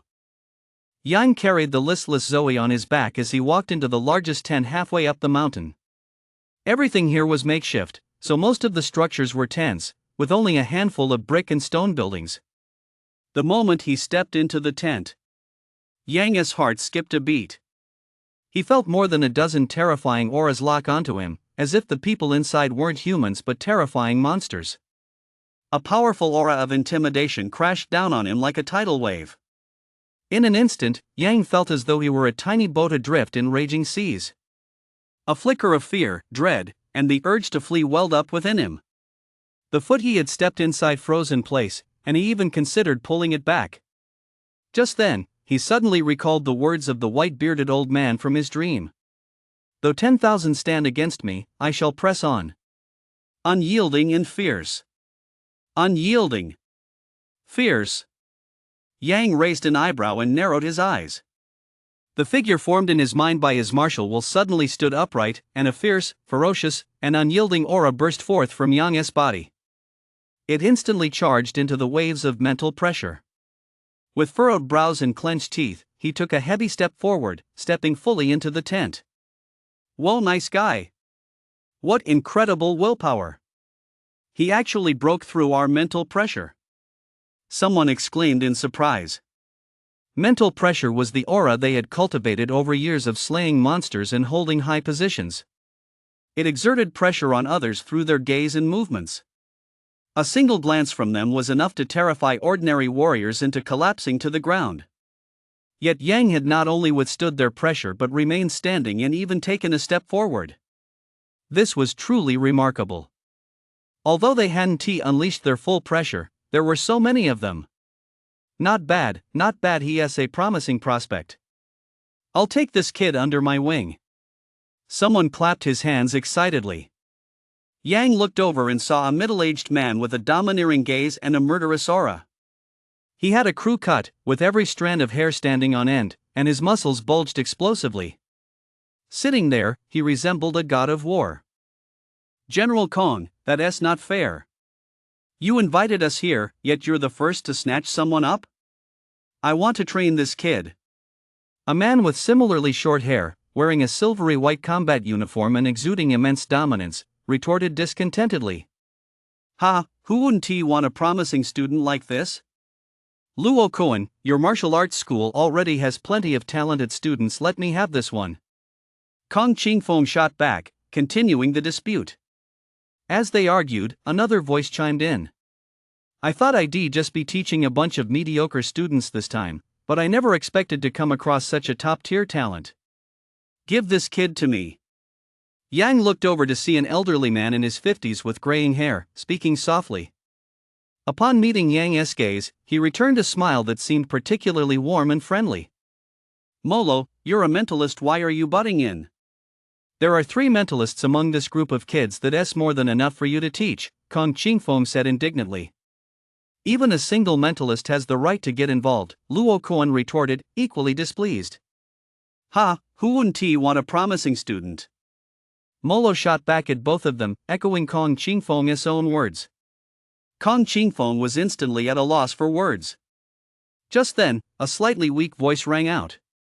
"His gaze is sharp and reveals an indomitable spirit. His posture is tall and slender. He is perfectly suited for the way of the spear. Carrying his woman on his back during such an important occasion shows he is a man of honor and loyalty." "Young man, would you like to take me as your master?" "Ahem." The voice carried a hint of fatigue, but more than that, it was filled with excitement and anticipation. Yang looked in the direction the voice came from and saw a lean, elderly man coughing into a handkerchief.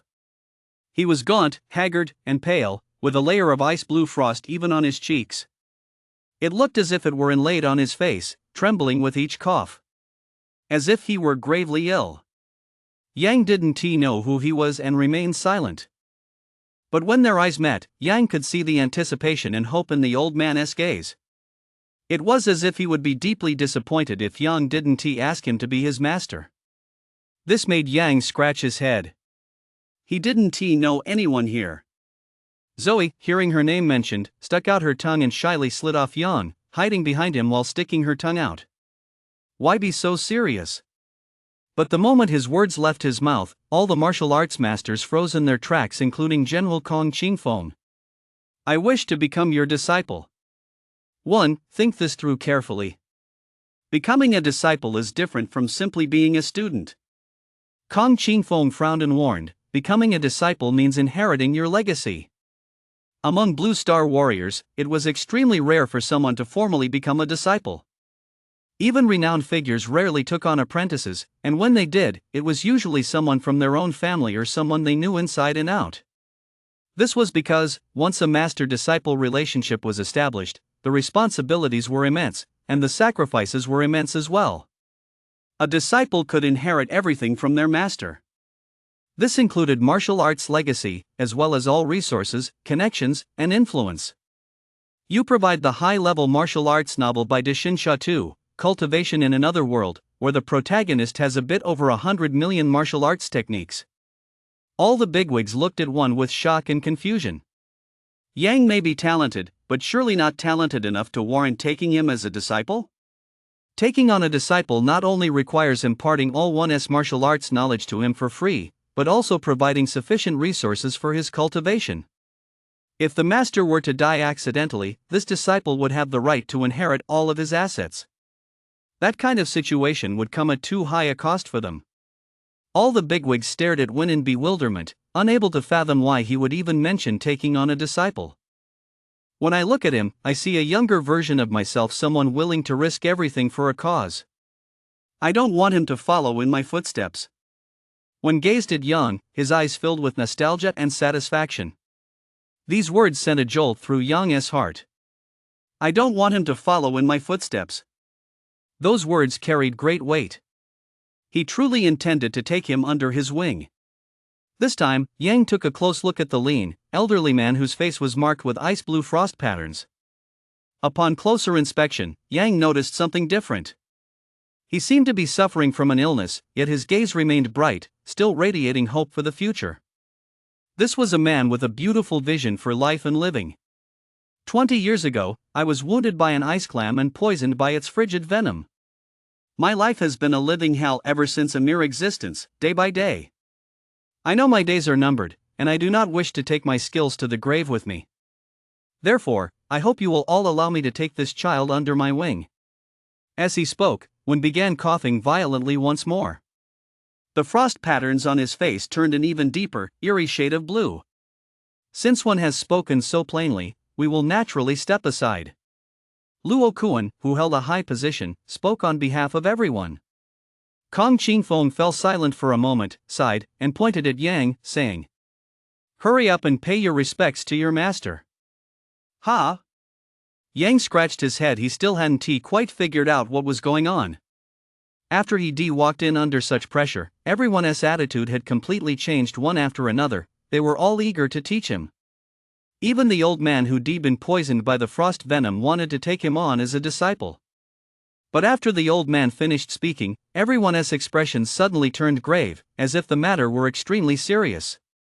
Yang didn't understand. Wasn't it just a matter of bowing to someone who'd teach him how to train? Chief instructor, you had already taught him before. Was there really any need to make such a fuss? To be so solemn about it? Yang wondered to himself. But seeing the solemn expressions on these bigwigs' faces, perhaps it was more serious than he imagined. Yang couldn't quite figure it out right away. So he scratched his head and asked, "What does it mean to become a disciple? Do I have to kneel?" Seeing Yang's clueless expression, the bigwigs fell silent. Only then did they recall Yang's background, an orphan who had just set foot in Warrior, with no family, no faction, and no one to back him up. He was as adrift as a floating duckweed.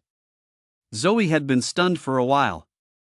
After sliding off Yang's back, she'd been secretly sizing up the people seated on the high platform. It wasn't a big deal not to look, but the moment she did, she was instantly stunned. Kong Qingfeng, known as the Iron-Blooded General and the God of Slaughter, sat in the seat of honor. To his right sat Luo Kuan, the Northern Regional Inspector of the Extreme Way Martial Arts Academy. Next to him was Molo, the Flying Knife Divine General, a mentalist ranked 9th nationally and 2nd in the entire Qi province, followed by the Sword King Wang Hu. Further down the line, she couldn't name them. But she often saw them on TV.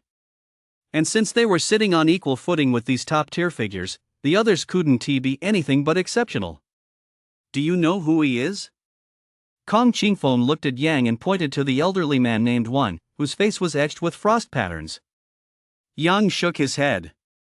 "He is Wan, the Spear King of the North, the nation's foremost spearmaster." He once single-handedly held off a disaster-level beast horde in Tianlian Gorge for 3 days and 3 nights with just a spear, and fought 3 beast kings alone without being outmatched. With such a track record, only a handful of people in history could match him. What do you think? Yang's eyes lit up. So you're one. I've read about your exploits in my textbooks. He had read about one's exploits in his textbooks. They described how a medium-sized abyss suddenly appeared in Tai City, spewing out countless monsters that advanced straight toward the city center.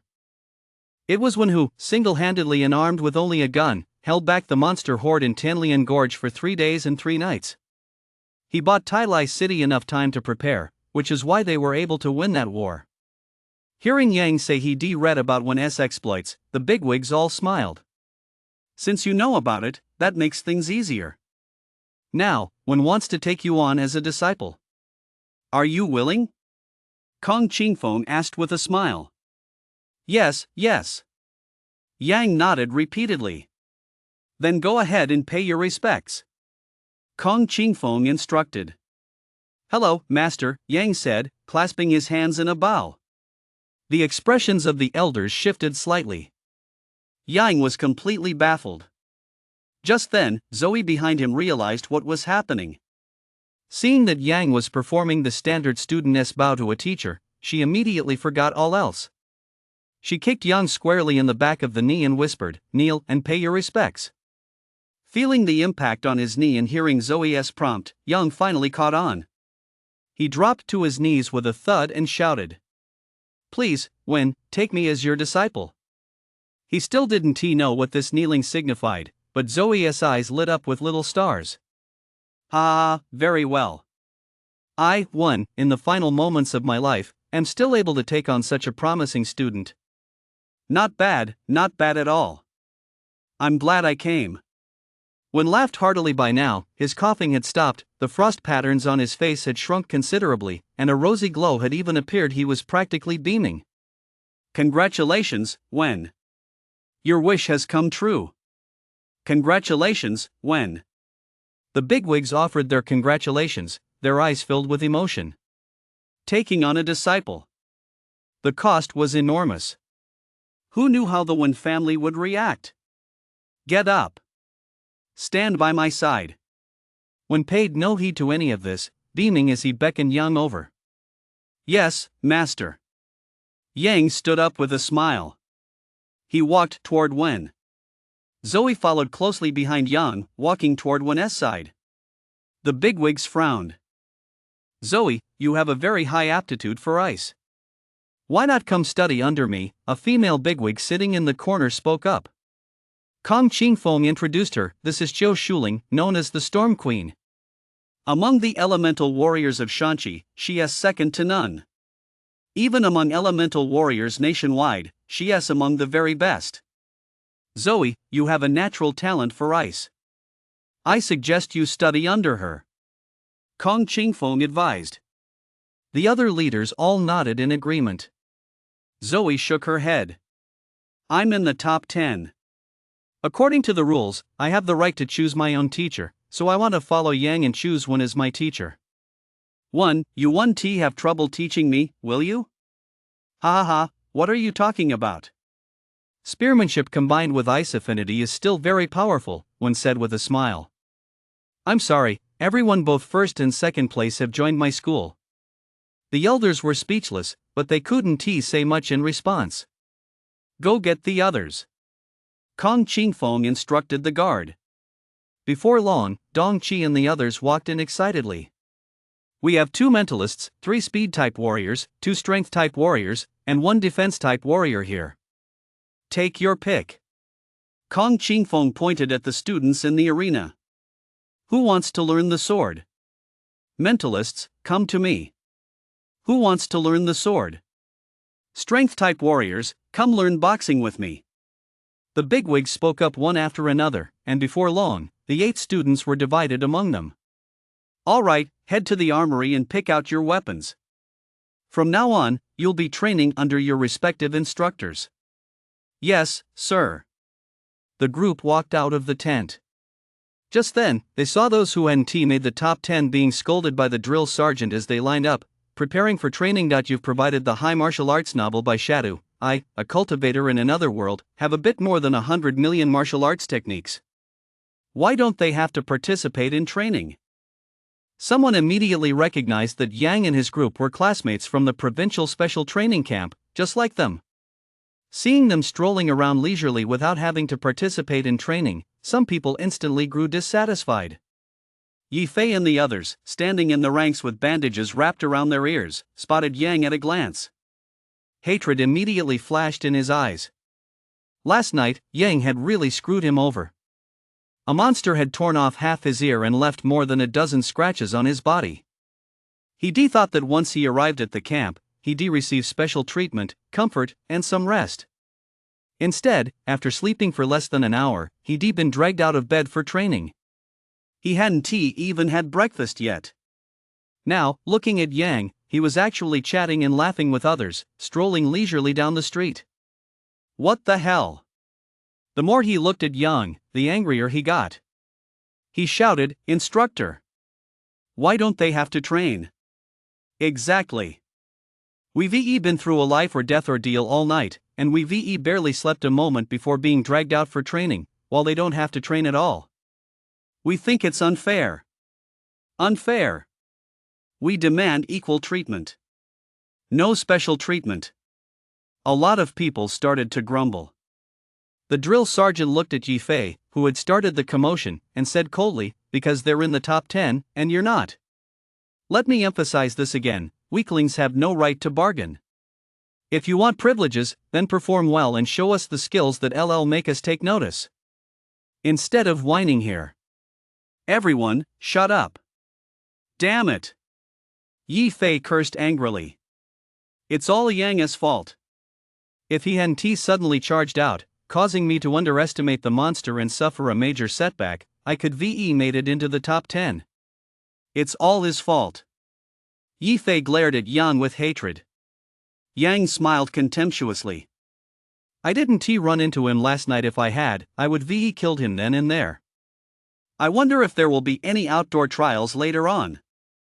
If there are, I'll definitely find a way to take him out. How dare you insult an instructor? The instructor flew into a rage immediately. Lock him in the isolation cell for a full day and night. Let him learn what it means to speak disrespectfully. Yes, sir. Instantly, 2 assistant soldiers walked over, grabbed Yi Fei, and dragged him out. He tried to resist, but he was no match for warrior-class soldiers and was easily pinned to the ground. They then took him and locked him in a sealed stone cell barely tall enough for a person. The cell was pitch black, with no light and not a single sound from the outside. His movements were also restricted. For that entire day and night, he had to eat, drink, and relieve himself right there inside. Ha, you idiot, still trying to stir up trouble. You deserve it, Dong Qi mocked loudly.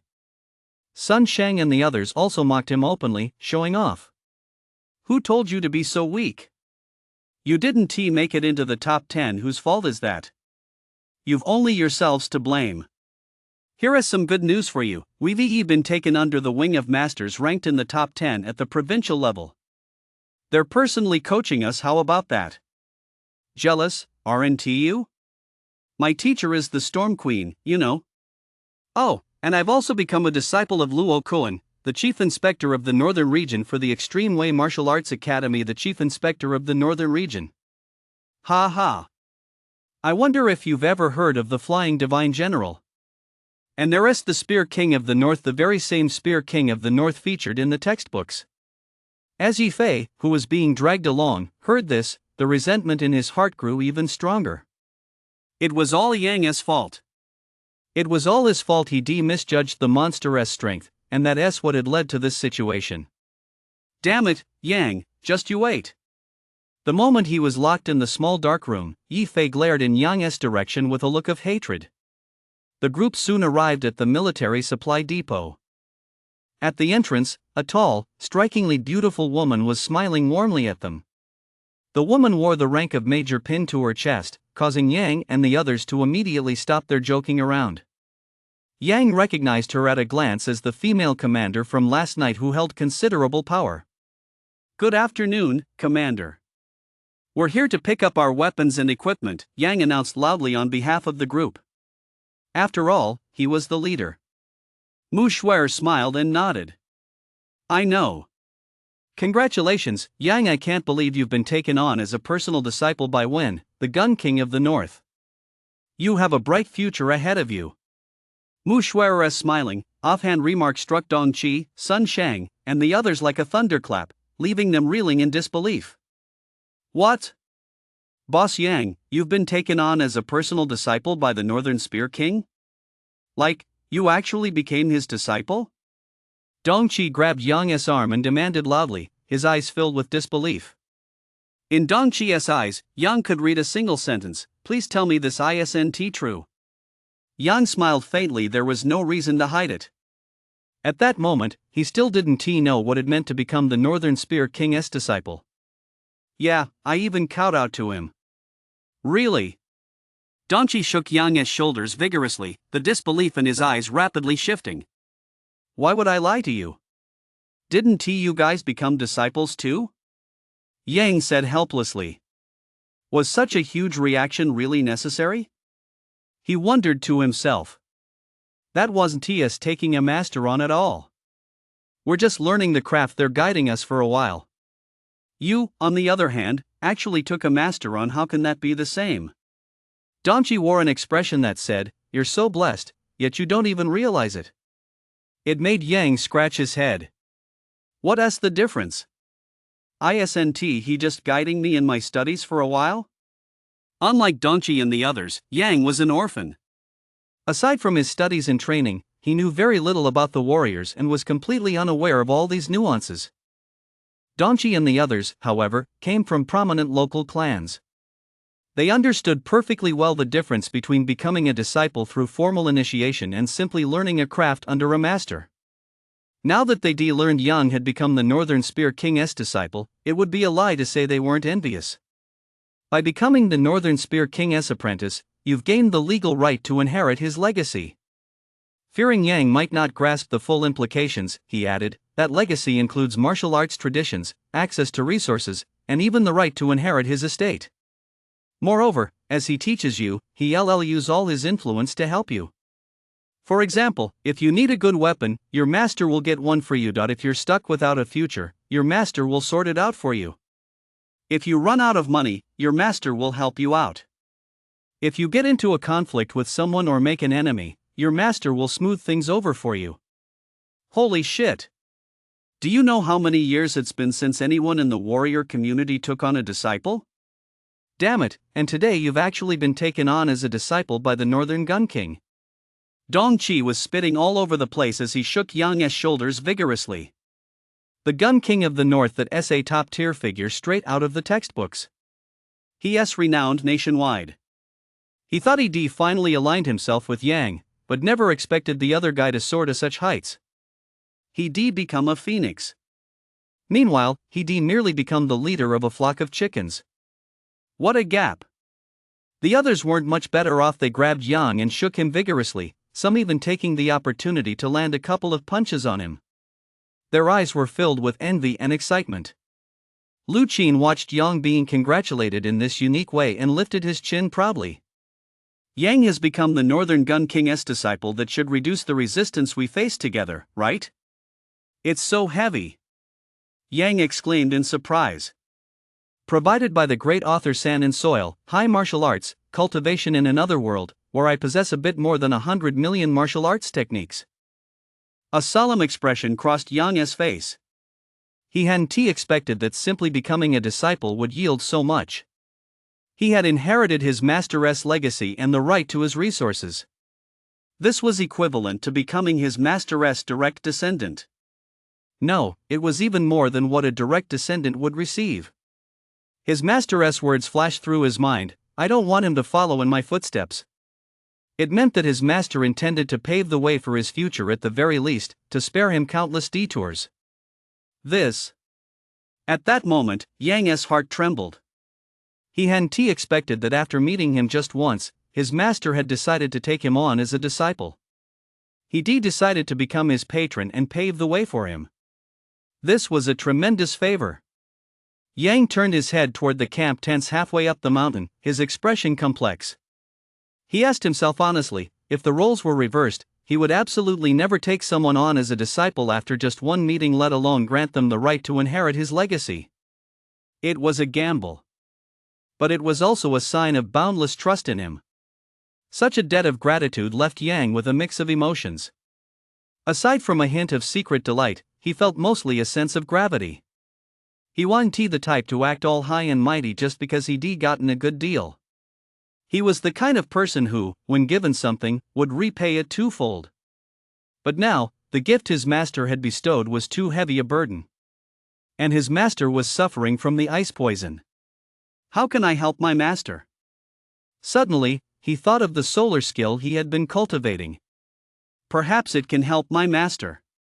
Yang thought to himself. Aside from congratulating Yang on becoming one's disciple, Yang performed a great service last night. The general said he'd reward you and Zoe with a weapon each. Mu Shuai smiled. Come with me, I'll take the two of you to the inner armory to choose your weapons. Turning to Dong Qi, Sun Shang, and the others, she said. As for the rest of you, just pick one item each from the outer armory. After all, the weapons you choose will have to be returned once training is over. Ah! That's way too unfair. We're just picking temporary weapons, but those two are each getting a reward. Dong Qi protested, while Sun Shang, Yang Yu, and the others looked resentful. We're all in the top 10. This difference. I came in third, too. Yang Yu pouted, his face full of jealousy. If anyone among them was the most resentful, it was definitely him. He was clearly the first to reach the camp gate, and settling for third place was bad enough. But Yang had even taken the Spear King of the North as his master, going from a nobody to a star overnight. Now, even his weapons were better than theirs and he'd gotten them for free. What the hell? The difference in treatment was just too huge. Yang, I hate you, sniff sniff. Yang Yu really wanted to cry. Everyone, there is no need to be envious or resentful. There will be more opportunities later to get weapons, gear, money, and other resources for free. As long as you work hard, the future looks bright. How could Mu Shuai not know what was on their minds? She could tell just by looking at their reactions. More opportunities? Yang Yu's eyes lit up. That's right. Over the next half month, there will be rewards for the fastest progress. There will also be rewards for distinguished service. Plus, if you join our military, there will be substantial rewards. Of course, not everyone can join the military and receive these rewards. So, you'll have to work hard. Mu Shuai smiled. Hearing her explanation, their eyes all lit up. They were all ranked in the top 10, and with renowned national and provincial level masters personally guiding them, how could their progress not be rapid?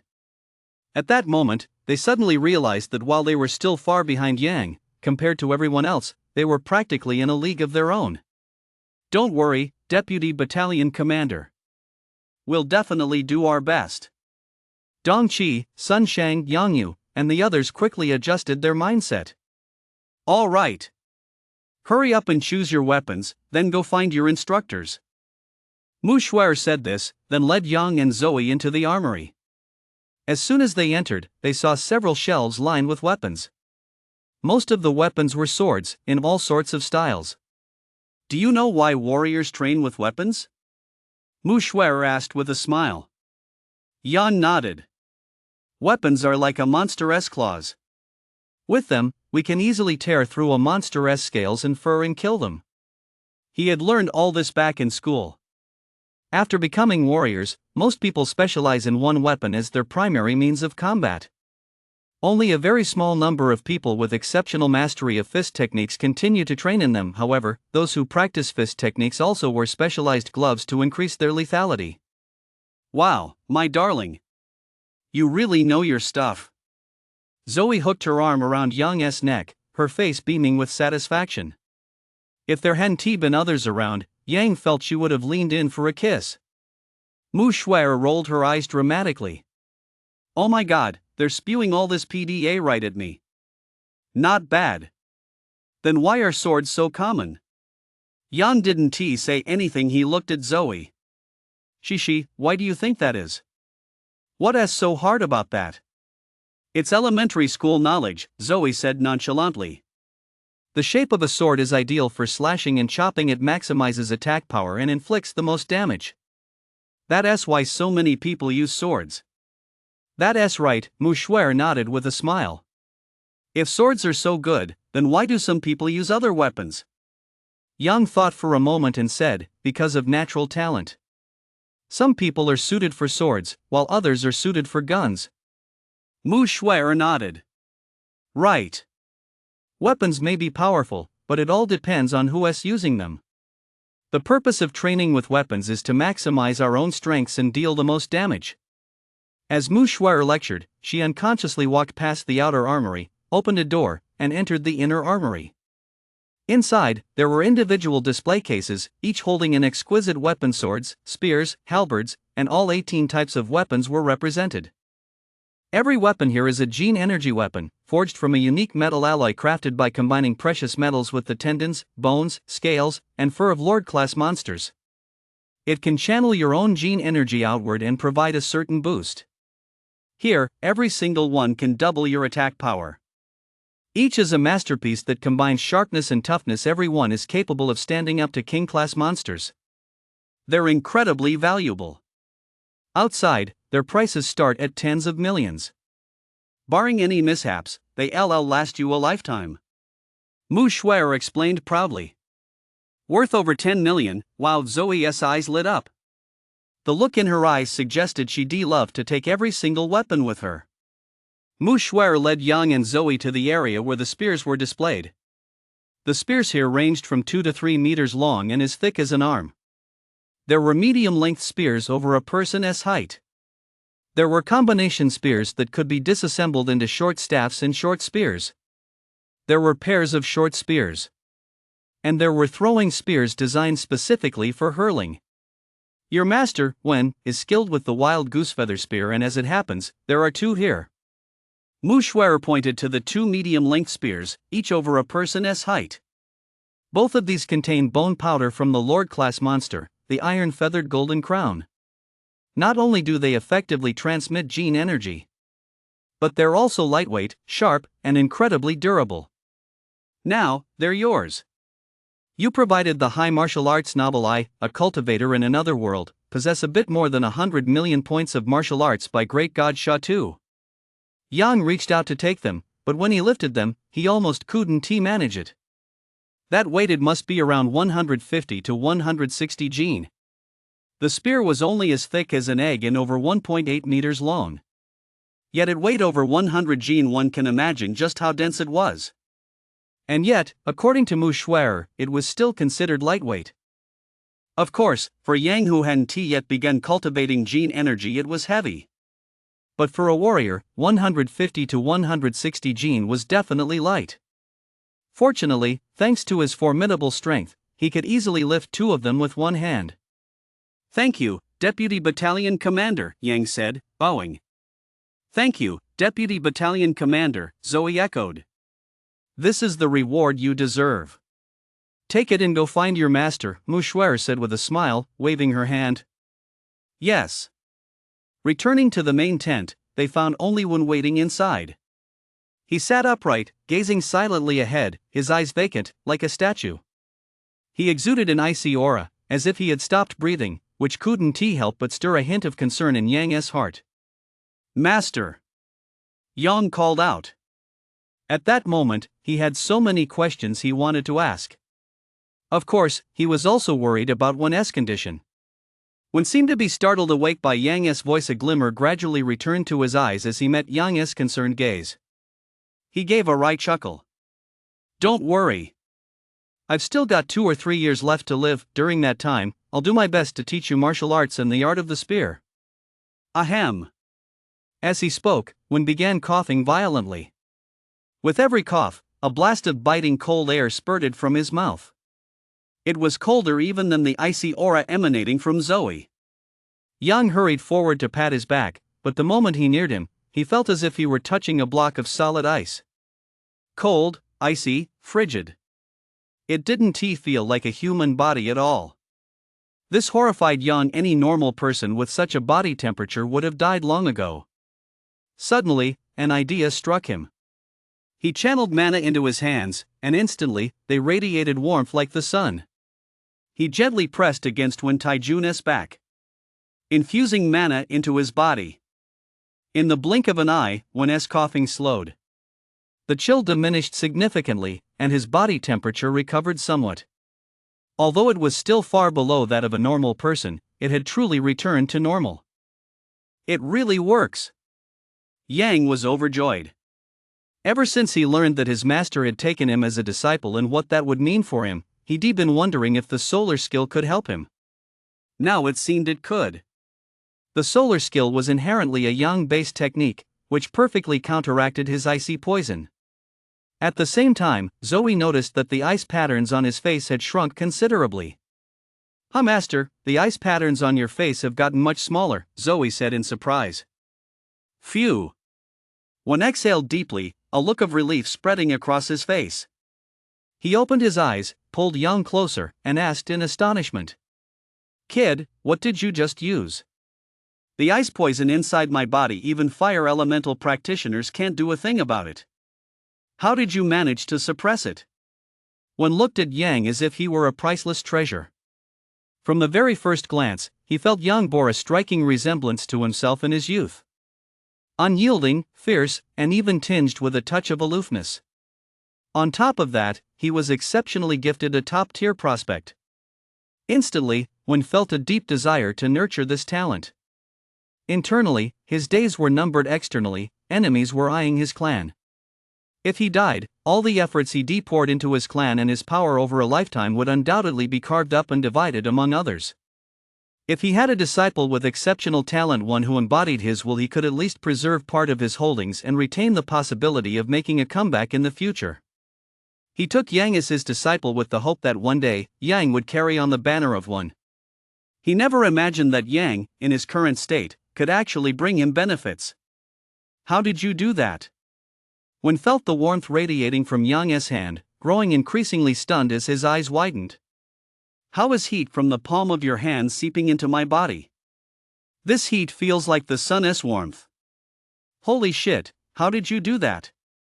"Shoo!" Yang made a shushing gesture. "Come on, let us go somewhere private to talk." Yang Han-Ti revealed the solar skill in public. The 7-star step alone had brought him tens of millions in profits, and the 7-kill skill had become a permanent cash cow. What about the solar skill, which was even more precious than the 7-star step and the 7-kill skill?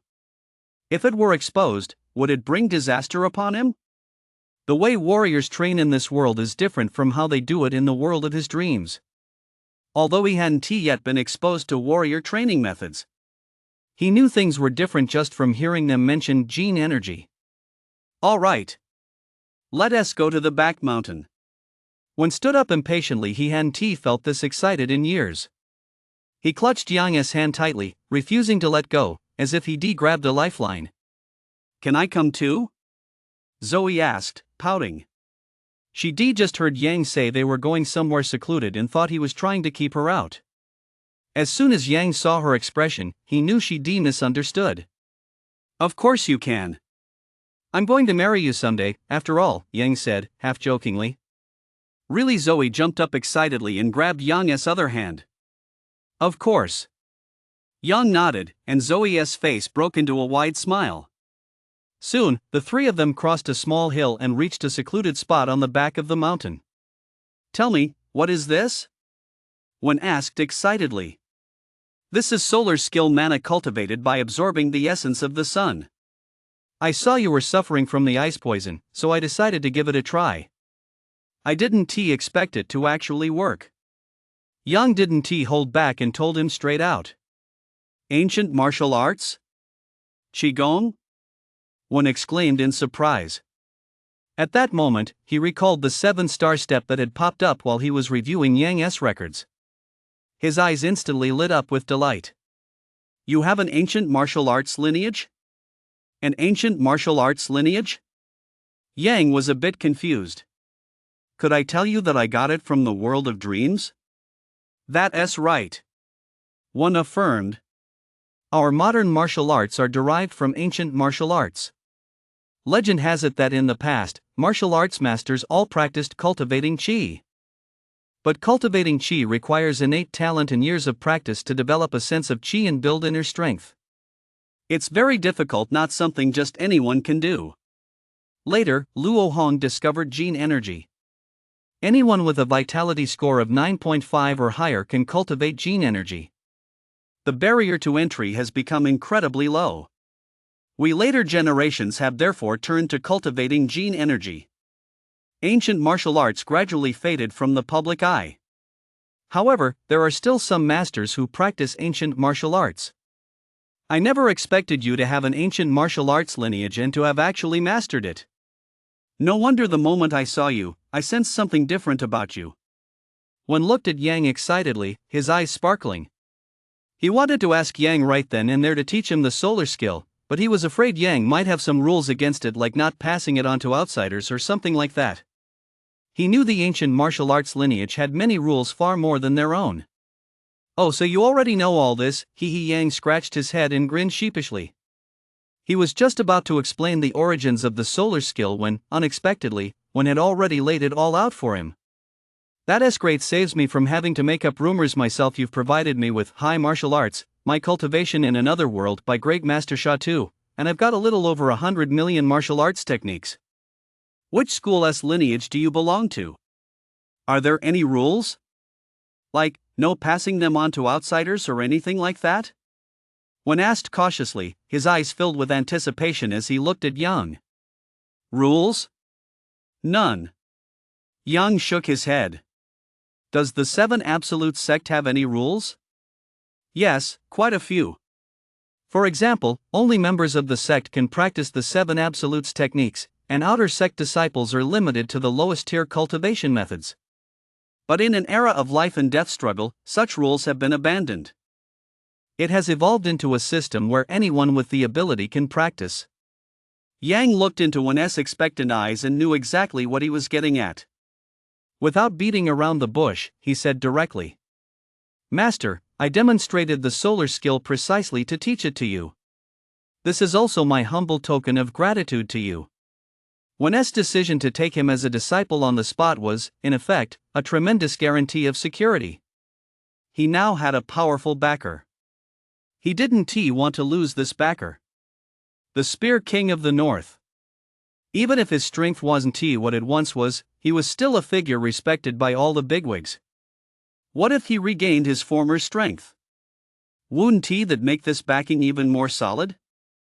If Yang had no backing, as his martial arts skills were revealed one by one, he might well become a target for everyone in the future. By then, who knows what might happen?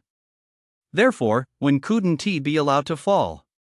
Because he could solve countless problems for Yang. For example, when the outside world questions the origins of his martial arts, or when he comes into direct conflict with Yi Fei's clan. What? You're really going to teach me? One that break the rules of your lineage? Should I join your lineage too?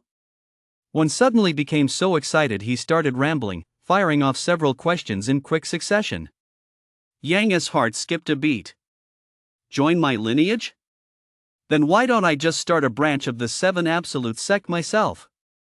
As soon as Yang thought of this, his mind cleared instantly. In the beginning, he wanted to open a martial arts school to teach the techniques he learned from the Seven Absolute sect, but since there were restrictions on opening such schools, he had to put that plan on hold. Now, prompted by his master Wen's suggestion, why the hell would I bother with a martial arts school? Wouldn't it be better to establish a Seven Absolute sect right here on Blue Star? The sect I belong to is the Seven Absolute sect. You'll be an elder of the Seven Absolute sect. Our mission is to teach the martial arts of the Seven Absolute sect and carry on the legacy of ancient martial arts. Yang ran through the scenario in his head. Then he shelved the idea. He didn't even know yet if one could cultivate the solar skill. Master, let us learn the solar skill first. Yang said, about to recite the solar skill mantras. But Wen stopped him. No, if you teach me first, I'll become your disciple. Let me teach you the gene energy cultivation method first, one said solemnly. He was weighing in his mind whether or not to cultivate the solar skill. Skills aren't something you can just pick up on a whim. You also have to shoulder the corresponding responsibilities. For example, by taking Yang as his disciple and passing on his martial arts, his goal was that he saw Yang as someone who could help ensure his clan and faction wouldn't perish in the future. By the same token, if he were to learn Yang's ancient martial arts legacy, he would certainly have to shoulder certain burdens. Things like enmity, or taking on the heavy responsibility of reviving his clan, and so on. He needed to think it through carefully, assess whether he could handle it, and only then decide whether to learn it or not. Curing my ice poison isn't going to take an extra day or two. All right. Yan nodded. He had now confirmed that the solar skill worked on one. There was no need to worry about anything else. Why are warriors so powerful? They can shatter steel, move faster than bullets, and kill monsters. It's all thanks to gene energy.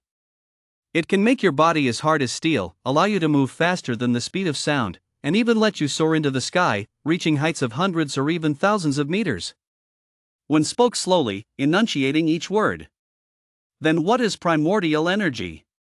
Primordial energy is the energy that drifts freely throughout the universe. We absorb this energy into our bodies, transforming it into the energy of every one of our cells, and thus put it to use. His gaze quickly sharpened. Suddenly, he stomped down hard. With a thunderous boom, the boulder beneath his feet exploded, shattering into dust. This is the most basic application of gene energy. And the most fundamental requirement for cultivating gene energy is having a vitality score of 9.5 or higher. Your vitality scores are both above 9.5, right?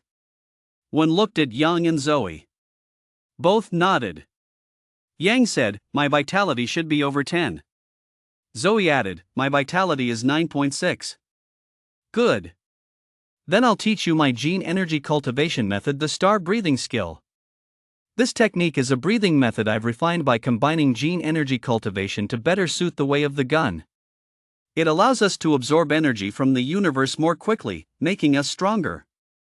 As one spoke, he had the two of them sit cross-legged and began explaining, word by word, how to breathe, how to sense the energy of the universe, and how to integrate it into their cells. Yang had previously practiced the solar skill, so he quickly got into the zone. Before long, he sensed the energy floating in the air. Unlike the solar skill, which draws on the sun's vital energy, the star breathing skill absorbs energy directly. Furthermore, this energy isn't channeled into the dantian but flows directly into every cell of the body. This allows one to grow stronger rapidly and fortify oneself. The solar skill absorbs the sun's vital energy in essence, converting it into mana stored in the dantian. During this conversion process, the circulation of mana gradually strengthens the body. The star breathing skill, on the other hand, is clean and decisive. It directly strengthens the body. Not long after beginning his practice, Yang felt excruciating pain in every cell of his body. He knew this was already his current limit. If he absorbed any more, his cells would burst. The solar skill relies on internal energy to control the external world. It is an internal art. The star breathing skill acts directly on the physical body. It is essentially an external art. What if I combine the two in my practice?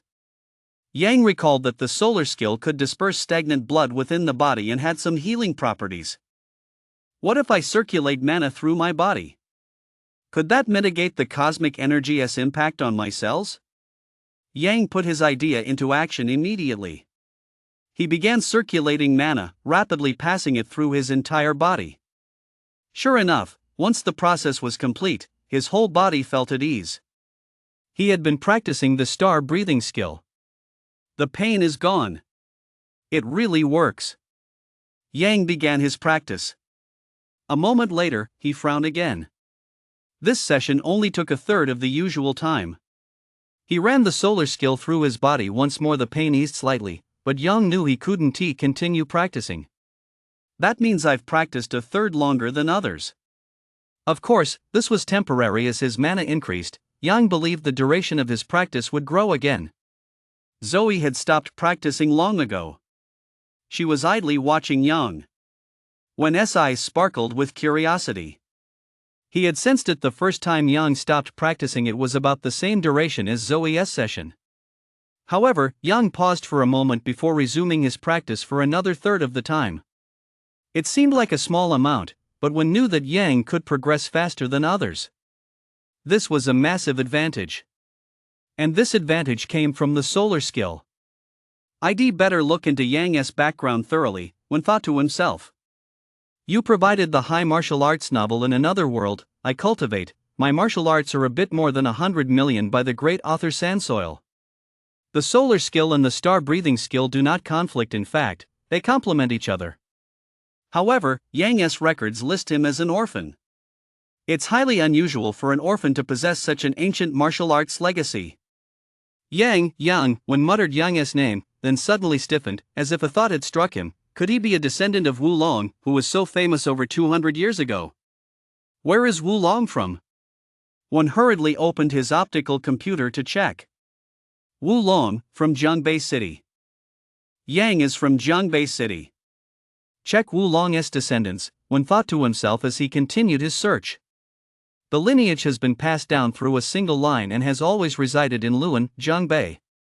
So Yang is from Luan. Then let us look into Yang's family background.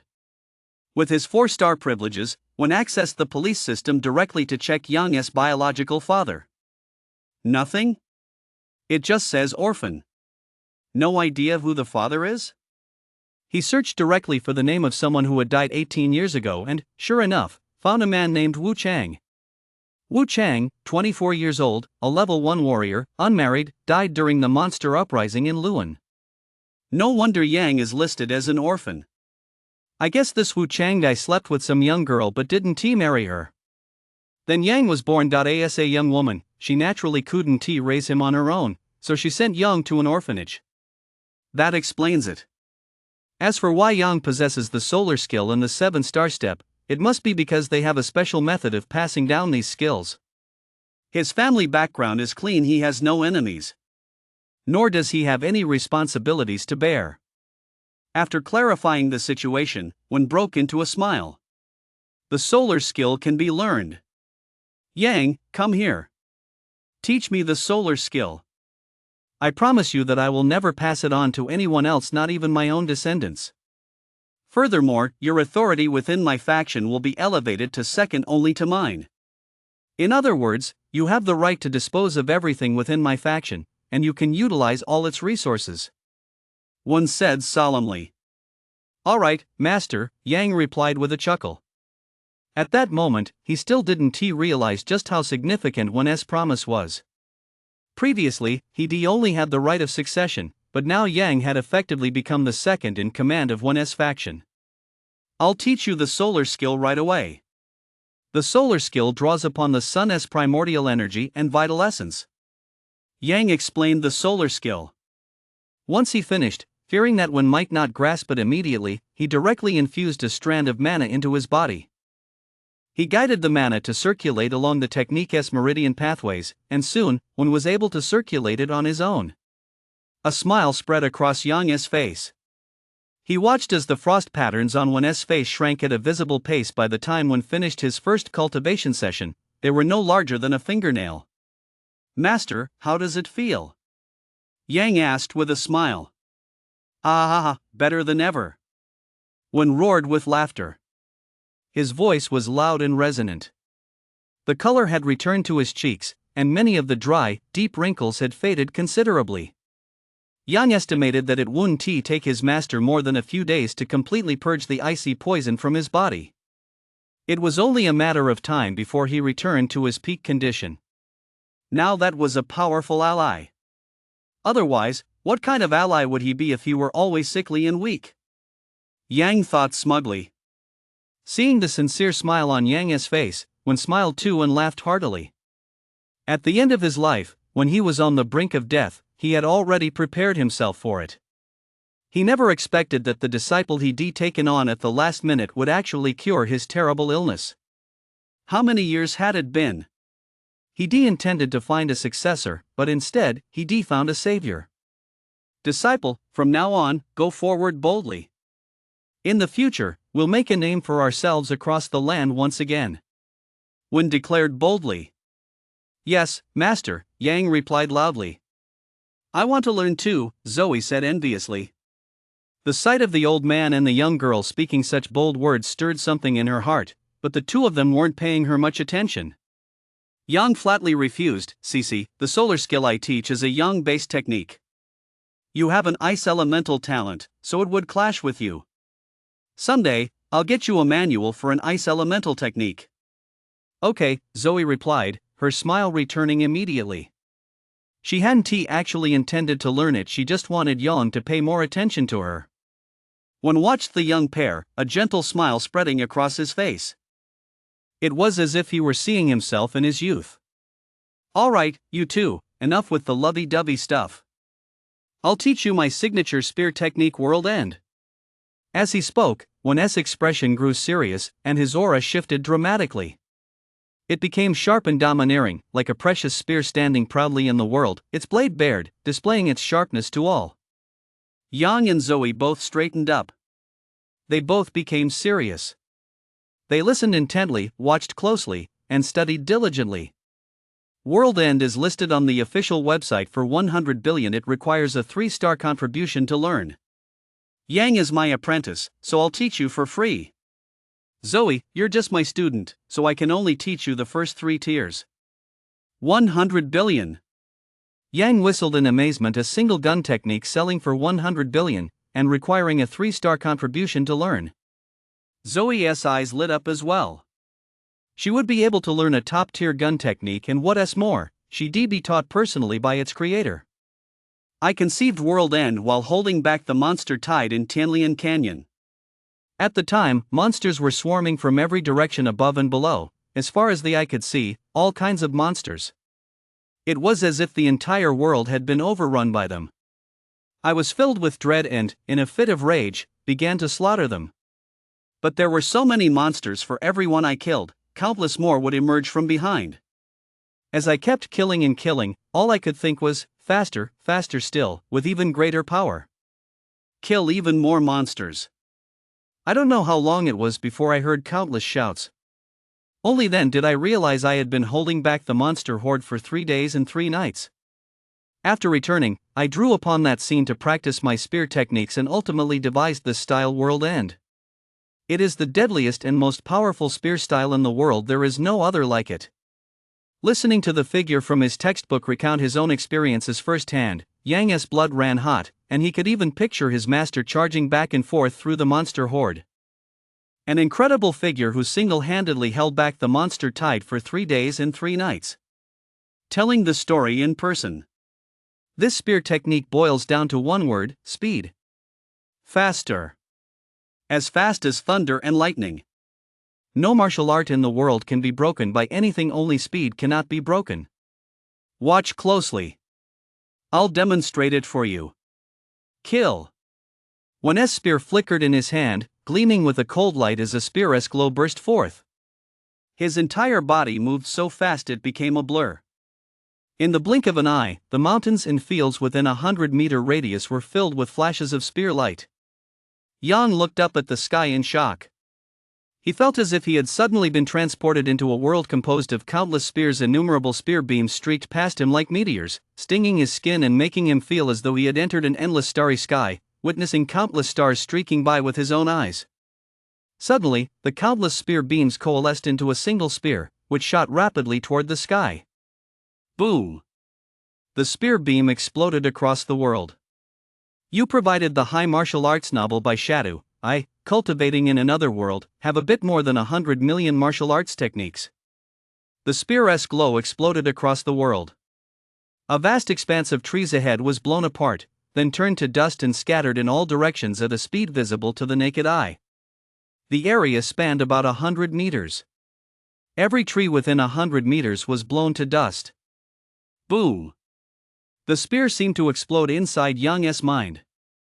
Countless shadows of spears appeared in his mind, including the figure of his master, Wen, from moments ago, as well as Yu Huaizhen, Yu Huazong, and others practicing their spear techniques. Countless figures flashed rapidly through Yang's mind. They fused into Yang's mind. He swiftly digested and absorbed them. 7-star spear, world end. The two spear techniques rapidly emerged infused within his mind, all absorbed and assimilated by him. Gradually, a new spear technique began to take shape in his mind. He already possessed the complete memories of several versions of the 7-star spear and had reached the pinnacle of mastery in that style. Now, having witnessed Master Wen demonstrate the technique in person, it was as if his Ren and Du meridians had been unblocked, unlocking all the secrets of spearmanship. Every move of the 7-star spear and the world end spear technique appeared clearly in his mind. He couldn't help but raise his spear and move. Zoe was completely dumbfounded. Yes, that strong? Holy cow! A single thrust turned all the trees within 100 meters into dust. My God, yes, that powerful. Hoo-oo. Wen lowered his spear and stood still, exhaling a deep breath of stale air. How many years had it been? How many years since he wielded his spear with such unbridled freedom? In that moment, he felt as if he returned to his youth, firing his gun recklessly, killing without restraint. Looking at the mountains and forests within 100-meter radius that had been destroyed before his eyes, a look of satisfaction spread across his face. I've got 1/10 of the skill I had in my youth. Back at camp, hearing the commotion from the back mountain, Kong Qingfeng and the others all rushed over. Seeing Wen standing there with his gun, radiating smugness. Kong Qingfeng first cast a horrified glance at the forest, now reduced to a pile of debris, then furrowed his brow. Luo Kuan and the others reacted the same way. Awed by Wen's strength even after being injured for so long, he still possessed such ferocious, explosive destructive power they were both stunned and worried about his physical condition. After all, they all knew that Wen had been plagued by the ice poison for many years. He was essentially on his last legs. With this sudden burst of power, they all feared this might be Wen's last gasp. If Wen, the Spear King of the North, were to fall, it would undoubtedly be a massive loss to the warrior community of Shanxi Province. They gathered around him, filled with concern. "One, you still have time, there's no need to push yourself so hard," Kong Qingfeng urged. That's right. You need to take care of yourself, you can't risk your life just to teach us. We all know you're eager, but you can't gamble with your life like this. Luo Kuan said with genuine concern. In your current condition, you really shouldn't be trying to prove yourself, huh? Molo, a grand mentalist, hurriedly examined Wen's body. His mental energy could enter Wen's body to temporarily suppress the ice poison. But the moment his mental energy entered Wen's body, he gasped in surprise. What's wrong? Kong Qingfeng, Luo Kuan, and the other leaders immediately grew anxious. The worry in their eyes deepened. Can't you hold on anymore? Molo ignored them, instead taking Wen's hand and continuing to probe deeper into his body with his psychic energy. Something's wrong, something's wrong. How could this be? This defies all logic. Molo muttered to himself, as if he had witnessed something bizarre. Just tell us what's going on. You're driving us crazy. Is Wen still okay? Molo, just tell us the truth already. The bigwigs urged anxiously. Just then, Wen burst into loud, hearty laughter. Kong Qingfeng and the others were startled by Wen's mental state. Holy crap, his mind must be going too. Deep down, they were almost certain by now, Wen was experiencing a deathbed surge of energy. One, you. What's with that look? Are you hoping I'll die? I'm already more than halfway better, damn it. Wen brushed their hands away impatiently, his voice booming with vigor. Ha! More than halfway better. Kong Qingfeng and the others instantly wore expressions of deep sorrow. It's over. It's over. It's all over. They all knew the state of Wen's body. It had been ravaged by the ice poison, and he was practically on his last legs, in a state of near death. Originally, they thought Wen could at least hold on for another year or two. Now it seemed that might not be the case. He was even starting to speak again. Wen, rest assured. After you're gone, we'll definitely take good care of the Wen family and your disciple. I've decided to bring your disciple into the field army, give him a bright future. Kong Qingfeng promised solemnly. He could also join my Extreme Way Martial Arts Academy. I'll sign him to an S-class contract right away and train him to become a powerhouse. Just rest easy. Sai Luo Kuan sighed loudly. Listening to their words, Wen rolled his eyes. Why the hell do I need you guys to arrange my disciple's future? He roared in anger, I'm almost better. We all know, you're almost better. Kong Qingfeng, Luo Kuan, and the others still wore sorrowful expressions. They knew that people on their deathbeds were stubborn, and to spare his feelings, they should go along with whatever he said. At that moment, Molo, who had been in a state of shock the whole time, spoke up. One really is almost better. We know what? At that moment, Kong Qingfeng and the others finally caught on. He is almost better. They'd been skeptical of Wen's words, but they wouldn't dare doubt Molo's. A great mentalist like Molo could project his mental energy directly into a person's body and see the internal condition with crystal clarity. If he said he was almost better, then he must be nearly recovered. Really? Kong Qingfeng and the others suddenly grabbed Molo's hand and asked excitedly. Of course it's true, Molo said. I examined Wen's body. The icy poison inside him has been forced into a corner of his lungs, and there's a heat like sunlight that's gradually eroding the poison. If this sunlight heat continues to grow stronger, it won't be long before it completely devours the icy poison. This energy, it seems, could this be? As Molo spoke, he realized something. He didn't say it out loud, but looked at Wen in surprise. Wen nodded slightly, confirming his thoughts. Molo immediately understood. Some things simply cannot be spoken of. Some people would grieve your departure, but many more wouldn't appreciate seeing you become better. Molo knew this, so he didn't bring it up. Congratulations, Wen. You're about to be free from the ice poisonous torment. Molo offered his congratulations. What are you two playing at? Kong Qingfeng and the others were completely baffled. But one thing was certain, Wen was truly on the mend. This put their minds at ease. If Wen could return to his peak, it would undoubtedly boost morale throughout the Shanxi warrior community. Can't say, you'll find out in time, Molo chuckled. Oh, the bigwigs looked pensive, but since he wouldn't say more, no one pressed the issue. Just then, they all suddenly sensed a fierce spear intent. Turning their heads, they saw Yang's wild goose feather spear in motion. You've provided the high martial arts novel by Master Sha Tu. I, a cultivator in another world, have a bit more than 100 million martial arts skills. The spear shot forth like a dragon as the tip flickered upward. A fierce and domineering spear intent erupted in an instant. Like the scorching sun, it descended upon the world in an instant. Kill! With another soft shout, Yang shook his arms with force, and 7 dazzling spear blossoms appeared, their radiance blinding. What a spear! What a domineering spear! Kong Qingfeng's eyes immediately lit up as he praised. The spear emerges like a dragon, its sharpness fully revealed. Young Yang has quite a talent for the way of the spear. Impressive, very impressive. All the elders nodded and smiled. Wen also stroked his beard and smiled, a hint of pride and a touch of surprise in his eyes. He hadn't expected Yang to capture 7/10 of the rhythm of World End after watching it just once. With such talent, he certainly hadn't misjudged him. I'm very satisfied as well. Wen chimed in with his praise. But the very next second, a hint of astonishment flashed in his eyes. Yang's spearwork in the center of the arena was growing faster and faster.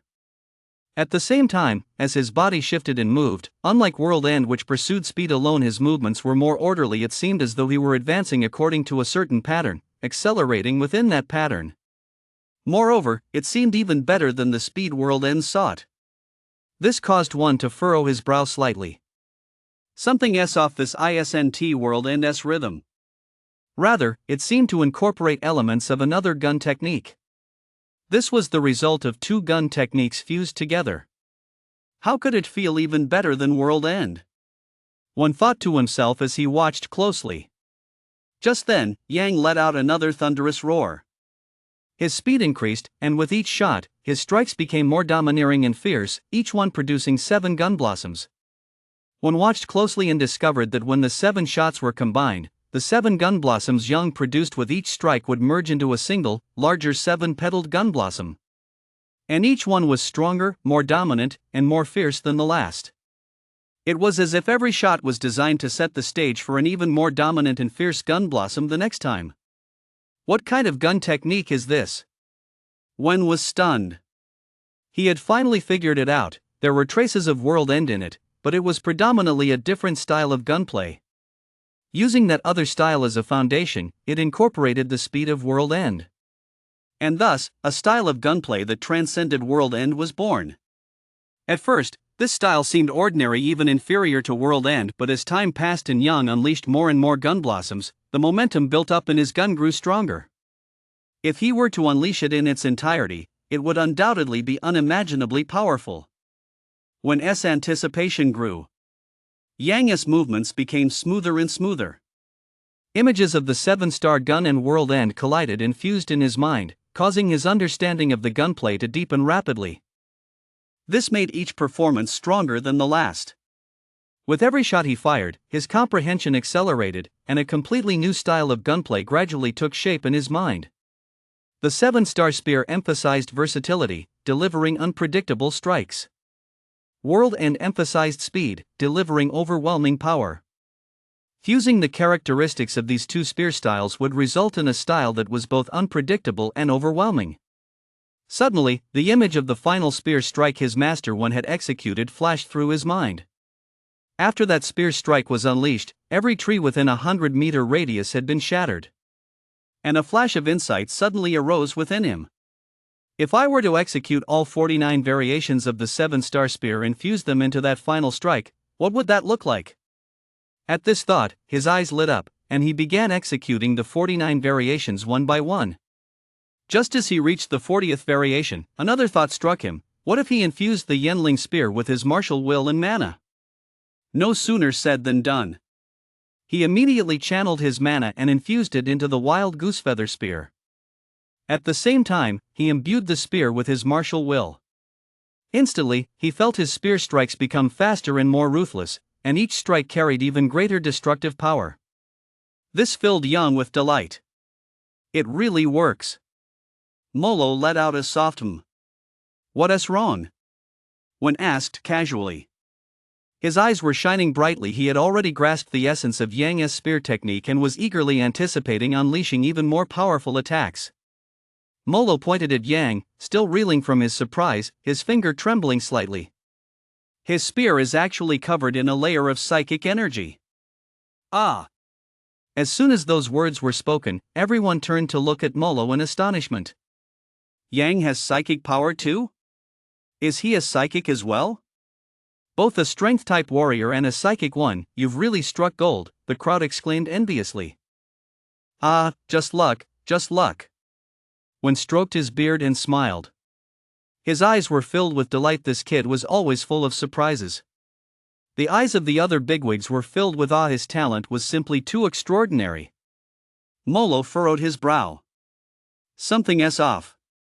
His psychic energy seems a bit different from ours. Oh, what do you mean?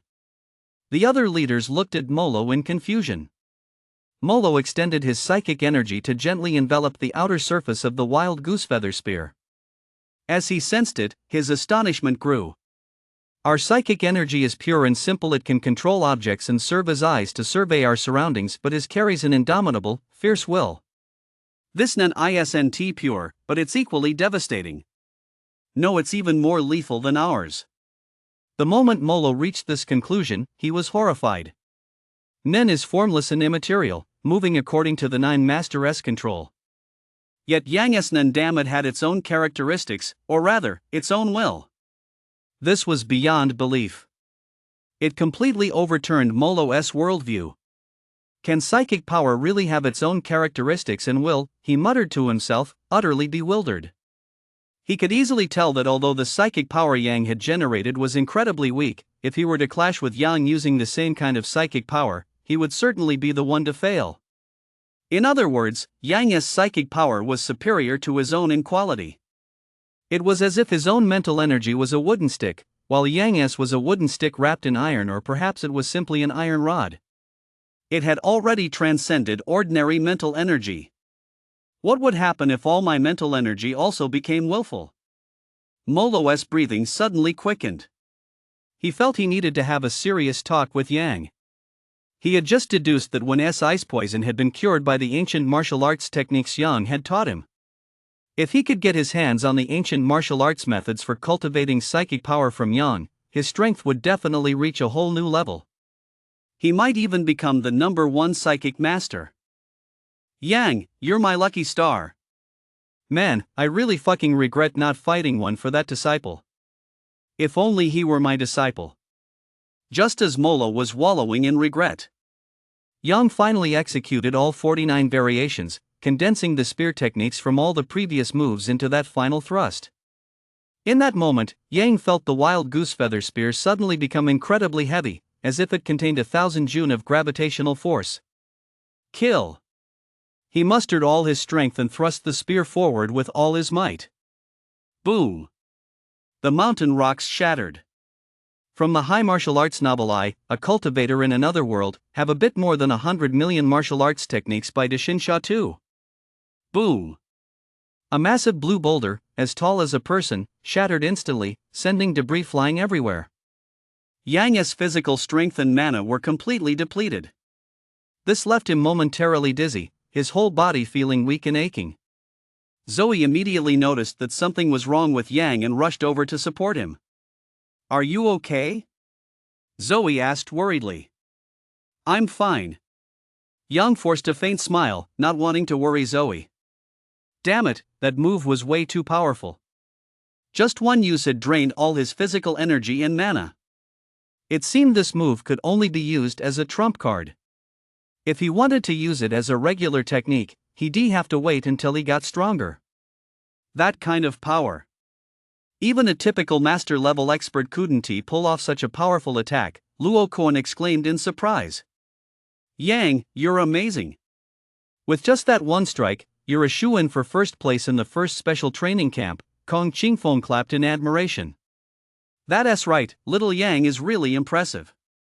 Molo also praised him, though his gaze was enigmatic in his heart. He had already begun scheming on how to get Yang to reveal the method for imbuing mental energy with will and distinct characteristics.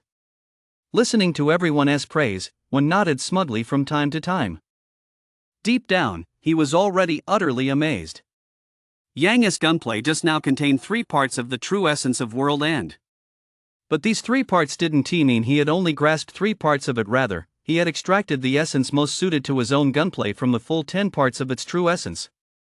In other words, Yang had already fully mastered World End. Otherwise, he wouldn't have been able to integrate it into his gunplay. A style that suited him even better. "Yang, have you practiced with a gun before?"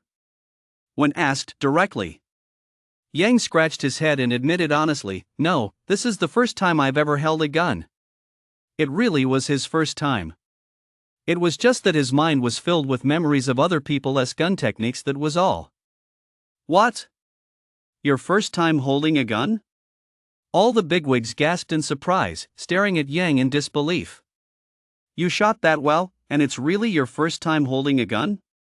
"It feels like you're better than someone who has been practicing for over a decade." "I feel the same way." All the big shots were stunned. One was suspicious. He could clearly see that Yang was using a different shooting style fused with World End.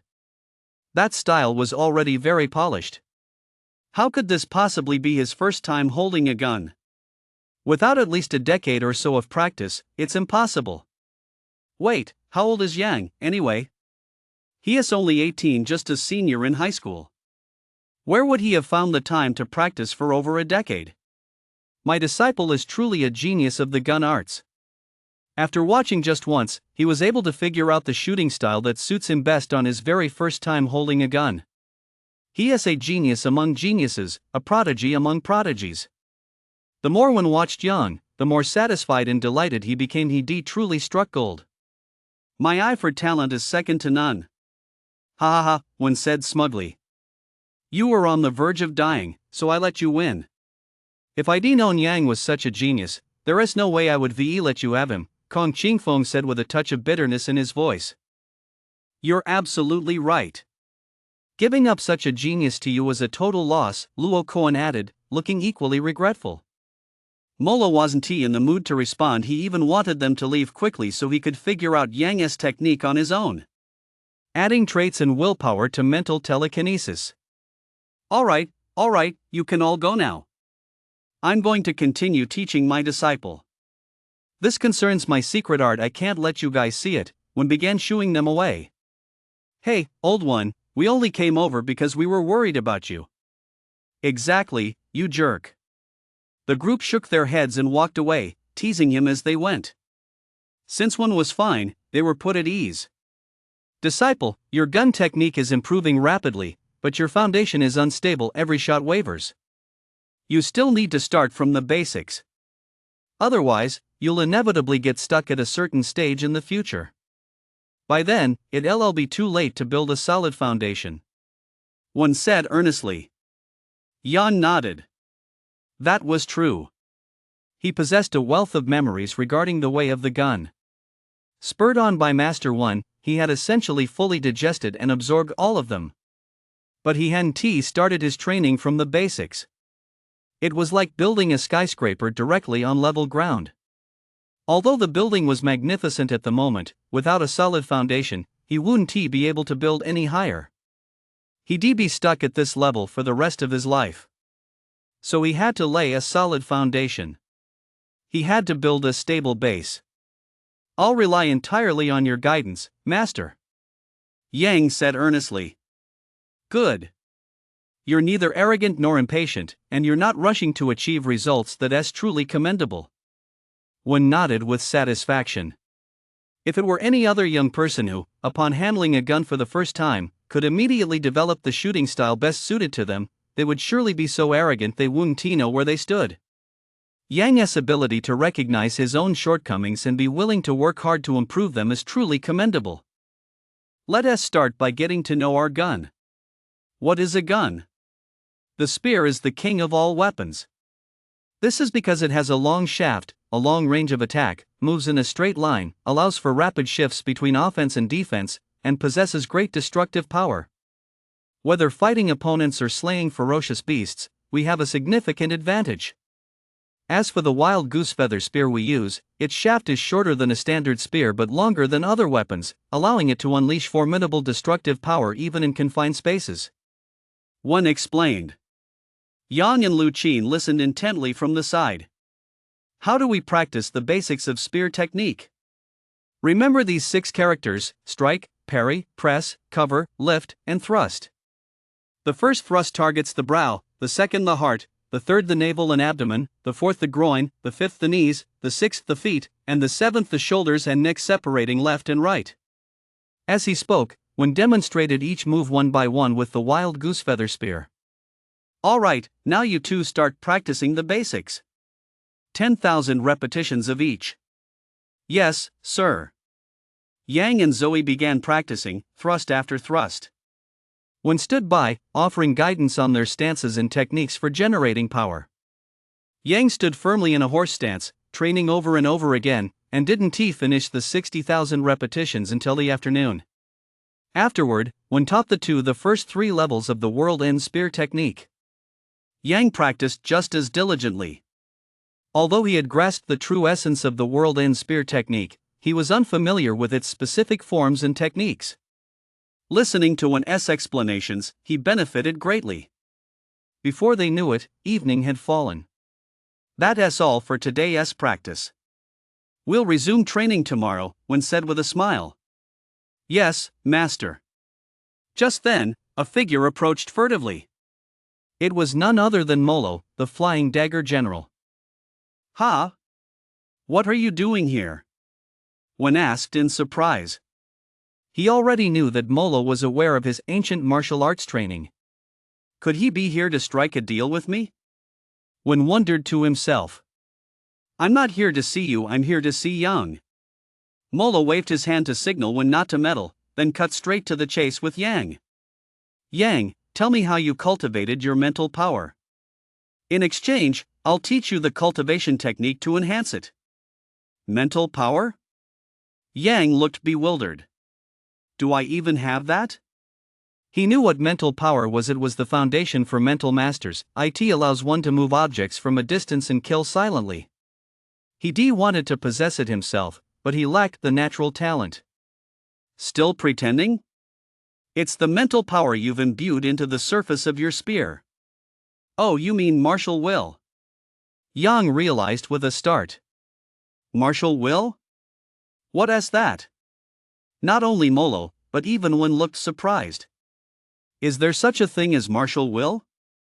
Brought to you by the great author Sha Tu's high fantasy novel, I, the Cultivator in Another World, with martial arts skills that are a bit over 1 billion points. A warrior does not exist merely to preserve his life, but to be able to devote all his strength to what his will seeks. Though alone, his ambition is to dominate the world. He faces countless hardships without flinching, and to fulfill his own will, he is willing to stake his very life on a single gamble. Yang spoke these words aloud, drawing them from the depths of his memory. This wasn't some kind of cultivation technique, nor did it contain any extraordinary power, but it could shape a person's entire life. Where one's will leads, one's strength must follow. Even alone, one must still possess the resolve to conquer the world. To fulfill one's will, one must be willing to stake one's life on it. Wen and Molo murmured to themselves, their eyes alternately brightening and clouding with confusion. It seemed these words had struck a deep chord within them. Just as they were about to embrace these words as their guiding principle, they thought of their lives, their factions, and everything they possessed. Give up everything to prove their will? Can we still be that pure? Wen and Molo exchanged glances and shared a wry, helpless smile. If I were still 18, I'm sure I could cultivate martial will. But now there's just too much I can't let go of. That's right. The admiration in their eyes as they looked at Yang grew even deeper. The future world will ultimately belong to you too. We're getting old. Yang scratched his head, not understanding why his two masters would say such things. That's not true. There are many kinds of martial will: protection, responsibility, pure killing intent, the resolve to safeguard the people, the determination to exterminate all monsters. All of these can become martial will. As he spoke, he thought of Yu Huizong, Yu Huijin, and the others. They weren't exactly young anymore, yet didn't they still have their own martial wills? Even the bulls hadn't they fought to the death for their responsibilities and to protect Jishan City? Oh. Yang's words seemed to open a brand new door for them. It doesn't necessarily mean dying? It doesn't necessarily mean throwing caution to the wind. That's right. If I'm willing to risk everything, isn't that also a form of martial will? The two of them came to this realization, and joy immediately shone in their eyes. Tell me, how do we cultivate martial will? Molo asked excitedly. Condense it. Yang said solemnly, I'll take Dongde as an example. Every day, I imagine life and death battles with monsters, picturing myself killing them. Little by little, this has crystallized in my mind the image of a figure clad in armor and wielding a weapon, striding forward on a battlefield of despair to slaughter the monsters. That's how I developed the traits of indomitable spirit and ferocity. Yang almost let the cat out of the bag. The reason he could refine his martial will so easily was entirely because he had enough memories stored in his mind. Refine the figure. Acquire traits. Molo muttered to himself. After a moment, he seemed to have thought of something. What are my traits? Everyone calls me the Flying Divine General because I use my mental power to control flying knives and slaughter everything in my path. So what is its characteristic? Speed and dominance. Is it like this? Molo thought as he channeled his emotions into his mental power. In his mind, he visualized himself standing amidst a horde of monsters, unleashing countless flying knives to slay them all. In an instant, a figure took shape. In that split second, a sharp, domineering will radiated from his body. Then, a buzzing vibration suddenly emanated from his body. The next second, countless flying knives shot out, swirling around him to form a raging torrent of metal.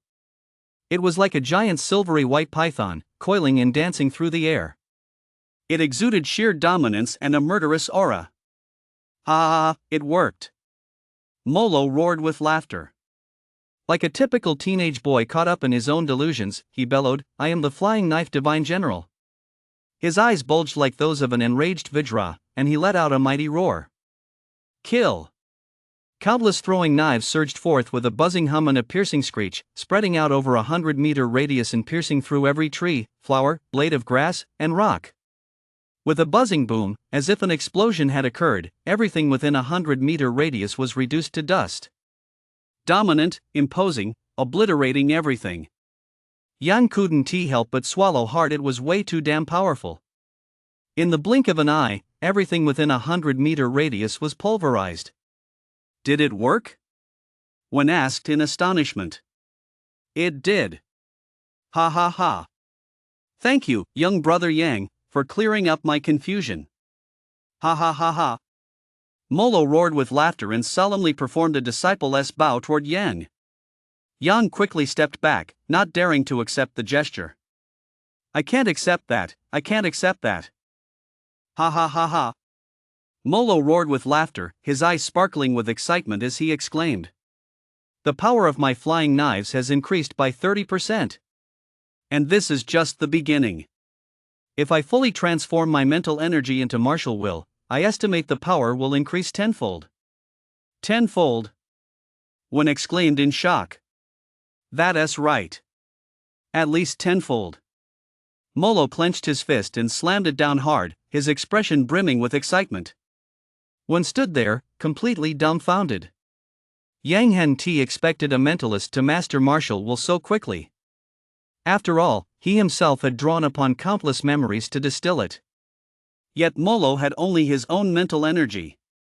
Condensing mental energy. Yang's heart skipped a beat, and he looked at Molo with anticipation. How did you do it? Why can't I do it? One's face was filled with disbelief, his eyes brimming with frustration. Damn it, we were listening together, how come he picked it up just by hearing it? Why don't I feel a thing? Ha ha ha ha.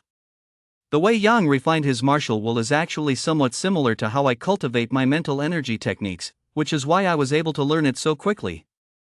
Molo said smugly. As for you, you'll just have to figure it out on your own. After saying that, ignoring One's dark expression, he turned, took Yang by the arm, and led him aside. I'll teach you light meditation to increase your mental power. This visualization technique is one of the highest level methods currently practiced by mentalists. It sells for 100 billion on the Martial Guild's official website. Place yourself in darkness, close your eyes, and visualize the light of day in your mind. Of course, you can visualize candlelight, lamplight, or even the sun. As long as you form a mental image, that's all that matters. Molo taught Yang the light meditation in its entirety. Yang memorized the mantra and glanced at the sun, which was about to set. He sat cross-legged and began visualizing the sun rising in the east and setting in the west, the morning glow, the midday sun, and the evening twilight. I'll choose the midday sun. For some reason, as he visualized, his mana began to stir within him. And as the image of the sun gradually took shape in Yang's mind, the flow of mana grew faster and faster. More and more solar energy was drawn into his body, transforming into mana. It was several times faster than when he practiced the solar skill on his own. By then, the sun had already set. After an unknown amount of time, the image of the blazing midday sun finally appeared in Yang's mind. Light meditation. Yang slowly opened his eyes and saw the reflection of a great sun in his gaze. Excellent, excellent. It took shape in just 3 short hours. Ha, not bad. If you visualize this every day from now on, your spiritual power will naturally grow, Molo said joyfully. He felt even more moved. With such a talented disciple, why hadn't he pushed harder back then? You provided the high martial arts novel. A cultivator in another world, by great God Sansoil, my martial arts skills are off the charts. Practicing light meditation not only increases mental power but also accelerates the cultivation of solar skill. Yang was surprised to feel the extra mana within him. What's more, after practicing light meditation, I can even cultivate solar skill at night. This was good news for Yang. This way, he could further accelerate the rate at which mana condensate and rapidly enhance his strength. Light meditation, solar skill, star breathing skill. I now possess these three great secret arts. Light meditation enhances mental strength and fortifies martial will. Solar skill increases mana and focuses on the internal. Star breathing skill increases gene energy, strengthens the physical body, and focuses on the external.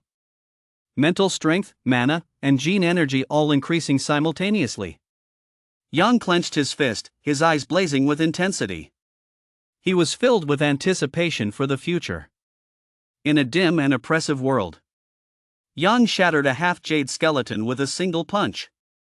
Zhang Xia, the secret formula for the bone refining pill, the 7-star step, 7-star spear, outer sect disciples of the 7 absolute sect, logistics officer.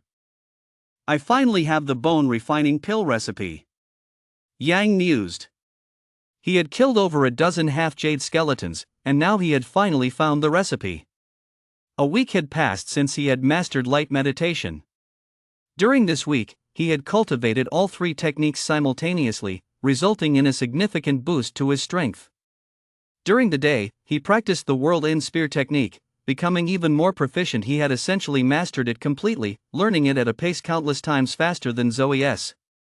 For this, he had received more than a few little punches from Zoe. Many changes had also taken place in the camp over these 7 days. Aside from Master 1, the others had selected quite a few more students from among the other special training participants.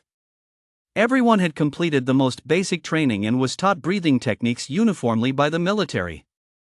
As a result, everyone had advanced from prospective warrior to warrior. Their combat prowess had essentially reached the warrior standard. All that remained was to take the warrior assessment and earn the warrior medal. Of course, among them were both outstanding and less than outstanding individuals. The outstanding ones had all seen a massive increase in strength, far surpassing their levels from a week ago. This also gave them a huge boost in confidence. Take He Fei, for example.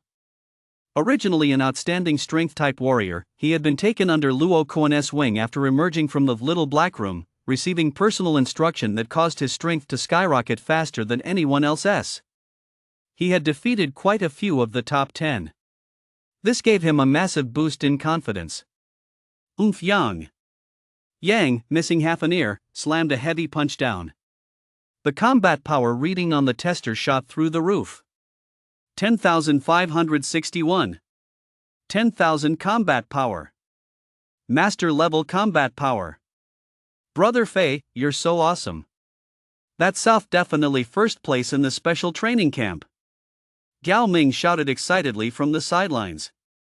His shout instantly drew the attention of everyone in the training ground, and they all turned to look. Surprise flashed in their eyes. 10,000 combat power, damn, the warrior strength type talent is just insane. Combat power increases exponentially, Dong Qi remarked in awe. My combat power is currently only 4 or 5,000. And I'm supposed to be the strongest mentalist. Yet this kid has actually outdone me. Damn it. Ye Fei has been stealing the spotlight these past few days. With this, he has probably outclassed all of us in the top 10, Yang Yu said helplessly. He was a speed-type warrior in the entire camp. If he claimed second place in speed, no one dared claim first. However, in terms of overall combat power, he fell far short. Even Dong Qi ranked higher than him. Others such as strength-type warriors, defense-type warriors, mentalists, elemental-type warriors, and so on all ranked higher than him. If it were purely a combat power ranking, he'd be well outside the top 10. And that jerk He Fei had just taken his combat power to a whole new level. Freak. The only one who could beat him now is probably Yang. Yan Yu thought, speechless. They were already top-tier geniuses. But compared to a freak like this, the gap was still quite wide. Yeah, I guess only Yang could match him. Yang is also a strength-type warrior, and he is stronger than him. He has been training with the Gun King of the North these past few days. He is definitely stronger than him. Sun Shang nodded in agreement. Not necessarily. I went to the back mountain a couple of days ago and saw that Yang has been practicing gun techniques the whole time. He hasn't even been to the gravity chamber or the neural reaction chamber. He hasn't really trained his physical body at all, so I doubt he can match Ye Fei. Dong Chi shook his head. A couple of days ago, he'd gone to the back mountain to look for Yang. Zoe was eating barbecue, and he'd asked Yang about his training. Zoe said he'd been practicing spear techniques non-stop these past few days. His spear skills have definitely improved, but as for how much his physical combat strength has increased, that's really hard to say. Yifei specializes in fist techniques. These past few days, aside from cultivating gene energy, he has been spending every day in the gravity chamber tempering his physique and in the neural reaction chamber training his reflexes. His strength has improved rapidly, far surpassing everyone else. Oh man, so it looks like all of us in the top 10 have become just average now? Yang Yu said helplessly. Just then, he saw Yifei walking toward them. You can't say that real combat is different. Come on, look at Yifei's expression. He is here to pick a fight. The group turned around and sure enough, they saw Yifei leading 4 or 5 people, all glaring at them as they approached. Earlier, because they were in the top 10, they'd been exempt from the initial training, a fact the others held against them. Whenever they got the chance, they'd come looking for trouble. Because of this, they'd been in plenty of private brawls with them over the past few days. They'd had their share of wins and losses. But no matter who it was among them, whenever they ran into Yifei, they were guaranteed to lose. That's why they'd been avoiding Yifei all along. After all, no one wanted to get beaten up for no reason. It really hurt. What's the matter? Running away the moment you see me? Is this the dignity of the top 10? It's downright embarrassing. Yifei mocked loudly. His voice was so loud it echoed throughout the entire training ground. Everyone turned to look. One after another, they chimed in with their own taunts. These aren't the top 10, they're rabbits. Ha, weren't they acting all cocky during training? What's the matter now? They only made it into the top 10 because they got lucky.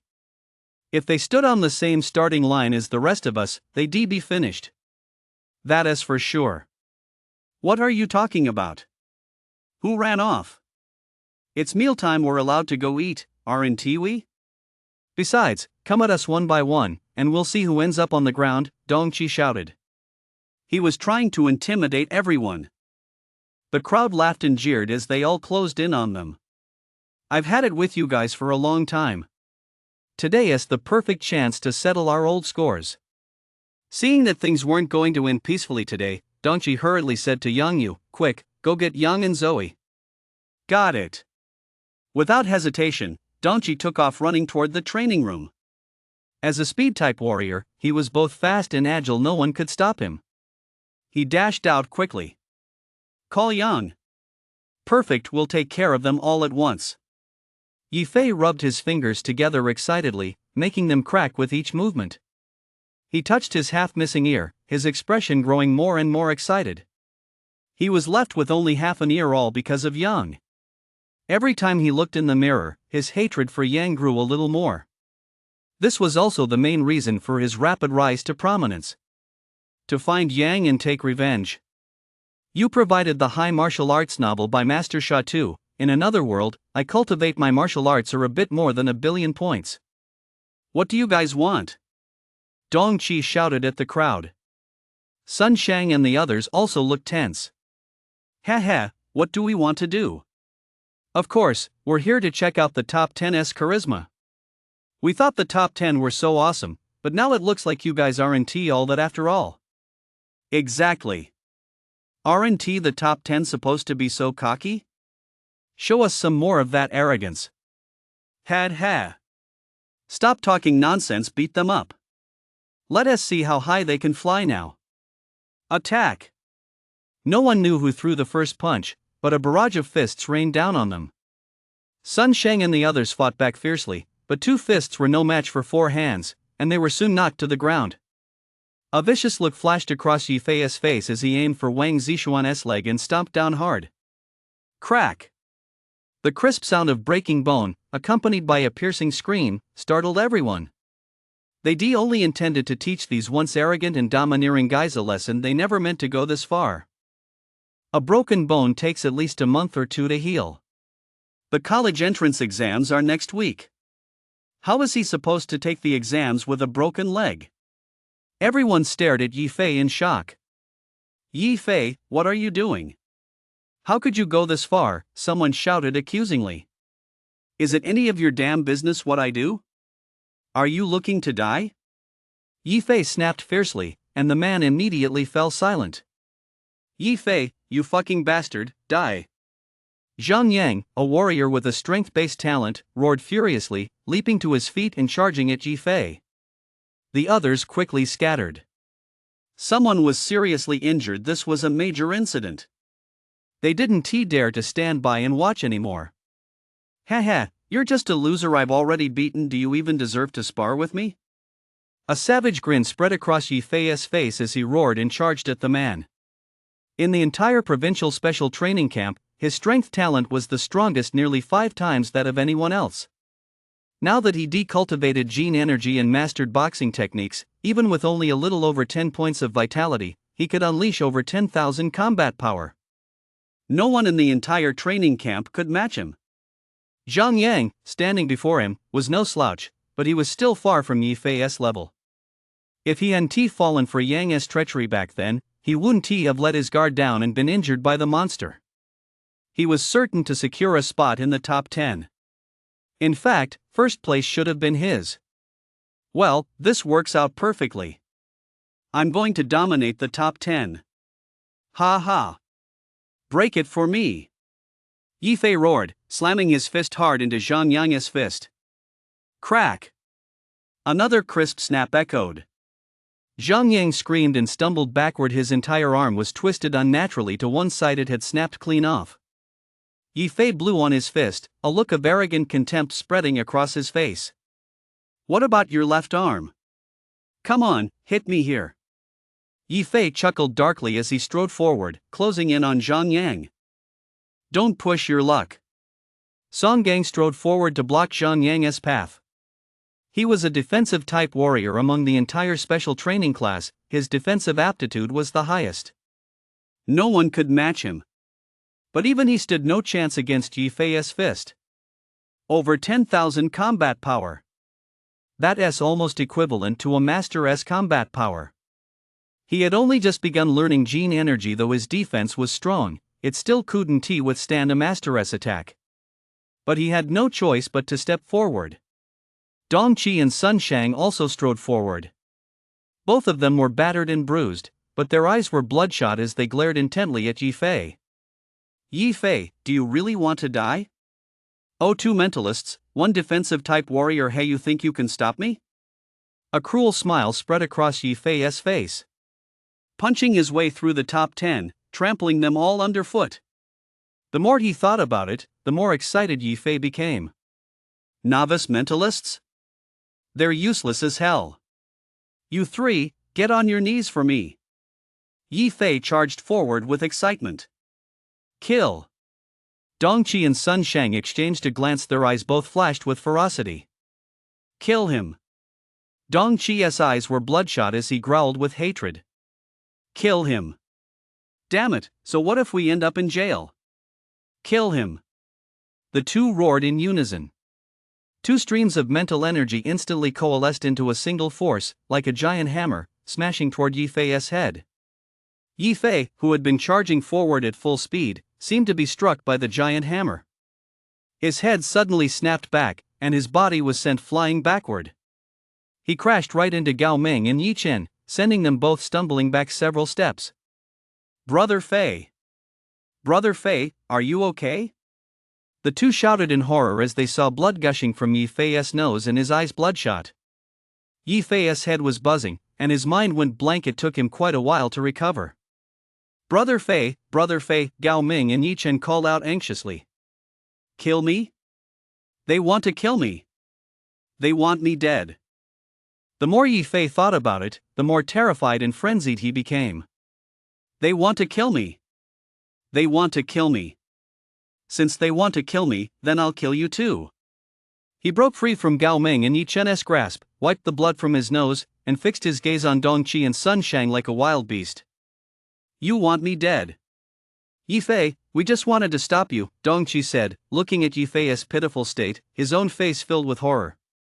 Thank goodness they didn't kill him. If they had, their futures would be ruined. Going to prison would be the least of their worries. Seeing Yifei's bleeding nose and bloodshot eyes, especially the gruesome sight of blood trickling from his nose into his mouth as he spoke, filled the two with guilt. After all, they were classmates, not mortal enemies. Is that so? Ha ha, great. So you've stopped me now. Ha ha ha ha. Yifei gave a silly, cackling laugh and staggered toward Dongqi and Sun Shang, as if his mental state had been thrown off balance. Yifei, you'd better get some rest right now. Recover your strength, otherwise, you might suffer long-term effects. Dongqi looked at Yifei, whose mental state had clearly deteriorated, and offered a well-meaning reminder. Yeah, Yifei, let us not make a scene. Just get some rest. It was all just a petty quarrel. Thinking about it now, it really wasn't worth it, Sun Shang added. Yifei just stared at them, grinning foolishly. For a moment, the two didn't know what to do. Just then, Yifei staggered toward them and fell. Yifei, Yifei. The two rushed to catch him. Unexpectedly, just as they drew near, Yifei suddenly steadied himself and roared. Die! He gritted his teeth, his expression ferocious, his eyes bloodshot and filled with nothing but hatred and murderous intent, more savage than a monster. With his fists clenched tight, he lunged at Dongqi and Sun Shang's chests. The two men's expressions changed drastically in an instant. They hadn't expected that Yifei had been feigning a stumble in order to kill them. The sudden turn of events left them momentarily stunned. Fortunately, as mentalists, their reactions were quick enough. They mustered all their strength to shield their chests with mental energy, but such hastily summoned mental energy was no match for Yifei's fully charged strike. Die! His fist shattered the thin layer of mental energy shielding them. His fists didn't stop, they continued to slam into their chests. Several crisp cracks rang out as their ribs snapped, sending them flying backward, coughing up blood. Yifei grinned savagely, striding forward to catch up with the two as they fell, and unleashed another barrage of punches. He was going to beat them to death. If you want to kill me, you'll have to pay the price of death. Dongqi and Sun Shang were horrified, their eyes filled with the terror of death. Just then, a thunderous shout rang out. Stop! A figure suddenly appeared in front of the two of them. You provided the high martial arts novel by the master author Sha Tu. In another world, I cultivate my martial arts are a bit over 1 billion points. Not bad, not bad. Wen clapped his hands in approval. Yang, I had originally planned to teach you only the first 3 layers over the past 10 days or so. I didn't expect your talent to be so exceptional. You've completely mastered World End in just 7 days. Wen looked at Yang, his face full of satisfaction. It's all thanks to your excellent teaching, Master, Yang said modestly. He knew that his ability to master World End so quickly was entirely due to the memories of Yu Huaizhen and the other spear techniques stored in his mind. Otherwise, he wouldn't have learned so quickly. Master, I haven't learned it yet. Please teach me, Zoe called out, pouting. All right. I'll have to teach my disciple's girlfriend properly, too. Ha ha ha, Wen said, in high spirits. As he cultivated the solar skill, the icy poison within his body had been almost completely purged. Now his body was rapidly returning to its peak condition. And all of this was thanks to Yang. This made him like Yang even more, and by extension, he grew fonder of Yang's girlfriend as well. He treated Zoe almost exactly the same as he did Yang. He taught them both with all his heart, and for this reason, he hadn't even accepted any other students. This had been a source of resentment for Kong Qingfeng for quite some time. Just then, Yang Yu came running over. From a great distance, he shouted. Yang, come with me quickly. What's up? Yang asked. It's urgent, hurry up. Yang Yu glanced at Wen, signaling that this wasn't the place to talk. It's embarrassing to call the parents when kids are fighting. In his mind, if the adults found out, it would turn into a big deal. It was better for them to settle it privately. Seeing the look on Yang Yu's face, Yang instantly understood. They were heading off to a fight. He knew that lately, as the other's strength had improved, Dongqi and his group hadn't been having an easy time of it. They'd even been cornered by a group of people. Even when he went to the cafeteria to eat, people would point and whisper about them. Because of his own strength, no one dared to lay a hand on him. But Dongqi and his group were different. Although they placed in the top 10 during the first test, in the eyes of others, that had been a life or death test where speed and luck played the biggest roles. In reality, they didn't have much respect for them. Especially after entering the training camp, where everyone else was undergoing grueling drills. Dongqi and his group didn't have to participate, which subtly created another layer of hierarchy. This only fueled the resentment toward them. That was the main reason conflicts kept breaking out. As those people put it, arrogant? Go ahead and be even more arrogant. So they often banded together to pick on Dongqi and his group. This time was probably no exception. "Master, I'm heading out for a bit," Yang said to Wen as he asked for permission. Go ahead, go ahead. Just go easy on them," Wen waved him off, completely unconcerned. It was just kids roughhousing. What was there to worry about? It was a good opportunity to help Yang develop his masculine spirit. Got it, master. Yang ran toward Yang Yu. Once they were out of the back mountain, Yang Yu hurriedly explained the situation. What? Yi Fei led a group of people to surround Dongqi and his crew? Upon hearing Yi Fei's name, Yang's eyebrow shot up. He still remembered the murderous intent Yi Fei had directed at him in the private car. That was a threat. He'd been looking for ways to take him down all along. And Yi Fei was doing the same, looking for a chance to take him down. Taking the initiative to surround Dongqi and his crew, it was almost certainly aimed at him. A flash of ferocity flickered in Yang's eyes. Yi Fei, this is the perfect chance to teach you a harsh lesson. Let us go. Let us take him down. A certain gene within Yang stirred. He charged forward with the 7-star stride. Each step seemed erratic, yet covered over 10 meters, as if springs were attached to his feet. In the blink of an eye, he left Yang Yu far behind. Holy shit! That fast? Yang Yu exclaimed in shock. He gave chase with all his might, but the gap only widened. I'm the strongest speed-type warrior. And yet I can't even catch up to you. Yang Yu was completely thrown off. Which one of us is the speed-type warrior, after all? Only then did he realize just how vast the gap between him and Yang really was. It was simply absurd. Yang burst in just as Yi Fei sent Dongqi and Sun Shang flying. Then, without pausing, Yi Fei continued his relentless barrage of punches, clearly intent on killing them. How ruthless! Yang executed the 7-star step, swiftly positioning himself in front of the two men. When their eyes met, he sensed a surging tide of murderous intent and cruelty. Ever since he'd begun practicing the god-slaying, soul-destroying fist, he'd become incredibly sensitive to killing intent. Looking into Yi Fei's eyes, he knew Yi Fei truly intended to kill.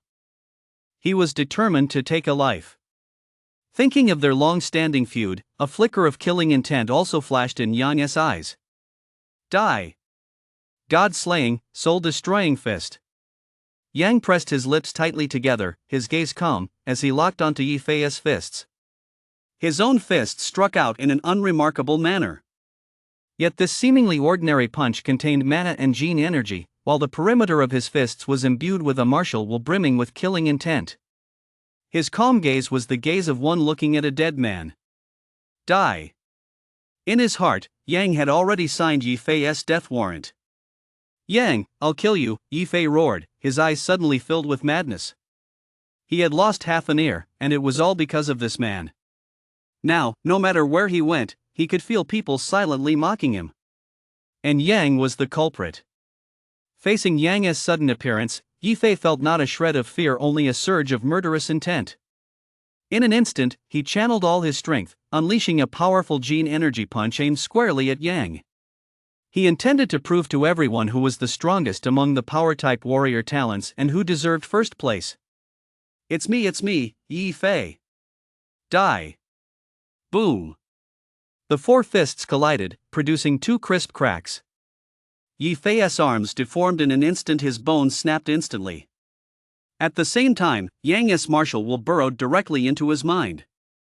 All Yifei could see were two fists suddenly appearing in his mind, growing larger and larger, then crashing heavily down on his head. Then came endless darkness. Outside, the crowd saw only Yang's fist collide with Yifei's. Immediately, Yifei's arms snapped, and dark blood began flowing from his eyes, nose, ears, and mouth as his body went limp. He collapsed to the ground, convulsing violently. Yang's expression changed drastically in an instant, and he shouted frantically, "Medic! Call a medic! Get away!" Yi Chen shoved Yang aside, a look of terror on his face, and clutched Yifei as he shouted, "Brother, brother! Brother Fei, Brother Fei! You can't die!" Gao Ming screamed at the top of his lungs, but when he looked down, no one saw the smirk that tugged at the corner of his mouth. Killing two birds with one stone, ha ha ha. Gao Ming laughed with glee inside. The two strongest had killed each other, and now he would face prison or even death. Ha ha ha, Zhangbei City's #1 genius would be mine. Gao Ming was overjoyed.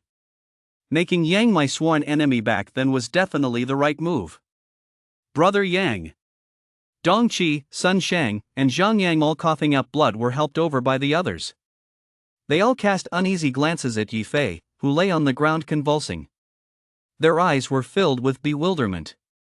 "I don't know either. I just gave him a light punch. How did he suddenly collapse? And he is convulsing all over," Yang said, at a loss. From the high martial arts Nobelai, a cultivator in another world, possess a bit more than 100 million points of martial arts by Deshinsha too.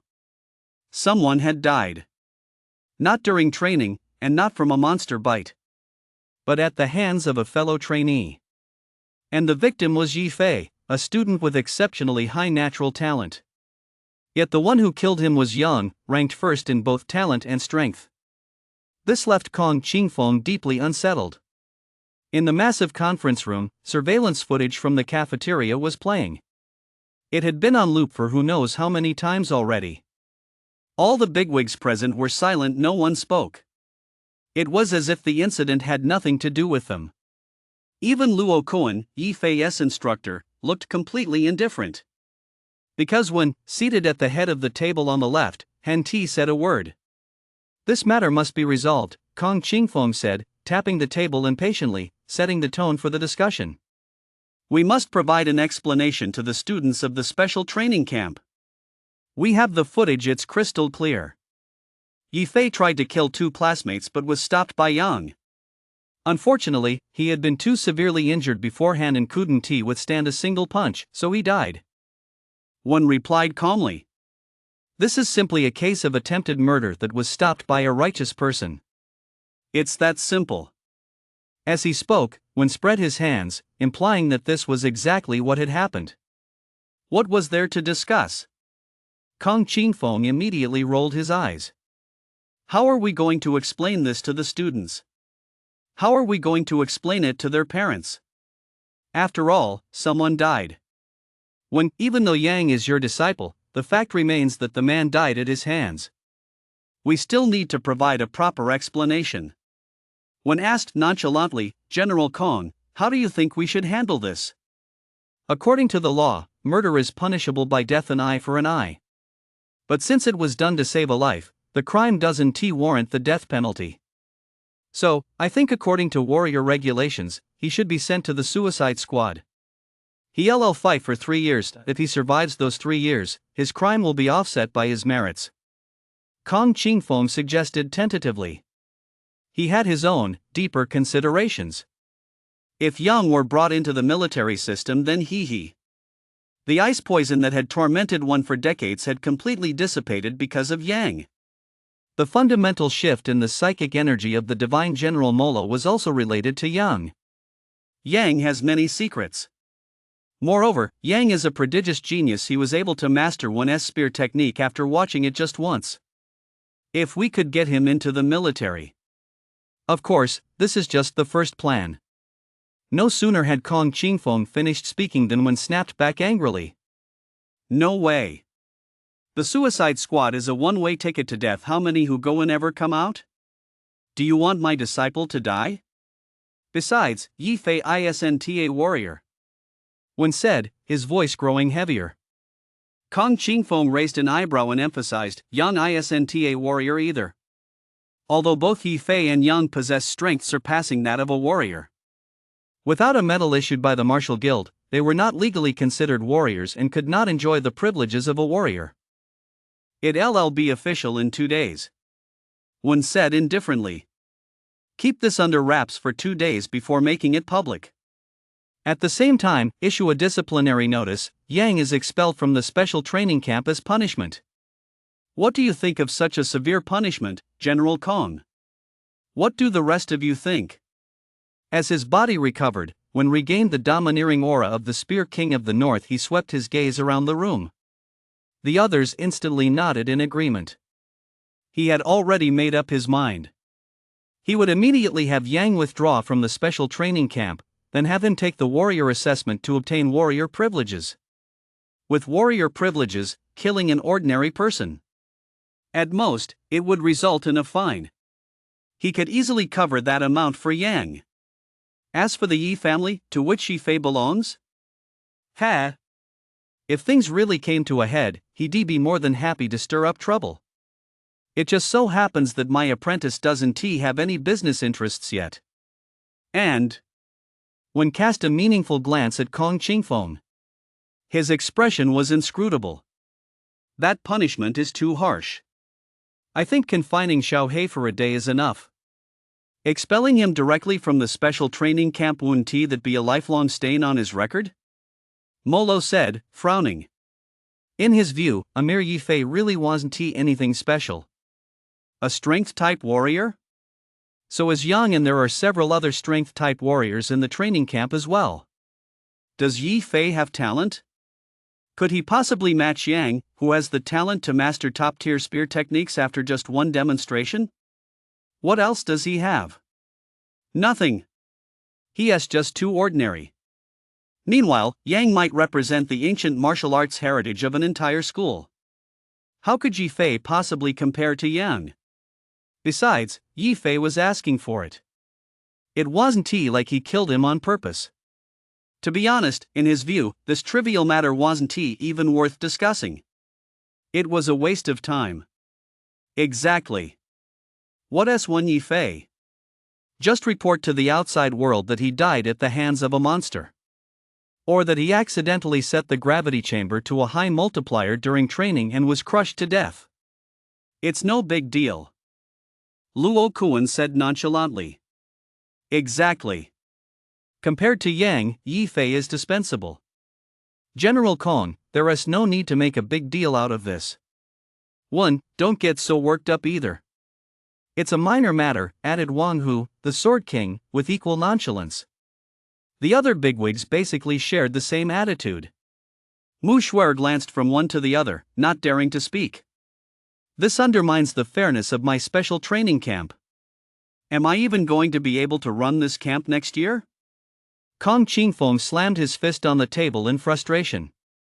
Where in the world is there such a thing as fairness? The bigwigs all shrugged. Hearing this response, Kong Qingfeng rolled his eyes. Although that was indeed the reality, it wasn't something that should be said out loud.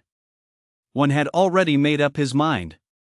He declared, "Let us hold off on reporting Yi Fei's death for a few days. We'll wait until Yang has been granted warrior status before making it public. That's final." Kong Qingfeng frowned. This wasn't what he'd expected. If he doesn't want to join the suicide squad, he can go to the field army or the border defense forces instead. Give it a rest, Wen said, rolling his eyes at him. The other bigwigs all rolled their eyes as well. By now, they'd figured it out. Kong Qingfeng had been making such a big fuss all this time just to get his hands on Yang. Alright, don't waste my time. I've got to go teach my students. Wang Hu, who was always outspoken, stood up and walked straight out. This had absolutely nothing to do with him. Staying here was a complete waste of time. The others also tossed out a parting remark each before walking out of the conference room. Soon, only 4 people remained. Kong Qingfeng, Mu Shuer, Wan, and Molo. Once everyone had left, the tense atmosphere from earlier instantly dissipated. "Tell me what you found out about the Yi family," Kong Qingfeng said, tapping the table. "Yes." Mu Shui'er immediately opened her optical computer. She began her briefing. The Yi family is one of the 4 major families in Jiangbei City. They have 7 commander-level experts, 1 martial sovereign-level expert, and, publicly, a 500-person field battalion. But according to my research, out of the 30 field battalions in Jiangbei, the Yi family controls 7. They're currently extending their influence into Luan County, where Yang is located.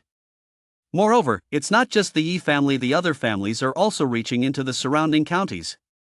It seems they're preparing to consolidate their control over the entire city of Jiangbei. I wonder what their intentions are. Kong Qingfeng narrowed his eyes slightly. These powerful families certainly have ulterior motives. What? Wen tapped the table with his index finger, closing his eyes in deep thought. Kong Qingfeng wasn't in a hurry. He let Mu Shui'er continue reading. Those 4 families control nearly all the leading enterprises across every industry, with no fewer than 1 million people working directly for them. No need to say more. I approve of your plan. It's indeed time to deal with these local powerhouses. Wen nodded. My disciple should have some business interests of her own as well. Any of the leading enterprises in the 100 industries will do. Wen smiled. Good. Kong Qingfeng was overjoyed. You provide the high martial arts world of divine sandsoil. In this otherworldly cultivation realm, my martial arts skills are a bit over 100 million. Leave the training camp immediately, then go take the warrior assessment. Remember, earn the warrior medal as soon as possible. Sitting in the military SUV, Yang pondered his master Wen's words. I didn't expect this to cause such a stir. They kicked me straight out of the special training camp, Yang said helplessly. Moreover, it seemed he would have to face retaliation from the Yi family later on. Yang checked the schedule for the upcoming warrior assessments. The warrior assessment in Shanxi is next week on the day of the college entrance exams. Beiha. Only the one in Jiangbei City is tomorrow. What a mess. Yang scratched his head, feeling utterly helpless. Returning to Jiangbei City wouldn't that be like walking straight into the Yi family's lair? Fortunately, his master had said he'd keep Yi Fei's death under wraps. There would be no official announcement. But Yi Fei had a younger brother, Yi Chen, who was also at the special training camp, and then there was Gao Ming. Thinking of Gao Ming, Yang narrowed his eyes. The reason for his feud with Yi Fei seemed to be Gao Ming's scheming behind the scenes. Otherwise, he and Yi Fei wouldn't have become mortal enemies. In the end, he'd even killed Yi Fei himself. Earlier, Yi Fei had stood in front of Gao Ming, drawing all of his attention, so he'd completely forgotten about that guy, Gao Ming. Gao Ming. Yang rubbed his chin. That old silver coin sure knows how to hide. They'll definitely pass the news on to the Yi family. Who knows, maybe the Yi family is waiting for me at the station right now. But I have no choice but to go back and take the warrior assessment. Without warrior status, if I killed Yi Fei, given the Yi family's power, they'd definitely send me to prison or sentence me to death. So, first I'll sign up for the warrior assessment. Once I arrive in Jiangbei City, I'll check straight into the warrior house. There, no one will dare lay a hand on me. With that in mind, Yang immediately registered on his optical computer. Jiangbei City Martial Guild Branch. Hurry up and compile the list of candidates for tomorrow's assessment. I need to assign people to set up the venues, Yi Dongji said absently to several staff members, rubbing the bridge of his nose. Yes, supervisor. Yi Fei was dead. This was the news his son, Yi Chen, had sent back. It was unclear whether it was true or not, but it was 80% likely to be. This was absolutely fantastic news for Yi Dongji. With Yi Fei dead, Yi Chen was the only remaining genius of his generation, which meant Yi Chen's access to resources would skyrocket. Yi Fei was the most talented person of this generation. Naturally, he was also the family's primary focus for cultivation. It was a pity that his own son, despite working so hard, could only serve as a foil. But now, Yi Fei was dead. His son might just take Yifei's place and become the family's primary focus for cultivation. Yi Dongji was grinning inwardly, but his face remained somber. He had no choice who knew how many family spies were lurking in the Jiangbei Martial Guild branch. If his delighted expression were reported back home, the repercussions would be significant. They might even make life difficult for him. He didn't care about himself, but he couldn't let it affect his son's future. Yi Dongji thought to himself. Suddenly, he heard a cry of delight, and one name in particular made him sit up straight. Ah, Yang! Yang is coming to take the warrior assessment tomorrow too, Yumanan exclaimed happily. As soon as she said it, she realized she'd spoken too loudly, so she quickly covered her mouth and glanced furtively at Manager Yi. She didn't know what was wrong with Manager Yi. He'd been frowning all afternoon, so she hadn't dared to speak or laugh loudly. But when she saw Yang's name just now, she instantly forgot about Supervisor Yi's expression. It was simply because she knew Yang so well. She was originally from Luan County, and over the past few days, her father, Chief Instructor Yu, had been mentioning Yang's name constantly. There were also plenty of Yang's posters on Luan County's TV station and on billboards all over the streets. It would be nearly impossible not to know who Yang was. He was incredibly handsome and possessed extraordinary talent. Lately, Yang has been causing quite a stir among young women. Her new crush. Just thinking about seeing Yang tomorrow, she couldn't help but let out an excited gasp. Who are you talking about? Yang? Yi Dongji stood up, staring intently at Yumanan. Yes, it's Yang. Afraid she might have misread it, Yumanan glanced at the registration information again. Yang from Luan No. 3 High School. Is that the Yang from your Luan? Yi Dongji was a bit flustered. As he asked, he quickly walked over to Yumanan's computer and looked at the information on the screen. His eyes narrowed slightly. It really was him. Yang is actually coming to take part in our Sidious Warrior assessment. Yi Dongji was overjoyed inside. This was a chance for merit that had come right to his doorstep. Yang killed the Yi family's prodigy, Yifei. If I set a trap to kill Yang, that would be avenging Yifei and earning merit for the Yi family. Then my standing would rise, and wouldn't my son's treatment be upgraded as well? Yang, oh Yang, you really are my lucky star. This information must remain confidential. Don't tell anyone else, understand? Yi Dongji said sternly. Ha? Why, Supervisor? Yumanan asked in confusion. She'd been looking forward to sharing this good news with her girlfriends and having them come meet her new boyfriend too. Yang rose to fame at a young age. There is no guarantee no one will be jealous. What if someone tries to sabotage him during the trials? Before Yi Dongji could finish, Yumanan's face went pale, and she hurriedly said, "Oh my, I won't say a word. I won't tell anyone." Good. Yi Dongji nodded with satisfaction, then added, "I'm stepping out for a moment." You tally up the headcount and notify Manager Yang directly. Okay. Yumanman didn't suspect a thing and nodded in agreement. Once Yi Dongji had left, she gazed at Yang's profile picture with stars in her eyes. The more she looked, the more she liked him. But no one noticed that she opened her light brain and quickly sent a message. Shanchi Central Station. Sir, since you're carrying a weapon, you can't enter the regular carriages. You'll need to ride in the warrior carriage, the ticket agent kindly reminded him. Okay. Yang bought his ticket and walked into the warrior carriage. Ordinary carriages made up the smallest portion of the train, only a few cars, because ordinary people rarely traveled by train. Only the wealthier students like them would ride it. The rest were all warrior carriages. As soon as Yang stepped inside, he immediately sensed a different atmosphere. It was lively. The carriage had a counter, a stage, dancers, an entertainment crew, and private rooms. As Yang walked past, he could hear strange noises coming from inside. 4 or 5 people were huddled together drinking. Some were holding microphones and singing at the top of their lungs. Others were having a great time with partners on either side. There were loud shouts from those playing rock, paper, scissors and gambling, and some were arguing for reasons unknown, though no one came to blows, as if they were afraid of something. It was nothing short of a full-fledged den of debauchery. When Yang walked in, almost everyone's gaze, whether intentionally or not, swiftly swept his way. They were all on high alert.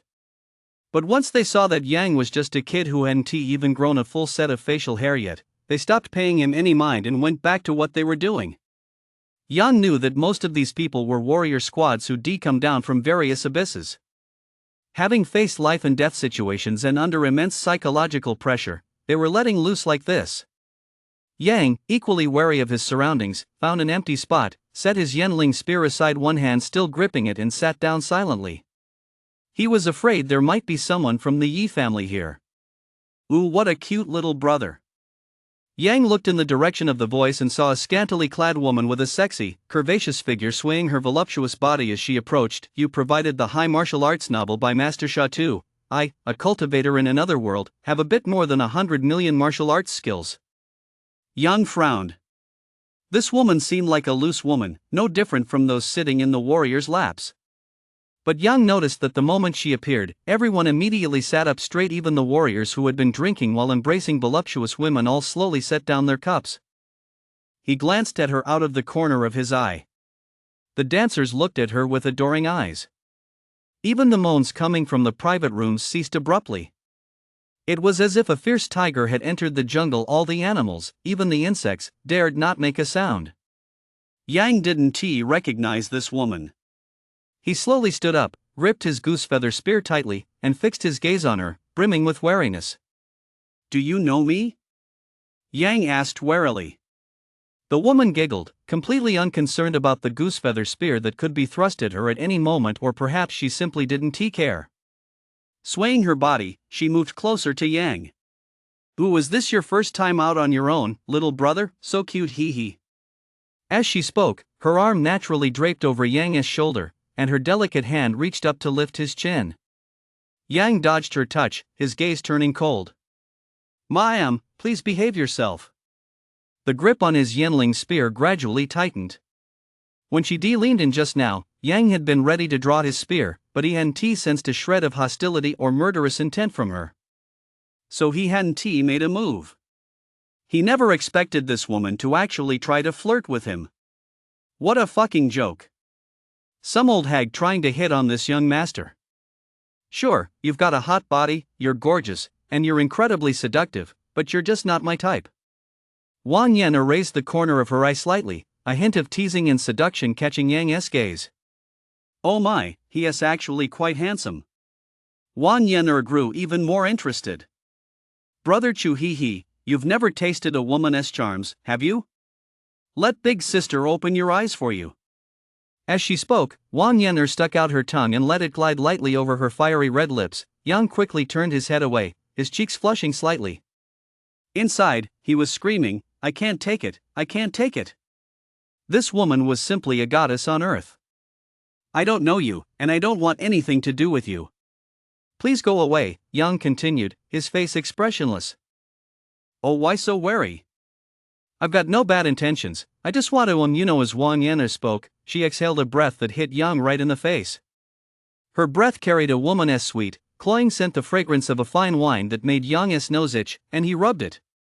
Staring straight into her beautiful, white eyes, he said coldly, I am the disciple of Wen, the Gun King of the North. I advise you to behave yourself.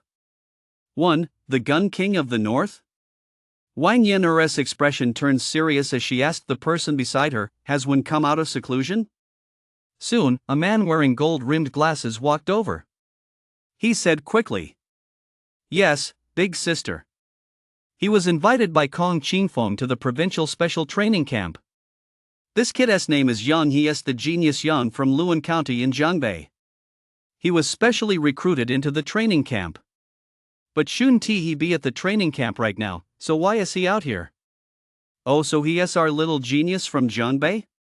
Let me give you a little pat, sweetie. Wang Yan reached out to touch Yang's cheek. Yang dodged her immediately and said coldly, Miss, although I gather from your conversation that we're fellow townsfolk, that's all we are. Please behave yourself.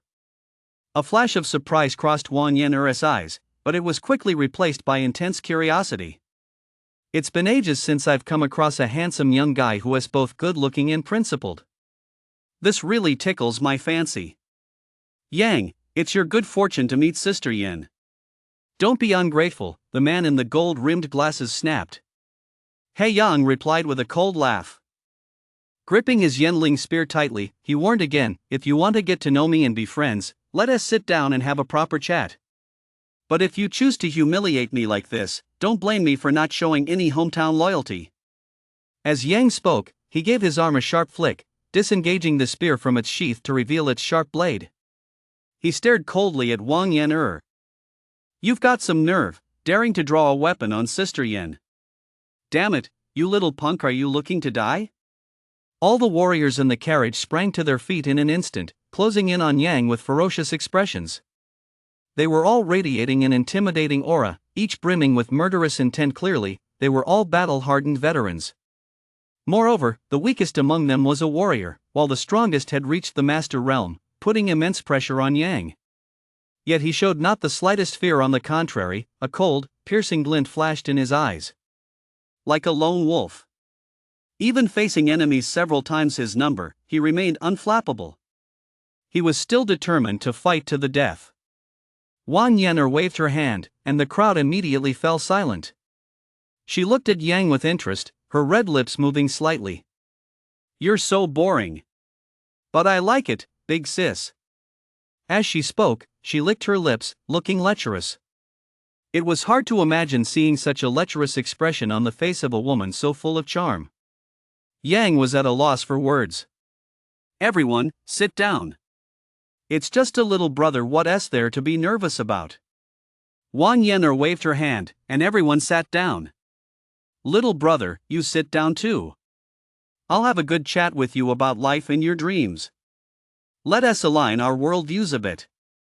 Wang Yan patted the seat next to her, motioning for Yang to sit down. Just then, the station announcement sounded. The train began to move. The man in the gold-rimmed glasses chimed in, Sister Yan, he knows Old Master Yu.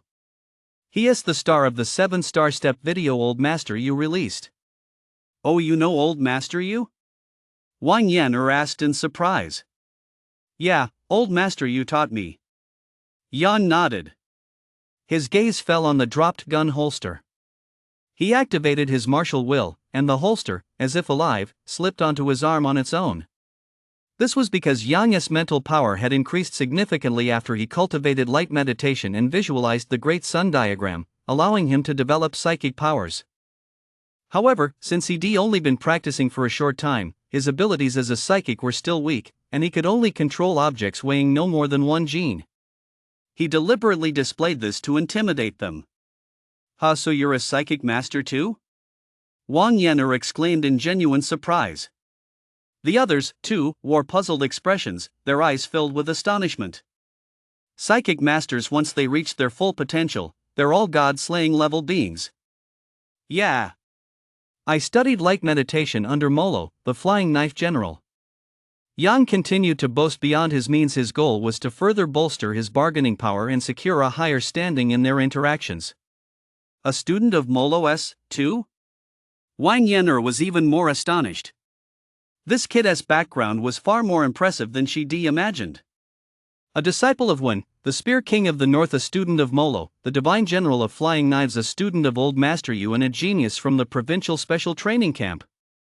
So many honors at such a young age, Wang Yan said, her expression turning serious. All these titles combined were enough to make her take him seriously. She wouldn't just treat him as some pretty boy plaything she could toy with at any time. Let us formally introduce ourselves, Wang Yan said, extending her hand. Wang Yan, commander of the Jiangbei Poison Rose Field Combat Unit. Yang extended his hand. After a moment's thought, he realized he'd already been expelled from the Provincial Special Training Camp, so the only relatively formal identity he had left was his affiliation with No. 3 High School.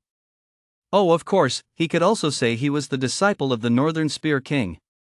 But that would sound a bit like he was showing off. So he solemnly stated his identity.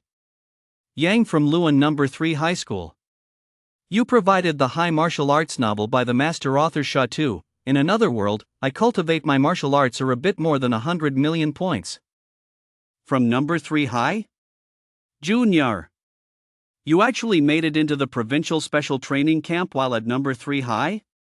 One of the burly men, his face covered in a full beard, exclaimed in shock. Oh, did you go to number 3 high too?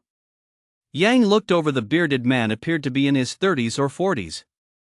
I did. Back then, I graduated at the top of my class at number 3 high school. I was quite the star back then. Your current principal Lee was just Director Lee back then. By the way, who is your homeroom teacher? Let me see if I recognize him. The man with the bushy beard said excitedly. Everyone turned to look at the two of them with interest. If they knew someone, that would make things easier. The tension eased instantly. Teacher Sue went away. Do you know her? Yang asked the man with the bushy beard curiously. Oh, she was my desk partner. Of course I know her. She even had a crush on me back then. Hey, what else with those looks?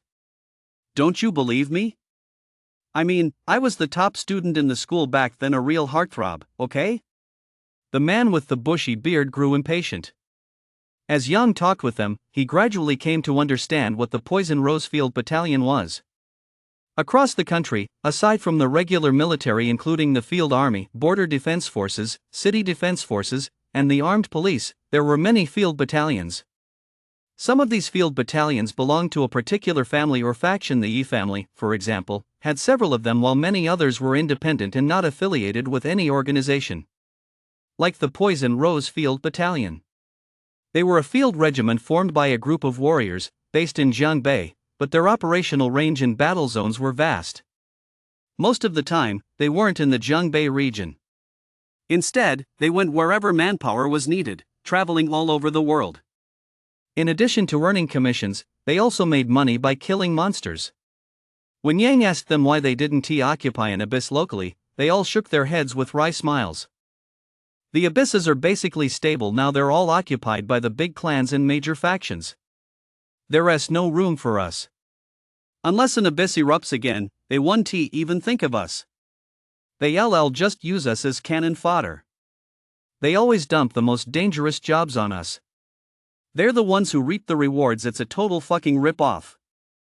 When it comes to combat power, our Poison Rose Field Corps is among the top in all of Jiangbei. Too bad we formed the unit too late.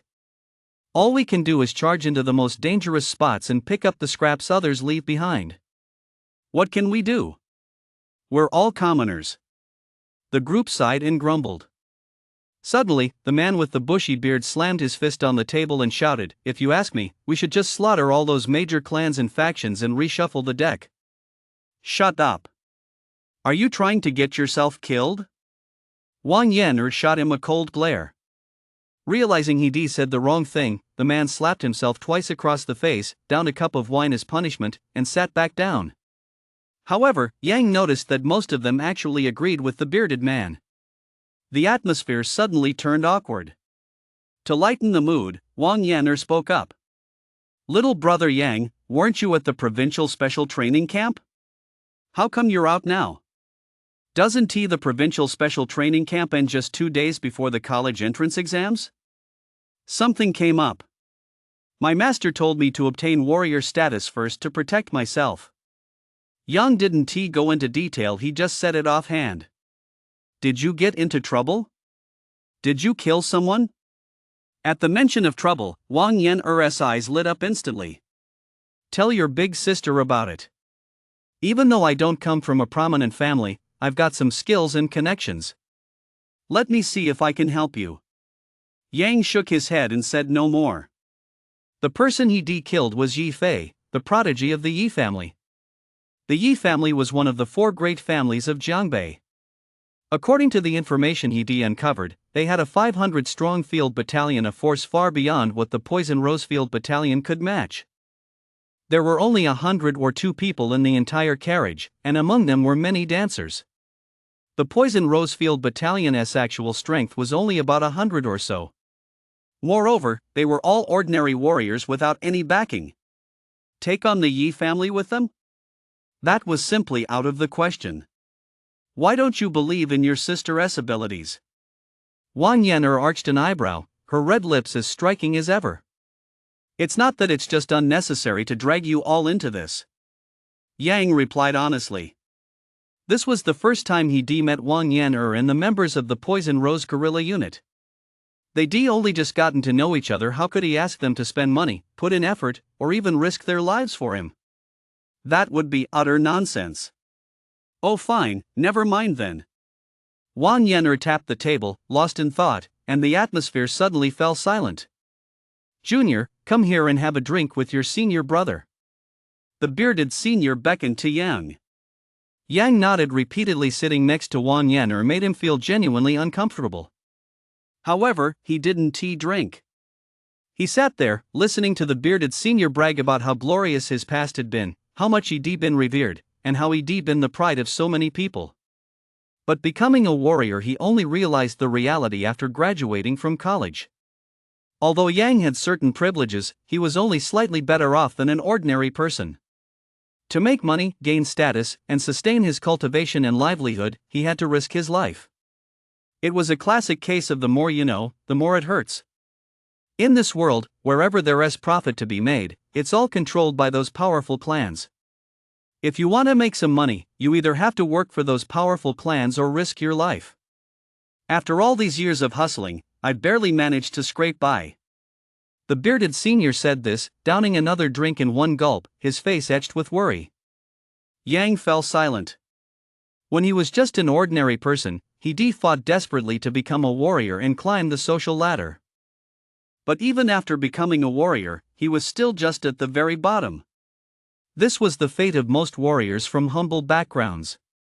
Struggle your whole life, and you might not even reach where others started.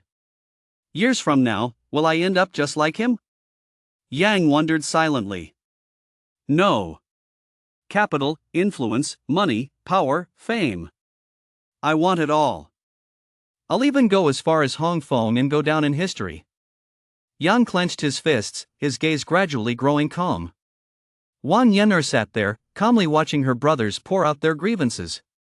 She thought of the countless times they risked their lives together, and then of the smug faces of those wealthy families. Her fists also gradually clenched. She looked up, her expression now utterly serene. Notify the deputy commander, the captains of the 1st, 2nd, and 3rd squads to immediately lead everyone back to Zhongbei City.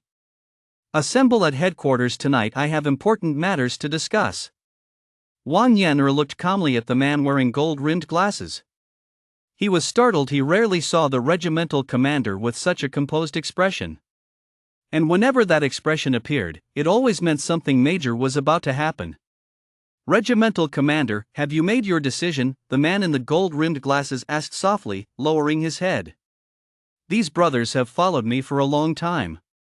It's about time they had a decent future, isn't it? Wang Yan'er asked in return. The man in the gold-rimmed glasses immediately became emotional. His eyes welled up with tears. He nodded vigorously. Yes, Commander.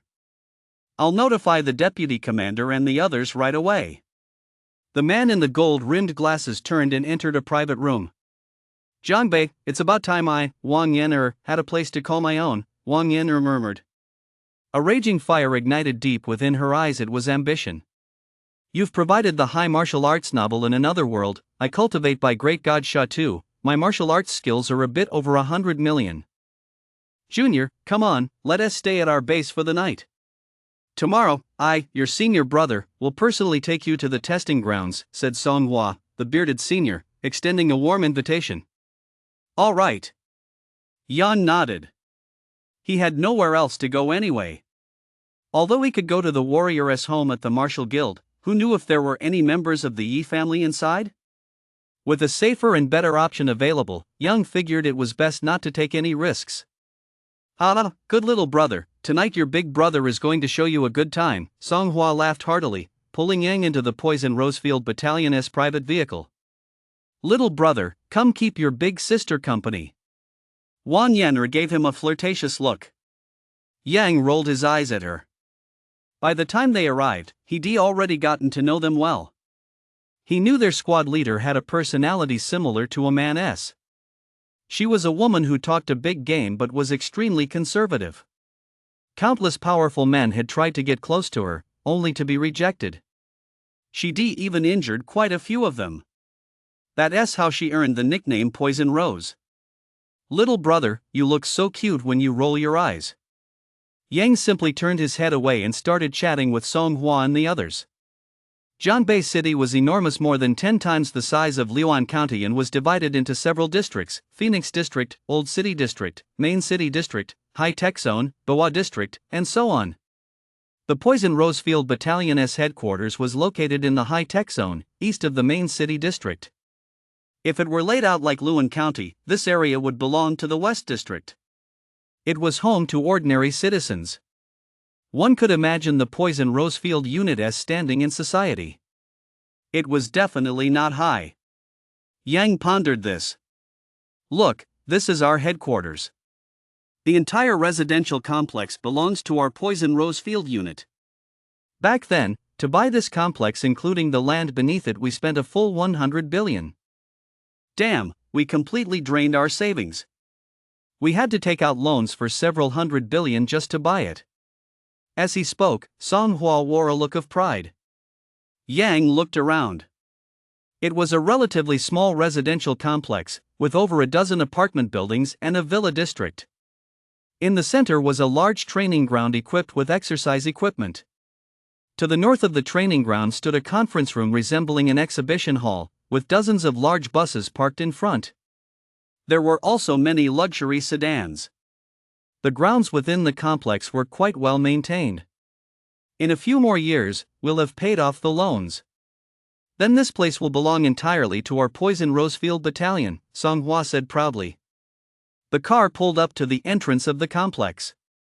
On the wall at the main gate were several large characters reading Poison Rosefield Battalion. Standing at the entrance were several physically disabled warriors carrying guns. When they saw the vehicle approaching, they saluted, and everyone in the car returned the salute. Noticing Yang's puzzled expression, Song Hua explained, "These are all our team members. When they get injured, they take on security duties. It gives them some stability. In the future, if I get injured, I'll be a guard too." He.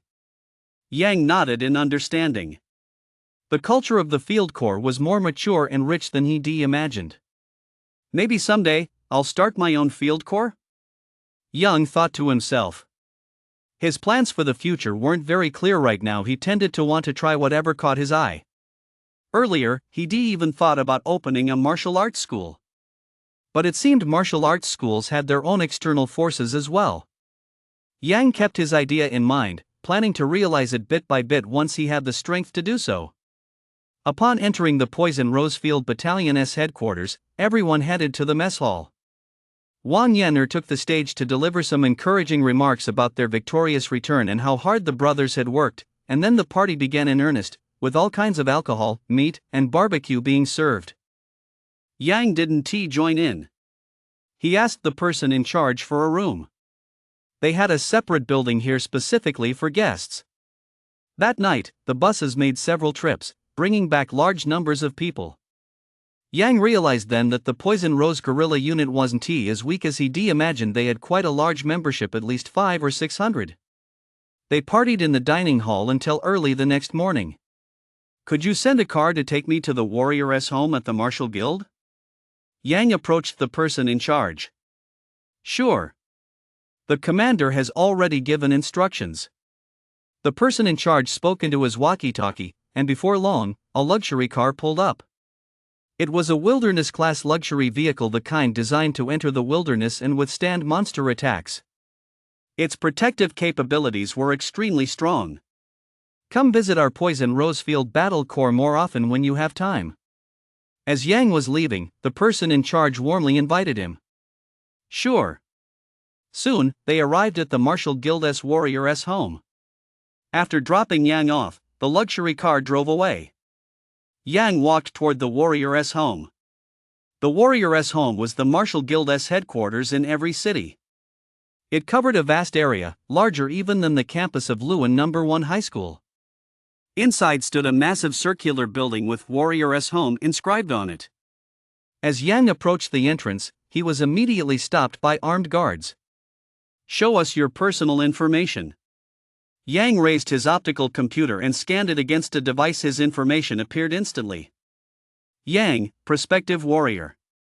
Here for the warrior assessment.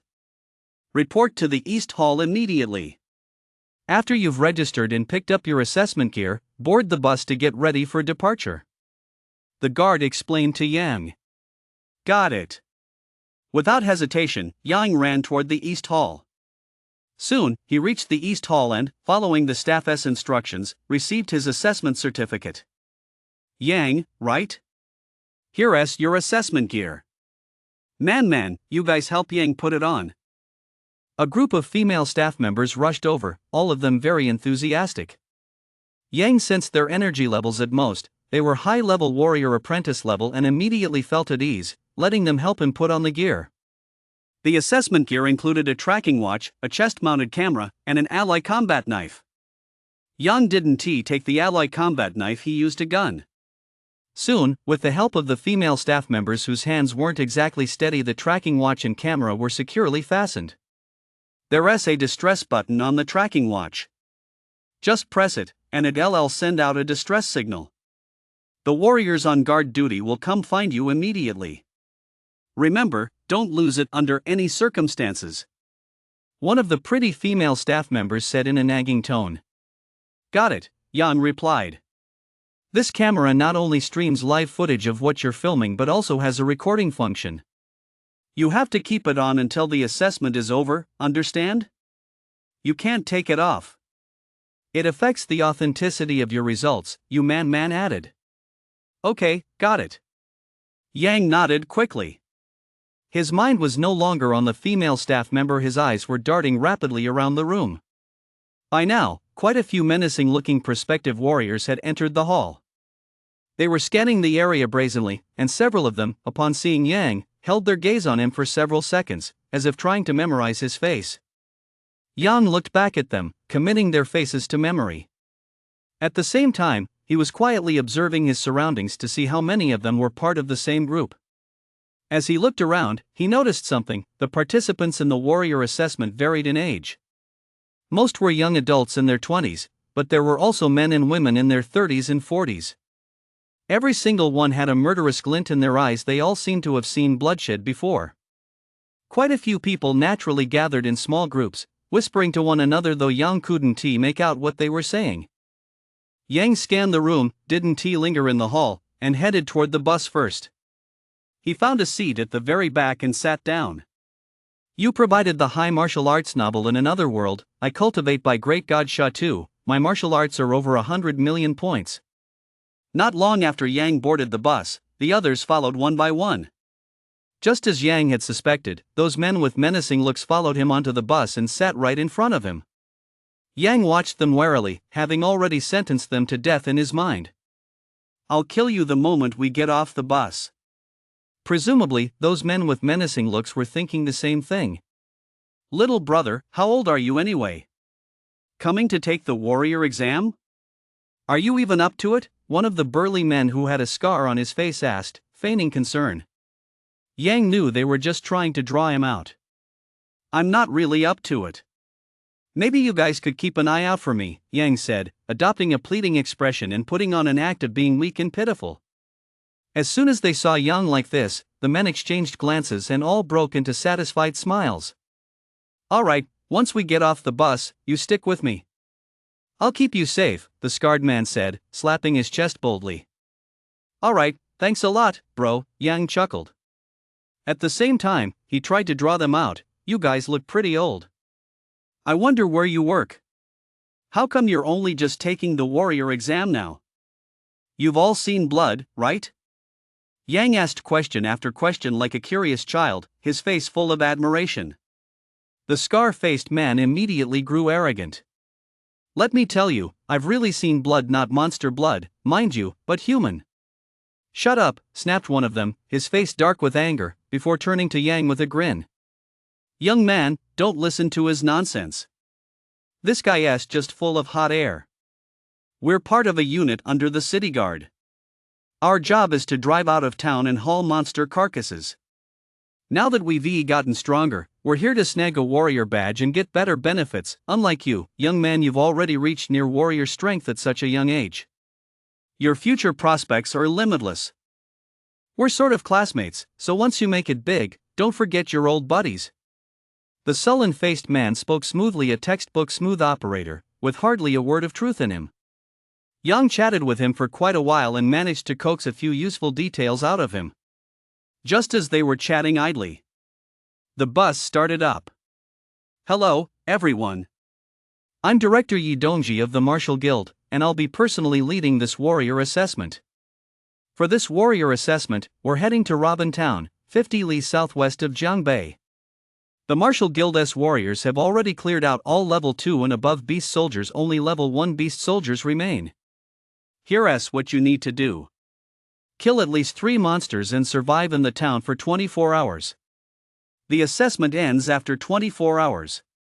The monsters' tails and the video footage from the cameras you carry will serve as proof. The rules are that simple. Now, let me outline the Martial Guild's signature benefits. As long as you become a warrior and join my Martial Guild, you'll receive: first, an apartment. Second, a long-term contract with a base monthly salary of 10,000. Third, gifts from the Martial Guild every holiday.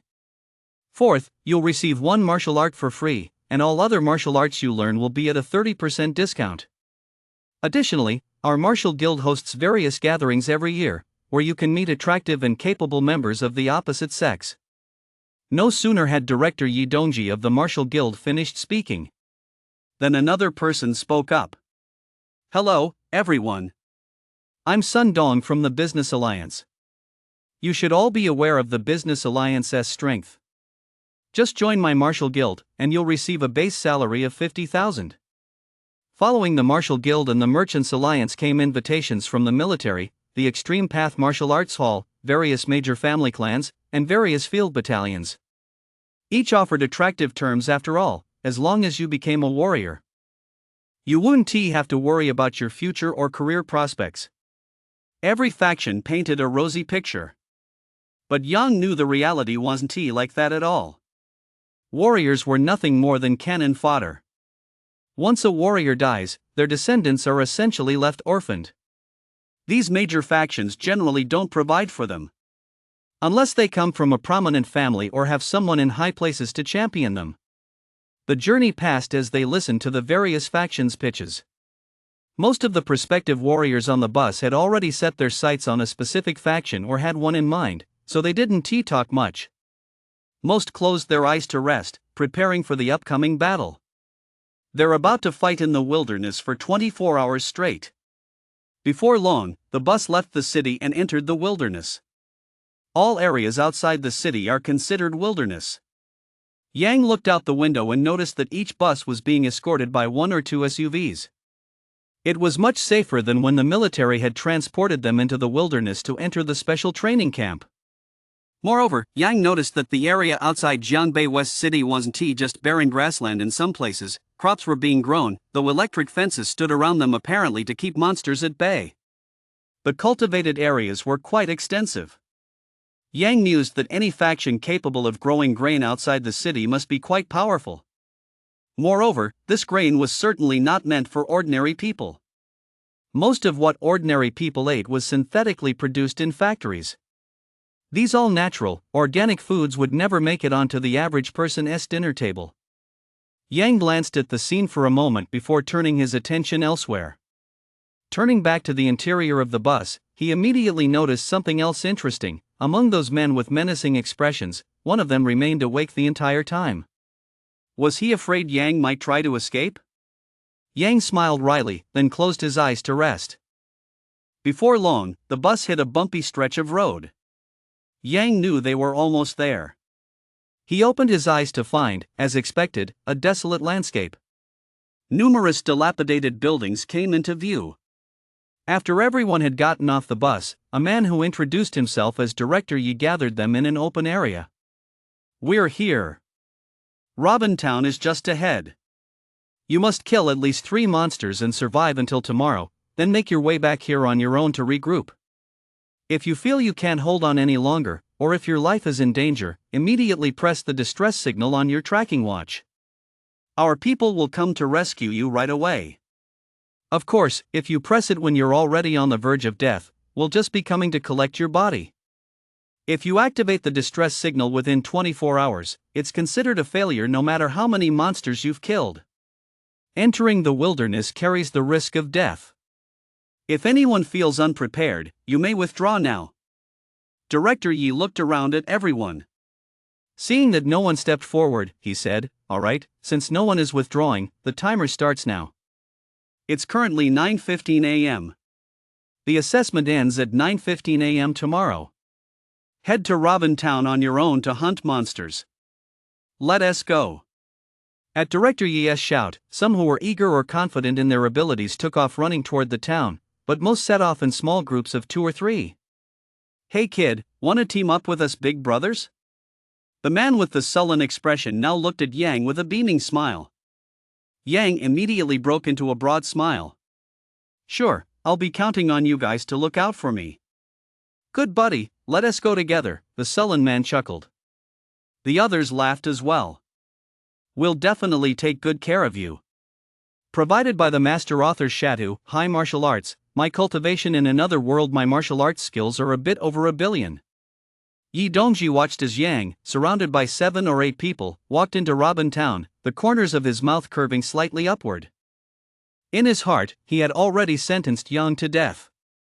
A bunch of level 3 or 4 warriors taking down a fool like you who has just stepped into the quasi-warrior realm at LLB, a piece of cake, one tea it? Even though you're a strength-type warrior, you're still going to die. Yi Dongji thought darkly. He knew Yang was a strength-type warrior with decent combat power. But combat power alone doesn't equate to actual combat ability. Battle experience, fighting spirit, the environment, human factors, emotions, strategy, all these are factors that can cost someone their life. To take down Yang, he had specifically sought out underground factions in Jiangbei and recruited several unregistered level 3 or 4 warriors, all for the sole purpose of killing Yang during the assessment. Killing Yang will surely earn me major credit, Yi Dongji muttered. What? Director, what are you talking about? Man walked up behind Yi Dongji and asked. Oh, nothing. Yi Dongji was startled by the voice that suddenly appeared behind him. He turned around and only then realized it was that ditzy, airhead Man. It's nothing, Xiao Man. I was just saying that there are a lot of people being promoted to warrior this time. We should all get major credit for that. By the way, I'll give you a bonus when we get back. Really? Yumanon asked, delighted. Of course it's true. All right, go check the surveillance feeds in the control room.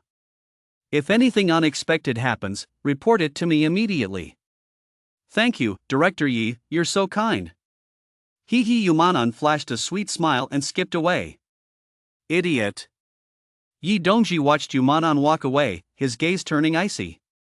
I wonder if she heard what I just said. No, we can't keep Yumanon around either. Yang followed the grim-faced man and his group into Robin Town. Let us not linger on the outskirts, head straight into the town, there are more monsters there. That LL, let us kill more of them, the sullen man ordered. All right. Yang gave a slight smile. Are they taking me to a secluded spot to kill me? Perfect, that's exactly what I had in mind, too. However, Yang glanced at the camera on his chest. The camera could upload the footage it captured directly to the cloud. Even if the network went down, it would still record what was happening. If I were to turn off the camera myself, it would definitely raise suspicion or even trigger an investigation. 7 or 8 deaths wouldn't be a small matter. And once I'm handed over to the judicial system and detained, the outcome is unpredictable. Who knows if the Yi family has infiltrated the judicial system? So, I have to wait for them to make the first move, then strike back, and the camera must capture everything clearly. Yang thought to himself as he was surrounded by the crowd and led into the dilapidated town of Robin. What kind of rich kid is this? Coming to take the warrior trial with bodyguards? Damn it, they're breaking the rules right off the bat. People from big families are so fucking disgusting. The other trial participants they encountered, seeing the crowd surrounding Yang, began hurling insults. Many gripped their weapons tightly, looking ready to fight at the slightest provocation. Damn it, stop your nonsense, are you looking to die? The scar-faced man glared back angrily and strode toward the man who insulted him. The bystander was instantly startled, his expression turning tense in an instant. Come back. Don't start anything, the grim-faced man snapped coldly. The scar-faced man stopped in his tracks immediately, as if he were terrified of him. Yang observed from the shadows and had already determined that the sullen man was the leader of this group. He clearly held considerable authority, and his combat prowess was undoubtedly formidable. Willing to be a lackey for the wealthy and powerful, what a disgraceful piece of trash. Once the others had walked away, the passerby cursed again, seething with indignation. Enough, enough. What's the point of resenting these useless people? We'll just live our own little lives. Sai, even as a warrior, don't we still have to work our asses off for those big families and powerful factions? That's just how the world is. We'll just muddle through life. Yeah, the clearer you see things, the more painful it is. Damn it, I just can't stand it. We're risking our lives fighting monsters to prove ourselves, while the rich just have bodyguards protecting them. Isn't that a total joke? Sigh. The voices gradually faded away, and Yang could no longer hear them.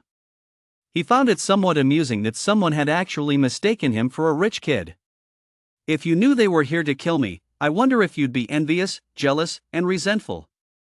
Just then, the grim-faced man suddenly said, "There's a black-spotted dog up ahead, Yang. Go kill it." Yang froze. Is this a test of my strength, or do they want to use the monster to kill me? Yang narrowed his eyes, and his expression immediately turned tense. From the corner of the street, in front of an abandoned house, a black-spotted dog suddenly emerged. It was about the size of a calf, baring its teeth and letting out a low, warning growl. Yang was immediately terrified. A black-spotted dog and that big. Yang's voice trembled. He swallowed hard, gripped his gun nervously, took 2 steps forward, then stopped. It's too big. Guys, why don't we take this on together? I'll let you guys have the first monster-esque tale. I don't want it. Yang turned to look at the others. His eyes were filled with pleading, a pitiful look. The group exchanged glances, their eyes all revealing expressions of contempt. So he is just a cowardly good-for-nothing, the scar-faced man muttered, his eyes brimming with scorn. The sullen man felt the same way. But just to be on the safe side. No way. You have to kill it. Otherwise, we're not taking you with us, the sullen man threatened. Ah.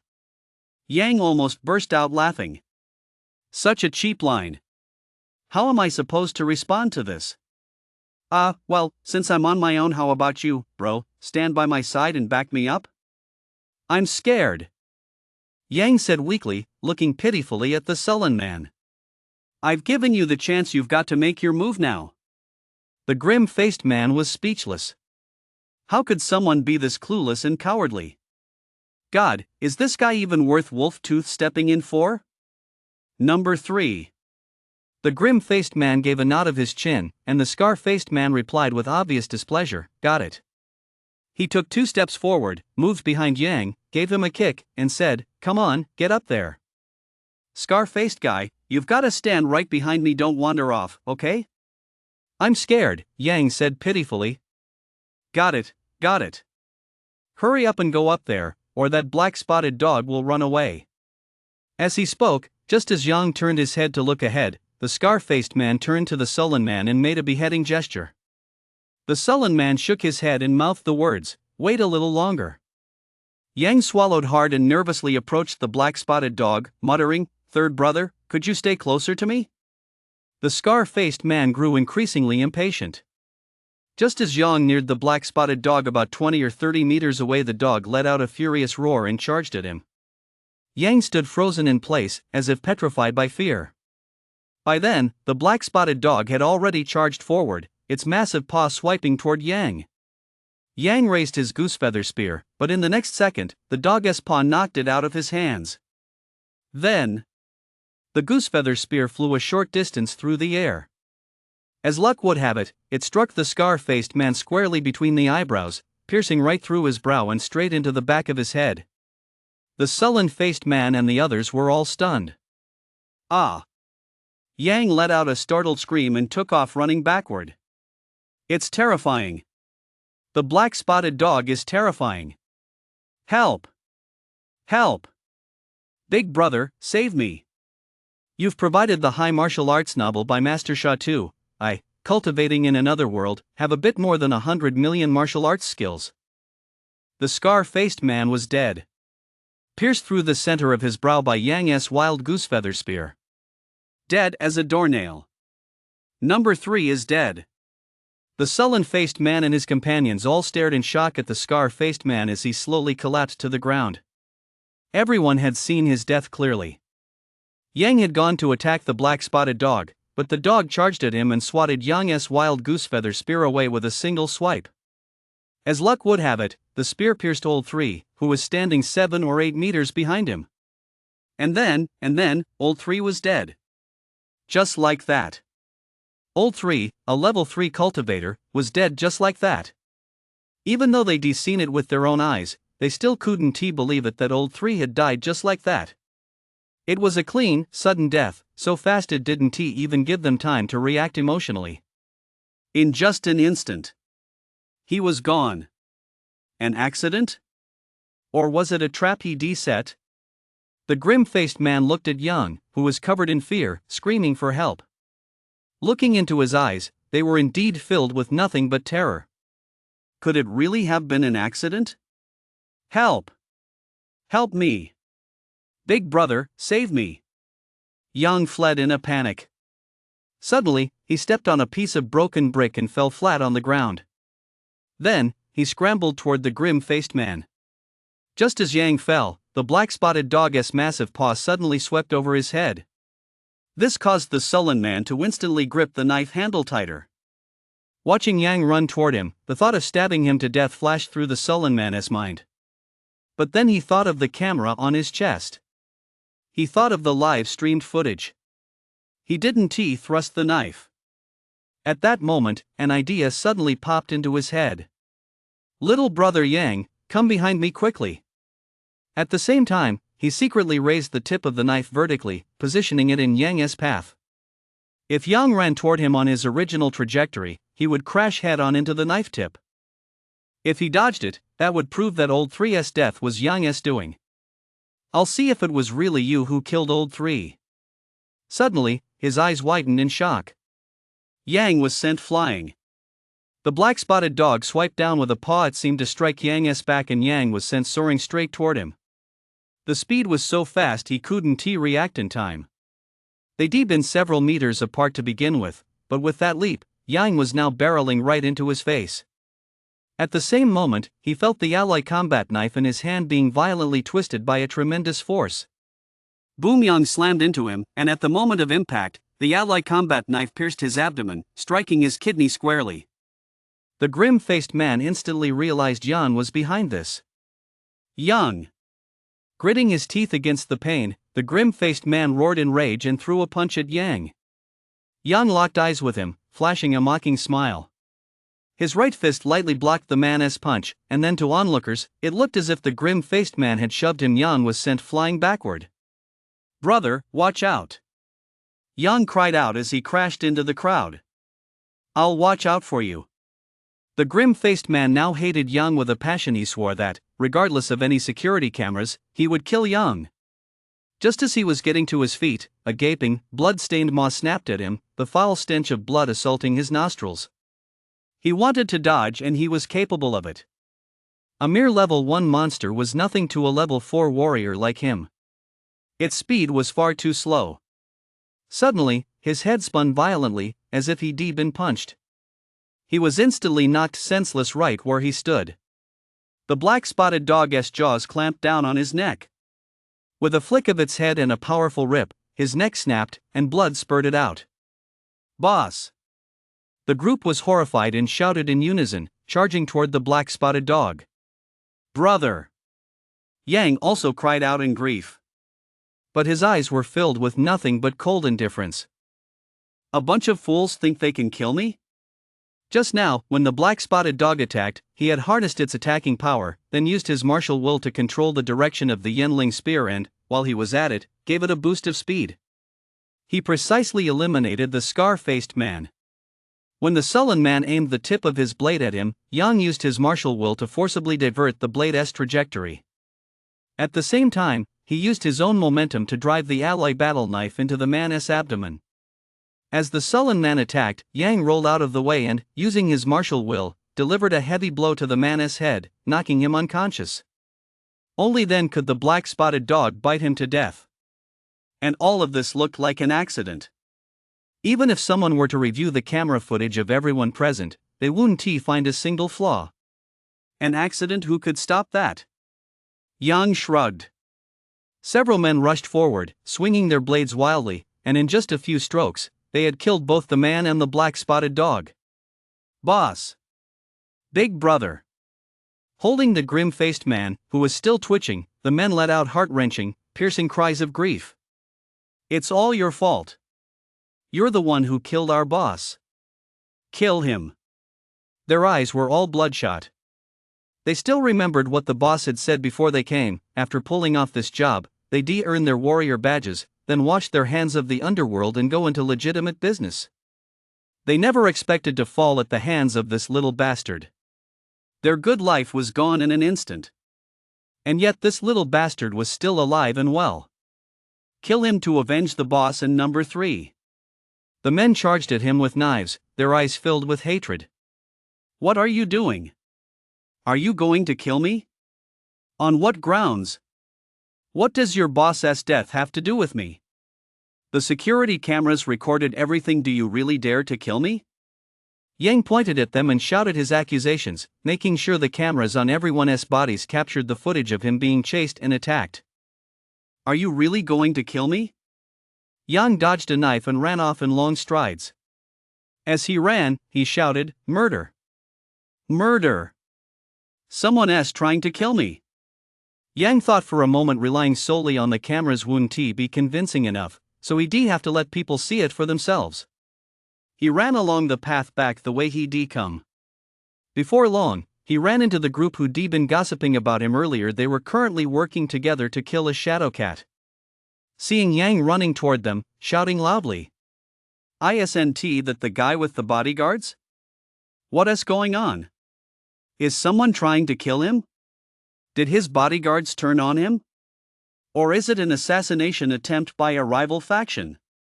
The group's curiosity was piqued, and they stared intently.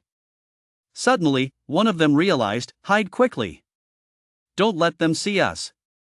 Whether it was a vendetta or a bodyguard mutiny, since the killing took place within the area designated by the Martial Guild, whoever was responsible would certainly dare to kill them.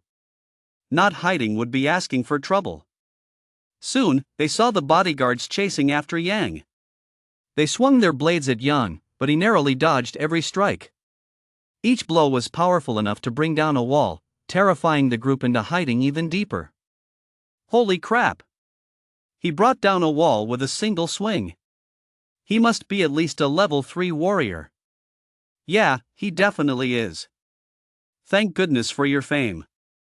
Otherwise, if we just stood there like idiots, tisk. It's over, it's over. This kid's done for. With 5 level 3 warriors after him, it'd be a miracle if he survived. Let us go, let us go. We got to get out of this area. After practicing light meditation, Yang's hearing had greatly improved. Listening to their conversation, a smirk spread across his lips as he quickly darted into a hidden dead-end alley. Run! Keep running! Damn it, stop talking and just kill him. We're getting out of here right now. Got it. The 5 of them raised their swords and charged at Yang. A smile played on Yang's lips as he clenched his fists, making a cracking sound. You provided the high martial arts novel A Cultivator in Another World by Great Master Sha II. My martial arts skills are a bit more than 100 million. Director Yi. It's bad. It's bad. 5 or 6 people are hunting down Yang. They're really strong. Quick, notify the master on duty. Man shouted loudly into her walkie-talkie. Everyone heard her. Standing on a distant hilltop, Yi Dongji let a faint smile play at the corners of his mouth. Has it started this soon? Ha ha ha ha. 7 level 3 or 4 warriors taking down Yang, who was at the quasi-warrior level, should be a piece of cake. The credit is mine. He took a deep drag on his cigarette, flicked the butt onto the ground, and stomped on it twice to vent his excitement. Then, without rushing, he picked up the walkie-talkie. What? What's going on? The signal bad over here, say that again. Huh? What did you say? I can't hear you. Oh, something has happened, alright, I'll head back right away. Okay, let me take a look first. Someone's hunting down Yang. Someone's hunting down Yang. Man was practically screaming until her throat was on fire, but all she heard over the walkie-talkie was, "What? I can't hear you. FCK, I can't hear you." Manon cursed. What? What did you say? Thud. Manon slammed the walkie-talkie down on the table. She quickly pulled out her optical computer and sent out a report detailing what had happened. Then, she stared anxiously at the screen, even zooming into the maximum on the footage captured by several people and rapidly pulling up nearby surveillance footage. At that moment, all the Martial Guild staff members gathered around. They saw 5 or 6 men, looking menacing and wielding alloy combat knives, cornering Yang in a dead-end alley. The staff members were instantly filled with righteous indignation. This is a warrior assessment.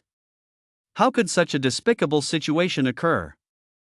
Memorize those men's ID numbers, names, and appearances. Issue a nationwide manhunt. Director Yi, did you send any on-duty warriors over there?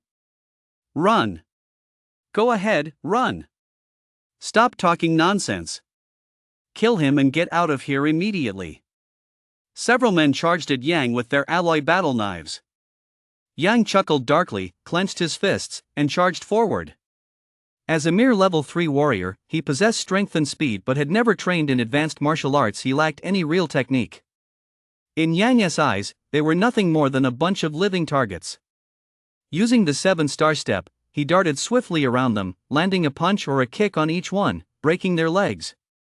Soon, they were all lying on the ground, screaming in agony. They all stared at Yang in terror.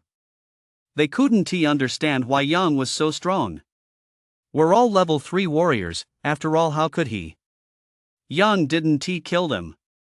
He opened his optical computer and made sure the camera on his chest was working. He planted his foot on one man's leg, crushing his bones, then twisted his foot viciously twice.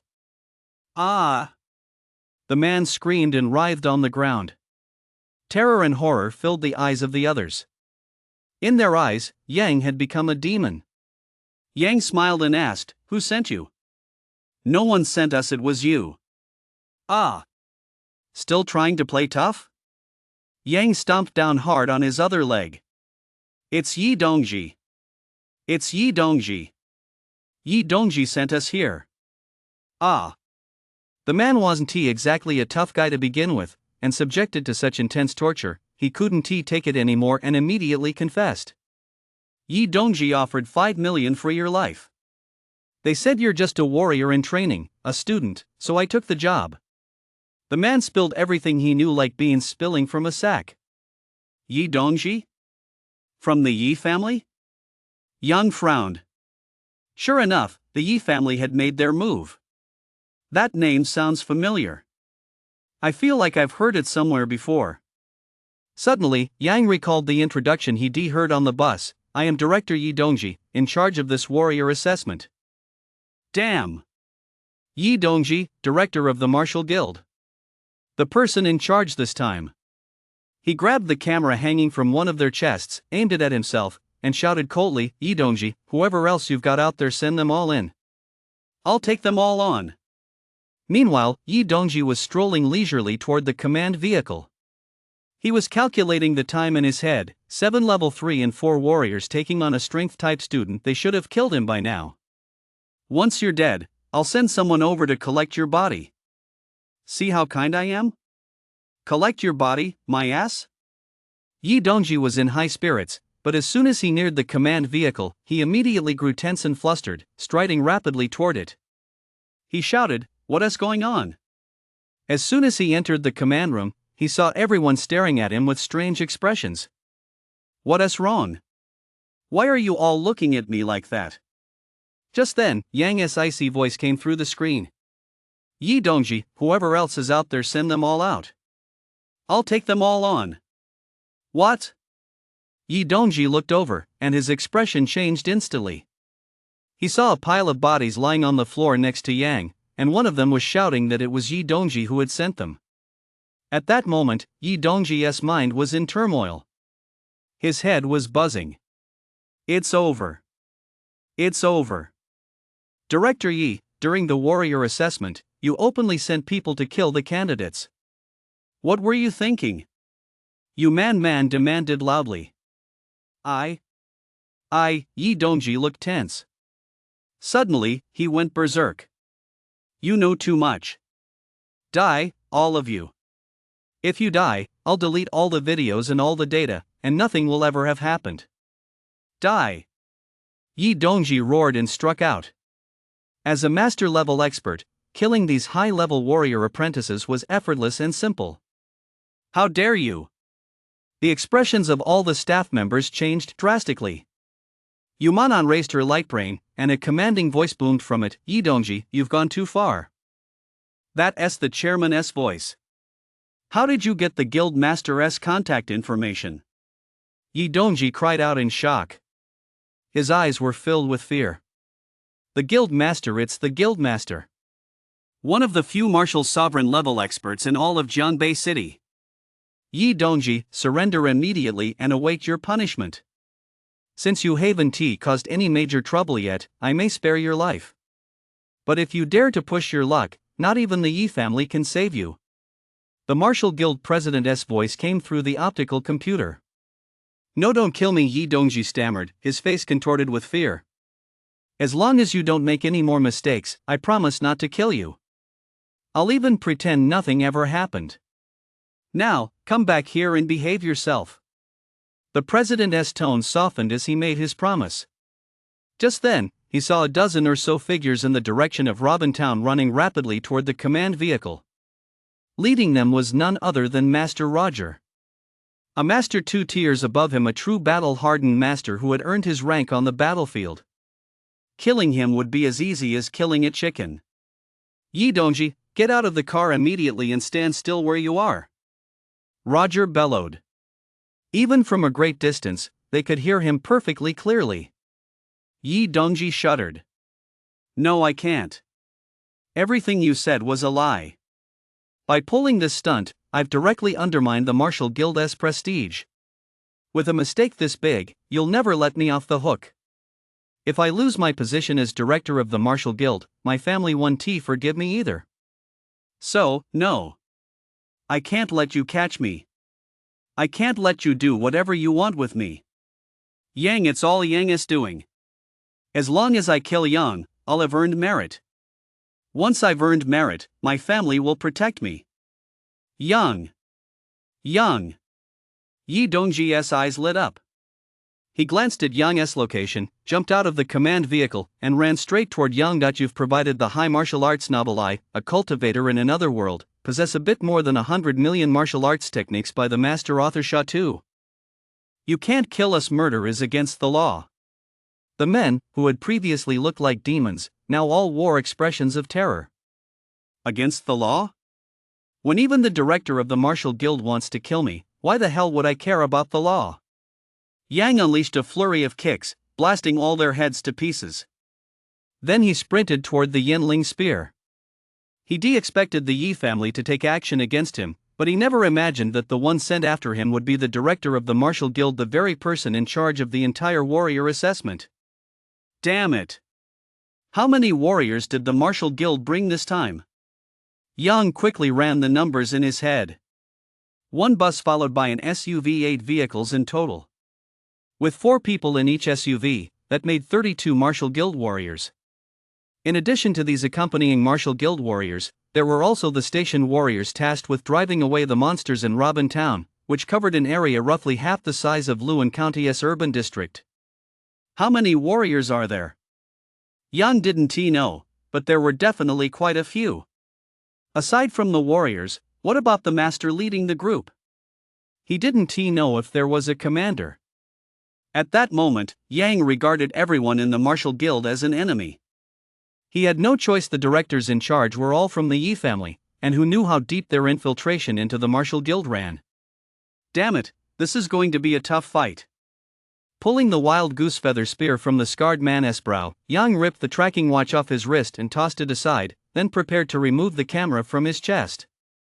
Suddenly, a thought struck him, and he used the spear's sharp tip to shatter the signal transmission component. He left only the camera's video recording function intact. There are lots of security cameras in Robin Town. As soon as I show my face, there's a chance I'll be caught on camera. So, I have to get out of the Robin Town area. Where do I go after I get out? For a split second, Yang felt a bit lost. Go to Shanxi to find his master? He shook his head immediately. It was completely unrealistic. If he escaped, he'd definitely be put on the wanted list. And to get to Shanxi, he'd have to take the train, and to board the train, he'd need to scan his light brain. Trying to walk through the wilderness to Shanxi was even more unrealistic. The wilderness was teeming with powerful monsters. Traveling alone through it, he'd never make it to Shanxi. Walking back to Luan was a more realistic option. Luan. If I go back to Luan, who can I turn to? Lu Ban? Old Yu? Or the Dongfang sisters? Could they protect me? Yang shook his head. It was highly unlikely. After all, they were the martial guild. Damn it. Thinking it through, Yang realized he had no one to rely on, no faction to fall back on.